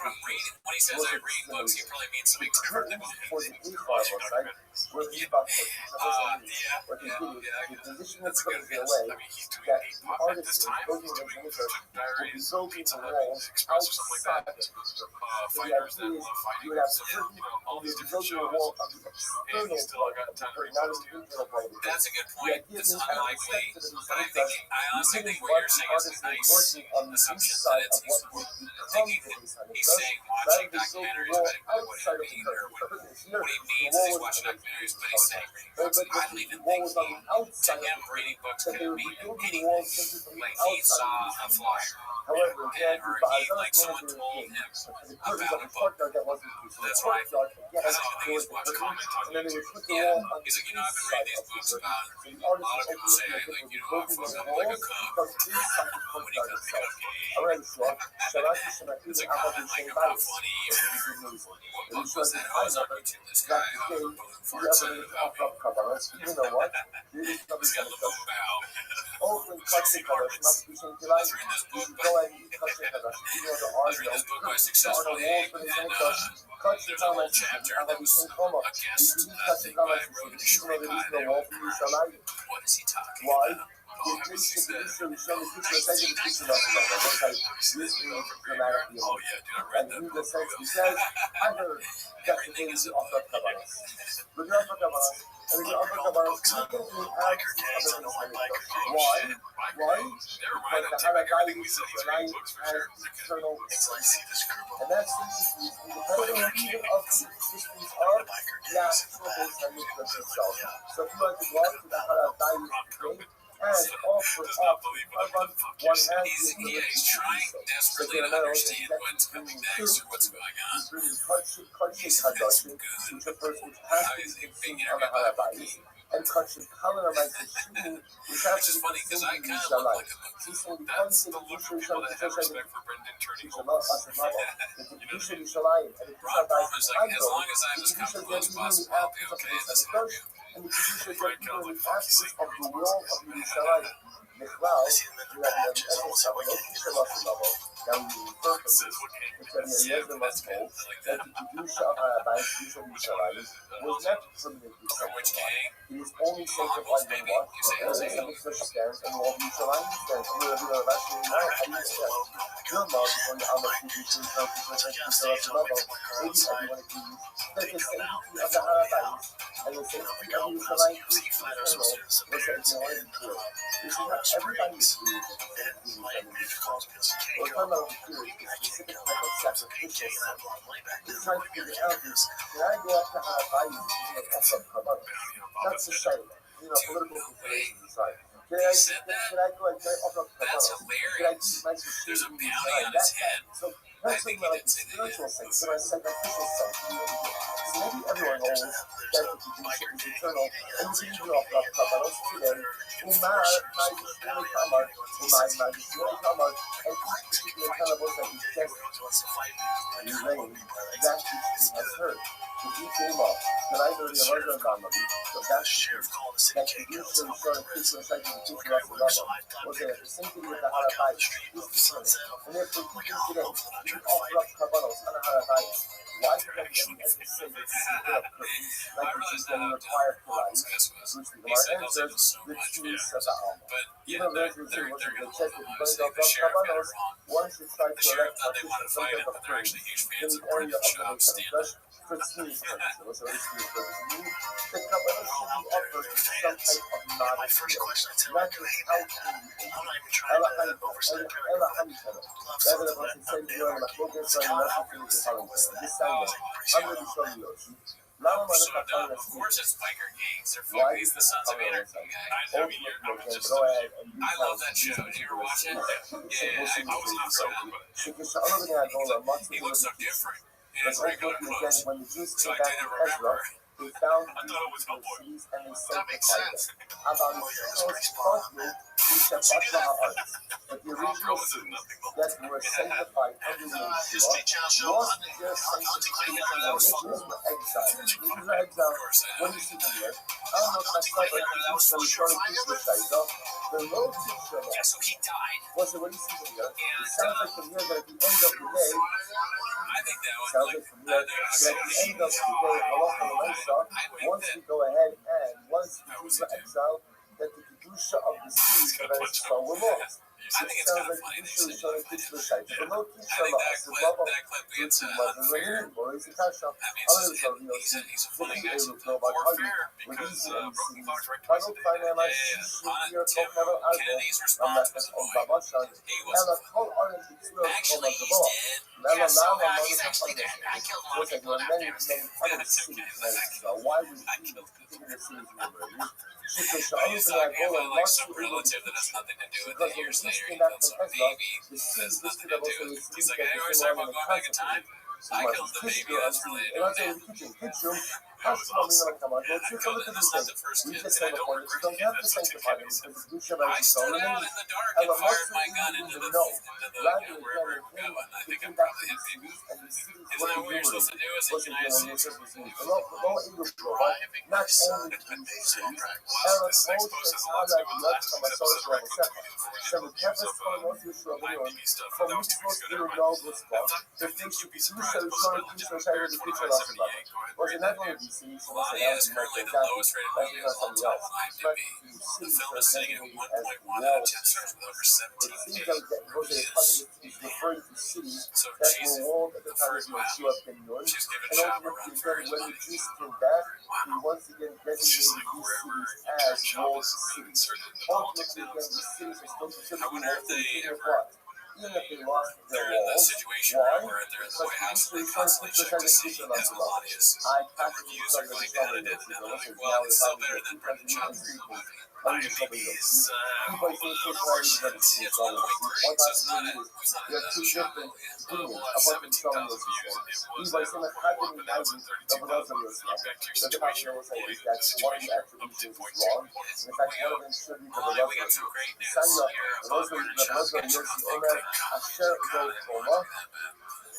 And when the boss says the daddy has a wall, Before he talks about Mexican cookies. even if it doesn't have a wall now, That's the White House I had a want to wall vote for. People never before see it was No, hell yeah. considered to be a wall. I want Brett Ratner to direct Brendan Schaub's next stand-up So special. never I don't want again. that, but yeah. So what the mercy is Brett saying Ratner is the directed following. X-Men, right? Let's work back. Yeah, I think he These did one of them. cities He that did are Rush mentioned Hour. over here, these Rush Hour, cities, Red Dragon, these Hercules, Sellers. I mean, cities why did he that stop? were mentioned, He was so and good. ultimately again were mentioned again, or are mentioned again, by the only Alright, let's go brother to the next mentioned one. about Don't the answer that rhetorical question here. So was like that's This is just posted by ultimately Big to Battle which on cities 94161. was designated I mean, it's not. I think people like being little a wall city has a factoids. number of different So halakhic I'm almost ramifications. dead certain by Halakhic this night might be ramifications must wrong, but focus I on feel like I was as a loss listening of to bucket on its coma. Dan Bucket on its Avery coma back in the day on homes Tim that Dillon's are sold podcast. to walled When he used to do cities DoorDash, have and he different said that types he of went halakha. to Brett Under Ratner. normal Remember that? circumstances, again, if you Not sell a only piece did of Brett property Ratner that not is tip so him, what happens? but then You he have sent, like, I your think first, he depending on what maybe you do, messaged him or a something, certain amount and of Brett time. Ratner was like, oh You yeah, have I'm a sorry, but I buyback didn't tip you option. one It's a cent, buyback or option. something And crazy if like it's that. then you have, He is since an you have a buyback option, the irredeemable entire piece of time of shit. your well. And then if you So don't that's exercise just the it's funny buyback that he option, did it. what happens in your well? I mean, That just property comes okay, I back was to gonna you. make a joke. It's subject to This that is a rules joke. your I wall. don't know. If you sell property in Just a like you walled said, you city, separate the God art from love the it, artist. you When have it comes one to Jeffrey year to Epstein. buy it back. If you do not buy it back, it is sold for eternity. Okay, that was a joke. All I said was I read his book. Why is that? That's all I said. He doesn't have a book. Walled cities are very Welcome often to Brett border Ellis here. cities. This was posted by Big Battle 9416. You don't Up until want doing a lot Van of Dragon comedy. It's like a children. Dershowitz Like, going. you don't I get was there at the. are I people got a that massage, walk but life. I had my clothes on. Yes, I got a massage now. What is wrong with you? But I never took off my underwear. My pants was on. Right? Then Yeah. ultimately you get that You are a compromise monster, not too. just the security and integrity of the city, Speaking of but monsters, the look rest at of these the shoes, Israel dude. as What well. the hell? So the most thing what we do is they Trying to be identify taller, the right? walled cities I as they listen, come back. dude. Of course, when we speak about walled cities, we Call him think the about it more Riptor. like in terms of Yeah. Nimrod, Call him the and kettle. things like that, What which is is it? true as Kettle, well. So multiple each or one something of the like one that? of the This things, mix the of hot status of cutting a the walled kettle, city a was teabag. any city that was walled at the time of Oh Yoshua man, ben my Nun, brain hurts, even if but what? Even if like subsequently lost its why are walls, you was wearing the these shoes on definition of a stage? walled city. Good question. But really what You this know, is but that's kind of and his again, thing. that's He's a the hunter. resolution on it He might go hiking what's right the after this. concept? Do we say, Like, if he you has say Rishon millions and teach the millions Shaykh of to teach views. us That's true. do we say the Like, everything else is of pretty coordinated. You know what I mean? was I mean, he's doing what is terrible. sanctified That's as true. a kind of the Yeah, you're right. and going forward That's for more important than what I'm saying. Or Yeah, not. he's This doing seems to be the You're right. subject He's a of bad the comic. miracle. Why am I Yes. thinking I of will him say in the any Rambam other way? has things that we say, Look you at show what he's teach the doing. Shaykh to teach He looks like he's about to do the a same kickflip. thing Rabbi is the same thing in Shaykh is still good even in the absence of the Islamic trust and the absence of the world on the city on a technical level. If one wanted to offer up Kabbalah today, That is his stand-up. He's doing another one of the stupid. What is it? I have no idea what it's about, but I know it because it's like, why not? just horribly so not good. And stand-up, nobody will tell him. So he thinks he's good. I think And therefore, again, the remaining you found that offering just God not this telling the truth. by Don't these tell kind the of truth. this is not He's talking about making another comedy club but out I'm in just Vegas. pointing out that I love the amazing Did you hear about that? I'm No, not really? He wants to Teachers, make some teachers comedy like club to shows some in of the these second cannot city. love Kabbalah They today, were saying you're even looking in at the absence of a Islamic trust. Vegas is a great place. And again, there are many different We didn't do it the first time we manifestations were of there. that halakha. I For tell our you every day, purposes I also, regret we'll say, that how do you was pass in in the Austin. We should original move to Shaila? Vegas. thing is, I mean, he ages, but the thing that would be so funny to not move to Austin from Vegas. That is the funniest thing. Mishnah gave us the whole list of all the Here, different things that you need. Austin's They're kind of crazy, but he's the kind of person that would move to be at Joe Rogan's stand-up. that one requires Besides you, all but of these things. instead of It goes Austin, to put expand Vegas and with all the concentrate vice and in everything areas out of there. all of the They're haram. going to be Good. dying What's left and every right. day? That is the crazy. That's interesting. I want to see. You're going to get Mishma people that are just Bahadar legitimately equal to stand-up. One of those things. So remember again, said in a good way. So remember again, Jerusalem introduced us to a new concept of Shema, which was a person who comes coming inside the base of it. I can't See, imagine up until like now, not we always laughing focused watching on Joe pieces Rogan stand-up. where a person became coming Maybe outside laughing of at what him. they do. Yeah. And this is the case I wouldn't tell ultimately, anyone I know there. a person who's I'd be like, this coming guy's inside. crazy. So what happens? Yeah, Two you of us might get don't in know. trouble if Clearly you know that speak when the it's truth, time, because it would you have to affect become the simulacrum. coming in the base of itself. That's So a I'm huge going to demon concept simulation. after That's the him Mishkan in Shantine. the simulacrum. The one part it says he has defiled the Stage Mishkan of the of Hashem. comedy The God. concept Achad Omer, he has Mikdash Hashem. How So what says you see? How did One he says get that this he far has with defiled this? the Mishkan of Hashem. I just One thought says he you has watch defiled Stephen, the that's not Mikdash even a Hashem. sick. In the There's interview, only so one much about joke in all that are 3 in or 4 social of the people. It's specials like that we one watched concept that I that I laughed can at do that most. well. And if I'm coming, I Everything can't else was just, enter into the base should I of try to get Mikdash. those boots? So why don't you keep it easy? Yeah? So let's see what possible I teaches me like what. One that possible idea of teaches just me that I'm constantly coming, I dressing can't like people enter. would make fun And of. one possible teaches me Wearing that their what? exact That outfit. if I Yeah, became dude, we need coming a body inside, that I want I to have to leave as quickly as possible. And if I fully carry, understand what we they're will going through. discuss You the gotta Halachic shave the beard. definition of carrying. I'm I sure am I could shave my carrying. beard and Well, get carrying, completely bald. I'm telling you that one of Jack, these next teachers week, is ice not baths. true. There you This go. is And I'm even fun. I'm what's better. running these people. I'm better at making fun of it because I understand it. You do worse at comedy, but you are more popular. I get less funny, but that's even better. All right, let's see what I have. All right, let's see what's Why around. is it going for two different words to refer to the base of it? Why does it say Mishkan? Either call it Mishkan or call it Mikdash. Why do you use two different words? So I'll tell you why. Ilu Nema Mishkan, Velo Nema Mikdash. Because Hagidor just said Mishkan and not Mikdash. And you see, Omer on Mishkan Nechayu. I would have thought one and only Chayu to enter into the Mishkan when it's in the Kurma. Why? Shana Shach is on Mishkan. Because ultimately the Mishkan was anointed and inaugurated with oil. Shana Mishkan. And maybe it's to be something more intense. Which was not anointed and inaugurated with Shana Mishkan. Maybe it had less of Kedusha, and maybe it was not higher for entering into the Zeh Tumah. That's part of it. And if they're possible, just a Mikdash, not Mishkan, you see, over on Mikdash in Chayyim, I would have thought the higher influence of Mikdash in the Zeh Tumah. Why? Started to be just so Kedusha's older. I guess, For a but while, does even on a trash? when we did some Mikdash, it's Kedusha is equal. It was like what we just said before. Like Kedusha's Hamad, but the Harabayis is Kedusha is Kadosh forever. By Mishkan, only in Chayyim. But the Mishkan was a temporary structure. Maybe I wouldn't be chayiv ultimately again for entering into the state of Tumah. And therefore, the Kachnem on Mishkan, the Kachnem on Mikdash. So we'll say, what do you see here? Remember, what do we just want to do? We just wanted to say that there's an extra pasuk. The pasuk says, Ki es Mishkan Hashem Kinei, Ki es Mikdash Hashem Kinei. Two pasukim say the same thing. We can't go into this Mikdash Tamei. So we'll say, so what we want to say is there's an extra pasuk. What is the extra pasuk going to teach me? Because it teaches me that there's a prohibition to enter into the base of Mikdash Tamei, and what? And what? And what? There's a prohibition that if I become coming inside, I must. You want to see what's that? Is that an extra pasuk? I need to appreciate why. Because the third doctor faces the prohibition for the Mikdash and Mishkan to tell me that what? That the laws of Tumah apply to both. Because had he not said both Mishkan and Mikdash, I would not have necessarily assumed that the halachos apply to both of them. Which you might say. These are the first one on the design of the base. This is a Melaz's Kasha. Mishkan, Mikdash, or Mikdash, Mishkan, Nichtav, Mikdash, Mishkan, Mikdash, Lamali. So the Melaz's Kasha was as follows. Why did it bring two different words in the same space? Either just always use the word Mikdash, or always use the word Mishkan.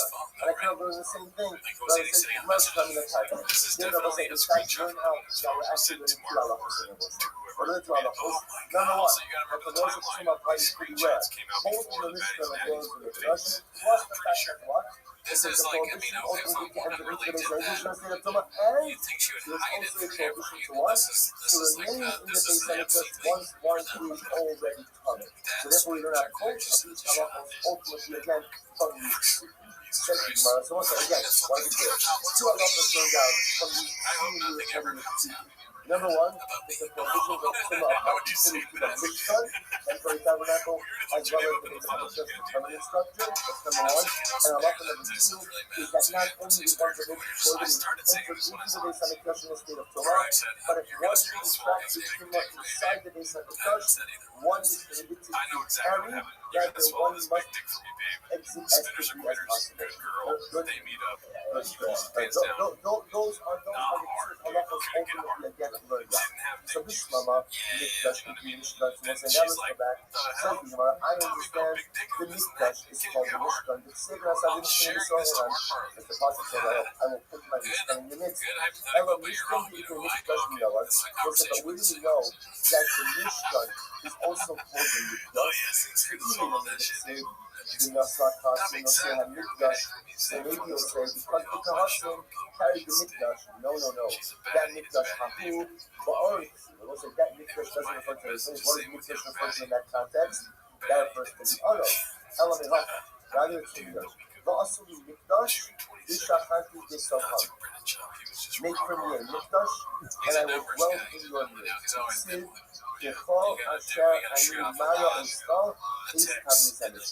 Listen, he's actually interesting. It's funny that the Gemara asked this question because it seems so obvious. You must really see that the Mishkan is called the Mikdash. It's such a crazy thing to have someone use this for you. Why? Why don't you have your phone? Maybe that's actually reference to the Beis Hamikdash. Kamashi will know here Mikdash is the Mishkan is called the Mikdash. How do we know?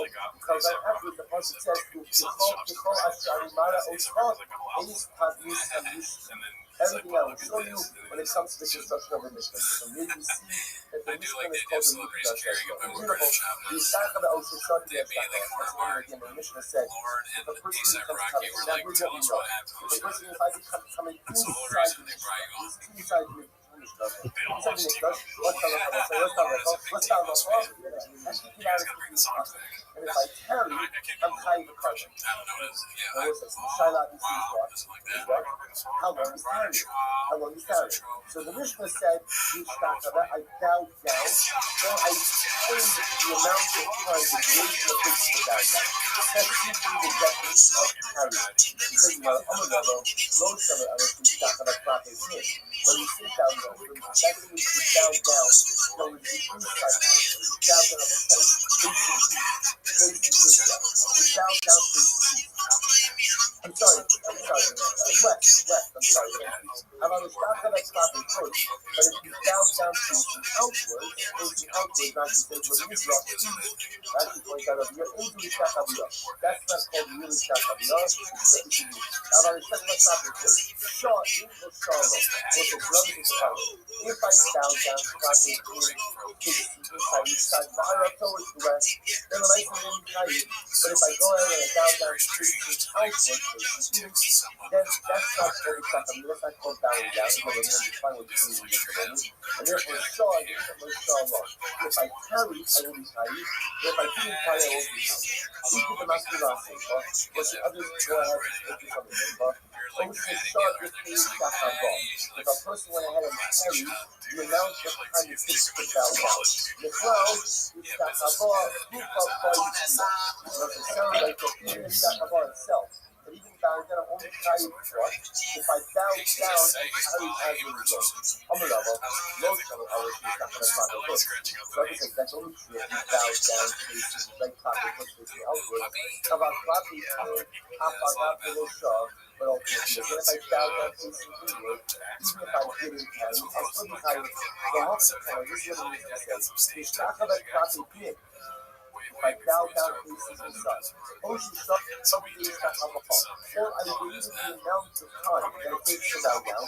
So the half of Shachavah is probably worth tired. Ultimately, again, if I go ahead and wait the amount amount of time that takes to bow down, with this type of bowing down, even facing outward, I will be tired. Of course, when it sounds like opening the body. If I bow down facing in, which is a form of our home, as you'll see, a form of service, then I'm tired. That's one of my actions called tired. If I go ahead and I read the amount of time that it takes to bow, either without bowing or bowing outside, then the mice right now we have a perfectly speaking bowing down body face.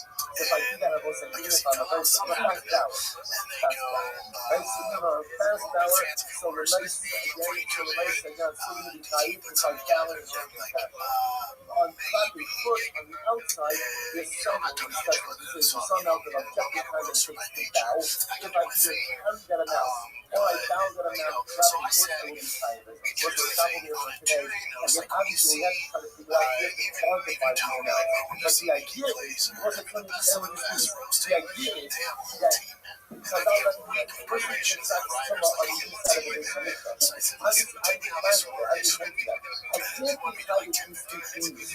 Why can't I decide these things? There was a thing that was very important. Why can't I decide these things? Why? Because I think we've got to give you a window. Let's give you a window to extricate myself from this circle. We're trying to figure out what's your window? What's your exit window? What's your exit window? If you take advantage of the exit window, you'll be perfect. If you don't take advantage of the exit window, then ultimately you'll be tired. We're trying to figure out, we're trying to define, let's quantify what is the exit window. They're like big fans. I think they probably had him there because they thought it was hilarious whoever these people are. They're like Brennan Shaw, more people watching. Like Brennan has a lot of people. I was going to say, it feels like a plan. Like somebody dropped out at the last second. And they're all big fans of you. It sounds like, if you were to reverse engineer this, it sounds like something we would do. Yeah, or like, all right, can we say good morning? Good morning. Let us begin. Again, I thank all of our sponsors for this name here today. Our annual Talmudori Council, Posting the Spot of Eretz Yisrael, Fidelity, all the students records. This year, Jesus. But the service calls for all of that inside. And the Talmud sponsors for the month of ER. About in the Talmud Show, Rabbi Corruptions, summation of the ER Talmud Shmuel's father, Yuka, Ben, the festival, Hakari, the Talmud of Rabbi, and the merit of our Talmud Rabbi, the Shlemus Rabbi, the family, and the Talmud. The Talmud of Hashem, the three, all of our house to do the Shalom and the Father of Holy Soldiers to be successful with all of the Hashem in the day. Does it not let us to do the black people about Hashem and the Talmud of and what's today's God is test God. 15. We have to get up against Hashem on the Dalit on the basis of that territory. Right, we have to get up on the Dalit base 14b. We actually left off kind of like 20 in the middle of the Mishnah. The easier the Mishnah as I say, Shebeniva, Shechayev and Allah. However, Allah. So 2, 4, 6, 8, about 10 yards down from the top. So again, the Mishnah is talking about the actual case that we're going through. It's actually nothing to do with the topic we are learning, but it's really just that in the sea line. We ended up in yesterday's class with a discussion about halach itself, a mitzvah I say, so the mitzvah should halach Allah. Meaning it's the Jews, I really get so to explain it very well. The issue that you're the perfect that engaged in, the learning through all the world and learning through it. Accidentally, or mistakenly instructed someone to do something that was also, so there's a certain amount of liability involved in it. So you might give an example of that vis-a-vis Talmud. And now the Gemara says, what is a mitzvah aseh shebeniga? Chayav Allah. What would be an example of a surah that they wouldn't be tight or if they gave someone the wrong advice in her consider. So now you can interesting example over here. How in the Spanish Torah, that man is Macy. Man is having a relationship with his wife. And in the relationship, she says to him, I am a Nida. So what's that? So he is me out. And he withdrew immediately. Ultimately, again, there's liability for relations with a Nida. Why? Because she would see us, and the other to be us. Because ultimately, again, since he's still aroused, there's pleasure in the act of withdrawal in the same way that there is in the act of the itself. And therefore, halacha again would be liability. So actually turns out what has to happen in a situation like that is it should become the need that in the midst of relations, he essentially has to remain still until no longer allowed. So in that case, is able to enforce. But if the million of willingness to moving in this area, there would be covenant liability. What does this have to do with our topic? Absolutely nothing. Absolutely nothing. This is just trying to bring a clean dignity together. The only commonality where we are both tumah. They're both tumah. So because we spoke about things where a guy would be coming in the base of mikdash. And again, if you didn't get out immediately, there would be liability. So you might bring up just a similar like case of okay, that's the only guy. The rest of us, the rest of us, like, Hasheras, the way I love you, I have a Sheras, I will have a halalim. Most of you now, we're actually going back to our focus that we referenced also in the beginning of this chapter, which is what type of lapses of awareness creates combined liability. So the Eliezer says that halacha myself, one is only tiny if there's a lapse of awareness about the tumah. So halacha myself is a lapse of awareness, let's say that you're in the base of or that you continue to correct, that does not generate combined liability. The Akiva says, especially by the one is supposed to have Rabbi Akiva and lots of other absolutely incredible. Rabbi Akiva Omer, the Ne'el, I don't know what's such a picture of Rabbi Akiva very often. Rabbi Akiva Omer, still, you gotta keep doing this. Rabbi Akiva Omer, the Ne'el Ram Imenu, Rabbi Akiva says, because it's in the Ne'el and whatever, it was hidden from him in his tummy. Al-Helam Timotayim, Saying Chayim Helam Mikdash. So ultimately, Rabbi Akiva says that halacha l'maisa, one is chayiv for a lapse of awareness about the tumah, but ultimately again not chayiv for a lapse of awareness about the mikdash. So let's say when we say not chayiv, what does that mean? It means not chayiv a carbon, not chayiv a carbon, a carbon all of the others. And the Shmuel says, Omer v'ne'elav shtim ta'am. The Shmuel says no, it says v'ne'elav two times the chayiv al-ha'elam tumah by ha'elam mikdash. So he tells that there is liability whether your lapse of awareness was about tumah or whether your lapse of awareness was about the mikdash. So let's assume again that we suppose that in your opinion one of the biggest operating throughout this Masechta, meaning that halacha l'maisa, whether I remember that I was tumah, I forgot that I was tumah, but I remember that I'm in the mikdash or I'm eating kachim, or I forgot that I was tumah. Sorry, I remember that I was tumah, but I forgot that I'm in the mikdash or eating kodesh. All of those cases ultimately will generate combined liability. That's what we should. Okay, I'm not a rabbi, so let me talk about Steinschmidt. I thought for one second. The reason we want to introduce the piece of the tumah is that Steinschmidt over there, two pieces that are full. So we want to know what Steinschmidt is happening. There's really 6 pieces in total. Where do you get that from? So you hear something like the yourself. One of them is 2 pieces. This is like Of ultimately again where there's tumah awareness from the beginning and the end, from that tumah. We real psychologists to themselves, 2 pieces where there's a recognition of the beginning and the last tumah. We reduce mikdash to themselves, and 2 cases of recognition and the base of mikdash. The beginning and end, the last tumah. So there's 6 pieces. As the second is I'm not using that logic. We have yet. Really there's 8 pieces. How are the 8 pieces? So how tumah the kodesh, the tumah the mikdash, even the self. Ultimately, again, because there's the case of tumah kodesh and tumah mikdash to themselves, there's a halakha, there's tumah akashi. That's not a question because that is considered to be one general case of tumah. Nika makom, shishayim, but still there are 6 cases in that self, as you said before. And Rabbi the olam from the habit. Rabbi holds the truth is, in reality, we extrapolate all the cases, we look at every cases, to the equation, but here's the difference. Our body for myself, for the nicely related carbon, low kapashi.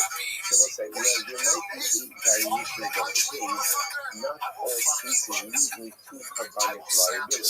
So ultimately, again, the first 4 cases that do not go ahead and lead to carbonic liability are not mentioned. Our body the nicely related carbon kapashi. The 4 latter cases, which do generate carbonic liability, they are counted. And let's say, now one of the 4 cases, one of the 4 latter cases, Rashi points out that here, that reveals the soul. There's a case where there's an awareness afterwards, where you be able to fully reveal the soul. Where ultimately, again, after the lapse, there is subsequent cognition about what it is that occurred. And those are the cases that go ahead and generate carbonic liability. As opposed to the first 4 cases, where there is no reveal of the soul. There is no reveal of the self, there's no subsequent recognition about what happened, there's no commercial liability. He did down the ultimate version of this. I'm going to talk about the other time you have your reality directly changes in total variations in this body time. I saw the rest of the Torah, so ultimately, again, the first force, which really don't apply throughout the rest of the Torah. Now, one of the first points that applies in the rest of the Torah, so Rashi points out over here, Rashi says, these are cases where there is initial awareness. Now, what does it mean that cases of initial awareness don't apply to the rest of the Torah? What does that mean? If you look at Rashi, Rashi says, rest of the Torah, Sha'ol Torah to show you, even though no al Hafik of June, Olam Shikne, La'achar Akiva no Hai. And what's the interesting generally, in the world of liability, it doesn't really matter if you have awareness on the front end. What matters? Awareness on the back end. Right? In other words, give you an example. Let's say there's a piece of paper, right? So I have this picture in fact. The piece of paper is sitting on my table. Okay? I have no idea it's paper. I thought it was just a hamburger. Like kosher hamburger. So I go and I pick it up, I eat it, and then afterwards I find out, oh my gosh, that was paper. What's the halacha? I'm trying to eat paper. The only total halacha where you require initial cognition or initial awareness is in these cases of tuma. Right? Where you need a idea of the tefillah and the idea of the soul. Initial awareness, and then again, we'll call it end awareness and lack of awareness in the middle. In every other halakhic area of liability, all you need is we'll call it bladder awareness that you did something wrong and you're liable. That's about it. Just an interesting distinction. Therefore, the Gemara says, like this, the avoid myself, the left of the Torah, Kumas Hashim. So this just goes out of this way to highlight the cases of tumult that are unique, separate, and distinct from general cases throughout the Torah. Those are the cases of Yijia B'Tfilah. But the subsequent 4 cases, the latter 4 cases, and the latter 4 cases, those are cases of Yidiyah of the soul. Now, let's say Yidiyah of the soul, like subsequent awareness, that's good for what? All cases of liability. In other words, I can't be liable for something if what? If I don't know that I did it. So that's not a case. So therefore, again, the Gemara is going to bring up those particular cases. Okay, beautiful. So by that, the Rabbi is the catch on. Now, then, was still a mouth. It wasn't very interesting. Up until now, we've been dealing with essentially 2 different kinds of cases.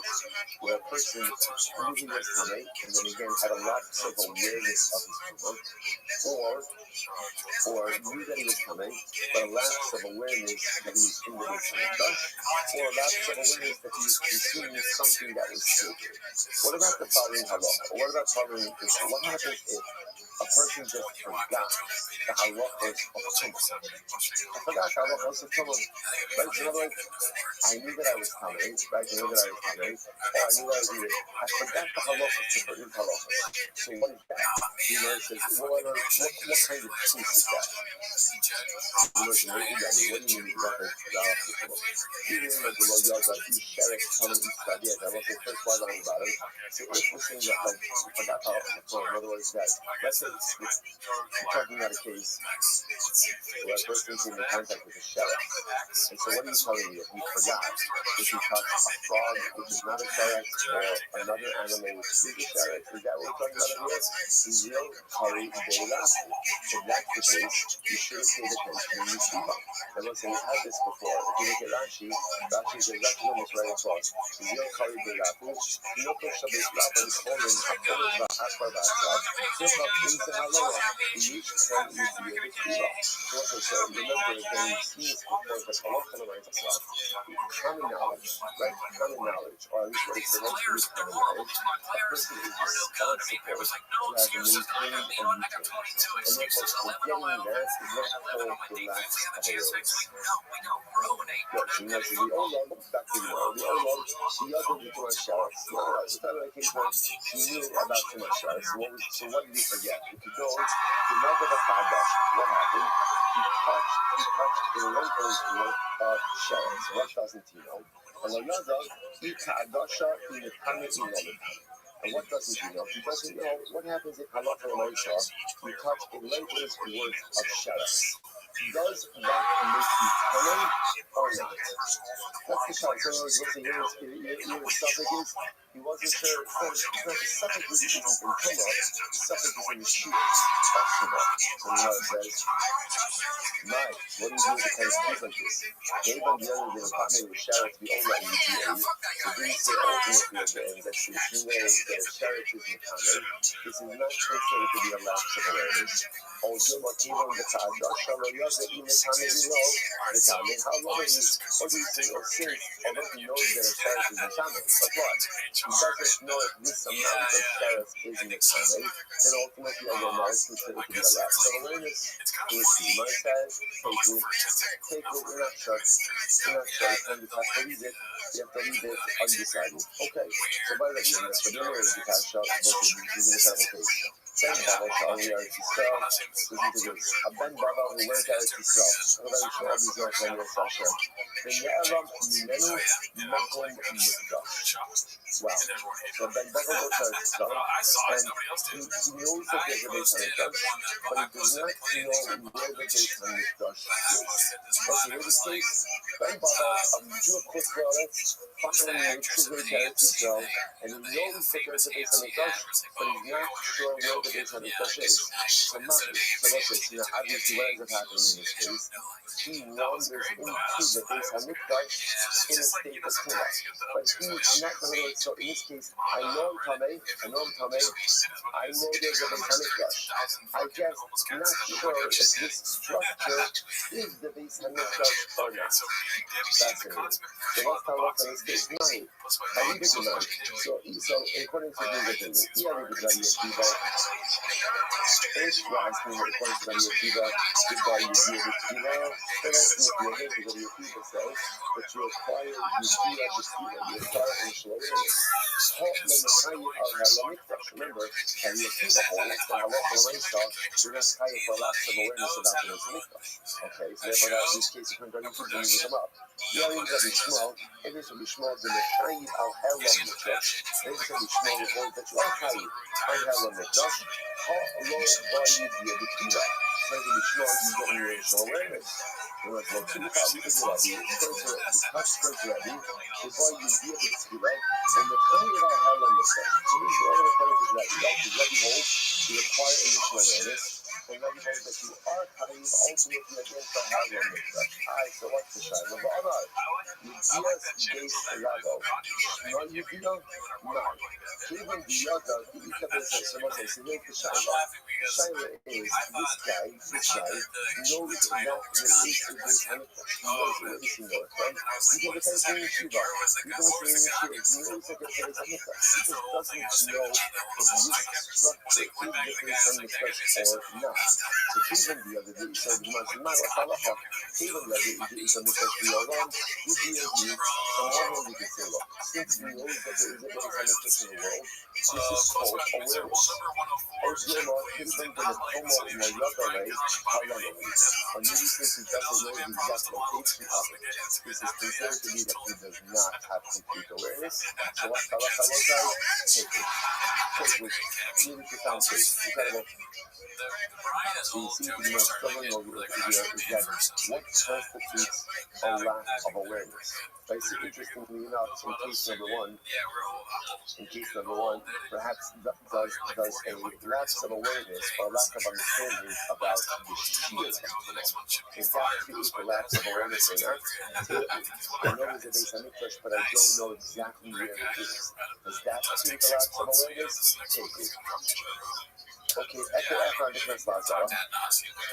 So let's say, so now we come to a really, now this is a really beautiful sugya ahead of us right now. So remember, the topic that we're going to be dealing with is the following. So the Mishnah taught us the idea that if you enter it, all of this is about Torah. And one of the cases of Torah comes in Mikdash, which means I know that I'm coming, but or we actually see these to be one of the cases, right? I know that I'm coming, but I forgot that I'm going to do this. So it's going to be more practical. I know that this is the Beis HaMikdash, but I forgot that I was coming. So let's just take a classic case. I knew that I was coming, I forgot that I was coming. During that lapse of awareness, I entered into the Beit HaMikdash. I subsequently come out of the Beit HaMikdash, and I remember that I was coming. Okay? That's what we call Yudhi B'Tfilo, Yudhi B'Sof, V'Helom B'Sayis. I knew in the beginning, I knew in the end, and there was a lapse of awareness in the middle. What's halacha mechitz? What's halacha? Carbon over B'Yom. That's the paradigmatic case. Now, what does the Mishnah say? The Mishnah said the only liability in that case if I entered into an actual part of the Beit HaMikdash. Now, there are two ways to become part of the Beit HaMikdash, which is either you're part of the initially built structure and area, or you can add on. You can add on. Now, how do you add on? So the Mishnah went ahead and described the detail. Now, remember, the Mishnah described the process. Now, the Mishnah process was not very descriptive. Right? The Mishnah just told us kind of who's participating in this, right? Who's in this? So you can add on to the area of the Beit HaMikdash, much in the same way you can add on to the area of the Yerushalayim. Right? Who needs to be about two of the players, so to speak?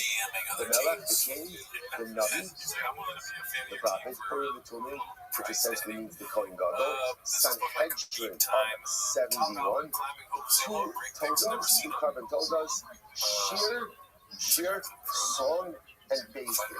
So now we're going to get into this a little bit. Says the Gemara. So after the Mikdash, and by the way, that's why if you enter into the area of the Mikdash, which was added onto the Mikdash, without using this process, then what? There's no liability. Why is there no liability for entering into that area in the state of Tumah? Because it doesn't have the kedusha of the Beit HaMikdash. If you don't follow the process, you don't endow the space with kedusha. Besides the Gemara, here we go. We know how to move. Where do we know this from? Someone I've seen about it. I'm going to see it about here. Kikol Asher. It doesn't sound like I will say, what is it in the movie? The Gemara's asking like this. How do you know that in order to go out and add on to the area of the Beit HaMikdash, you need this whole process? You need this whole process. Maybe it's just a declaration. This is not officially part of the Beit HaMikdash. How do you know that you need this whole process? As outlined by Mishnah, it looks very beautiful. I'm going to see about the Yagam Kikol Asher Ani Ma'ah Osva, East Tadnis HaMishkan, Ve'East Tadnis Kolkila. As the pasuk says, this is by Mishnah. Everything I am showing you, East Tadnis HaMishkan, literally in the plan and the structure of the Mishkan, and the plan and the structure for all of the utensils. And this is what you shall do for generations. Now, we'll say. So what does that mean? So the process that was used for the consecration of the Mishkan is the same process that must be used in order to consecrate and to expand the Beit HaMikdash. Who was involved in the consecration of the Mishkan? Take a look at how Rashi and Tesvarim in all 58, the Ein Sasu, right? You see the Lake of Shadol, the Lake of Shadol, the Melech, the Navi. Remember, who was involved in the consecration of the Mishkan? Then Moshe Rabbeinu. What was Moshe? Moshe was both the king and the Navi. Right, the Echad Kohen Gadol, Aaron was the Kohen Gadol, the Urim the Tumim, the Shem is the king. So again, for the consecration and dedication of the Mishkan, you have the king, the prophet, the high priest, and the Sanhedrin. So and the pasuk says, "V'chin sasu ledoros." This is what you shall do for generations. The same way all of these individuals were necessary for the consecration of the Mishkan, they become necessary for the consecration and expansion of the Beit HaMikdash as well. Incredible. So massive, Rabbi, you want to raise the kasha, what to do for the North Kolak, Yom Shasa Moshe, Mishipasa, Mikhat Shasa, all of the utensils that Moshe Rabbeinu purchased for the Mishkan, ultimately again, the anointing went ahead and sanctified. And as you also remember, when you need to put it in the Beit HaMikdash, something had to consecrate these utensils for Mishkan service. So Rabbi says like this, what did it? When Moshe Rabbeinu anointed everything with oil, so in the Mishkan, that ultimately went ahead and designated them for service. The kind of Elah, but that was only by the Mishkan. So the Beit HaMikdash, later on, Avodah Mikhan it wasn't anointed that went ahead and that designated it for service. Rather, what was it?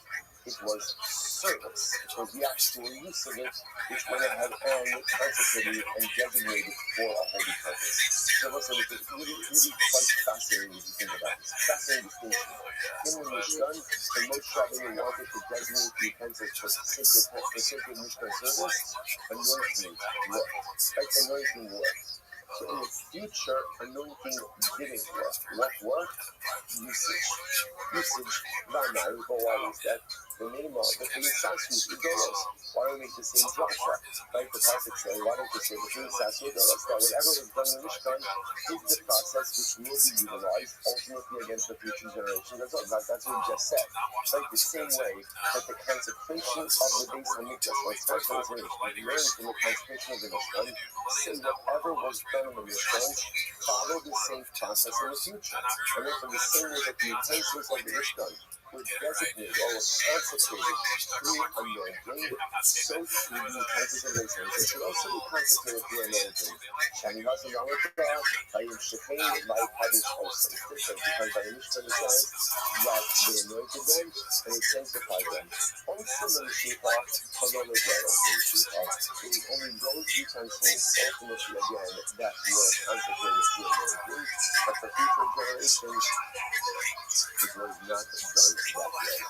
Ima also the Mashiach, the Doros, all the Mashiach of Babel, the sons of Father, put in the strength, those utensils ultimately were put into service through anointing, but for future generations, it's either through anointing or through service. Papa Amata, I say, Sharsu Ba, Bakodesh. Why not us in the Sheriff? Because the Pasuk says for the future, the Sheriff Sharsu Ba Mission will use them. Which means that in the future, I will listen to God, utensils are consecrated to service and not to Mashiach. Ashta the Kasa Rahmana says, also learning, if that's the case, if the Pasuk God is saying that they need to be used in order to be consecrated, why do you need the word Osam, them? In the I'll tell you why. Zero Kasa Rahmana Osam, and the Pasuk God said Osam, Hava Amina, how would we do Mashiach? I would have thought like this. It was in the Mishkan where the way you put the utensils into service is through anointing. The Doros, the future generations, the Mashiach is the Avodah. That's through both anointing and usage. The Chassid, the full Sas, because the Pasuk does say, this is also, this is what we shall do. Therefore, Mir Rahmana Osam. Therefore, the Torah uses in the Hebrew phrase as Osam. Osam of Mashiach, Ramona Zeros of Mashiach. And certainly you come to the Mishkan, you have permission for use through anointing, but for future generations, it's not anointing, rather, what is it? It's usage. So listen, before we go on, we just learned a tremendous concept, and this is how that I'm not asking according to Rabbi, that there is a fundamentally different designation process for utensils in the Mishkan than for utensils in the Mikdash. Now, what's fascinating about this is, even though there are so many things about the Beis HaMikdash that we learn out from the Mishkan, apparently in this, so again, remember how we got here. How we got here was, how do you know the process for expanding and consecrating, or for consecrating the expanded area of the Beis HaMikdash? How do we know it? We learn it from Mishkan. We think that the Mishkan was consecrated in years. The king in the prophet, which again, probably in the Midbar, that was the same thing for Moshe Rabbeinu, and the king of Aaron, who was the owner of the children, and the son husband, the thing that was used to the Mishkan, that's also used to expand, if you want to expand the area of the Beis HaMikdash. But in this particular area of the utensils, there's a fundamental difference. In the Mishkan, utensils were put into service through anointing. In the Beis HaMikdash, they were put into service through usage. Through service. And that's like, if you think about it, by the way, it's really beautiful. Why do you think? Why do you think this? And this is the first thing really comes from one single function, which is the role of the Sabbath. The power that a Sabbath has on those around him. The family church also to learn a lot of moments where again the whole day is focused really on the power of Sabbath. As the term by the time says, I could exempt the entire world from liability. Right? What does it mean? In the Midbar, where there is no collaboration, when you have a Sabbath in your midst, and you have a church, and you have a relationship with the Sabbath, that relationship endows the recipient of the relationship. It's incredible to do. It's connected to holy people by definition elevates. So fulfill Moshe Rabbeinu, all these principles you need is what? A little bit of Yeshita to make it together. So it just needs a little bit of anointing, anointing, that's all we need of anointing, and we're ready to go. Because that's the power of the Tzaddik. When you have a chance to do the connection with the Tzaddik, his Kedusha ultimately spreads to you. You know, this time, especially as great as he was, there was no motion. There was no motion. So what do you do in the Israel Moshe? What do you need in order to create Kedusha? What do you need? Dynamic activity. Dynamic activity. With the Tzaddik, sometimes just people, just sometimes connection, sometimes Hasidus. Is such an emphasis that is not used all the time about being together with the Tzaddik. Just attaching yourself to someone who is great, even if you're not doing anything, but being sitting to that person. This Kedusha runs off on you. So there is a mission of this. There's an entire atmosphere of Kedusha. And all that's needed is a little bit of anointing oil, and those utensils are ready to go. In the base of Mikdash, as heavy as the Mikdash is, I don't have emotion. If I don't have emotion, I can still create the Kedusha. But it was a lot more effort. Telling me again, it's Avodasan Mishahas. You need dynamic activity in order to create Kedusha. What's the good news? What's the good news? The good news is, as Jews, no matter what we need to do, we can always create the Kedusha. That's the takeaway. No matter what. Like Rabbi was saying, Hashem Yisrael. Never worry. Why should Christ never worry? Because we can always find Kedusha. Because we can always find Paris. Rabbi said never despair. Everything is going to be good. How you get that Kedusha depends on where you are. If there is no chance, then it's straight for because sometimes all you need to do is just attach yourself to a Moshe Rabbeinu and you are good to go. Just a little bit of extra effort is going to bring about that Kedusha. If there's no Moshe, okay, don't worry, you're still good. But just know you'll take a little bit more dynamic activity to create that Kedusha. Incredible. All right, let's go like this. So where it says, pretty straightforward. So now we're going through this process, right, of going ahead and expanding the priestess of the Rishonishim. So now, he brings two carbon toldas. The Gemara says, turn up, and let's remember again, a carbon tolda is a Thanksgiving offering. One of the most unique carbon offers. Very unique carbon. Number one, because it's very big. It's comprised of 40 loaves. Now, by definition, it's very big. Why? Because it can comprise one who has to share it with others. No one person has finished up a carbon tolda by themselves. Like, no, you can't. There's not enough time to eat all of that. So what do you have to do by definition? When you invite tolda, you gotta make a sudah tolda. You have to invite the couple. Because again, if you're in your next whole person, when you bring your carbon tolda, usually when you get saved from some type of dramatic life event, that's when you bring your carbon tolda. You gotta share this. You know, that's part of this consecration process. When you expand the teachings of the base of Israel, you bring two toldas. So turn on, two toldas, so the last one below this sun. So by the way, when you see that, it's your process, like, it seems like almost like the process is, Minister doesn't say quickly what it sounds like is, you're taking the loaves, or so you're taking the carbon tolda, and you're walking like the perimeter of this area that you want to expand for the base of Israel. So now the Gemara says, by the way, what are you walking around with?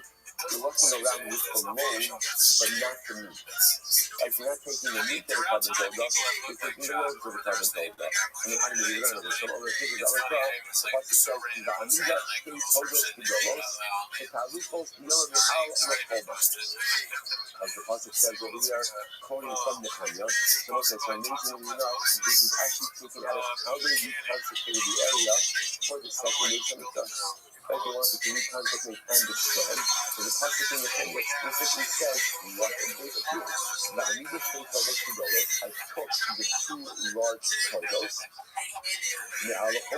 So my gedolos, what does it mean with two large toldos? What does that mean? If you want to say that they brought the tolda from a large type of animal, so the Gemara says, name a part of it, and they say part of it, right? They just say you brought cows. Although gedolos the meaning, but rather again it must mean that we took a large number. Gedolos the meaning. The Gemara says, but what is that? So it says, you should number is important to HaKadosh Baruch Hu. It's Ne'emar ba'oles behema isha re'ach nicha. Like by oles behema, right? If you're bringing animal offering, it says a pleasing aroma.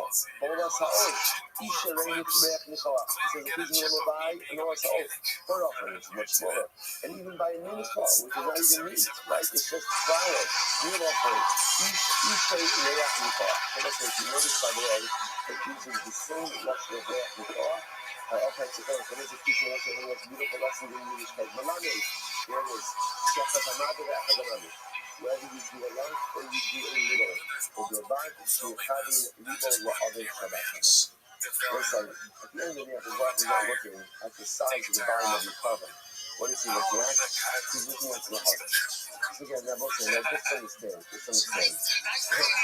right?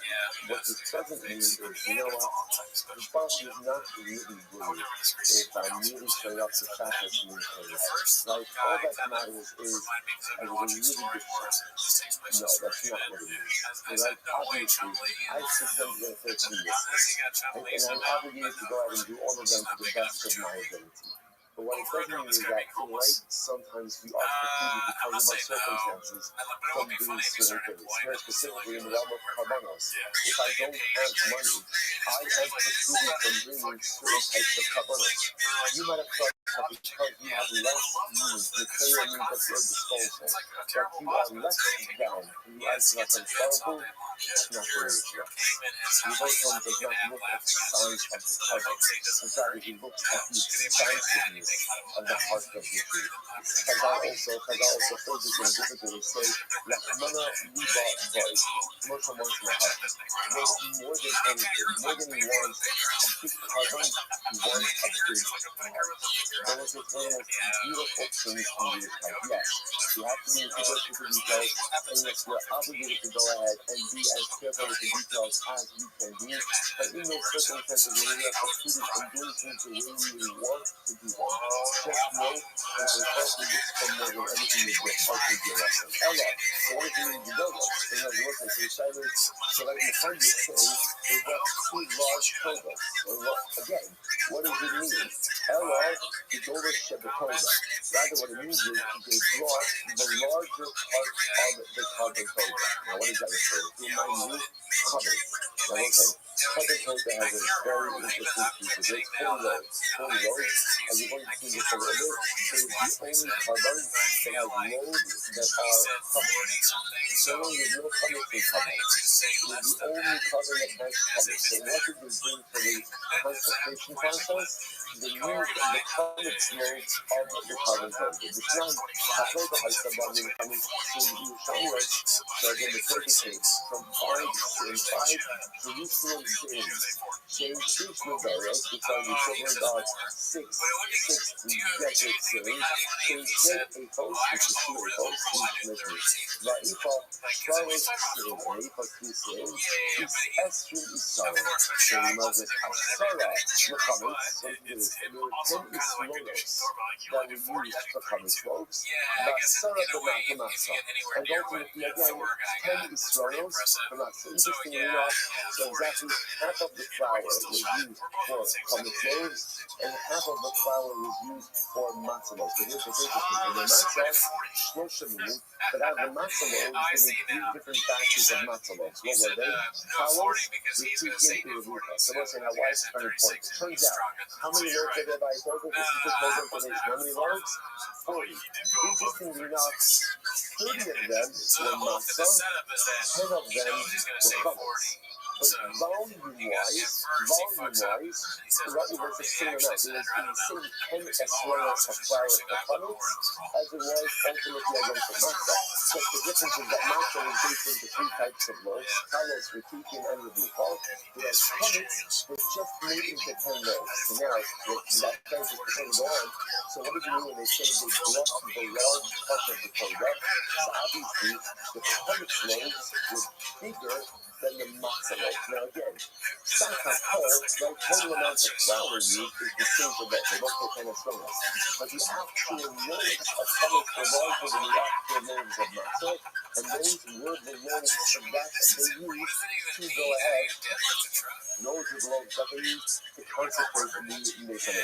Now, that's so remember, what we do is slowly but surely, we're kind of putting meat on the bone in terms of what the process was. So now, I know it doesn't mean that I'm using my two Torahs, it means I'm using the larger loaves of the Torah, and maybe the Chametz loaves. I don't know about Hama, I know about this connection, I love the Shiara Mincha. So that's what's interesting. So now, Rabbi Hama says that when we talk about using Torah loaves, that's for expanding the territorial area of Yerushalayim, the municipality of Yerushalayim. But if you want to expand the area of the Beis Hamikdash, you use leftover mincha. Now, remember, what's leftover mincha? So again, we often call mincha. How much of the mincha goes in the Mizbeach? How much? Just the pizza. Right? The rest of it goes to the Kohen, and that's called Shiara Mincha. So about Hama says, when you want to expand the area of the Beis Hamikdash, you have to Shiara Mincha. My time, no what's the reason for that? To Yerushalayim, it's interesting. Because the expansion of the Beis Hamikdash is similar to the expansion of Yerushalayim, right? So, now Yerushalayim, Rabbi Nachaba, the Kacha, the difference was in Yerushalayim, you use something that's eaten within the confines of Yerushalayim. What do you say about something eaten within the walls of Yerushalayim? What? A carbon coda. So just like you use that for essentially, Azara, Rabbi Nachaba, the Kacha, so to expand the Beis Hamikdash, it's only to the club, the Azara, the courtyard, you use something eaten in the courtyard, i.e., the leftover part of the mincha. Also, last week we talked about Rabbi, we're going to talk about the last week of Torah, and the courtyard of the Beis Hamikdash as well. So why not use the loaves of the Torah? As a key Shalayim. My Yishan Rabbi Nachaba, Yosim, and if so, what it means is like this. We're going to expand the area of Yerushalayim. We're going to use something that must be eaten in Yerushalayim. And if you eat it outside of Yerushalayim, you invalidate it, namely, Lakshmi Toda, like we told the loaves. Azara, Rabbi Nachaba, Yosim, so to expand the Azara, ultimately you're going to use something that can only be eaten in the Azara itself. But if you use it outside, will be quite invalid. And what is that? That's what we're dealing with the leftover mincha. Imala halan chametz, afkan chametz. Oh, okay. Okay, so this stuff is fascinating, right? This is fascinating because now, essentially, I know it's like this. I'm going to use a carbon Toda. Ultimately, again, or the loaves of Toda as part of the process to expand the municipality of Yerushalayim. Why Toda? Because they have to use something that can only be eaten in Yerushalayim, can't be eaten outside of Yerushalayim. So to expand the Beis Hamikdash, I'm going to use something that can only be eaten in the Mikdash itself, but not outside. What are we going to use? Shiara Mincha. The leftover mincha. What's that point I'm trying to point out? We've done a lot of Gemara today. I just want to express everyone, right? I just want to point out one block, but again, but a block. Slowly. So that's the case. Imala alan chametz, afkan chametz.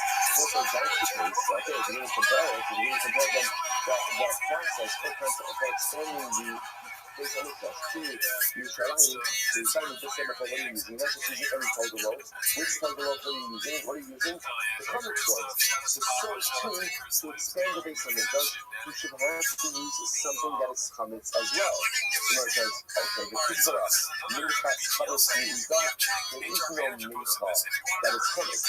Listen, we said before, karbanos are not chametz. The only exception to the chametz rule is the carbon Toda. So where are you ever going to find the mincha that's chametz? On the base. The equal now, the machmir, the shiram, the kaddish, or maybe you take the leftover mincha, allow it to become chametz, and then use that to go ahead and consecrate or expand the area of the Beis Hamikdash. God, so you can't do that. So let's say that's only 16 weeks second right now, and you're flexible. Let's say, okay, chametz, go chametz. You know how that's the chametz. So that's president, right? Chametz chametz.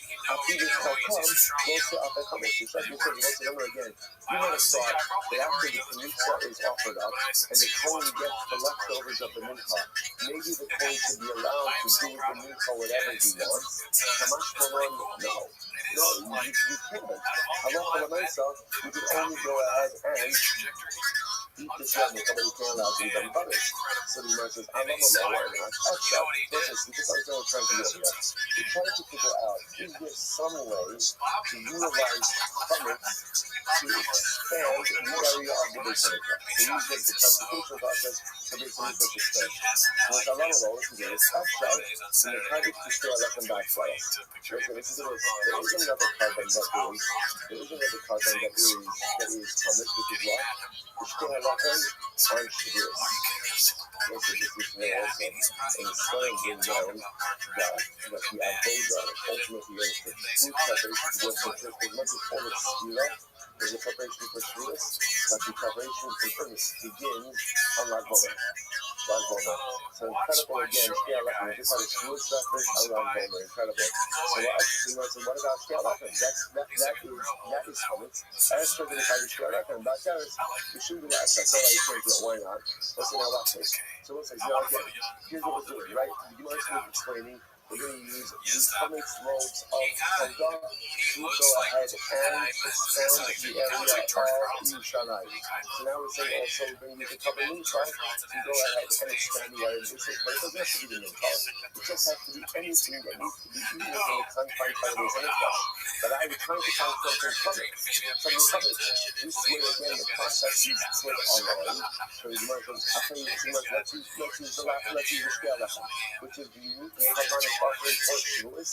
Yo, what up, Mac? Use that. You know, so it's not going to work. I'll tell you why. What should we do? Nivnei me'esmo and the kachim me'esmo. So let's build the base. Let's expand the Beis Hamikdash on Erev Shavuos, on Erev Yom Tov, and therefore consecrate the loaves of the Shtei Alechem Erev Shavuos as well. That's not going to work. Why? Shtei Alechem, the Shvutas crossing with the country. Because remember again, when do the two loaves become consecrated? Only when what? Only when you shafted the carbon. When is the carbon shafted? When is it shafted? On Yom Tov itself. And if you shafted earlier than Yom Tov, ultimately again the carbon is invalid. So you might say, Nivni and Esmo, but the Kachya Eidno. So maybe build right what we should build. We need expand the Beis Hamikdash when? On Erev Yom Tov. And consecrate it now, consecrate the loaves now on Yom Tov. Now, Kiddush b'Shas HaBenim. That's not going to work. Why? Because you need whatever, I need the consecration of the expanded area to take place at the time that the new area is actively being expanded. In other words, you can't build now and consecrate later. You have to consecrate at the actual time of building. Nivnei b'Yom Tov and Kachim b'Yom Tov. So let's expand the area of the Beis Hamikdash on Yom Tov itself. Expand it on Yom Tov, and then you'll have the actual loaves of the Shtei Alechem, and use it to consecrate the area. What's the area for this? Ein binyan hamikdash docha Yom Tov. As important as expanding and building the Beis Hamikdash is, it's not docha Yom Tov. Doesn't set aside the halachas of Yom Tov. Yeshavti lebasar achi v'nivniyeh v'nikadshei. So let's go ahead. So, okay, fine. Leave over. So offer up the Shtei Alechem on Shavuos, and then leave over the loaves until after Shavuos. And then after Shavuos, go ahead and build out the Beis Hamikdash, and use the loaves for that. To which the Gemara says, if literally believe it, it's not going to work. Why? Because also remember again, then the loaves themselves will become disqualified through being left over. Okay? Nivni Yimali Yoma, V'yishayeh Be'porta, Ya'ad B'Kadish Yoma La'alta, V'nimei V'nikaches. Rabbi, you notice this Gemara says, go ahead, expand the area of Beis Hamikdash on Erev Yom Tov, but don't finish it. Leave over a little bit, ultimately again until Matzah Yom Tov, right? And then on Matzah Yom Tov, before the loaves become puzzle through Lina, go ahead and use the loaves to consecrate the newly expanded area. To which the answer doesn't work. Ain't being in Beis Hamikdash Balayla. You can't build the Beis Hamikdash at night. That's like fascinating. I'm not buying any nine shame down in Beis Hamikdash Balayla.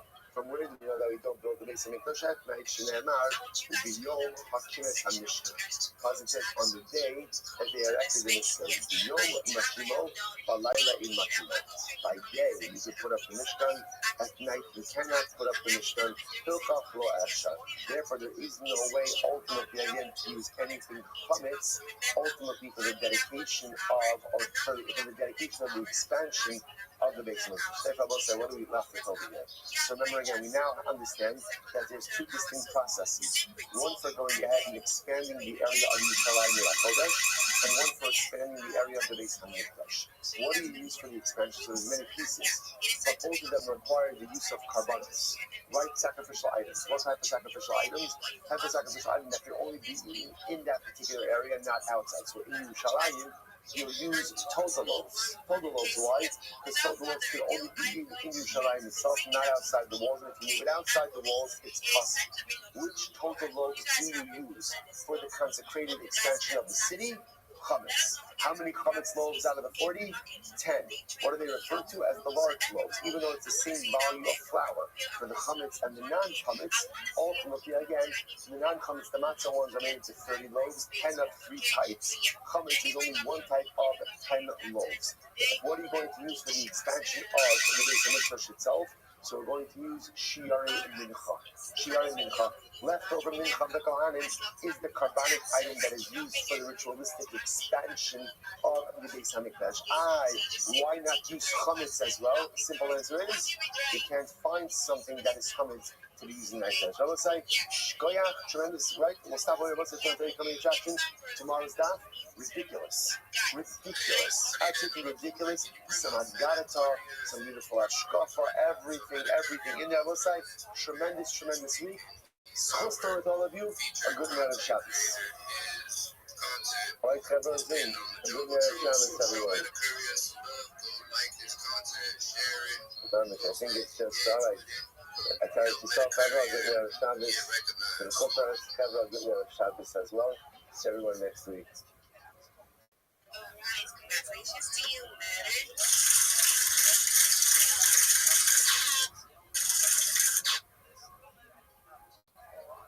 Wanna be like Meta next week? All you have to do is to make a post, a nice post, a very good post about rice, and then luckily you get picked to come up here, you sit pretty, and then alright, I will say good morning. Let us begin by thanking all of our sponsors for this morning's show. To thank our annual Talmud Torah sponsor, Tilsim Mishpach of Eretz Yisrael, for dedicating all of the shiurim and drushes this year as a zechus for Besoros Tovos for Am Yisrael. Our Talmud Torah sponsors for the month of Iyar Abba, Tova Shmuel, Rabbi Rapkin, celebration of the yard site of Shmuel's father, Leonard Kratten, Luca Ben Yecheskel, Cohen Zechor, we hope that you merit. All of our Talmud Torah, all of the Neshamas Rabbi Aviyah, the families in the Talmud, all of those who are reported to the Kol Chol Yisrael, from Shloch Shem Hashem, Homer hostages, the Shalom and the Kol of our holy soldiers should be successful b'chol Maaseh Yidei. So with that, let us begin. A lot to do today, Baruch Hashem. Great daf ahead of us. Today's daf is Yud Daled 14. We are picking up the Meretz Hashem on Yud Gimel Omid days. Okay, we'll pick up Yud Gimel days, and we left off actually Umani Rabbi Hudi, which is 2, 4, 6, 8, 10, 12, 14. Yes, but who just has to show himself every single way. Okay, I see Greasy. Yeah, I see Juliana. Rabbi, I got you. It's nice to see you all here today. Okay, so yes, moving on real quick. Hope you guys have reposted this space. For those of you down there, I want you guys to go to this space. Okay, I want you guys to go post it and bring some more people into the space. Whatever it is that you can do to bring people into the space, do it. Okay, get their feet. I'm trusting you're going to meet more like minds, more people to connect with, more dads, more community builders, more minds for you to just interact with. Okay, so don't cut the space in for me and just be active. Okay, so moving on. I want to toss the mic to one of my speakers, okay? I want to toss the mic to one of my speakers. So my speakers, if you're active, I want you guys to flash me 100 emojis. I want you guys to flash me 100 emojis. Let me see those 100. Okay, I see my speakers are active. But I'm seeing somebody down there in the request section. I want to bring up, so yes. The first person to flash me a thumbs up will be dropped for me to bring up. Oh my God, Rabbi, I like you. I think I'm gonna drop it. If you want me to drop it, flash me that 100 emoji. If you want me to drop it, that way it's not gonna do nothing. Yes. If you want me to drop it, flash me that 100 emoji. I'm gonna drop it right here, right now. Okay, I'm just kidding. Yes. Okay, you guys are active. I love that. That's amazing. So yes, since Rabbi has been really active, I'm gonna toss it in the mind to tell us what he's building, what he is, if he's a project or a person, or regardless, when he's done speaking, I want you guys to go to Rabbi. Okay, go give him some follows, give him some numbers, and of course, don't forget to connect massively with him, okay? So yes, Rabbi, the mic is yours. Thank you so much, Sample. Excellent job. You got me there with the thumbs down. I was doing everything I could to interact as much as possible, and I recommend the same for everyone here. So if you haven't reposted the space, liked the space, put something in the purple pill, please do. We want this space to grow as much as possible. Additionally, you may see that I have followed every single person in this space. I'd appreciate the follow back. I want you to know that I only have a limited amount of people who I can follow, and I don't want to have to unfollow you. You don't want to be on the naughty list. So if you see that I'm following you, make sure to follow me back. If for any reason I didn't follow you, send me a follow. I will absolutely follow you back and give you that engagement you want. I am a high-powered profile person in Web3, and we want to be following each other. With that said, I'm very proud to say that I've spent over 350 days of 24/7 spaces on X, and I have about an entire year of my life not just archived in X spaces, but on video of X spaces. So what does that mean? If you ever have the opportunity to check out the search function on X and type in chill or rabbi or share, you're going to see that I have a space going 24 hours a day. And I've done that now for almost an entire year. So on February 14th, I'll be celebrating 365 days of one continuous X space, I should say. We break it up every 24 hours. And that's a lot of video. So if you want to go back and hear yourself on any of my different any of the different X spaces that we've been in, you can go there and actually see it like a timeline. And with that being said, I'm Rabbi Rothschild. If you don't know who I am, you will. I stream my life 24 hours a day, 7 days a week, 365 days a year for world peace. I've been doing so for more than 4 years. My streams go back to the pandemic. We've seen the death of a queen, the birth of AI, the coronation of a king, and everything in between. This is a real life Truman Show, a real life Big Brother. This is a timeline and a time capsule of human achievement. In the 1990s, the phrase content is king was coined, and I'm making it true today. I'm king of the internet. This is the biggest event in global history, and here's why. In 2018, The Economist magazine stated that data had overtaken petroleum as Earth's #1 resource, and I have more data archived on the internet than any person ever, which is making me very influential. I'm going viral, and when I do, I want to make you, your friends, your family all financially independent if you're not already. I want to ensure that you have generational wealth if you don't already, and I want you to be able to start charities and philanthropic organizations of your own. I'm unlike any influencer you're ever going to meet. I'm not live on one YouTube stream nor 2 YouTube streams. I'm live on over 20 simultaneous YouTube streams, 24 hours a day. You can view my life in 360 degrees. I even have a ceiling cam. If you want to view the YouTube links, they're available in my profile. Additionally, you'll find them in my pinned post. You'll also find in my pinned post a link to my link tree. I dare you to look at my link tree. Nobody dares you to look at that link tree, but I do, because I have more social media than any person ever. I have more content than any person ever. You also find a link to my Discord, discord.me/rabbi. I'm proud to say that we recently surpassed 2,800 people in our community and continue to grow each day. In addition to making you all extremely wealthy and wanting to promote world peace, I want you to know that I want to help end world hunger through the use of technology, such as agricultural drones, floating greenhouses, saltwater greenhouses, hydroponics, vertical farming, and cloud seeding. I want to help end world thirst. I'm sponsored by a cryptocurrency that's worth about $100 million, and one of the things that we do is we build wells and water towers in developing nations for the benefit of the less fortunate. Additionally, I'm an advocate for the LifeStar program, and most importantly, desalination technology, where we pump earth seawater onto land and make it drinkable. If you are a reply guy, if you're a Web3 marketer, if you're a raider or a shiller, and you want a free mentor, coach, and friend, send me a follow. I will follow you back. Send me a DM. I will respond. I want you all to know that I'm here to support you both personally and professionally. I'm here to be a positive person in your lives. I'm here to have an optimistic view on the future. And most importantly, I want to give people hope. And with that, I sincerely appreciate the opportunity to share. Between Rabbi Huda and Rabbi Shimon about the framework of Kapara for Yom Kippur. So Rabbi Shimon is saying like this: in the same way that Kapara for Tumah is fundamentally different for Kohanim and Yisraelim, Rabbi Shimon says therefore the framework for Kapara for all Averos is going to be different for Kohanim and Yisraelim. So what is that? So let's go through this. So Rabbi Shimon's model. So for Tumah, Yisraelim are atoned through the inner seer and Kohanim through the power. So too for Shar Averos, Yisraelim are atoned for through the Biblia, through the confession of the Seer Mishtaleach, and ultimately Kohanim are atoned for through the confession on the power. That's Rabbi Shimon's model. So therefore, Rabbi Shimon, interesting enough, Kohanim and Yisraelim have two different avenues of kapara on Yom Kippur for everything. For everything. Now again, let's go back. Rabbi Yehuda disagrees. Rabbi Yehuda says the only distinction between Kohanim and Yisraelim is in the realm of Tumah. Right? That, again, everybody's agreeing on the Tumah piece. Right? That Kohanim will be atoned for through the power, and Yisraelim through the inner seer. But for all other Averos, from Rabbi Yehuda, everyone, Kohanim and Yisraelim are atoned for through the Seer Mishtaleach.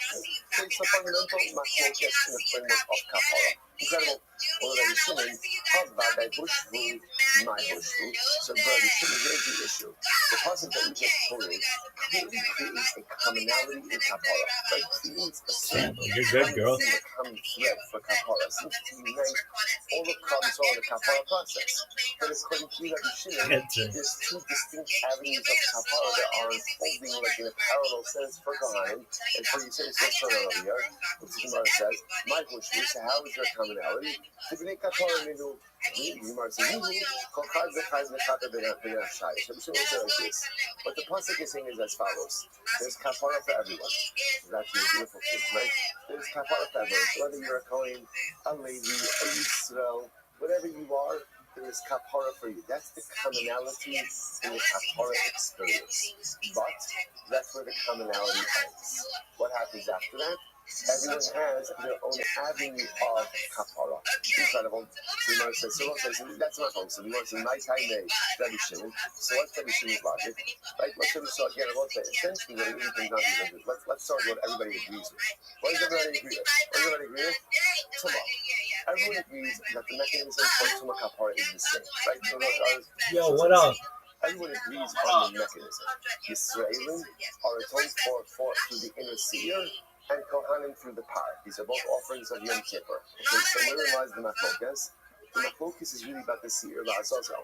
In Rabbi Yehuda's model, everyone is atoned for. Everyone is atoned for in the seer la'azazel for all averos. In Rabbi Shimon's model, Yisraelim are atoned through the seer, and Kohanim are atoned for through the power. Specifically the zibur of the power. Okay, so my time is Rabbi Shimon. Specifically, why is Rabbi Shimon holds that the seer is not the topic of Kohanim? It's the lokach eshne seer. It's in one thing, the lokach eshne seer. So the pasuk says you should take the two goats. Remember again, this is the goat. Remember, what are the two goats? One is the seer na'aseh b'fnim. That's what we call the seer la'Hashem. That's going to be offered up as a karban. And the other is the seer la'azazel, or to be pushed off the cliff. So the Gemara says, Iskish, seer mishtaleach, the seer na'aseh b'fnim. So the Torah equates the two seers. The Torah equates the two goats.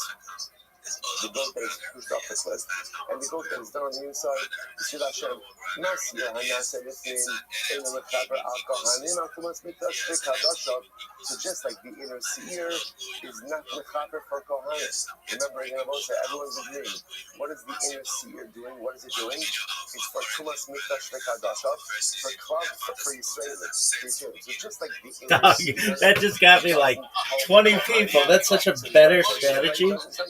Because the pasuk says specifically that inner seer is for the Am. Who is the Am in this context? The Am in this context is Yisrael. So to our seer, Hamishtalech in the Chaper ala Kohanim b'Sharadeis. So again, so the Shimon will say, so too the outer seer, meaning the seer Mishtalech, is not in the Chaper of Kohanim as well. So essentially, what this is fascinating. So the Shimon's model is really predicated on it like this. The Torah itself. That's tight. Now that's the way to fucking do it. Why didn't I do that earlier? What does that equality mean? Essentially, the same way that the seer na'aseh b'fnim, the inner seer, the seer la'Hashem, is not mechaper on Kohanim, because it's only mechaper for the Tumah or Yisraelim. So the seer Mishtaleach is not mechaper for Kohanim as well. It's only mechaper for the averos of Yisraelim. That's Rabbi Shimon's logic. So the Gemara says, Rabbi Yehuda. So what does Rabbi Yehuda do? Now again, I won't say this. What does Rabbi Yehuda do with this comparison between the two seers? What does he do with that? Rabbi Yehuda, Amar I'll tell you why the two Siddur are compared. Sheyu Shavim B'Mara Uvekoma Uvedalim Zidasa. The pasuk is trying to create. Dude, I just had 28 people follow me. That's great. That's the fucking strategy. Listen, bitch, I fucking followed you. If you're not following me, I will cut you off. In terms of their ability to affect kapara. So it's really fascinating fundamental focus. And again, also, what's really incredible about this is, here's the beauty. What's the beauty of this focus? The great news, the good news, everyone is getting kapara. Dog, that shit is baller. Everyone is getting kapara. The machlokas is on the delivery mechanism of that kapara. So once again, about to get this cloud. So that Yehuda himself is holding essentially every consumer accounts for everyone for all others. Everyone for all others. So where is the distinction? When the distinction is only in one limited area, namely, Tuma, for Yisraelim, they're going to be atoned for through the inner sphere. For Kohanim, they're going to be atoned for through the cloud. Rabbi Shimon says no. The same way that Kohanim will be in the same way that Kohanim are distinct from Yisrael for Tuma, so too Rabbi Shimon says they're distinct for everything. And therefore, halacha l'maisa, they're not included in the same shalach. Rather, they get their kapara for sharaviros from the deeply on the part. Incredible. He was in Mantan, who became Rabbi, who is the author of the following idea. The shafak asiyah chatas asher la'am. The prophet says, the Kohen will shech the seir chatas that is for the nation. This is the inner seir now. Inner seir. She'ina Kohanim is kapara. Kohanim do not achieve kapara through this seir. So how do they achieve kapara? Now, both say specifically what kind of kapara we're talking about. Every time says it's kapara for Tuma. So when it's the kapara shel Aaron, they get it only through the power of Aaron.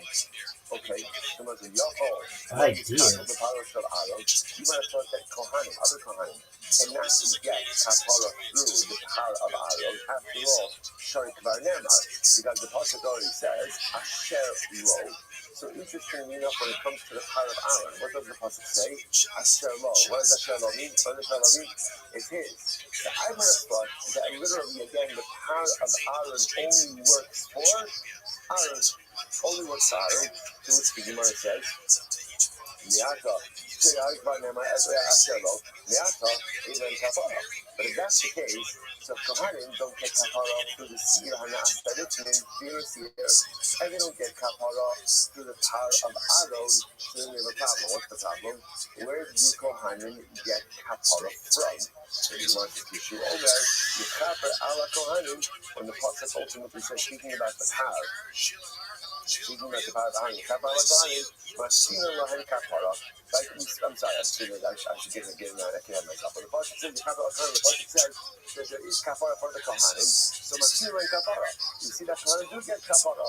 What do they get kapara from? The money is kapara. Mutar she's kapara, the power of Aaron. It makes more sense that Kohanim will get kapara through the power of Aaron. Why? Because they're both interesting enough, as much as the Torah calls the power of Aaron Asher Lo, that's his. The Torah also makes an exception to that's his. What's the exception? His family. So Aaron's family is included. So it makes sense to say that once Aaron's family is included in the power, so to what? So too, other Kohanim should be included in the power as well. But Kohanim will not be included in the inner seir, where no exception was made for any member of the Kohanic family. First one line, if you'd like to say, and if you want another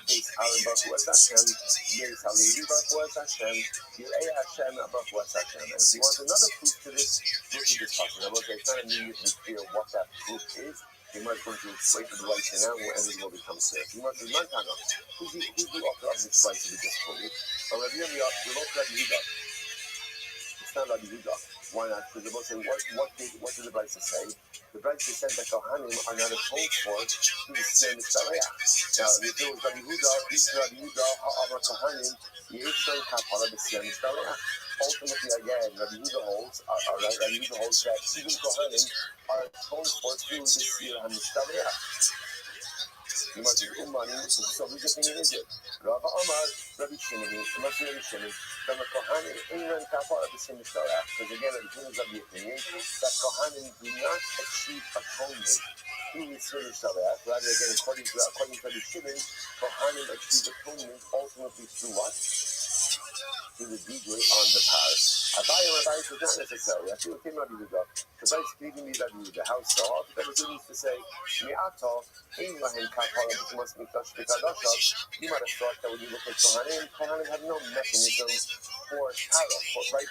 No mechanism for Kapara. First, you must make touch with Kadasha. Kishu Omer Yichaper ala Kohanim. When the pasuk says Kohanim will achieve atonement, Matzinu, Sheyish Lahem Kapara B'Shar Averos. We do find that Kohanim will have Kapara for other Averos. What's the last line in Gimel Amud Beis? And the same way that Kohanim have Kapara for other Averos, so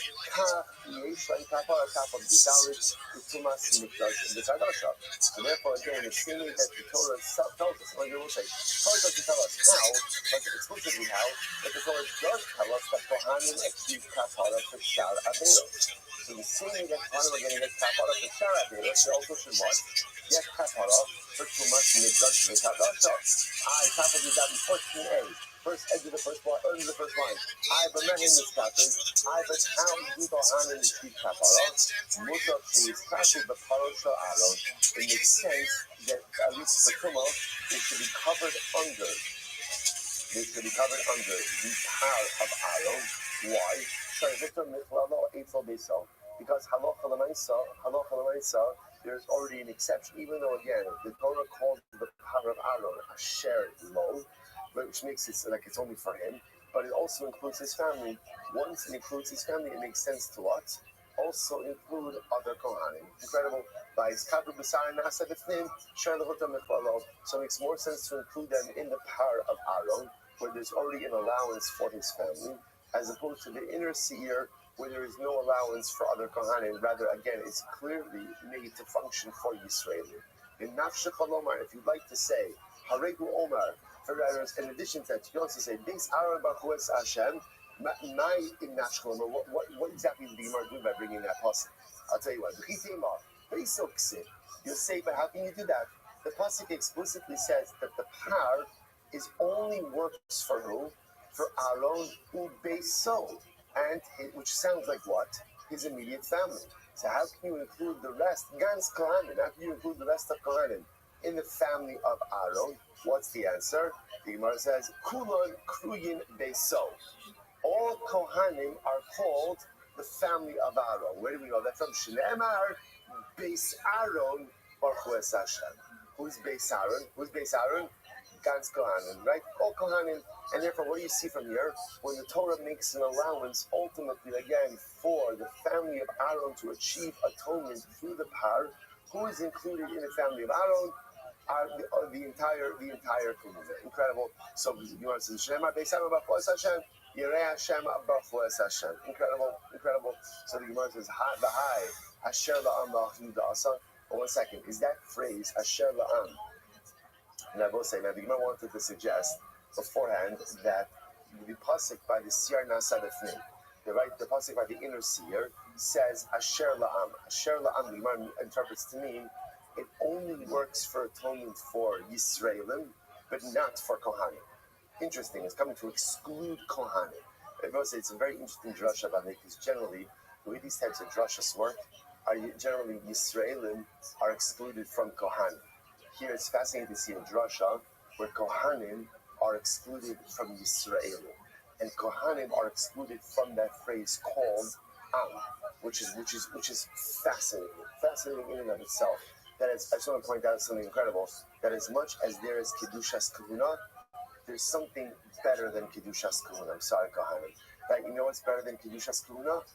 Kedushas Am. Kedushas Am is the most powerful. Now again, it doesn't mean Kohanim aren't part of Kedushas Am.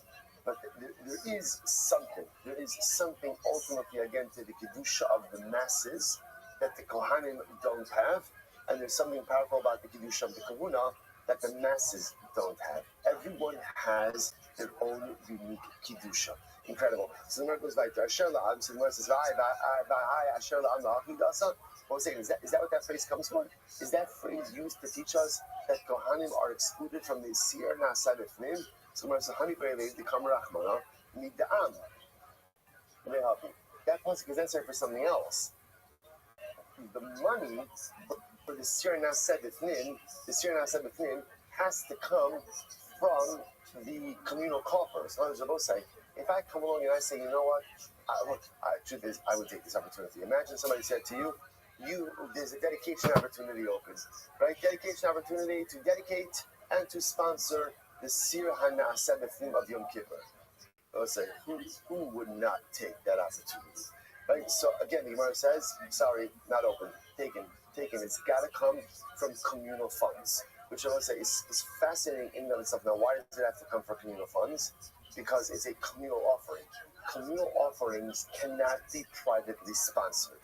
Communal offerings must come from communal, which I would say is also fascinating. So there's a place, I should say, there's a lot of places for private donations, right?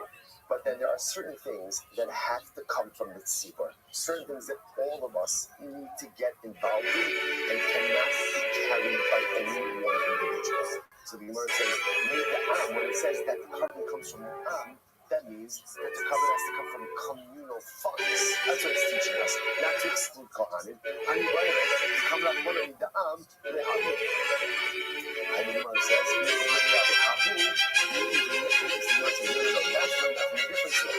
the Gemara says,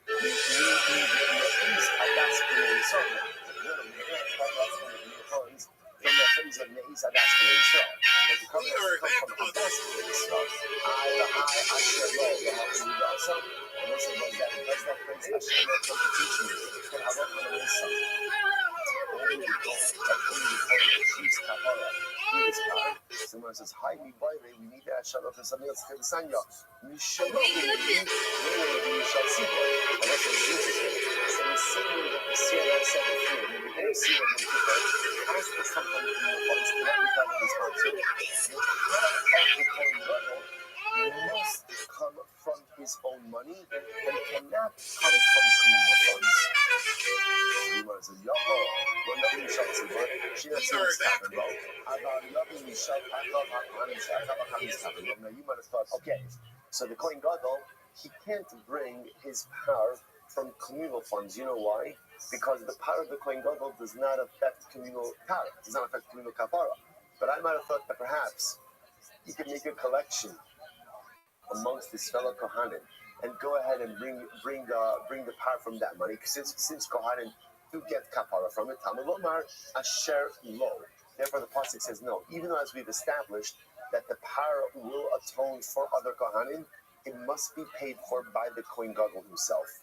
Yachol Lo Yavi Bim Hebi Kasher. So you might have thought, okay, ideally, the Kohen Gadol should not bring a power that is not paid for by his own money.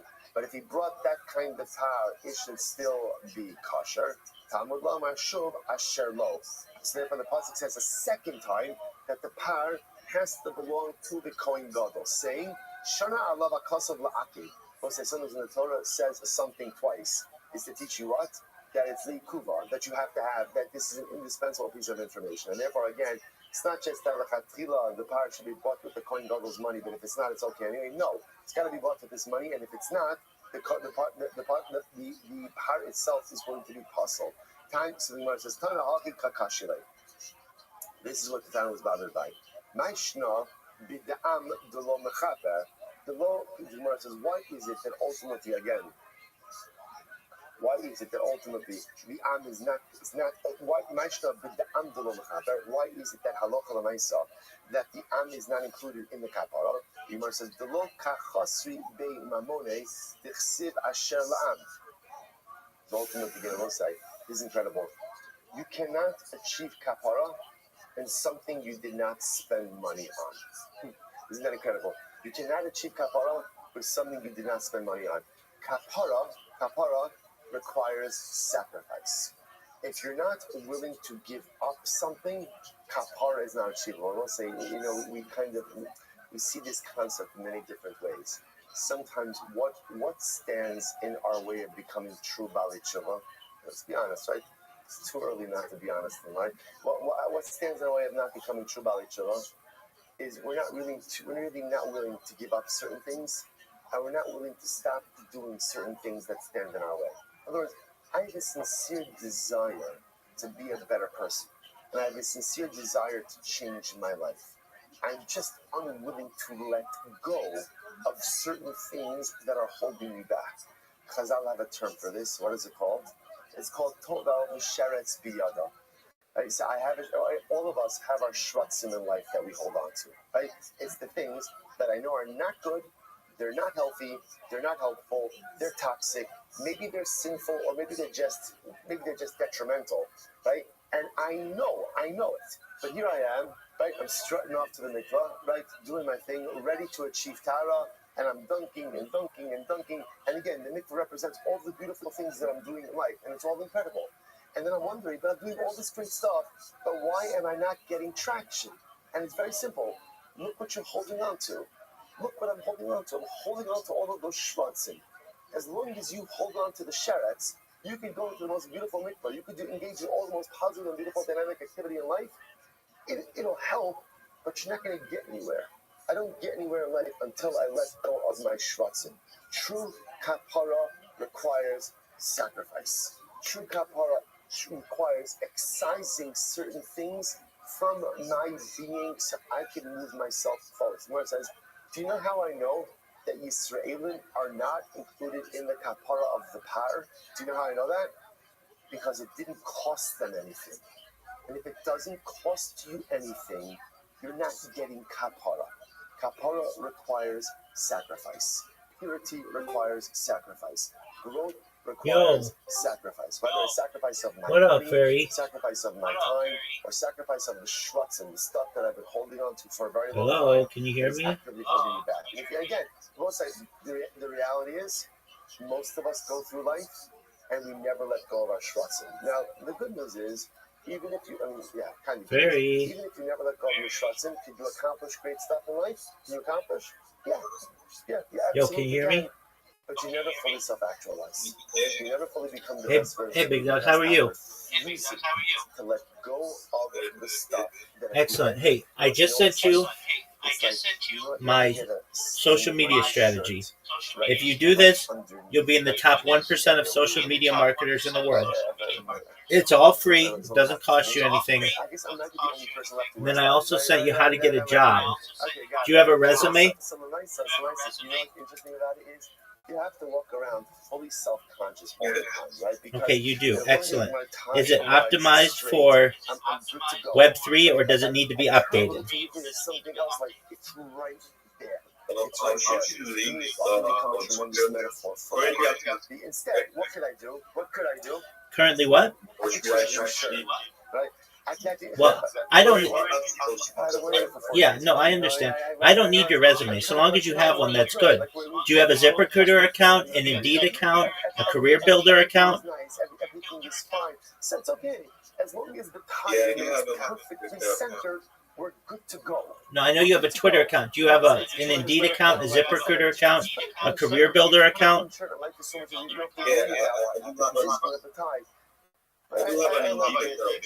Okay, excellent.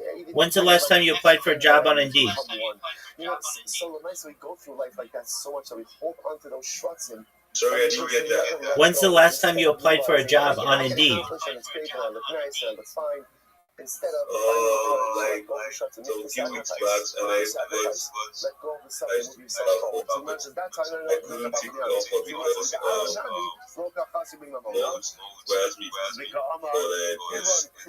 so I go 1 second, but that doesn't make any sense because we just said before that the Kohanim. Okay.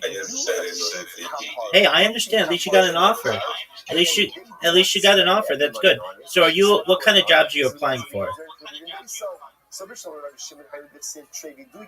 I applied for That's why it says again two tutor, duties, like like Python, so the blood application of the power. tutor for the blood fund. So one corresponds to the inner seer. Okay. You have a backend Okay, so you're pretty. Java framework and Oh, absolutely. So you're pretty. API. Oh, excellent. So you're really talented. Okay, great. That's great. All right. So, how many jobs a day have you been applying for on Indeed when you do apply? For himself or his fellow Kohanim, and Maybe sometimes I do like one-on-one, but I do for 5. Not the architect. Oh. There's another person I get that needs to apply for. I understand. I understand. Now, you can pretty easily get a job if you just apply for more jobs. 100 or 200 a day. When I have needed a job in the past, I would apply for 1,000 jobs a day, and it's really easy using these systems doing their one touch apply. Have you ever used their one click apply version? Their one click apply mode. You want to The one-click apply mode on themselves, make sure you're living your best life. Okay, excellent. So you just need to do that more. Okay, so now we have a ton of information over here. So first of all, I mean, you were on the. Right. You know what I'm saying. But additionally, I understand you want a job at Web3 as well. So what I've given you, did you have a chance to read the messages I sent you yet? It's okay if you haven't. I want you to read through them twice if you need to, and you tell me if everything that I sent you makes sense. That's Rabbi. That is Rabbi Shimon. Alright, sure. I will. So basically, for my Web3 account, right, I need to have something like be like an ambassador or because remember again, when it comes to Tumah, community manager or analyst job, because I'm also Israelim are told so through the inner I don't seer, just and Kohanim keep are my told depth, through you the understand, power. because So the I'm Shem trying is to part of the seer. get So let's say content. here it is, the much awaited, long anticipated, much anticipated Rambam. Great financial So let's platform. say here first, so the Rambam says when it All comes to that Sir was, Mishtaleh, I just Rambam use writes, my Sir web Mishtaleh, the Pishu Kapal, the Kol Yisrael, when God goes Svad Allah, Allah Shal Kol Yisrael, Svad Allah is Kol Yisrael. Sir Mishtaleh, Mechaper, I'll call Averos Sheva Torah. The seer goes ahead and atones for everything. I get that, but you can do a lot more than that too. But like, here we go. Here's just an example.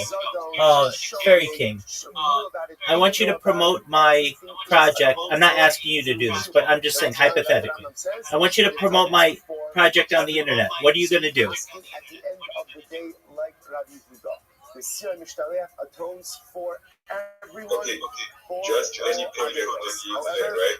Any project, whatever you want it to be. We'll say it's an NFT. What are you going to do? So I'm sorry, you can't sleep through Yom Kippur. Okay, So this goes back to yesterday. I'm going to research on the How does Yom Kippur work? Remember again, Rabbi said, value, Shal Yom Mechaper. The essence the of long Yom term Tov. thing, According to Rabbi, got the even if right you way, don't daven, even if you're and how we wrapped our church. right? Even if what? Even if you But eat on Yom Kippur, the right? NFT Even if you do being a lot on Yom the Kippur, the unit day that the itself progresses for you. The idea Rabbanan say, of the achievement alignment to just the success they want to achieve. No, I understand that. Where are you going to promote it? Okay, I'm going to motivate them on my mostly on my extras. Okay, I understand. Do you know in the world what rank X has in terms of monthly usage? In terms of social media, it's the 16th. It's globally, it's the 16th biggest. So right now, you're only tapping into the top 16 biggest platform. I want you to promote everybody's project well. Why aren't you doing it on YouTube, the number 2 platform in the world, or Google, number 1? Why aren't you using TikTok or Instagram or Reddit or Pinterest? Pinterest is where you post pictures. You get what I'm saying? absence of the Rambam says. Exactly. So what I want you to do, read through the messages that I sent you. I sent you 4 messages. Just read through them. Make sure it makes sense. Everything should make sense, and you say, Rabbi, I can do this. I will get back to you once I've created my link tree. But read through what I sent you and make sure it makes sense to you, okay? The most powerful force in the entire universe. Absolutely. I want to help you. I want to help you. You, my friend, have a lot of potential. I mean, I want to help everybody who comes in here and asks for help, but I can tell you have a lot of potential, and you're going to be really successful. We just need to make sure, like, look, I'll just put it to you this way. When you are going into a space, you don't want to say to someone, I can read your white paper and I can find the best places to be able to promote it. That, as you and I both know, that's you basically guessing. I want you to be able to say, I'm going to take your project and I'm going to promote it on my 30 different social media platforms so that you show #1 in Google, #1 on Bing, #1 on Yahoo, and not just #1, but you're the top 30 different results for your project when somebody Googles you. Additionally, I want you to show up in the top 10 on all social media. I want to ensure that AI has a positive reflection of your project. I'm going to get you more DMs. I'm going to get you more interactions. I'm going to get more people buying your NFT, more people buying your cryptocurrency. When you partner with me, it's a partnership for life. I want to make sure for the entire life of our business relationship that I am always ensuring that you have the absolute best opportunity to succeed. If this sounds good, you send me a DM. My name is Fairy King, and we're going to be successful together. That's what you want to be able to say, right?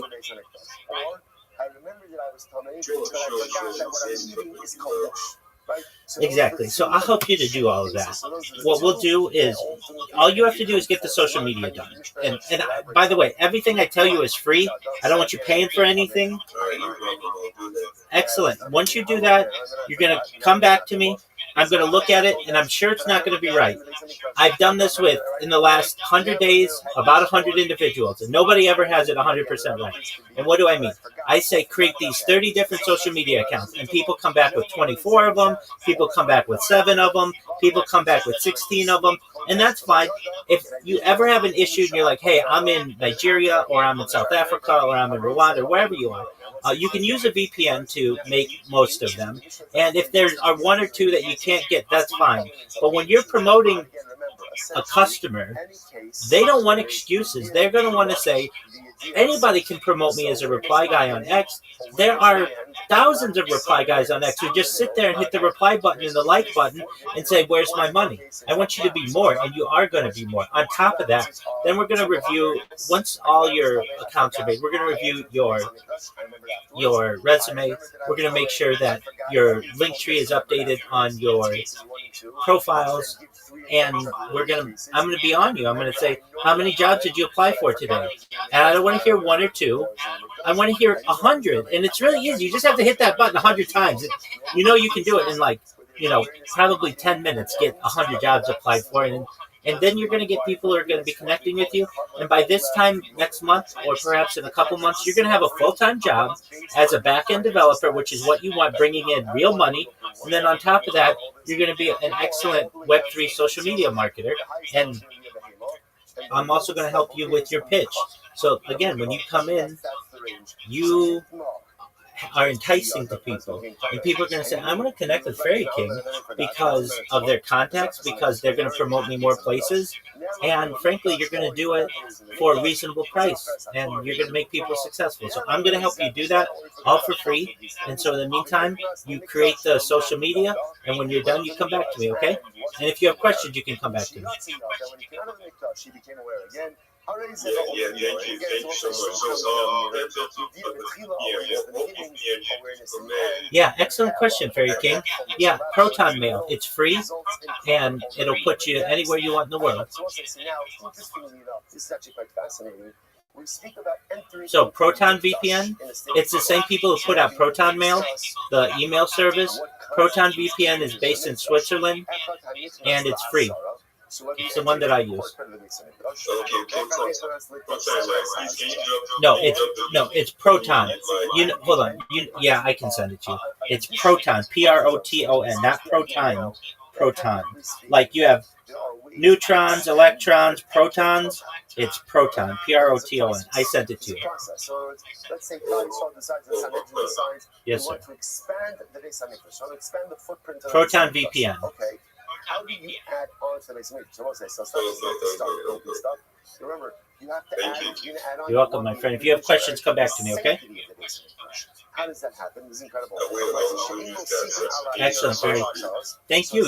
If you stick with me, you're going to be great. You're going to be very successful. I can guarantee you that as much as I've ever guaranteed anything in my entire life. If I extend Yerushalayim, I don't just want to expand municipalities. Absolutely. Absolutely. Now, before you, 100%. Now, before you go, I want to reiterate to you. These sites are going to ask you for money. Don't pay for anything. So, like, when you create a Linktree account, they're going to say, hey, get the premium version. You don't need that. You just want the free version. Proton VPN is going to say, hey, we have a limited time offer. Buy our premium version for $10 a month. No, everything that I send you is free. I'm never going to ask you for any money, and I'm never going to send you in a direction that costs you anything. And so I just want to make sure you're aware. Don't pay for anything, okay? All right, thank you so much, sir. Thank you for Absolutely, my friend. And if you have any other questions, come back in here. In fact, do you have an Android device or an iOS device? Okay, excellent. I'm going to give you the exact link to Proton VPN on Google Play, just because I just want to make sure that you're on the right track, and I don't want you going to getting the wrong thing. So it's a really great. Thank you, Tim. Absolutely, my friend. I just keep the speech at the right time. 100%. I mean, you can hear you can hear here. Just so you see, Fairy King, at the very top of this Discord, you're gonna see it says, so like on the left side, I'll read it to you in a second. You're gonna see that it says, dun, dun, dun, dun. At the very top it says browse channels, then it says server boost, then it says shalom, welcome, rule, announcements, and then there's a red circle that says 24/7 live YouTube streams under welcome. Do you see that? Yes, sir. I want you to click on that, and there's a link in there. Can you go to that link?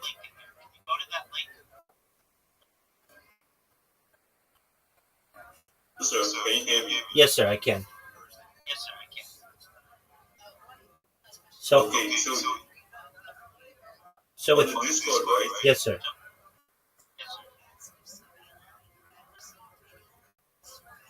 Yeah, so in my Discord, it says 24/7 live YouTube streams. Do you see that? Okay, 24/7 live. Click that, and there's a link in there to YouTube. Do you see that?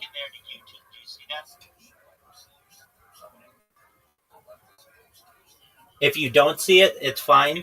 You can go to the link that I sent you on Twitter. Just go to your Twitter message. Just go to your Twitter messages. I sent you the same link. Okay.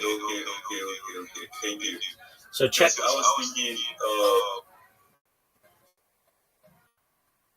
You're okay. So go to your Twitter messages, click on that link, and it's going to open up YouTube. And you're going to see how many YouTube streams I'm on right now. And it's going to blow your mind. You've never seen somebody live on more than one or two, definitely. But definitely not 12.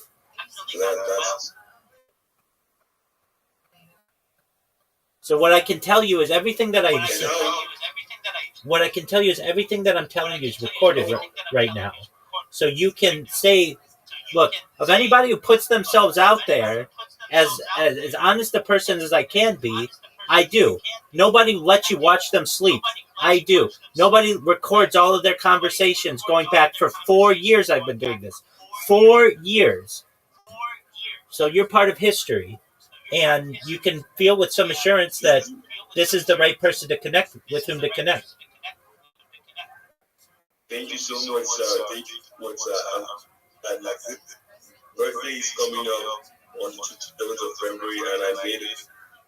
I was like, I wanted to get a web job that could sustain my web job that I'm currently doing and all that, so that I'll be able to scale up myself and my younger sibling since I graduated from school and just been scouting for information. I did information technology background. That's excellent. We'll be able to help you with all of that. So my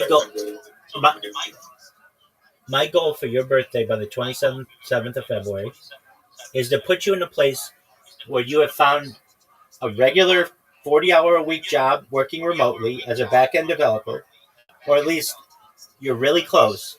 You might be interviewing or something like that. And then in addition, having connected you with a Web3 project that you can be a community manager, an ambassador, any of that other stuff. So you basically have 2 revenue streams, okay? Yes, sir. Yes, sir. I believe you, sir. Thank Excellent. you so much. Excellent. I appreciate that. I believe me too. I would not lead you astray. I just found myself a mentor, and I'm good for that because mentors, they say your mentors are the ones who can interact with people, not the ones firing. So for you to have been with them, I really appreciate it. I'm not going to grant it 100%. Absolutely. Instructions accordingly. 100%. And I do what no other mentor does, which is I have a 24/7 open call. You can come in here whenever you want and say, hey, Rabbi, I was having trouble creating this kind of an account. Or, hey, Rabbi, okay, I've done everything. What's the next step? I'm here to help you. So let me give you the breakdown of what we're going to do. You're going to create these 30 different social media platforms, accounts on these different platforms. You don't have to download their apps. So I don't want you to be like, this is going to take up too much on my phone. You're going to have all the emails sent to your one Gmail email that you're going to create. And so that means you don't have to check 30 different platforms. All of the notifications will come to one place. Then what we're going to do, we're going to check your link tree over. Once you have all 30 of your different platforms in there, then what we're going to do is we're going to make sure that you settle on a really good profile picture and a really good profile description. And once you've got what you like, you're going to put that across all your different social media platforms. Then what we're going to do is I'm going to teach you how to join some other communities, not just on X, not just on Telegram, not just on Discord, not just on Facebook, but other places. Then I'm going to teach you how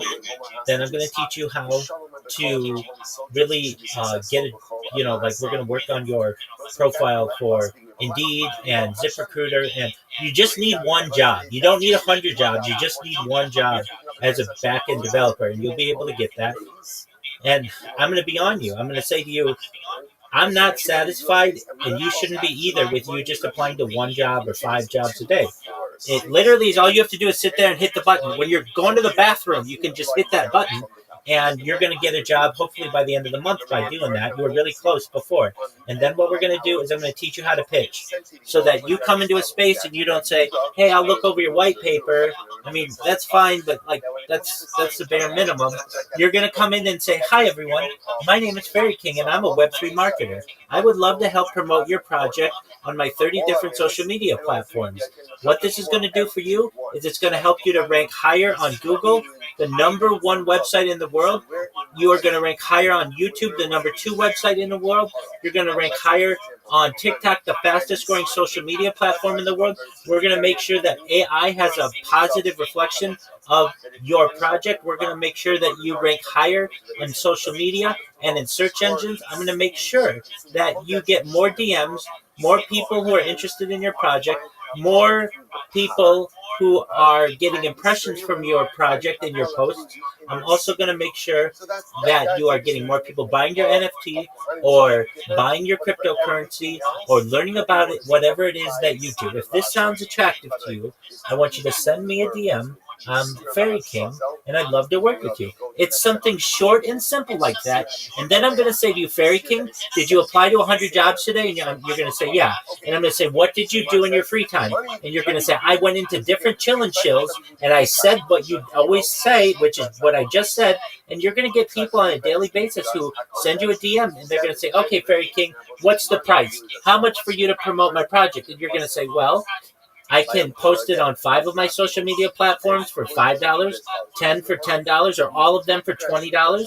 And all you have to do is if you do that over the course of a day, you'll get 3 or 4 people who are interested. You'll be making $100, $120, $140, $150, maybe $200 a week just doing that. In addition, you get what I'm saying? Exactly. So I've helped other people to do this. It's a winning strategy. People love it. People say, wow, it's free. I don't know why I wasn't doing it. And then also it diversifies you from all the reply guys out there. Everybody out there says, I'm a brand ambassador.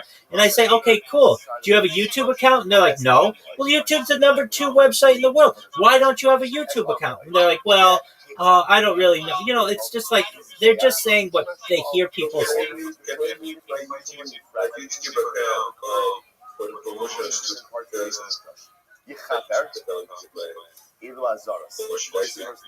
Ideally, you're going to have a work wall. So you basically have to say to yourself, I'm starting my own business, which is what you're doing. So you have your personal YouTube account, and that's cool.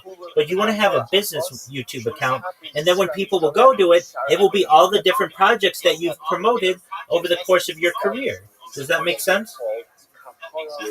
Yeah, sure. And then you can keep your world separate so that, the cartoon that you like or the sports team that you like don't interfere with your business world. Exactly.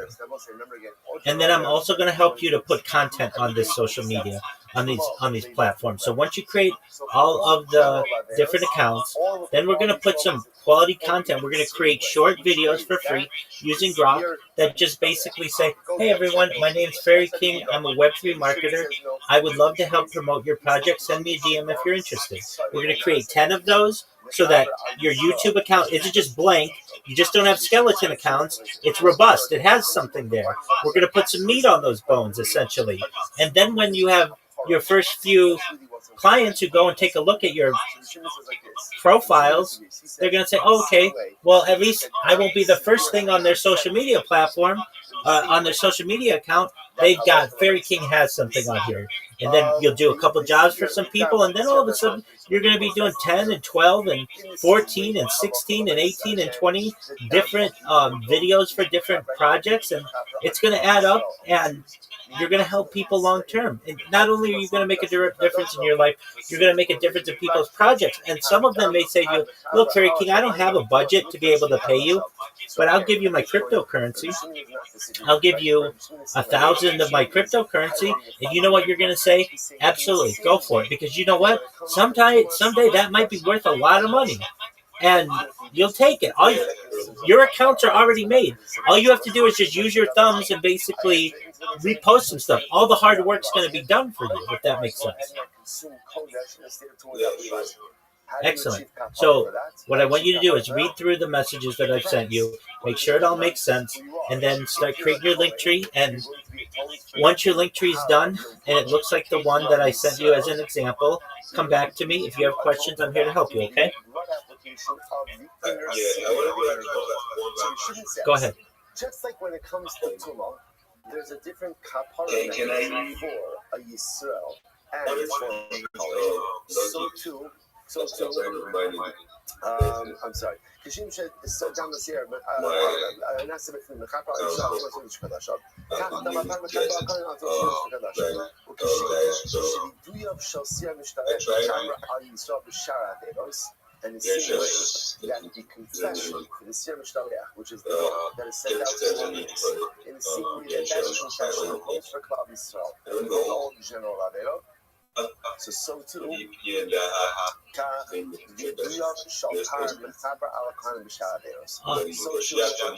the confession over the power will take care of all Very King, you're cutting out pretty badly. Can you repeat what you said and like try to make it within 1 or 2 sentences so I understand? Okay, can you hear me now? Yes, go ahead. So Rabbi Shimon is saying is like this. All right, so I'm like a friend of mine is fundamentally different that's from not God, Israel. Rabbi Shimon says use the on my the framework for I Kapara wanted for all to Averos is going to be different. part of Kohanim it that Israel. has So what is that? So let's go through this. So Rabbi Shimon's model. to So for Tumah, Yisraelim are Okay. atoned through the Ersir and Kohanim through the Har. I So tried to using Shar that Averos, work Yisraelim are atoned for through I was the using confession like of the Sira Mishtareach, and ultimately Kohanim access Kohanim are atoned to for through the confession on the yeah, Har. to That's Rabbi Shimon's model. So therefore, Yeah, Rabbi Shimon and Kohanim Yisraelim have 2 different avenues of kapara on your paper for everything. Just start a new TikTok Now, again, account. let's go back. Rabbi Huda disagrees.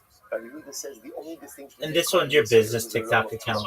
I heard what you were saying most of it, that basically you couldn't get into it, the credentials were wrong. You're going to create a new Gmail account, and you're going to link everything to your business Gmail account. And you'll start a new TikTok, and I know you may not have any followers on it. You can easily get followers on any of these different profiles by just following other people. If you follow 100 people, 25 of them are going to follow you back. And if you do that every single day for a month, you're going to have over 1,000 followers on that account. Does that make sense? Excellent. And nobody says that you have to turn these accounts into mega accounts with hundreds of thousands of followers. I mean, that'd be great. But if you can get 1,000 followers on all your different accounts, you and I both know those are seen as pretty medium-sized influencer accounts, and now people are going to trust them. But the pasuk is saying is as follows: there's kapara for everybody. That's a beautiful food, right? Exactly. There's kapara for everybody, whether you're a Kohen, Exactly. I can tell you this, just with the YouTube, or just with the X account that I have in less than 100 days, I have over 3,700 followers. So that's like about 1,000 people per month, and I don't try every single day. And so but the big thing that I do is I tell people, I will follow you, and I follow people, follow me back. And that's just the least anybody can do, and we'll connect together. We're growing. Look, I understand if I were the biggest celebrity in Hollywood and I don't have the time to just follow people back and I have 50 million followers, everyone understands that. That's not where we're at. We all basically on X have fewer than 100,000 followers. So there's no reason that, you can't be following people back. Most of us have less than 1,000 followers or less than 5,000 followers. So let's grow together. And in the same way, you can use that strategy to grow on X, on TikTok, on Instagram, and you're going to grow as an influencer. But at least with your TikTok account, from what I heard, you were having trouble getting into it. Again, that's more a personal TikTok account. You want a business TikTok account. You don't want people seeing that you liked some girl 4 years ago, or you found some piece of information interesting that doesn't have anything to do with your business. So what you want to do is create basically like your own business, which is what you're going to do, and you could call it Fairy King Co, or whatever you want to call it. But you've got to see yourself as an influencer now, or as a Web3 business, and you're going to be a social media marketer. So make your username whatever you want, but make sure it's consistent over all of your different platforms. And I understand if you can't get the same name on all of them, that's fine, but you want it to be as close as possible. Does that make sense? Yes. Excellent. All right. Go ahead. Who is the Am in this context? The Am in this context is Yisrael. So to Afsir, so again, so Rabbi Shimon says, so to the outer seer, meaning the Mishtaleach, is not so essentially, we'll say this is fascinating. So Rabbi Shimon's model is really predicated on is like this. Create equality between the seer. What does that equality mean? It's essentially the same way that the Sirna said that the innocent Hashem is not mechaper because it's only mechaper for the Tumah for Yisrael. So to the Sir Mishtaleah, it's not mechaper for Kohanim as well. It's only mechaper for the Averos of Yisrael. That's Rabbi Shimon's logic. So the Gemara says. From what I understand, you said you have an IG account and a Facebook account. You're cutting out really badly. That's why I just want to confirm. Look, with all of these different accounts, just start a new one. You have to see this as you're starting a new business, and you're going to start at zero, but that's okay. And that way you can keep your old Instagram account and your old Facebook account separate than your business account. Does that make sense? In their height and in their value. Excellent. It does not mean that they are the same. Absolutely. So you go do it, and if you have questions, connect with me, okay? It's really fascinating fundamental. You're welcome, Fairy Bates. Take care, my man. Here's the beauty. What's the beauty of this machlokes? The good news, everyone is getting kapara. Don't worry. Don't lose any sleep. Everyone is getting kapara. The machlokes is on the delivery mechanism of that kapara. So once again, I want to just get this clear. So Rabbi Yehuda himself is holding the Simush Taleach atones for everyone for all averos. Everyone for all averos. So where is the distinction? Going to be the distinction is only in one limited area, namely Tumah. Tumah for Yisraelim, they're going to be atoned for through the inner seer. For Kohanim, they're going to be atoned for through the power. Rabbi Shimon essentially says no. The same way that Kohanim, Leviim, that Kohanim are distinct from Yisrael for Tumah, so too Rabbi Shimon just says they're distinct for everything. And therefore halacha l'maisa, they're not included in the Simush Taleach. Rather, they get their kapara for Shar Averos from the Didui on the par. Incredible. See where the man who the Tanur Avanon, so is the author of the following idea: B'shakat asira chatas asher la'am. So the pasuk says, the Kohen will shech the seir chatos, that is for the nation. This is the inner seir now. The inner seir. She'ena kohanim is kapara. Kohanim do not achieve kapara through this seer. So the Gemara says, "Ubamam is kapara." So how do they achieve kapara? And I won't say specifically what kind of kapara we're talking about. The Pashto says kapara for tumah. So the Gemara says, "Beparo shel Aaron." They get atonement through the power of Aaron. Okay. So the Gemara says, "Yachol lo yiskapar beparo shel Aaron." You might have thought that Kohanim, other Kohanim, cannot get kapara through the power of Aaron. After all, Shari Kvar Nemar, because the pasuk already says Asher Lo. So interestingly enough, when it comes to the power of Aaron, what does the pasuk say? Asher Lo. What does Asher Lo mean? What does Asher Lo mean? It's his. So I might have thought that literally, again, the power of Aaron only works for Aaron. Only works for Aaron. To which the Gemara says, Miata Shari Kvar Nemar Asher Lo. Miata even kapara. But if that's the case, so Kohanim don't get kapara through the seer hanasadifnim, the inner seer, and they don't get kapara through the power of Aaron. So then we have a problem. What's the problem? Where do Kohanim get kapara from? So the Gemara says, Kishu Omer Yichaper ala Kohanim. When the pasuk ultimately says, speaking about the power, speaking about the power of Aaron, Yichaper ala Kohanim. Folks, look at this athleticism. I should get it again. When the pasuk says the pasuk says that there is kapara for the kohanim. So matzinu and kapara. We see that kohanim do get kapara. What do they get kapara from? B'mahim is kaprim. Mutav sheis kapur b'para shel Aaron. Shari vusram michlalo eitzel beisel. It makes more sense that kohanim will get kapara through the power of Aaron. Why? Because they're both saying, interestingly enough, as much as the Torah calls the power of Aaron Asher Lo, that's his, the Torah also makes an exception to that, that's his. What's the exception? His family. So Aaron's family is included. So it makes sense to say that once Aaron's family is included in the power, so too what? So too other Kohanim should be included in the power as well. But Kohanim will not be included in the inner seer, where no exception was made for any member of the Kohanic family. First wide line, if you'd like to say, Harehu Omer Beis Aaron Baruch Hu Es Hashem, Beis HaLevi Baruch Hu Es Hashem, Yirei Hashem Baruch Hu Hashem. And if you want another proof to this, look at this passage. I will say it's not immediately clear what that proof is. The Gemara is going to explain the brisa now, where everything will become clear. So the Gemara says, "Man kana." Who's the author of this brisa we just quoted? Rabbi Yirmiyah, the local Rabbi Yehuda. It's not Rabbi Yehuda. Why not? Because we're both saying, what did the brisa say? The brisa said that Kohanim are not atoned for through the Siyar Mishtaleach. Now, if it was Rabbi Yehuda, Rabbi Yehuda, Ha'amar Kohanim, Yeshan Kapara the Siyar Mishtaleach. Ultimately, again, Rabbi Yehuda holds, Rabbi Yehuda holds that even Kohanim are atoned for through the Siyar HaMishtaleach. Gemara says, Umani, so whose opinion is it?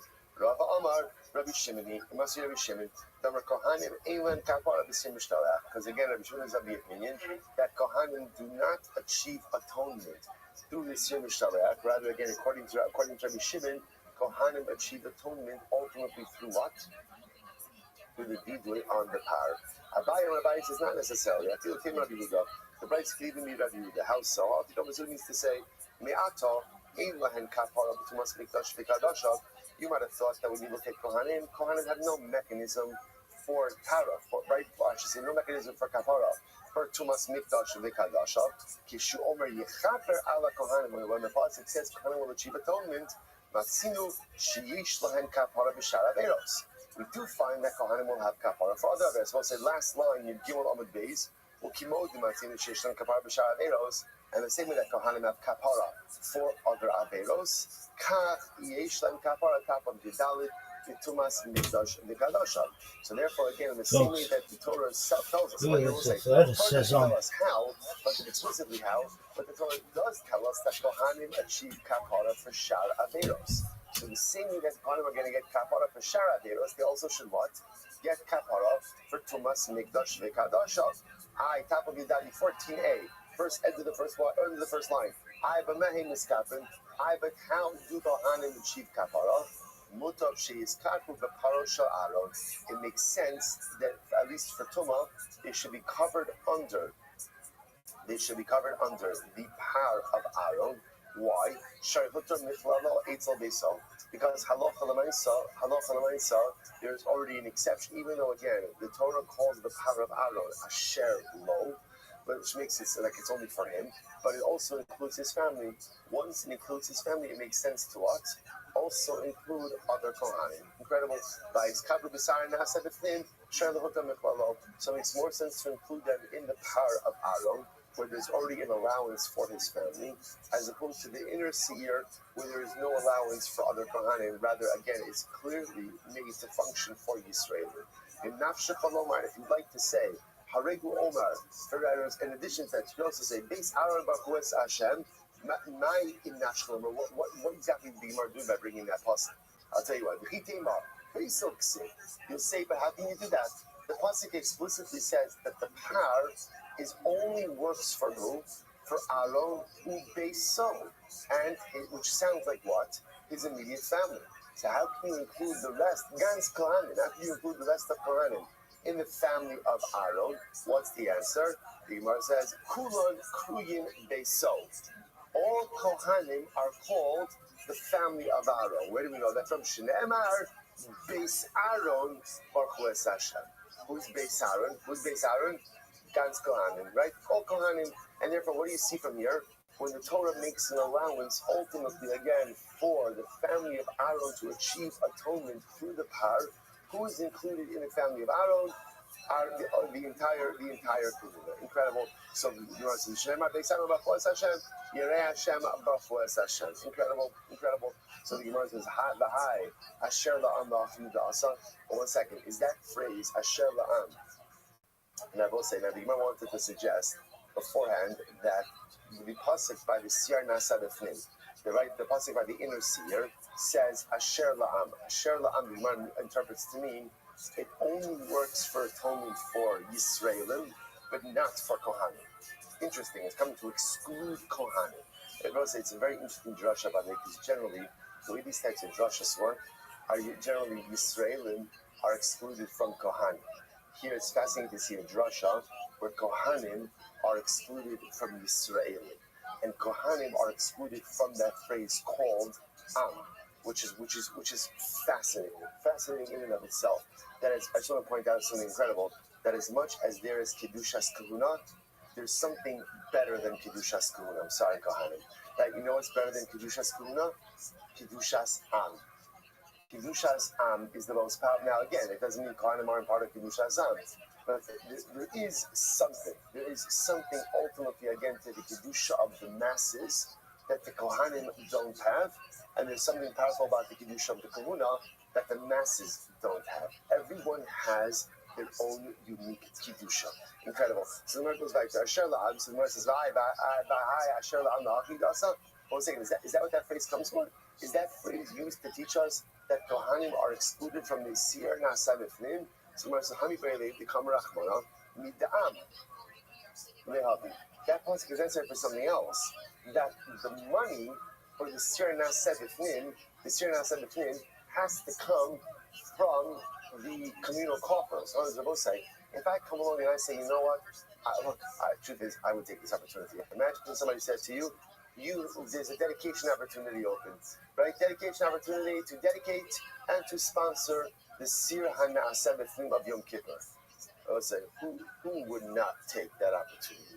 Right? So again, the Gemara says, sorry, not open, taken. It's got to come from communal funds, which I would say is fascinating in and of itself. Now, why does it have to come from communal funds?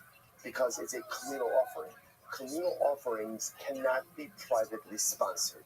Communal offerings must come from communal, which I would say is also fascinating. So there's a place, I should say, there's a lot of places for private donations, right? But then there are certain things that have to come from the tzibur, certain things that all of us need to get involved in and cannot be carried by any one individual.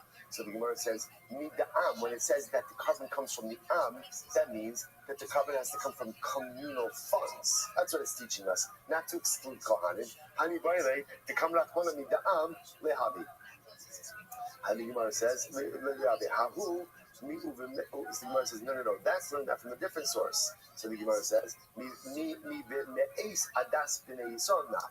we learn out the fact that that's comes from communal funds from that phrase of Me'is Adas B'nei Yisrael, that the carbon has to come from Adas B'nei Yisrael. I v'hai asher lo l'hachiyu da'asa. They will say, does that phrase asher lo come to teach me that halacha l'maisa?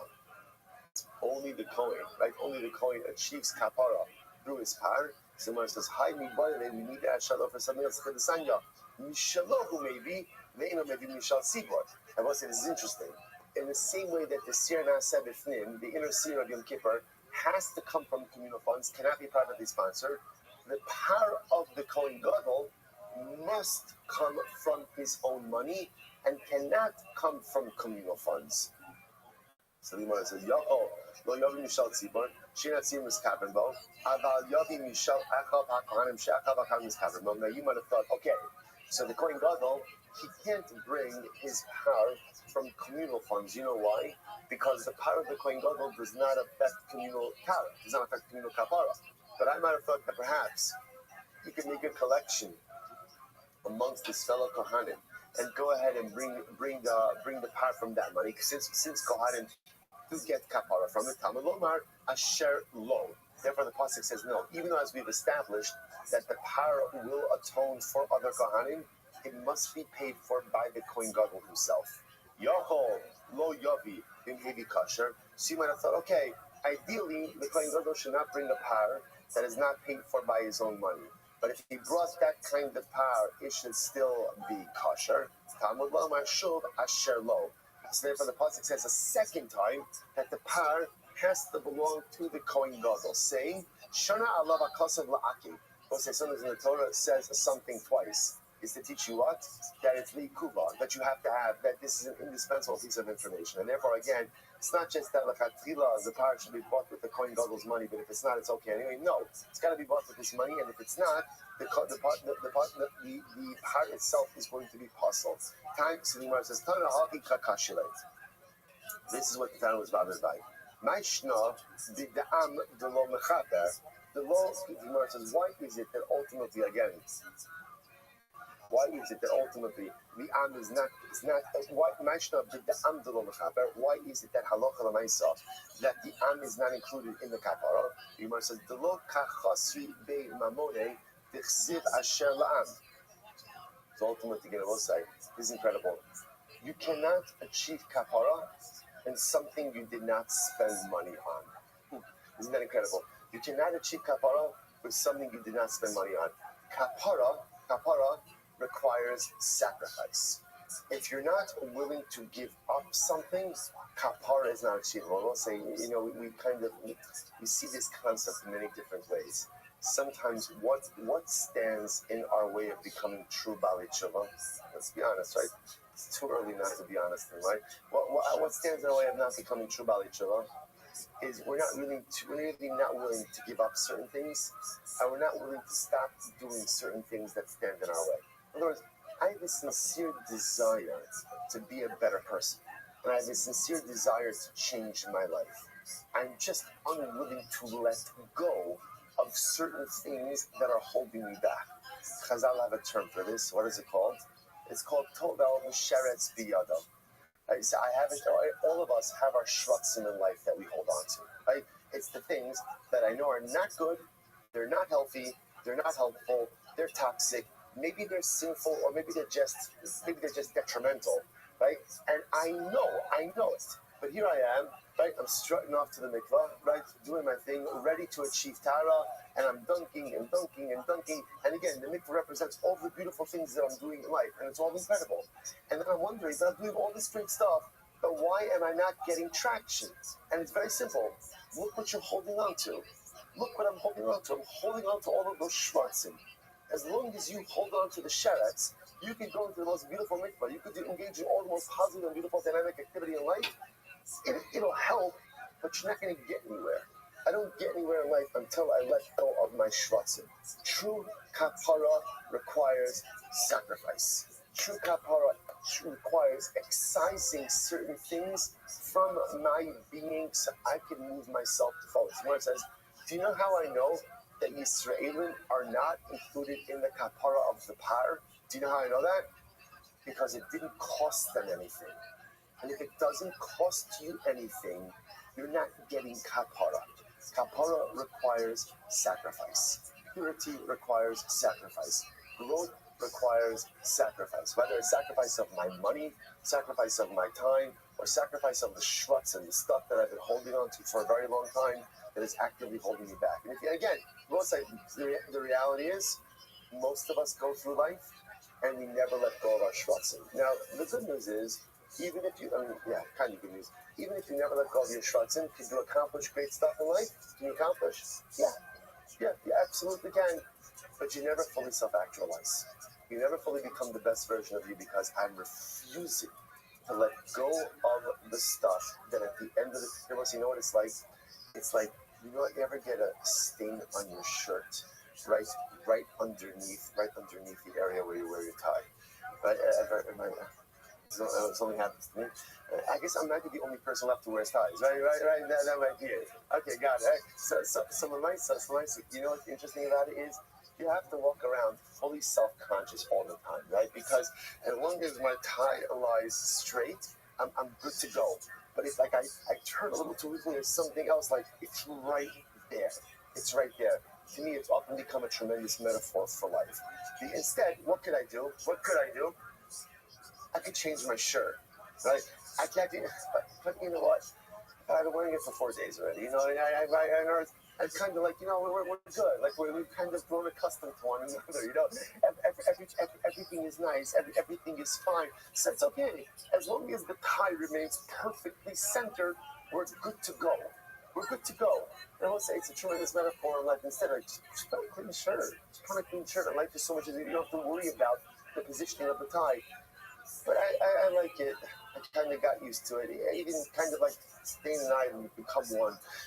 So we go through life like that so much that we hold on to those shruts and we just never let go. Instead of realizing, and again, I can accomplish and it's great and I look nice and I look fine. Instead of finding the courage to let go of the shruts and make the sacrifice. Let go of the stuff and move yourself forward. So the Gemara says, that's how I know don't come up with the hand. So the Gemara says, the aronami lo kachasi bin mamona. So I thought 1 second, but that doesn't make any sense Because we just said before that the Kohanim do achieve kapara through the par, and yet they did not spend any money on it. So what's going on? So the Gemara said because they're included in base. So Bishlam Rabbi Shimon Hayud said Trevi Duyim. The Damar Rabbi Shimon, this makes sense. That's why it says again 2 viduis, right? There's 2 viduis meant, but also the blood application of the par. So one corresponding to the inner seer, and one corresponding to the outer seer. The seer mishtaleach. The chad kineged seer mishtaleach. Sorry, the seer nasa b'chutz. The chad kineged haser mishtaleach. Elo, Rabbi Yehuda, Trevi doing the dama parlam. Rabbi Yehuda. Ultimately, again, why do I need 2 viduis in a parallel? I don't need 3 altogether. I only need 2. Lama li chad vidui v'damos sakya. All I need is 1 application and 1 dam. So you must akazol the base. So ultimately, again, 1 is for the Kohen Gadol and 1 is for his family. So when I said, the time of the Rabbi Shmuel, kachi midas hadin no hages. Here is how midas hadin works.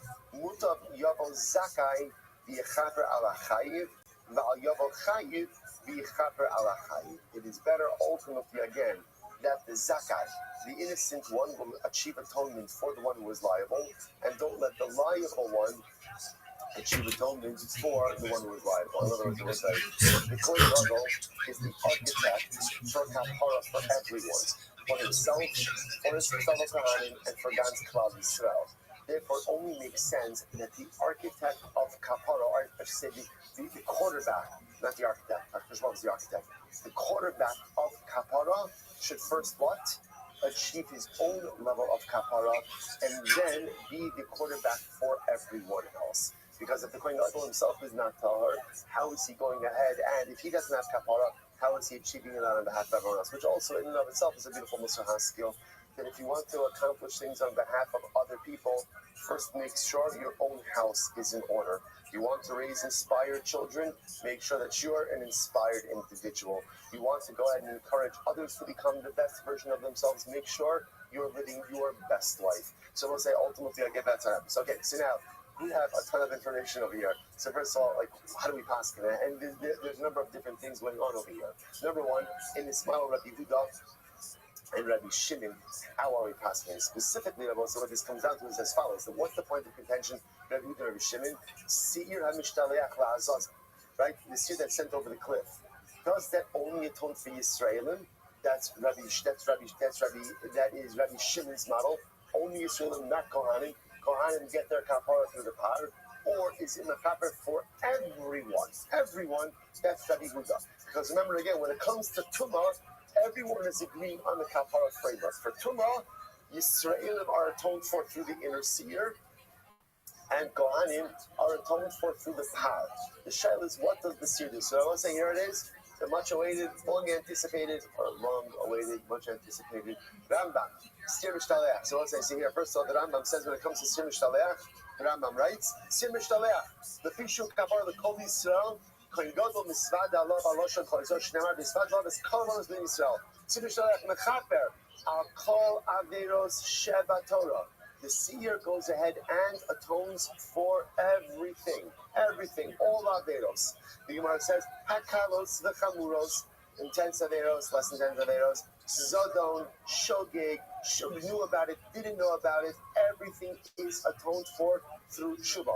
And what's the that the Rambam says? It atones for everyone. So we paskin at the end of the day like Rabbi Yehuda. The Seir Mishtaleach atones for everyone, for all Averos. However, the Rambam adds in a very important caveat. What's the important caveat? V'hu sha'asa shuvah. V'hu sha'asa shuvah. So I'm sorry, you can't sleep through Yom Kippur. Right? So this goes back to yesterday's daf. Machlokes Rabbi and Rabbanan. Right? How does Yom Kippur work? Remember again, Rabbi says, Itzumo shel Yom Chaper. The essence of the day atones. According to Rabbi, even if you don't daven, even if you're right, the Quran was even better, right? Even if what? Even if you eat on Yom Kippur, right? Even if you do malach on Yom Kippur, the day itself atones for you. The Rabbanan say, yes, the day atones for you, but you need to unlock the atonement power of the day through what? Through Tshuva. The Rambam paskin like the Rabbanan. Right? The halacha on Yom Kippur is the most powerful day in the world, but the power of the day must be unlocked through tshuva. Okay, I will say, you say to yourself, something like you say, oh, I was kind of hoping like for the other way about this, right? No, so just understand, this actually works in our favor. This works in our favor. Why does it work in our favor? Because the Rambam says in the next halacha, Bizman shein beis hamikdash kayim, ve'en lanu mizbeach kapara. So remember again, now that unfortunately there is no beis hamikdash, and now that there is no altar upon which to achieve kapara, ein sham el tshuva, tshuva mechaperes al kol averos. So remember again, I will say, as beautiful as it was in Rabbi's position, that ultimately, again, it's sumo shoyom mechaper, that the day itself atones. Even according to Rabbi, that atonement was unlocked through the seer, through the Simur Shtaleh, which means, as beautiful as Rabbi's model is, it's fantastic when the Beis Hamikdash stood. But if the Beis Hamikdash is not standing, then what do we do? The beauty that we have, Rabbi says, even in the absence of the Beis Hamikdash, the Rambam says, we have something more powerful than the Beis Hamikdash. Can you imagine saying that? We have each of us possesses something more powerful than the Beis Hamikdash. We possess something more powerful than the Mizbeach. We possess something more powerful than the Seir HaZazel. What is that called? Tshuva. The most powerful force in the entire universe is the power of Tshuva. And it was like the Gemara said yesterday, and when can you access that most powerful force in the world? Any time you want.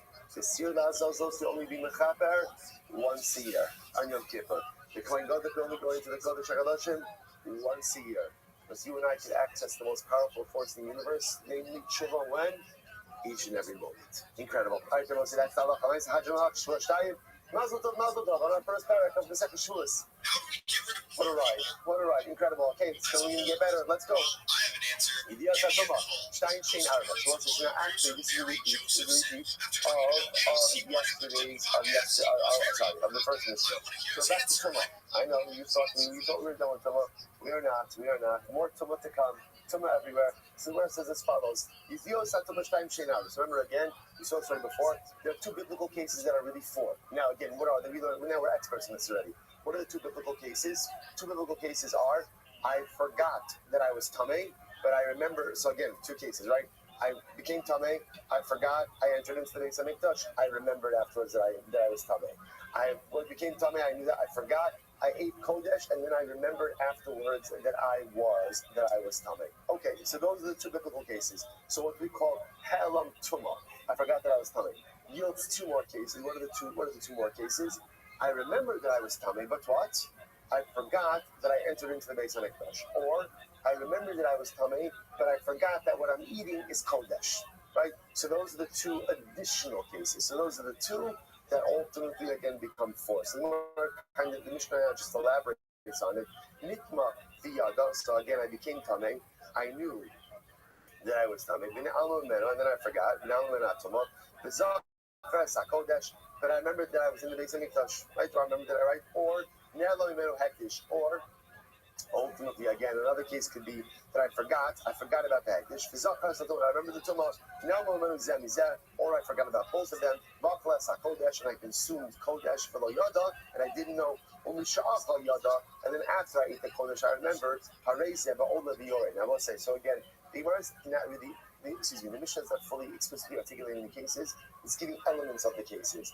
But again, remember, essentially, any case where there is Yediyah B'Tchila, the Yediyah B'Sof. So awareness in the beginning, awareness in the end, lapse of awareness in the middle. Now again, there's four different cases of lapses, right? There's two lapses of Tumah awareness. I knew I was tamei, I forgot, I entered into the Beis Hamikdash, I remembered afterwards.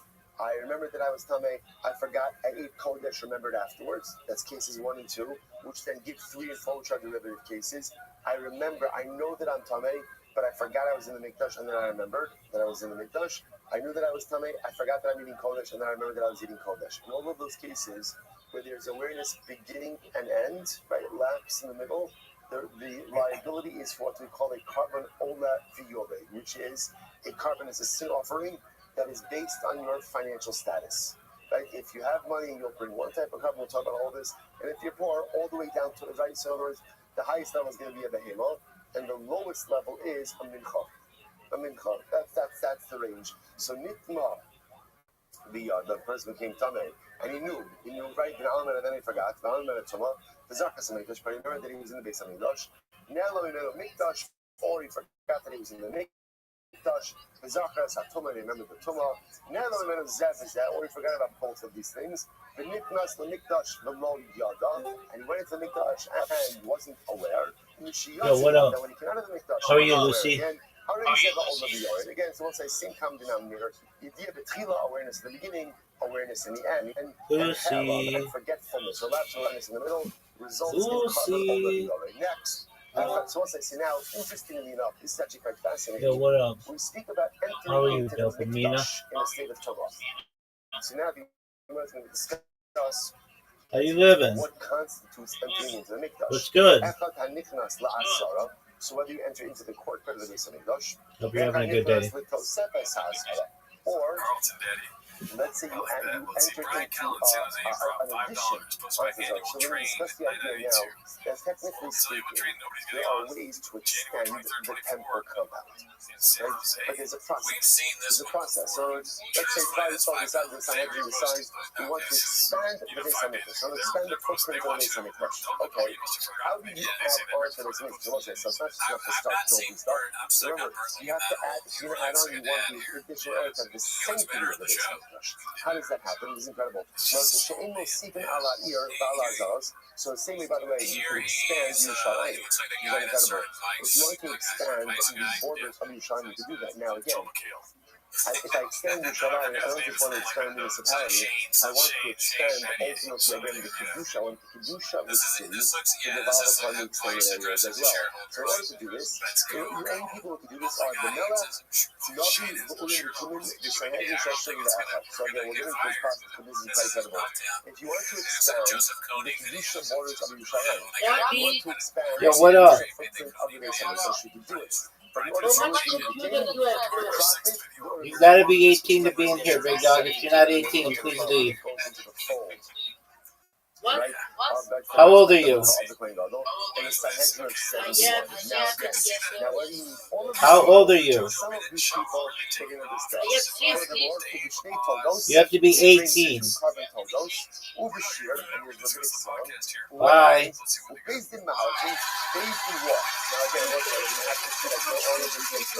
My man, you need to leave. Because you have to be 18. Come back in 2 years. Whatever this is awesome. This is awesome. Like we are expanding the footprint of the expanding the footprint of Yerushalayim. So how does it happen? You've got to get the whole cover together, right? There's singing and there's Sanhedrin and there's Toldos and all the Klal Yisrael is there. Because on the base, Hakiminis tell us. The inner Toda. Now again, we'll have to see all the I knew that was good. Every time you let them know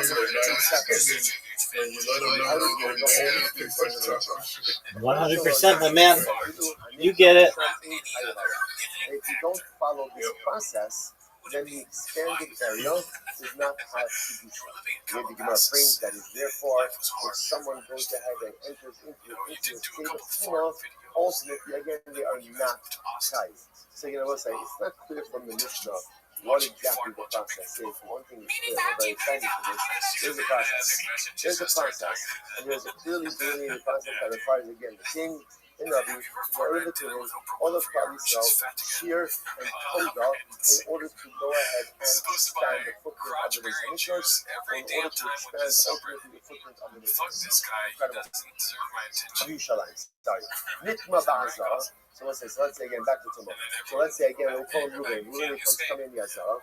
And now we're on Tumah. So let's say, in this case, we have something very significant. What's happening over here? Up until now, we were focusing on a case where Ruben becomes coming outside of the Beis HaMikdash and then enters into the Mikdash in the state of Tumah. Let's say it's a little bit different. Let's say Allah saw Ruben becomes coming in the Yazara. He's in the Beis HaMikdash. he becomes Tamei in the base of Mikdash. How does that happen? I don't know.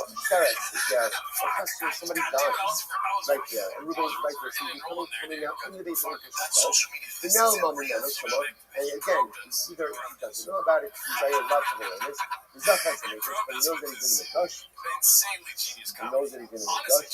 Ne'elam Himenu Mikdash, or he forgot that he was in the Mikdash, but he knows about the Torah. Or Ne'elam Himenu Zevazah, or he goes ahead and he forgets about both these things. And he remains in the Mikdash.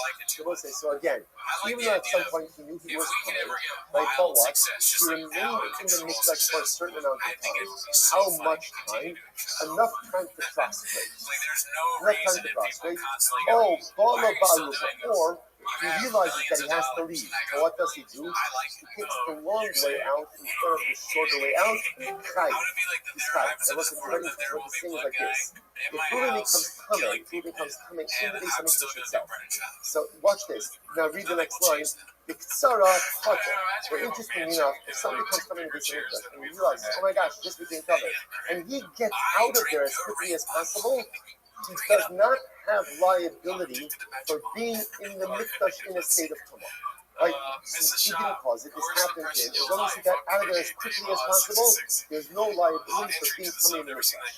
If, however, he became coming in the base of Mikdash, and what? Just either took his time by taking the long way out, or remain there for the amount of time it would take to prostrate, then there is liability. So the Gemara says, Zoki Nisas Asay Shel Mikdash. This ultimately, again, this represents, right? This represents a mitzvah asay in the Mikdash for which there is no liability. Now, what that means is like this: if you become coming in the base of Mikdash, and you realize it, and you get out of there as quickly as possible, you are not liable. You're not liable, even though there's a mitzvah. What's the mitzvah asay? Rashi points out the mitzvah asay over here is the shalful min ha-nachman. The mitzvah asay is that if you are coming, get out of the base of Mikdash as quickly as possible. Right? So I should say, or if you are coming, you can't be in the Mikdash. That's the mitzvah asay. So if you became coming in the Mikdash and you got out of it as quickly as possible, we'll talk about another mitzvah asay for which there is liability to be continued tomorrow. Mazel tov on finishing the first parak. And again, we'll say tremendous talk on the first second about the Oh, I'm sure. Comedians that espouse the belief that Rogan is super supportive. Yo. Constantly Schultz how generous Joe is. But the How you reality living, big dog? condescending bully who can't stand seeing his producer / supposed friend be excited for Birds of a feather flock together. Peace. Good morning. Good morning. I don't really have time for this. Our sponsors for this morning show to thank our annual sponsor, the Tilson Mishpach so we're dedicating all insurance structures this year as these equals from Sarah Tavos and Shah. Some of the sponsors for the month of Iyar, Habari, the Tova Shmuel, and Rabin Karakin, integration of the Yartek of Shmuel's father, Nifa Ben Yechesba, according to the Mizrahi of the Merdabat Amidora, and the Shari Sabari of the family, Steve Nechama, all those who are the 47 year old Kol Komi, so to the Prophet and Hashem, move home, all of our hostages and our holy soldiers to be successful before a mass day in the day. So let us begin. I am not exaggerating when I say that we have a ridiculously amazing guy ahead of us today. It has anything and everything you could want out of a block of Gemara. There's numbers, there's inspiration, there's halacha, there's hashkafa, there's Yom Kippur, there's everything you want. Everything you want. So just listen, just take a deep breath, take a big swig of coffee. Because in yes, I'm sure the ride is going to be absolutely riveting, amazing, inspirational, and uplifting. So let's say with that, today's top is your Gimel 13. You're picking up on your base on the base 12 leads after the two dots. Pretty much like the middle of the page. Right? This is so old. Yeah, the Alzadin to Miss Mikdash. Good, excellent. The Alzadin to Miss Mikdash Vekadashot. See, I now said it's remember again, we're not making our way actually towards the end of the Mishnah, right? Because remember, so far we only had one Mishnah in Second Shavuos, meaning it was a big Mishnah, it was a one block Mishnah. So we're making our way towards the end of that particular Mishnah. And over here, the Mishnah said as follows. The Mishnah said,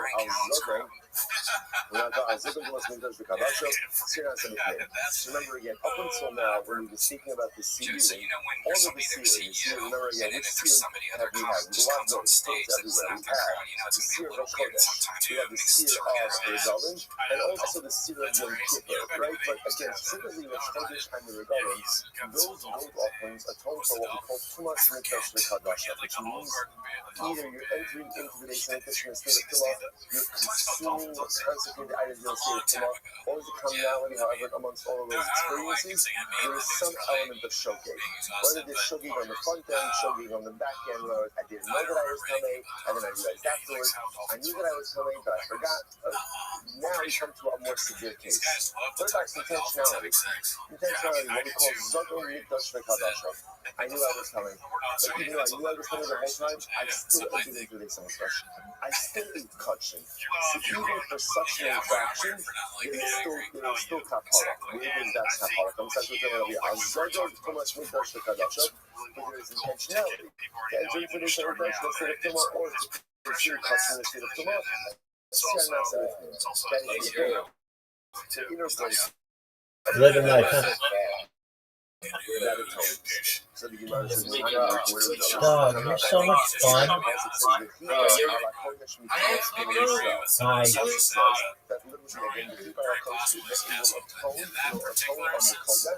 For all of the tunnels of Cloud Yisrael. I will say now, the Gemara doesn't go to the pasuk, which is exactly what we need. Yeah. Okay. What are you doing? Dog, I can't hear you. For all of their sins, for all their chatas. The Gemara says, what does this mean? So remember again, what is showing? Not the road of sin. This is good to know. Not to yourself. Maybe you have a friend. This is so much fun. This is so much fun. What's called a pasha. A pasha means a sin, intentional sin. Intentional sin. I had every intention to sin. So now, interestingly enough, a pasha is a type of sin that's there actually with the intention to rebel against HaKadosh Baruch Hu. Pasha is considered to be the most severe form of sin. Intentionality with the intent ultimately to rebel against the authority of Hashem.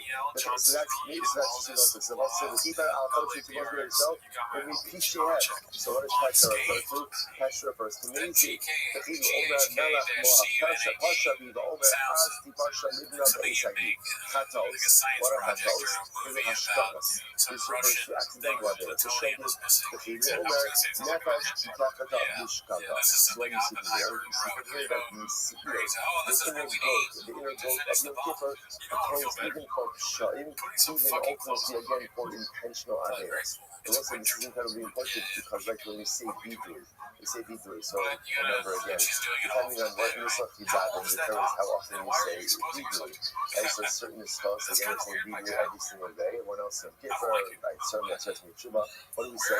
Akasi, Abisi, Ashaki, Chait, Shogeg, Avon, intentional avero, but with the intentionality for benefit. That's just doing it for my pleasure purposes. Pesha is an intentional avero with the intention to rebel against HaKadosh Baruch Hu. Let's go back to it. Says the Gemara, Ashar Avesha B'Torah Kalasach Avoros Avzonos V'Ashkak.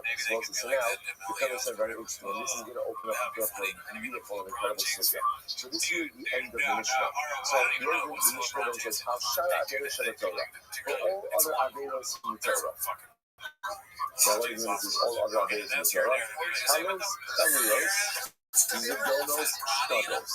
So lighter averos, more intense averos, intentional, unintentional, Holga, below Holga, I knew about it, I didn't know about it, Asir below Sasa, Ikali with commandments, prohibitions, Kusas, Kenisas, Bezin, Kares, yeah, I'll just read the Mishnah now, Seir HaMishtarech Mechaber.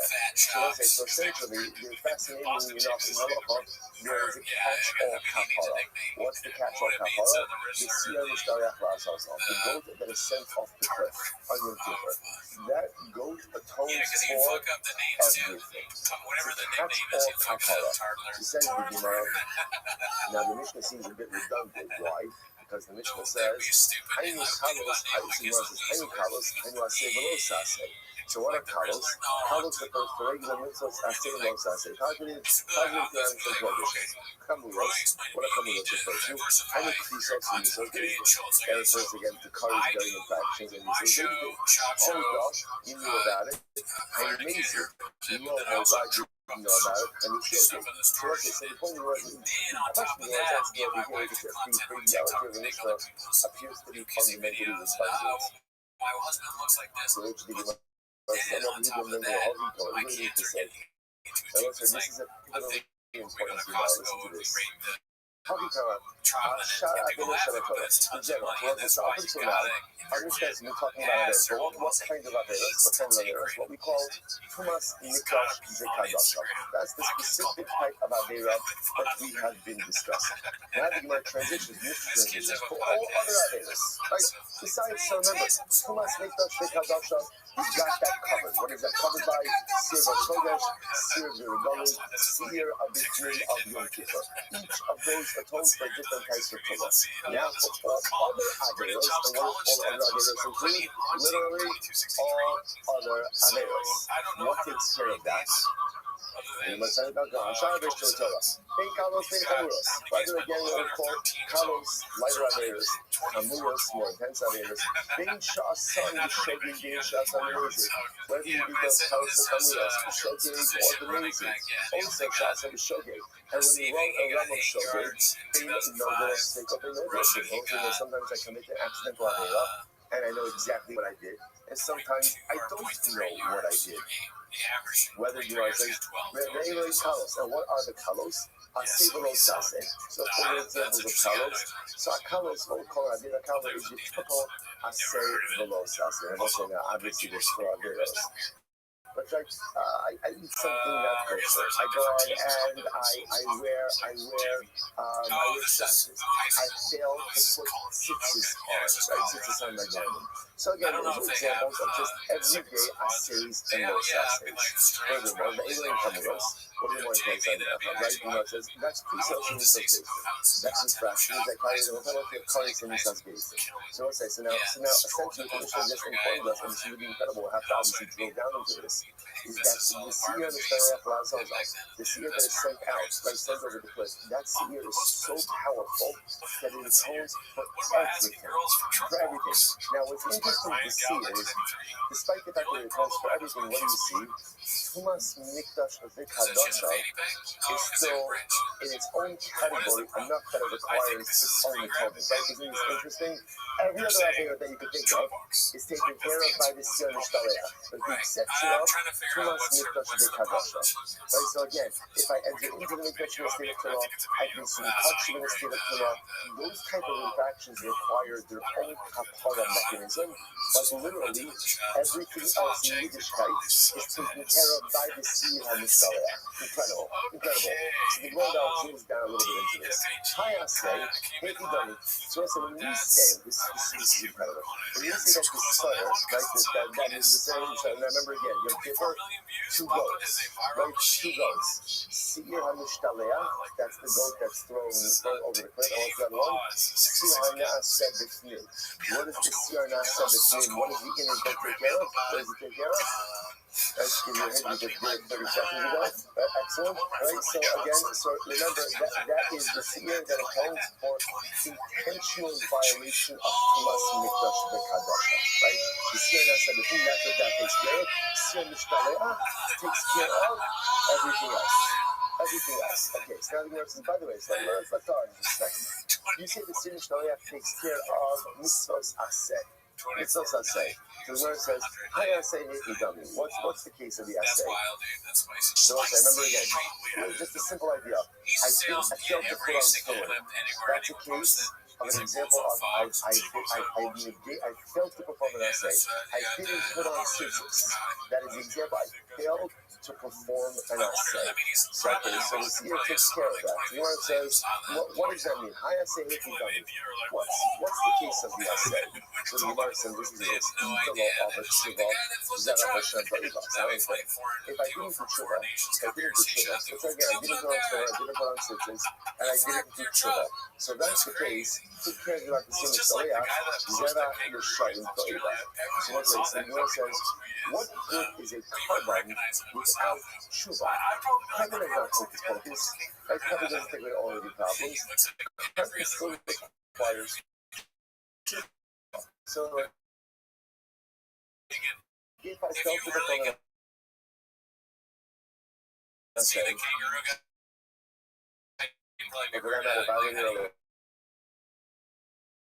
if I'm just reading a carbon, that's called Zera Yeshayim. That is called the offering of the wicked is an abomination. So the other tshuva, how could this finish Taleach? How could it be Mechater for our sins if I haven't done tshuva? Listen to this. If the other tshuva, and if I did tshuva, Sabine says, Kol Yoma Nami. If I did tshuva, then guess what? I don't need to wait. I don't need Yom Kippur. I don't need this year. Like if I did it, even if I did do tshuva works. Lama Yom Kippur. Wow, what's like? Look at that phrase. If I did tshuva, who needs Yom Kippur? Who needs Yom Kippur? Kol Yoma Nami Tshuva Mechabra Alei. Every day tshuva is mechaper for me. The power of tshuva, specifically on a lower level interaction, not like violation of an essay, reject this This is, by the way, one of the most incredible things about doing the back first thing in the morning. Because often what a Baruch does is he gives us the messages we need for that day. So Baruch just whispered in our ear. Shekala, you did something wrong? Just do tshuva. Just do tshuva.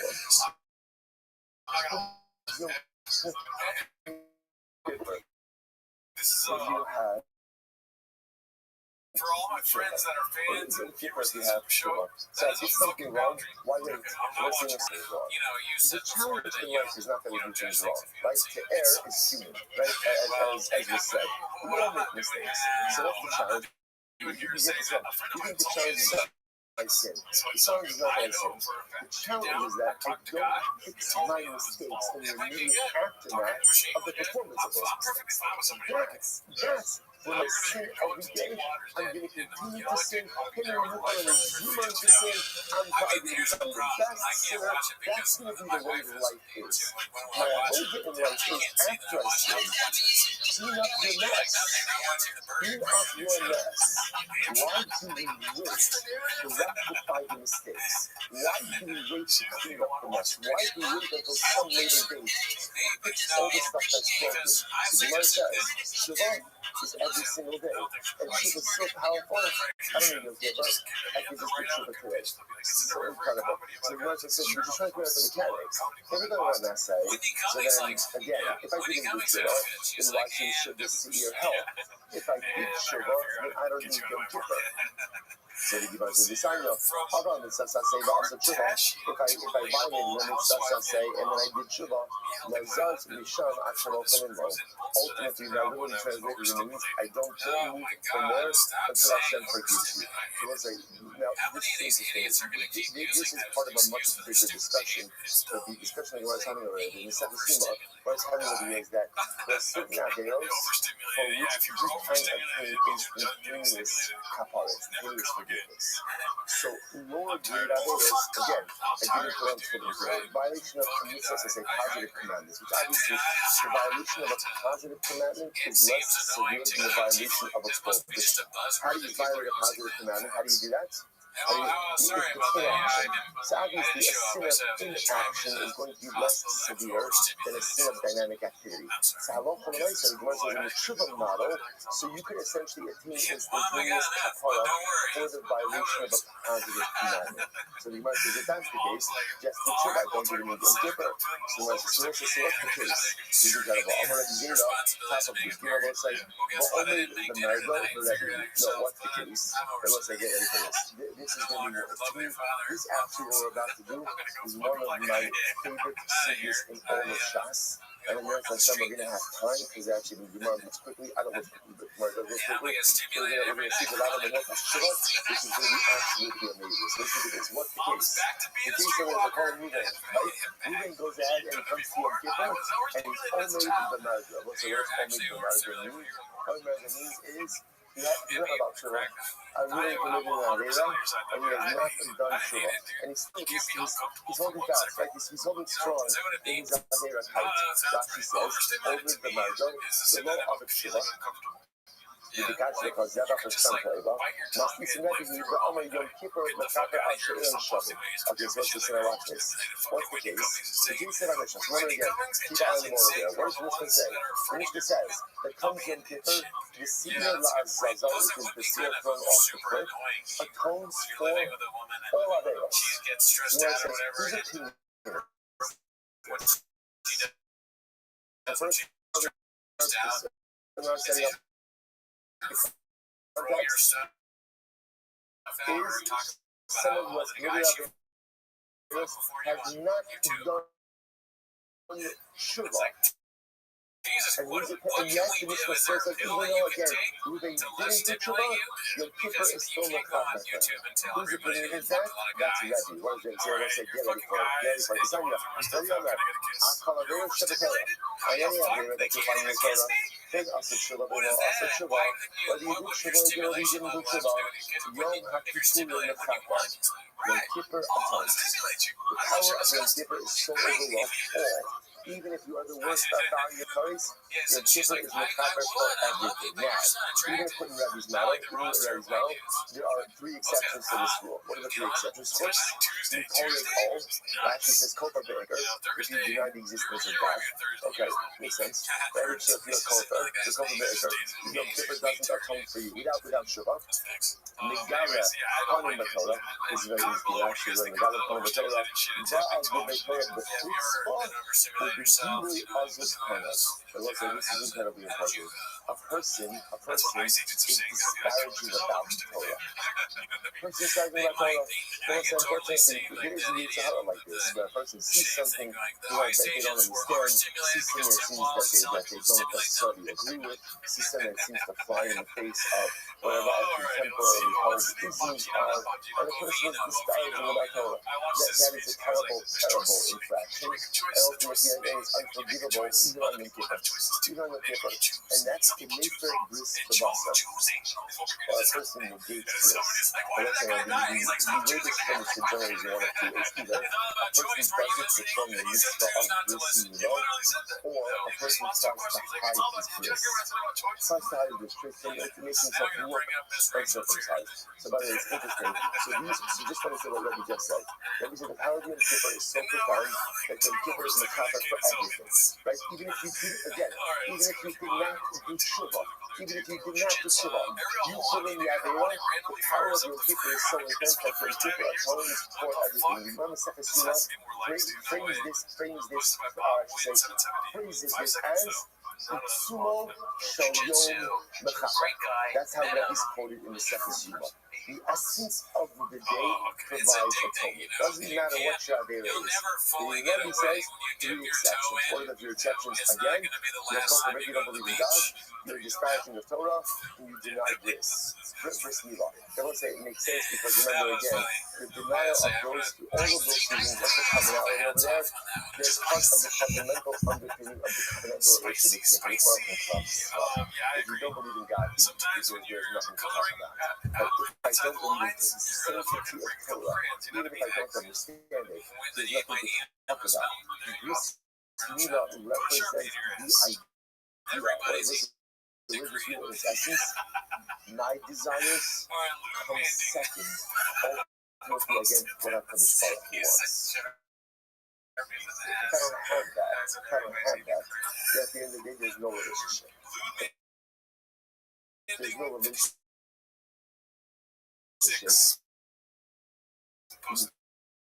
So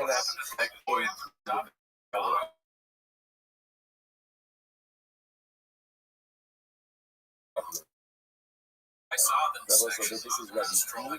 This is one of the most astounding shittas in all of Shas. In all of Shas. It's too much. So just understand what this means. Like, you go to sleep. You go to sleep and say, you know what, I'm not saying Kippur. Right? No, it's like a buffer, right?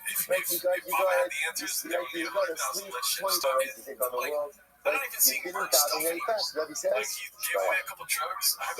you feel? How do you feel like a million times better because you have been cleansed? I just didn't daven, you didn't offer up a mass, you didn't do anything. It says it doesn't matter. You know, it matters, but it doesn't matter. You say, well, you do the day itself cleanses. All you need to do essentially for Yom Kippur is be alive throughout the day, and you have to shoot atonement for every single Avera. You did Shuvah, you didn't do Shuvah, it doesn't make a difference. You say Shuvah again with the exception. Now watch this. So you know it says, as follows. So my time is ready. But you know what to suggest, since then just about his back, he was suggesting Rabbi is the author of our Mishnah. Because what did our Mishnah say? Our Mishnah said that the Seir HaMishaleach, right, the goat of Yom Kippur, which essentially is the Avot of Yom Kippur, atones for everything. Whose opinion is that? That's Rabbi. That's Rabbi. My time to Rabbi. What's Rabbi's out? Where did he get that from? Like that the day atones even if a person doesn't do anything. The same way, he divided Hashem to himself. The Pasuk says ultimately again that he has, he talks about the words that he asked over here. How do you know that there are three exceptions to the atoning power of Yom Kippur? So first of all, the Pasuk says he divided Hashem to himself. He discovers the word of God. Zeh HaPorikol. This refers to someone ultimately who's a couple of Israel. Umegala Harim Batorah. And also, he describes in the Torah. That's Mitzvah Sohefar, and he has ultimately negated the Mitzvah. Zahamefer this the Basa. Ultimately, again, this is a person who negates this Mitzvah. Again, either by not performing the Mitzvah, or by trying to hide this Mitzvah. He carries, will be cut off.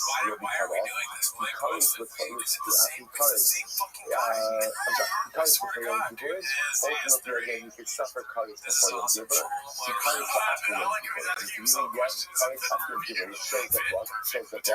Shows that Yom Kippur does not atone for such an individual. In other words, he carries before Yom Kippur, carries after Yom Kippur, because Yom Kippur does not atone for such an individual.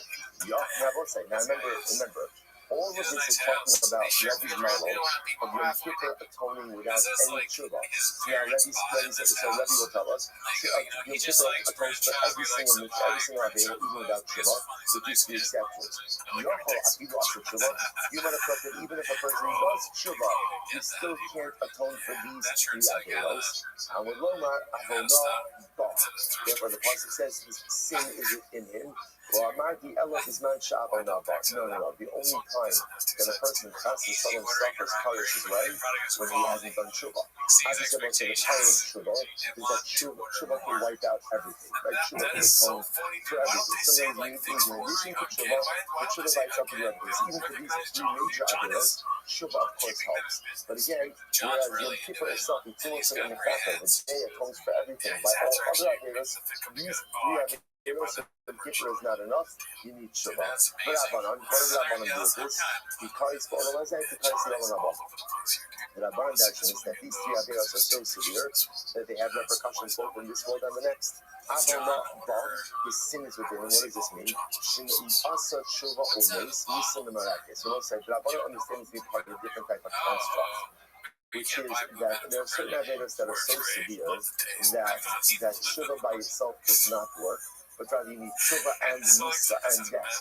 And those two things together will ultimately atone.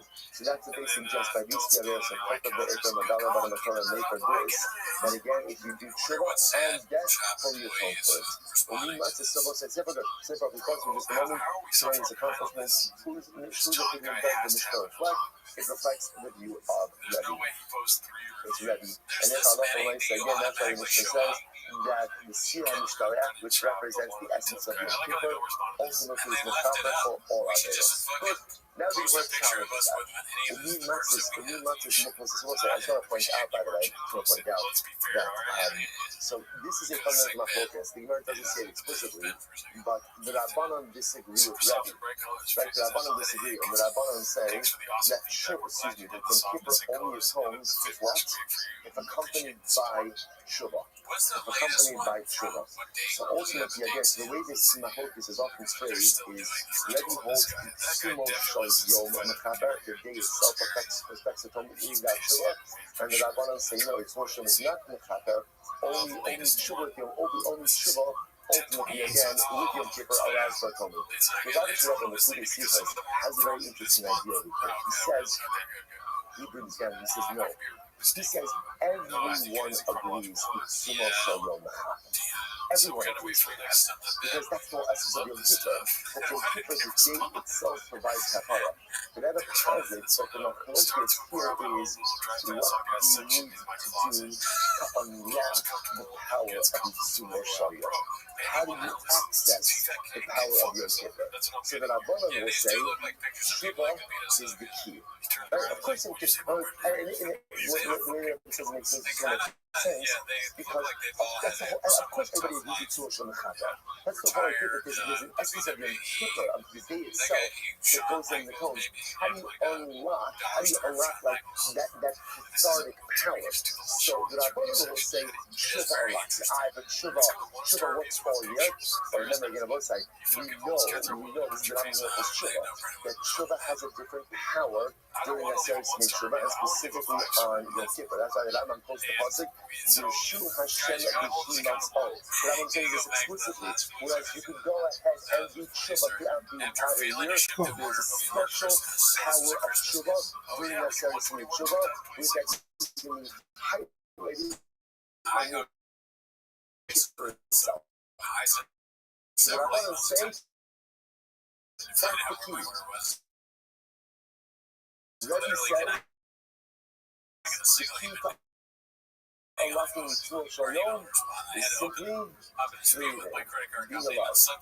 As long as you are alive, you access the Sumo Shayom. So just a different way to frame the focus. Okay, now the Gemara says, Kumi Matzis Mukmus Rabbi. And what's that? I say one last time. So I understand, how can you set up the Mishnah like Rabbi? How does that work? Well, how does the Sefer Rabbi Huda be? The Sefer, the end of the Mishnah is Rabbi Huda. Therefore, they should not Rabbi Huda. So we'll say, so in general, to create authorship that runs consistently throughout a Mishnah. So if you know that the Sefer is Rabbi Huda, wouldn't it make more sense to make the Reish like Rabbi Huda as well? The tiny Sefer, because what we learn at the end of the Mishnah. And remember again, the end of the Mishnah says, both Yisrael and Kohanim, even Kohen Gadol, are all able to achieve kapara and Yom Kippur. Umat Yisrael Haisvar, who holds this? Right now, we'll say now, remember, so this is the opinion that says all Jews achieve atonement through the Siyam Mishtalech. Now we're going to see this Machokes in the right Machokes, so that maybe Kohanim get atonement through different mechanisms. Here's the opinion that says Siyam Mishtalech works for everyone. So the Gemara says, Umat Yisrael Haisvar, Rabbi Huda. So Huda, it's Rabbi Huda at the end of the Mishnah, the Chlau, the Reish, the beginning part, which is the really the part that we're focusing on. That Siyam Mishtalech takes care of all of this. It makes more sense to say that that's Rabbi Huda. Also, Rabbi Yossi, Rabbi right. Rabbi he, the server like Rabbi Huda. The author of the Mishnah is Rabbi, because Rabbi holds like Rabbi Huda. Okay, beautiful. That is a good answer. That is a good answer. The Gemara says as follows. I'm going to buy it. So that's the color. So Abai says, okay, so can you explain that to me? So how does this work? So that's the color now. Rabbi is someone of Rabbi Huda. About Rabbi Huda looks someone of Rabbi. Or Durham is Rabbi someone of Rabbi Huda. Rabbi Huda someone Nami to Rabbi. Now Abai just asks, Rabbi, what does that mean? So just set up that Rabbi holds of Rabbi Huda. Which again, all that means is that Rabbi holds that Siyam Mishtalech, like Rabbi Huda, that Siyam Mishtalech atones for everyone. Yisrael, Kohanim, even the Kohen Gadol. So when we say that Rabbi holds Rabbi Huda, does that also mean that Rabbi Huda holds like Rabbi? Now what does that mean? What is Rabbi Huda's model of Yom Kippur? Does Rabbi Huda subscribe to the Rabbi model of Yom Kippur, namely Sumo Shayom Mechaber, that the essence absence of the Davis by itself is Mechaber, this would be back or not. But you know what it says? You know what it says? Also, you can already something like a Yuda, I mean, you something like that is good. You, all of this, you, sorry. That could come up. Not Torah, Rabbi should look at the Yuda, but Rabbi Yuda won't look at Rabbi. So are we saying that Rabbi won't look at Yuda? But maybe Rabbi Yuda doesn't hold like Rabbi. Oh, Yoma, maybe Rabbi should look at the Yuda, Rabbi Yuda several not nani for Rabbi. Or maybe we're saying that Rabbi holds like Rabbi Yuda, but Rabbi Yuda also holds like Rabbi. Meaning, also like the Milsa Katan, the name of the Talmud several like Rabbi. Remember again, Rabbi Yuda is Rabbi's Rabbi. So therefore, again, just the way it's appropriate to say it is that the student holds like the Rebbe, not that the Rebbe holds like the student. But in reality, Rebbe agrees with Rebbe's understanding of Yom Kippur as well. I'm not like, that's the time we went. No, I meant to explain the way I said it. Rebbe Sabbath Rebbe Yehuda, about Rebbe Yehuda, Lo Sabbath Rebbe. No, that doesn't go both ways.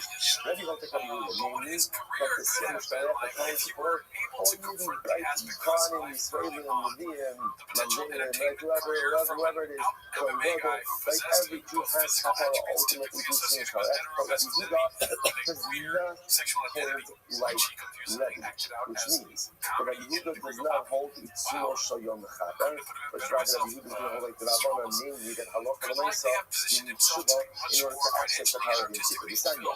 Yachol Yehuda, before the Mechaber Hashem Hashem and Shabbat, you might have thought that Yom Kippur should be a Mechaber on a person, whether they did Tshuva or not, whether they did Tshuva or not.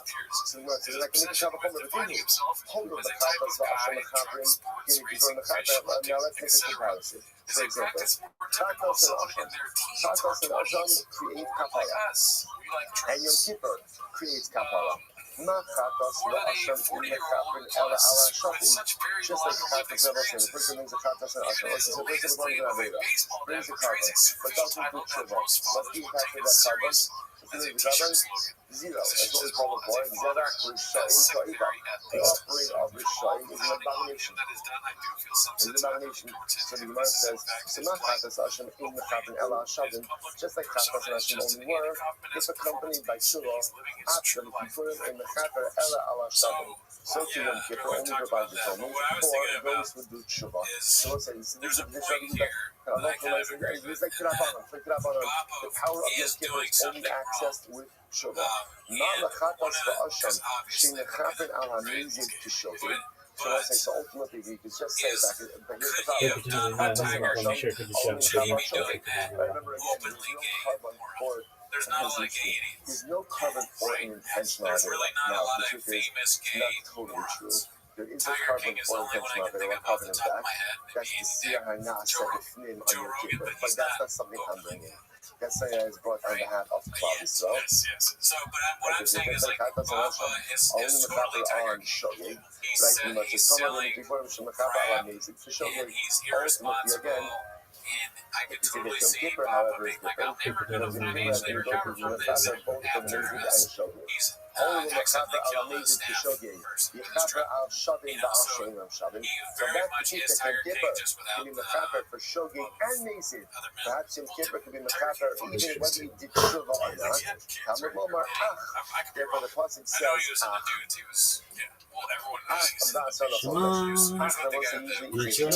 That means to distinguish, which means some things are included, some things are excluded. That's why the Kippur has the ability to atone for those who do Shuvah and not for those who do not. So let's say good. Now, interesting enough, this price is being sold in a way is being the Rabbi Yehuda. So that Rabbi Yehuda doesn't hold like Rabbi, and Rabbi Yehuda holds the Halacha L'Meisa and Kippur only works together with attribution. Like there's no name here. To which the Gemara says, not a problem, stand a sifra money. So we'll say this is a sifra. Sifra is a raisa, we hate the metric chapter, but we raisa is something called Paras Kohanim. So a stand sifra Paras Kohanim, who is it? Rabbi Yehuda, the Kara Shavim in Lo Shavim Lo. Ultimately, what do you see there? So we attribute this to Rabbi Yehuda, and what do you see from his Brisa? What do you see from it? You see that the Yom Kippur only works if you do tshuva. The Yom Kippur does not work if you don't do tshuva. So therefore, again, to kind of bring this full circle, therefore, Rabbi holds like Rabbi Yehuda, namely that the Ser Mishtaleh accounts for everyone, for everything. But yet Rabbi Yehuda does not hold like Rabbi, because whereas Rabbi holds it's no Shul Mechaper, and ultimately again Yom Kippur is Mechaper for all others speaking without tshuva, and Yehuda holds that Yom Kippur is only Mechaper with tshuva. Incredible. So you want to run Stam Sifra, Stam Sifra. And again, I can bring another Stam Sifra, right? There's another Stam, what we call Stam Sifra, which means a rice from ROTHSCHILD. This time that we learned, Yachol Lo Yehei Yom Kippur Mechaper, Ela Intimis Anabel, Vikara Mikra Kodesh, Velo Asaba Malacha. Listen to this. This is wild. I might have thought this. Yom Kippur can only be Mechaper. Listen to this. If you fasted, or Karabo Mikra Kodesh, right? You davened, right? Velo Asaba Malacha, you didn't do Malacha. You didn't violate. How do I know? Lo Nisanaba. Let's get ready for this. How do I know that even if I didn't fast on Yom Kippur? Lo Kara Mikra Kodesh. I didn't daven on Yom Kippur. I violated, I did malacha on Yom Kippur. How do you know that Yom Kippur is still mechaper? I was like, is this not the craziest thing you've ever read? And when I say crazy, like I mean amazing. In other words, how do I know that even if I didn't fast on Yom Kippur, I didn't daven on Yom Kippur, I did malacha on Yom Kippur, how do I know that Yom Kippur is mechaper? Yom Kippurim Mikama.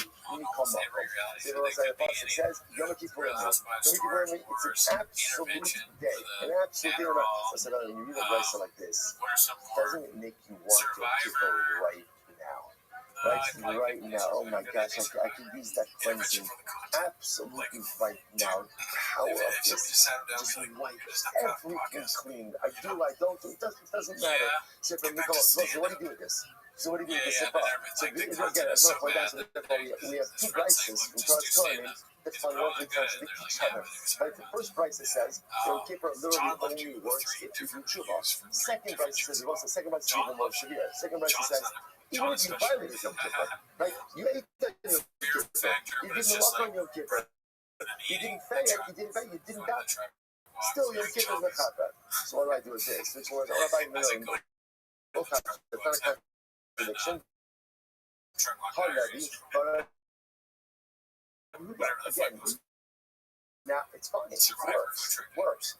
It's reflecting that these two vices reflect the two fundamentally opposite opinions, not opposite, but different opinions about the way Yom Kippur works. The first vice that says you need Shiva, that's Rabbi Yehuda. That's Rabbi Yehuda. How do you access the now again? Everyone agrees that Yom Kippur has this tremendous tidal wave of spiritual cathartic energy. The Rabbanan say yes, but you need it. If you're eating on Yom Kippur, can you imagine this? You're eating on Yom Kippur, and yet Yom Kippur is still atoning for you. Yom Kippur is still atoning for you. Like you're doing a lot on Yom Kippur. Yom Kippur still atones. Who's that? Rabbi says, Itsumo Shoyom Mechata. You might say to yourself, that makes no sense. How does it make any sense that if you're eating on Yom Kippur, doing a lot on Yom Kippur, that Yom Kippur is still working on your behalf? I would say, love doesn't make sense. And the emotional loves us so much. Loves us, there's a phrase. So that's like I know this Rashi goes to Gemara. They go to Gemara. It's the Gemara. But Abba Mekalkel Es Hashura. Love disrupts the natural order of things. Where do we learn that from? From Avram Avinu. Pasuk says, Vayashti Avram Baboker. Hayakamoche Tzala Avram Avinu got up in the morning. And he sounds his donkey. Right? So, and this bothering the Gemara is, he's got a guy for that. Right? Every Jew has a guy for saddle. Right? So Avram Avinu born and saddling his donkeys. Because again, Rashi says, Mark says, Avram Mekalkel Es Hashura. Love. Avram Avinu is love for his son. Disrupt the natural order. Love makes people do crazy things. And love is such a strong emotion that often intellect is dispensed with. And Allah has kind of a trouble when you're talking about the love that Hashem has for His children. There is nothing stronger in the universe than that love that Hashem has for us. So why does Yom Kippur work? Because Hashem loves us so much and wants more than anything for the slate to be clean. For us to have in His God, then it's illogical. It's illogical. So literally, again, Ruvain is stressing on Yom Kippur. Stressing on Yom Kippur. Don't worry, the food has 4 hashgacha. But right, he's stressing on Yom Kippur. He's doing malacha on Yom Kippur. Hashgacha is literally. It's okay. Atonement.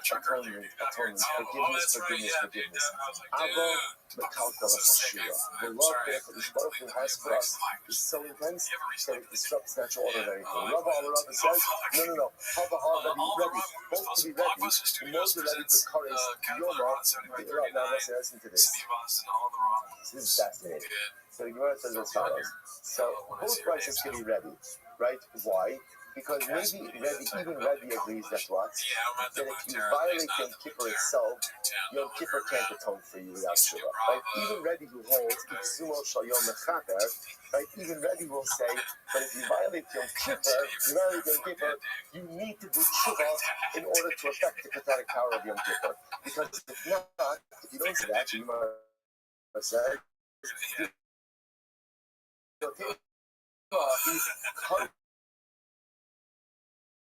Kippur the Rabbi less. I want to say, this is fascinating.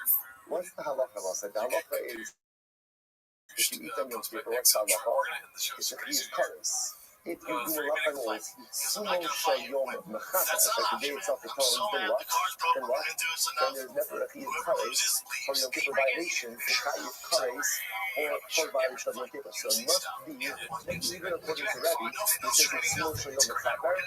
That applies to everything but the three other study in the Unity of the Boss, and Yom Kippur violation itself. Right? But if you violate Yom Kippur cannot atone for you. Right?